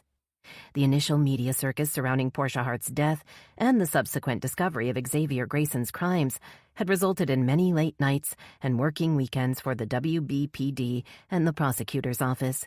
And with Tucker Van Zinger still recuperating in the hospital, the workload had been unusually heavy. But as she turned off the lights and closed the door to her office, Nessa felt proud of how her little department had handled the crime spree. Xavier Grayson had been a career con man who had committed multiple homicides over the span of a decade. Her team had managed to end his final spree of murder and mayhem.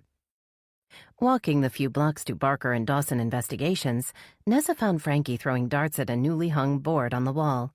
Barker sat behind his desk, squinting at the computer screen. "You boys look busy," Nessa teased, dropping into a chair across from Barker. "No more big insurance investigations?" Frankie rolled his eyes as he threw another dart. It clattered against the wall, then fell to the floor. "Don't even get me started on Maxwell Snake-in-the-Grass Clay," Frankie said. "That man is on my shit list." "Well, then, you'll be happy to hear that the state prosecutor for Hart Cove has decided to charge Mr. Clay with fraud." Looking somewhat mollified, Frankie threw another dart. "What about that scumbag Nick Sargent?" Frankie asked. "You got something on him that'll stick?" Barker finally looked up from his keyboard. "I thought you'd cleared him," Barker said, leaning back in his chair. "I mean, Lexi Marsh identified Grayson as the man who attacked her, right?" Doubt flickered through Nessa's mind. Is Nick Sargent in the clear? He may not have killed Portia Hart or attacked Lexi, but he's guilty of something. I'd bet my paycheck on it. She saw Barker watching her with a suspicious frown. "What, Sargent's not in the clear?" he asked, folding his arms over his chest. "What's he done?" "I'm not sure," Nessa admitted, "but he was seen hanging around Molly Blair's house, and we know Molly was supplying drugs to Lexi and some of the other girls working for her." "Oh, so he's that kind of scum," Frankie said, shaking his head. "I bet the loser tried something with Lexi." Nessa sighed. Nick Sargent felt like a loose end, but they hadn't been able to prove he was guilty of any crime, and he denied having any involvement with Molly Blair. Lexi Marsh has identified Xavier Grayson as the man she'd seen in the stairwell and the man who attacked her at Molly Blair's house, but she refuses to say anything about Nick Sargent. Frankie snorted. "The poor girl's probably too scared to say anything." He hurled another dart, this time missing the wall completely. "She was hooked on drugs and turning tricks," he said, picking up the dart and dropping it on his desk. "So she's got to be thinking she'll get in trouble if she admits it." Nessa shook her head. "No, I don't think that's it. Riley Odell agreed to give Lexi immunity. She's not planning on prosecuting her for illegal possession of prescription drugs or prostitution." "Okay, but if Lexi talks and you guys try to prosecute Nick Sargent, her activities will be made public." Frankie's voice had taken on a defensive tone. "She probably doesn't want her family and everybody in town finding out what she's been up to." Barker studied Frankie with knowing eyes. "You seem to know an awful lot about how Lexi Marsh is feeling. Maybe you can talk to her and convince her to come clean." Waving the idea away with a skinny arm, Frankie frowned. "Nah, man, I don't want to get into her business. She's been through enough without having to face some jerk in court." Nessa thought that the pained expression on Frankie's face didn't match his words. Shooting a sly glance at Barker, Nessa stood and picked up a dart. She stood in front of Frankie and waved it in the air. "How about we make a bet, Frankie? If I get a bullseye, you'll go talk to Lexi and find out what she knows about Nick Sargent."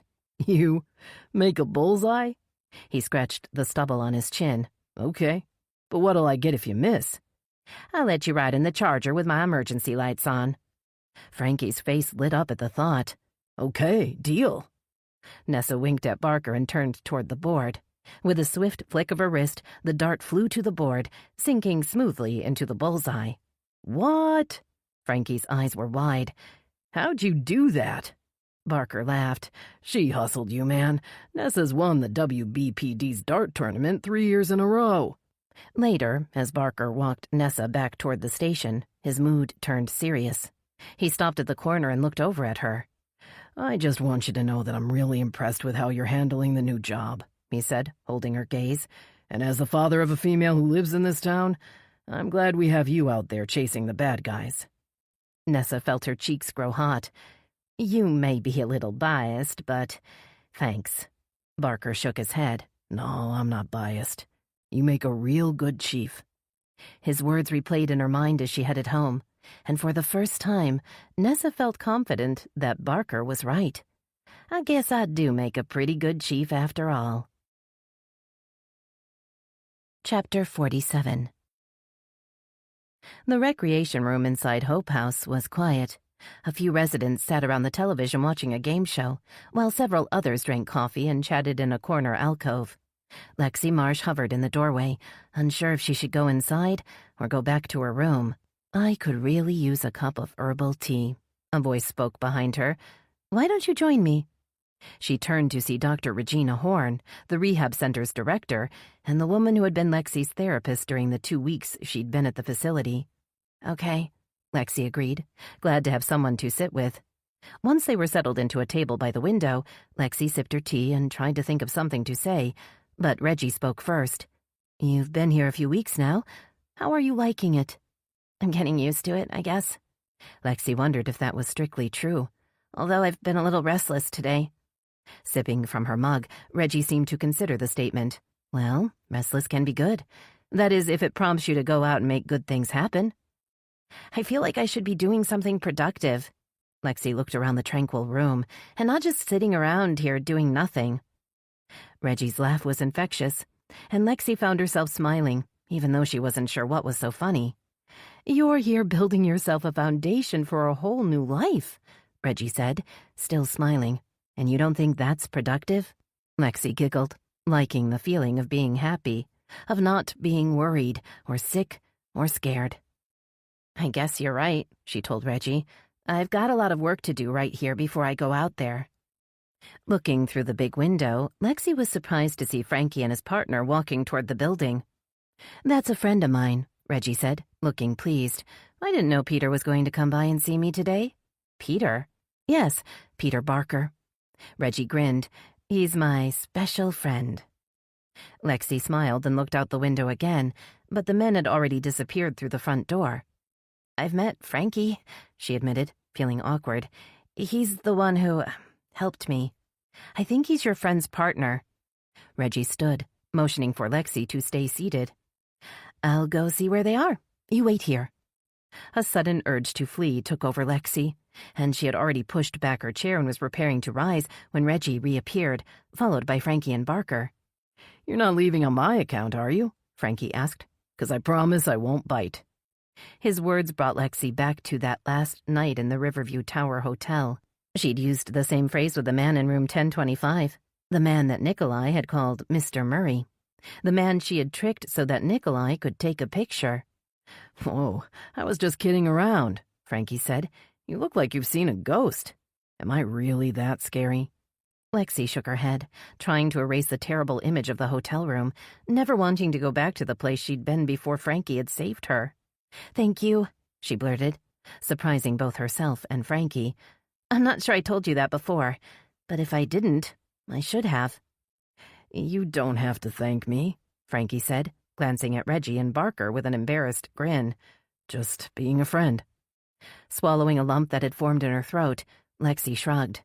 "Well, you're one of the only friends I have left now, so thanks." Barker slapped a big hand on Frankie's narrow back. Listen, Frankie, I'd like to talk to Reggie in private. You think you can sit here and entertain Lexi until we get back? Lexi watched Barker and Reggie leave, then turned to Frankie with narrowed eyes.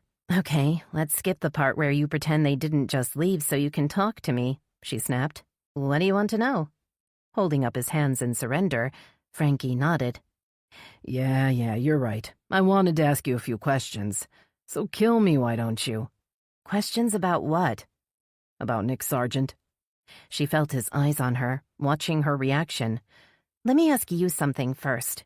Ask me anything you want, he said, dropping into a chair. I'm an open book. Why'd you come looking for me? She swallowed hard, trying to keep eye contact. After I yelled at you and kicked you out, why did you keep trying to save me? He opened his mouth, then closed it again. Lifting a skinny hand, he scratched at his chin, then dug in his pocket for a stick of gum. Well, I thought you were an open book, she said, curious about his reaction. I can take it, whatever it is. I mean, if you were interested in hanging out or whatever. No, he said, his voice firm. It isn't that. I mean, you're a lovely girl and all, but I'm too old and you're not old enough. Okay, then what? Banging his palm on the table, Frankie looked out the window. I had a little sister, okay? She was only a kid, really, when she started getting in trouble. I wasn't there to help her out. Frankie's voice wavered, but his eyes were dry. She overdosed. Died on the bathroom floor in some shitty apartment. I mean, she was my little baby sister, you know? He ran a hand through his hair and raised haunted eyes to hers. Anyway, I was all fucking around when it happened. It still gets to me sometimes. I guess that's why I wanted to help you. His voice softened as he dropped his eyes and stared at his hands. You kind of remind me of her, of my little sister. Holding back sudden tears, Lexi put her hand on Frankie's hand and squeezed. It felt good to be comforting someone else for a change. She'd been feeling sorry for herself for way too long. It was time to grow up and own her mistakes. Nikolai, that's what we called Nick Sargent. He was with me at the hotel the night Portia was killed. We were running a game on some guy. Nikolai wanted pictures. I don't know why exactly. I think blackmail or something like that. Frankie stared at her without speaking. She couldn't tell what he was thinking or if he was judging her. All she knew was that she had to get it all off her chest. Whatever happened, she needed to come clean. Only then would she be free to start over. Reaching into his pocket, Frankie pulled out another stick of gum and handed it to her. This will help with the cravings, he said. Now tell me the rest. Chapter 48. The lobby at the Willow Bay General Hospital was busy as Riley walked through the sliding doors and headed for the elevator. The doors slid open to reveal a very pregnant woman and her visibly nervous partner. Riley smiled as the woman shuffled off the elevator. Stepping inside, she pushed the button for the intensive care unit and drew in a nervous breath at the thought of finally seeing Tucker Van Zinger. While she'd called often to check on Van Zinger's condition, using her position as a state prosecutor to get official updates on his progress, this was the first time she would see him in person since the day on the beach 2 weeks ago when he'd been struck by lightning. The elevator opened onto a circular nursing station, which appeared to be deserted. Riley walked down a long white corridor, stopping outside room 610. She knocked softly on the door, then pushed it open and peered inside.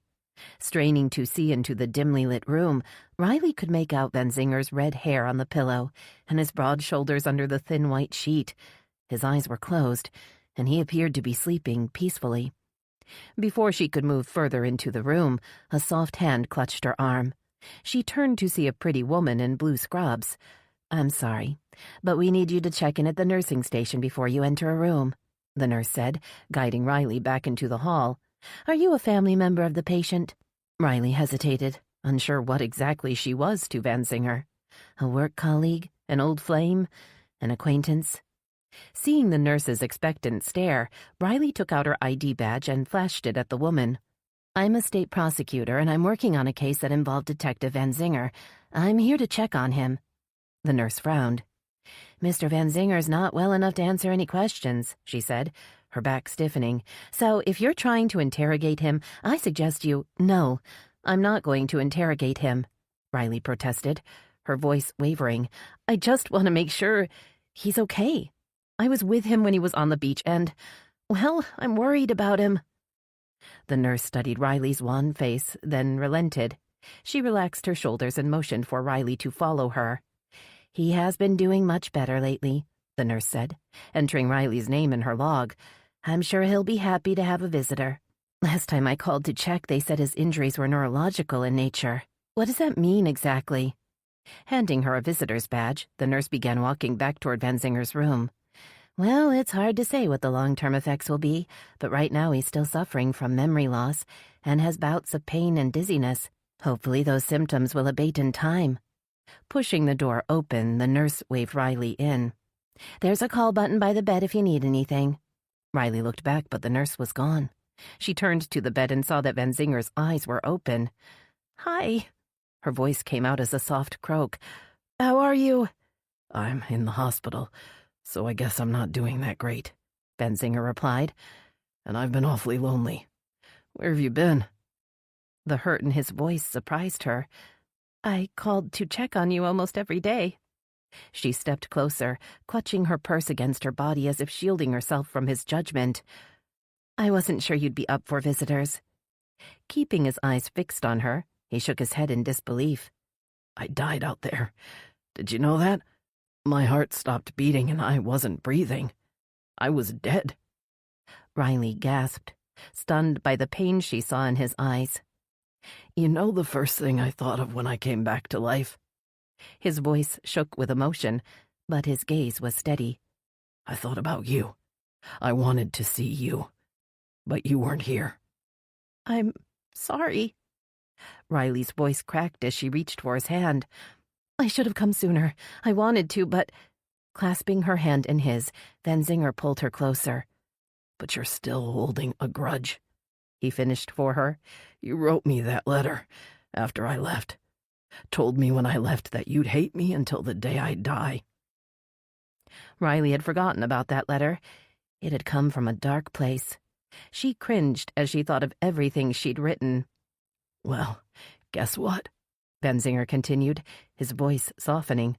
"That day is come and gone, Riley. I died out there, and now I'm back. And it's time to let that old grudge go." His words sliced through her, cutting her free from the past. "You're right," she whispered. "I've been scared, and I've been punishing us both. I'm sorry." She opened her purse and pulled out the book she'd read from front to back the night before. The corner of one page was folded, and she opened the book, then looked up at Van Zinger. "For every decision you have to make, don't choose hate, don't choose greed, don't choose fear. It's simple. Choose love." Holding up the book, she showed Van Zinger the cover. "That's from Simply Portia, the book Portia Hart wrote. I read it last night and, well, I started thinking about my choices. It seems I've been making all the wrong ones. I don't want to do that anymore." Hope sprang into Van Zinger's eyes. "You know I would never have hurt you like that if I hadn't thought I was saving you, right?" Van Zinger gripped her hand as if his life depended on her answer. She nodded, clearing her throat. "Nessa explained what happened. She said Chief Kramer and Detective Reinhardt were dirty. They threatened to kill you if you exposed them, forced you to leave the WBPD." Van Zinger nodded, his hands shaking with the memory. "They wanted to destroy me. The only thing I cared about then was my work as a detective. And you. I couldn't risk being with you. I knew they would use you against me, try to hurt you, or worse." Riley thought back to the day on the beach, the day she'd seen Van Zinger's dead body lying on the sand. "I think I finally understand," she said, realizing it was true. "When I thought you were dead, I would have done anything."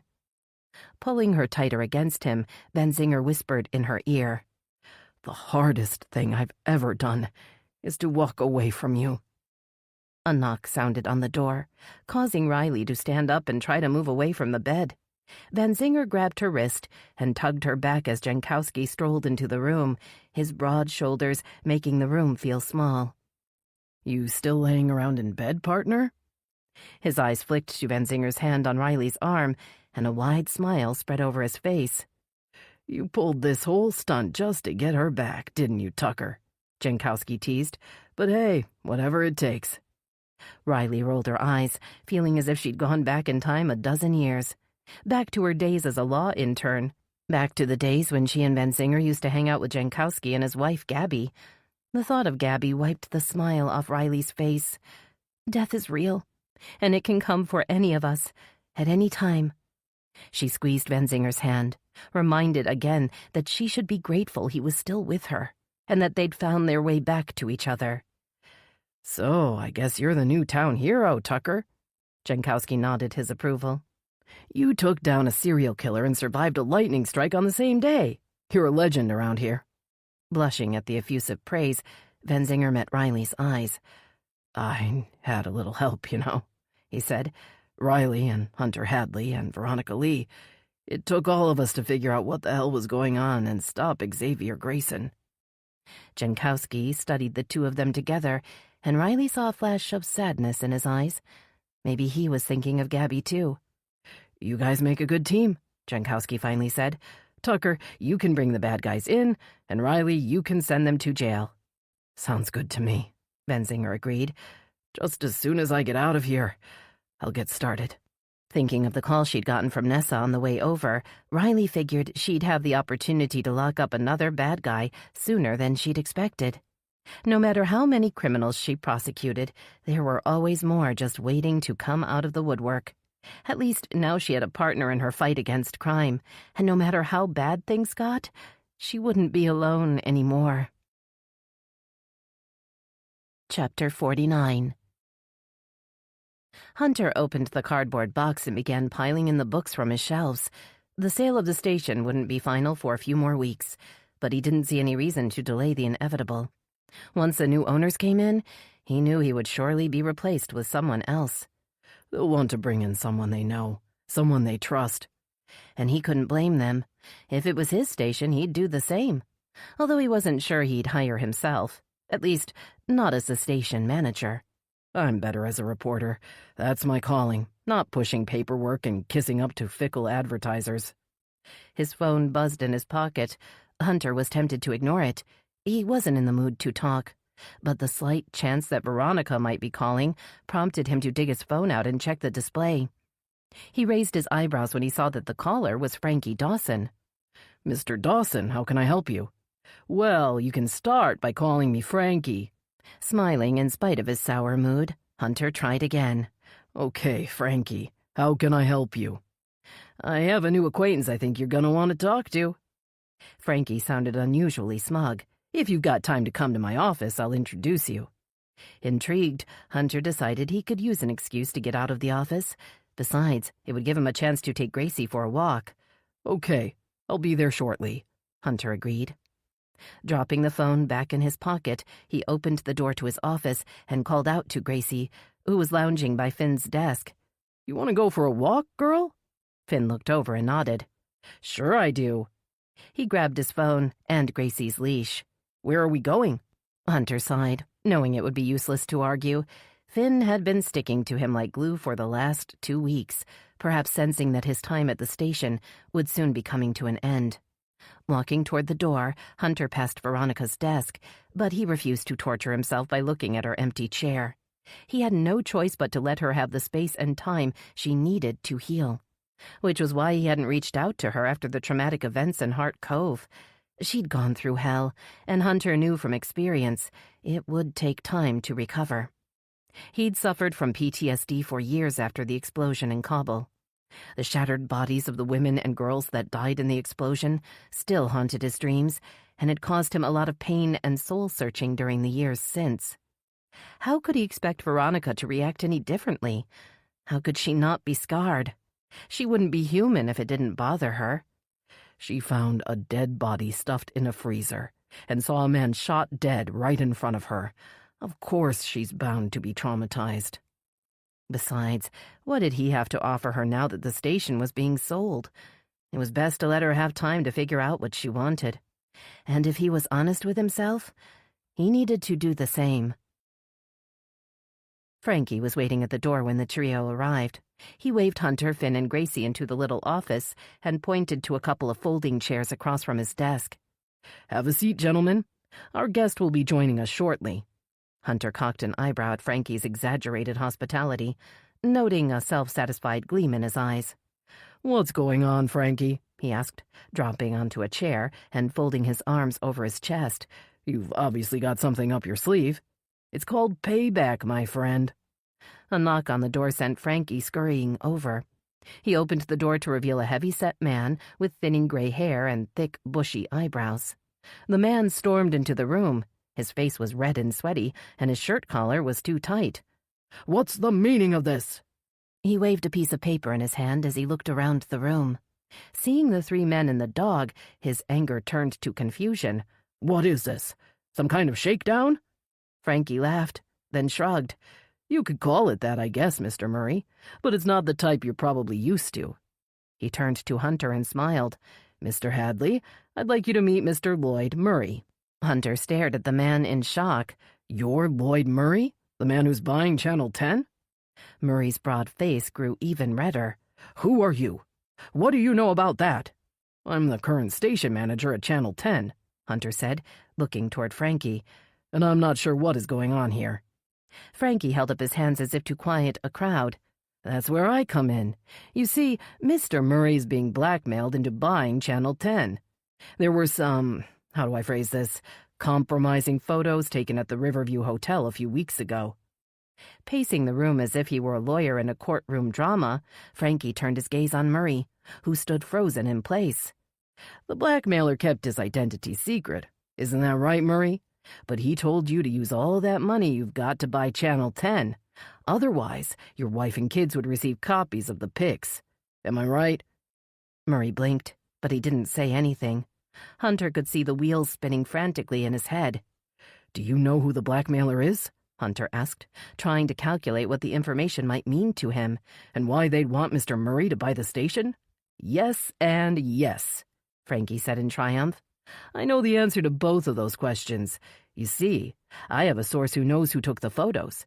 In fact, that source is at the WBPD right now giving a statement." Panic bloomed in Murray's face as he absorbed Frankie's words. "So the good news, Mr. Murray, is that you no longer have to spend millions on a station you don't want to buy." Frankie paused for dramatic effect before he continued. "The bad news is, your fucked-up attempt to screw around with a girl half your age might be exposed." Raising a fist, Murray seemed prepared to lunge at Frankie, but both Hunter and Finn stood up at the same time, glaring at the man. When Gracie began to growl low in her throat, Murray spun on his heel and banged through the door. Hunter watched the door swing shut behind him, then turned to Frankie with angry eyes. "Who blackmailed Murray?" he demanded, "and why make him buy the station? You're the one who put me onto it." Frankie leaned against his desk and crossed his skinny arms over his chest. He smiled at Hunter's puzzled frown. "You asked Nessa about Nick Sargent's involvement with Molly Blair. Turns out the loser was involved in a few different rackets: drugs, prostitution, and blackmail." Frankie scratched at the stubble on his chin. "Although why he targeted the station, I'm not so sure about that. Which is why I called you over here." Shaking his head, Hunter tried to process what he had learned. "I was aware Nick had been trying to damage Channel 10. I mean, he was stealing our employees and advertisers every chance he got, but this? He must have been out to completely destroy the station." Finn put a hand on Hunter's arm. "I hate to tell you this, but I think it was personal." Hunter frowned, not quite understanding. "I think he wanted to destroy you, Hunter, or at least your career. I'm not sure why, but some people just want to ruin anything good they see. They don't like to see people getting ahead." Thinking back to everything that had happened in the last few months, Hunter could see that Finn was right. "Well, whatever reason Sargent had, at least now the station isn't being sold," Finn said, sounding happy. "No, not as soon as we thought," Hunter agreed, "but the board is still determined to sell, so eventually it will happen. Unless—" Hunter hesitated. His idea of buying the station himself wasn't feasible. Putting it out there would only give Finn and the rest of the crew false hope. "Unless what?" Finn asked. "Come on, Hadley, don't leave me in suspense. If you know of something that could save the station, you gotta try. Exhaling, Hunter sank back into the folding chair. It's just, I've been thinking about buying the station myself. He kept his eyes down as he explained why it wouldn't work. I've been through the financials a million times, and I just don't have enough to pull it off. I even thought of asking my father for a loan, but I don't want to spend the rest of my life under his thumb. Reaching down to scratch Gracie's neck, Hunter tried to explain. You see, Finn, my father isn't the kind of man your dad was. Your dad was good, and he was honest. Hunter struggled to find the right words. My father, the mayor, well, he's more interested in protecting himself and his position than in doing good. I've made the decision that I don't want that kind of energy in my life anymore, and I can't go back on it now. I wouldn't want you to, Finn said, reaching out to put a hand on Hunter's arm. And I know Dad wouldn't want that either, which is why I have another solution for you to consider. Looking up in surprise, Hunter saw that Finn was smiling. I may actually know someone who could be your partner. You guys could go in 50-50 or something. Okay, who is it? Someone I know? Finn nodded and raised his eyebrows. It's me. He laughed. Who'd you think I meant? Gracie? The lab looked up expectantly at her name, but Finn was staring at Hunter, waiting for his reaction. You? He finally managed. But, yes, me. That is, if you don't mind a partner that is twice as good-looking as you and half your age. I'm only 36, smartass, Hunter said, beginning to smile. Do you have the money to invest? My dad left me a trust fund, Finn said, his eyes shining with pride. He was a smart man, you know. He made some early investments in technology, and he lived a simple life. Swallowing hard, Finn held Hunter's gaze. I know Dad would be happy his money's going to good use, and I have some great ideas for taking our online operations to a whole new level. That is, if you'd be up for making some changes. Hunter nodded, feeling as if a weight had been removed from his shoulders. This idea might actually work out. It might be his chance to start again. I think it's definitely time for some changes, Hunter agreed, and the first change I want to make is the station manager. Finn blinked. What do you mean, change station managers? I mean, I want to be out in the field again, Hunter said. He had a feeling if he didn't make the leap now, he might never get another chance to do what he'd been born to do. I want to go out and report on stories that matter. I want to investigate the world again. I don't want to sit in my office and watch other people live out my dream. I don't want to let the fear control me anymore. That's deep, man. But I got a few things to take care of. Hunter had almost forgotten that Frankie was in the room. He laughed, glad to have finally admitted to himself what he needed. Besides, I'm sure you guys need to get busy on your new story. When Hunter looked at him blankly, Frankie shook his head. Come on, man. I thought you were a reporter. I've just handed you a mega scoop on slimy Nick Sargent and that dirtbag Murray. You telling me you aren't going to jump on that? Frankie slapped his palm on his desk for emphasis. Especially seeing how Nick was the one that screwed you guys over on the initial Xavier Grayson story. The comment caused Hunter's stomach to drop. From what I hear, he paid some bartender to steal the information so your station would get blamed for the leak. Hunter looked at Finn, wondering if he'd known this, but the young man looked as blindsided as he felt.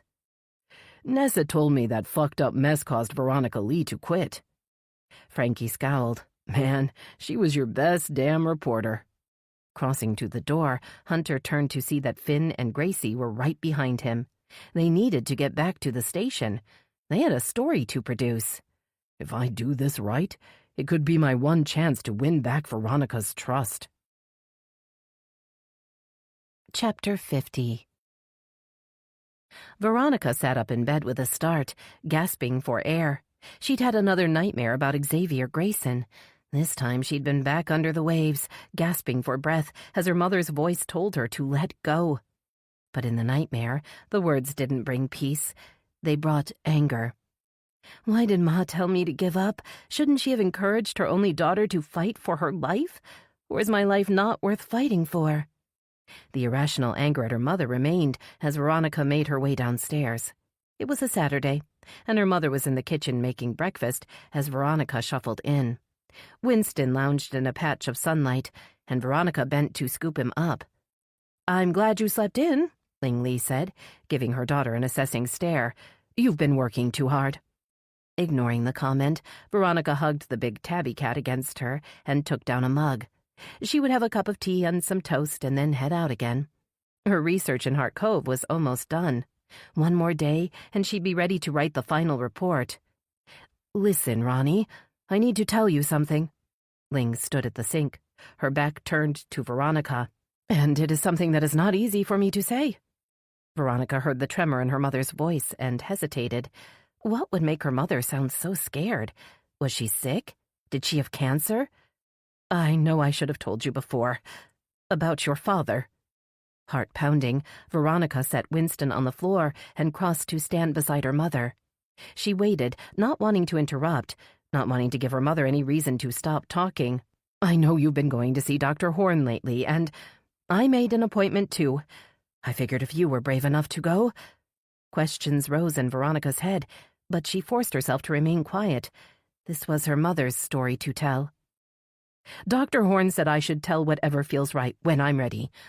But I think that day might not ever come, so I'll tell you now." Drawing in a deep breath, Ling looked out the window, keeping her eyes on the garden beyond. "When I met your father, I thought he was a wonderful man.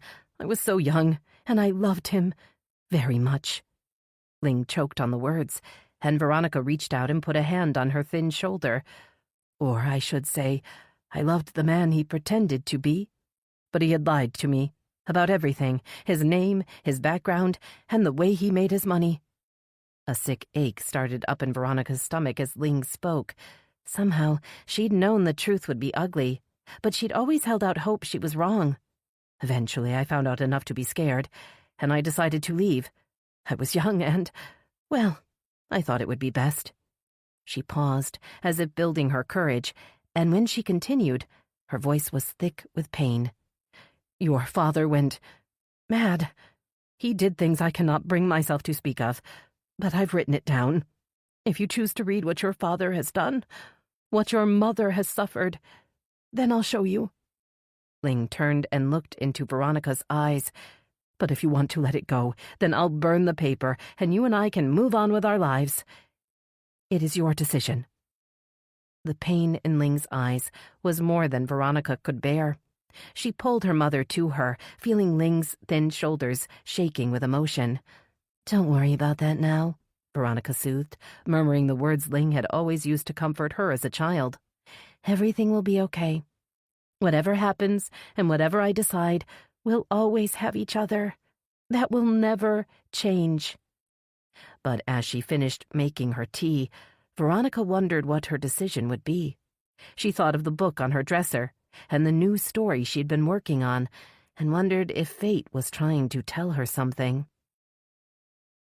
Veronica steered the Jeep toward the highway, knowing she had a lot of thinking to do in the 3-hour drive ahead of her. Her phone buzzed in her purse, and she reached in to pull it out. The number on the display made her heart stop. Hunter Hadley hadn't tried to contact her since the day on the beach 2 weeks ago, and she hadn't called him. She'd needed time to come to terms with everything that had happened, and she had assumed he was busy moving on with his life. But she had missed him, and she had planned to reach out to him once she'd completed her story. Hunter may not be her boss anymore, but she respected his judgment as a reporter, and he'd be honest enough to tell her if her piece was good or not. "Veronica, how are you?" His familiar voice sent a pleasant shiver down her spine. "I'm good, thanks." She forced a cheerful tone. "Just heading out to finish up a report I've been working on." "A report? That's great," he said, clearing his throat. "I was wondering if you could stop by the station. It won't take long." Hesitating, her eyes fell on the corner of the book sticking out of her bag. She drew in a deep breath and made a decision. "Okay, I can be there in 10 minutes, but I can't stay long." She steered the Jeep toward Channel 10 and tried to calm her nerves. She'd hear what he had to say, and then she'd be off. As she stepped into the station, she saw Hunter and Finn standing with the crew under the big screen on the wall. Hunter called her over with a smile, pointing to the screen. "This is the special report I wanted you to see. It's almost done. Just needs a few finishing touches." Hunter moved closer as the segment began, whispering in her ear. "We put this together for you." Puzzled, Veronica watched as the exposé on Nick Sargent unfolded, revealing a long list of illegal and unethical activities he was accused of committing. She was stunned to see they'd even included his role in obtaining her notes about the Xavier case and leaking the story before the WBPD was ready. Nick's actions had prompted Grayson to leave town and had ultimately led to his attack on Veronica. At the end of the report, she saw footage of Detective Jankowski walking Nick into the police station. Riley Odell was smiling in the background. "Well, what do you think?" Hunter asked after the segment had ended. "Of course, we need a reporter to introduce the story to the rest of the world. Someone who knows what she's talking about." "I can't believe Nick did all that." Veronica shivered at the thought of the harm he'd caused. "How'd you and Finn pull it all together?" "Well, that's a trade secret," Hunter teased, "and we can only tell the secret to employees of our station." Standing in front of the crew, Finn held up his hands. "Can I have your attention? I want to make an announcement." The room grew silent as all eyes turned to Finn. "The pending sale of Channel 10 has been canceled," he called out, catching Veronica's eye and smiling. "The buyer backed out, which is good news, because that means Hunter and I have put a bid in for the station ourselves." As the crew began to cheer, Hunter held up a hand. "It's not official yet, but if things work out, we'll all be able to keep on doing our work. Finn and I will keep you all posted." Veronica felt a rush of relief. She hadn't caused the station to go under, and Hunter and the crew were going to be all right. "I hope you'll come back. Your job's still waiting for you," Hunter said in a low voice as the crew began to disperse. "Unless you've got another job. You said you're working on a new story?" Feeling suddenly shy, Veronica nodded. "Yes, I haven't gotten a new job, but I am working on a new story." She bit her lip and looked up at him. "In fact, I was just on my way to finish up my investigation." She looked at her watch. "And I've got to leave now if I'm going to make it on time." Hunter's face fell, but he nodded. "Okay, I understand." "But if you're up for a road trip, you can come along with me." A smile lit up his face, and he called out to Gracie, "Come on, girl. We're going for a ride." Hart Cove Cemetery sat in the afternoon sun. Its neat rows of gravestones, and the mourners gathered around the newly dug graves, shaded by a family of sprawling oak trees. Veronica lifted her face to the east, imagining she could feel the breeze from the ocean half a mile away. The service had been emotional, with several friends and neighbors offering touching tributes to the siblings who were being laid to rest side to side next to their parents' well-tended graves. As people began to move back toward their cars, Veronica greeted several of them and waved to others. "You met all these people when you were working on your story?" Hunter's eyes were curious as he watched her. "Well, I tried to talk to everyone around here who knew Portia or Julian," she said, pulling out her notebook. "You'd be amazed at how much people around here admired them." Scanning through her notes, Veronica thought about the impact the Harts had made on the little town. "Xavier Grayson lied to me, and to the police about Portia," she said. "He told us that Portia had lost her money to bad investments, but that's not true. She gave away most of it to help others." Pulling her copy of Simply Portia out of her purse, Veronica opened it to the last page. "It's right here in her book. I guess Xavier Grayson never read it." Veronica cleared her throat and read aloud in a clear, soft voice. "I want to spread my good fortune to others before I go. That's why I make it a point to donate to as many worthy causes as I can. It'd be a shame to die holding on to money that could have helped someone else." Hunter smiled at the words, his eyes lingering on her face. She blushed and looked down at her notebook again. "And Julian's paintings are incredible. He was truly talented. They both were. I wish I'd had the chance to meet them." "I guess you have, in a way," Hunter said, gesturing to the people who were getting into their cars in the little unpaved lot. "You met the people they helped and felt the impact they had, and now you can tell their story." Veronica felt her eyes tear up, and she looked away, not wanting him to see how much she was still hurting. "I just didn't want them to end up being a horror story on the news. I didn't want them to only be remembered for the terrible way they died." She lifted her eyes and tried to smile. "Maybe my story will remind people that it isn't how we die, it's how we live that matters." "Is that in Portia's book, too?" Hunter teased, reaching for her hand. because I think it makes a lot of sense. And I also think I've been focusing on the wrong things for too long.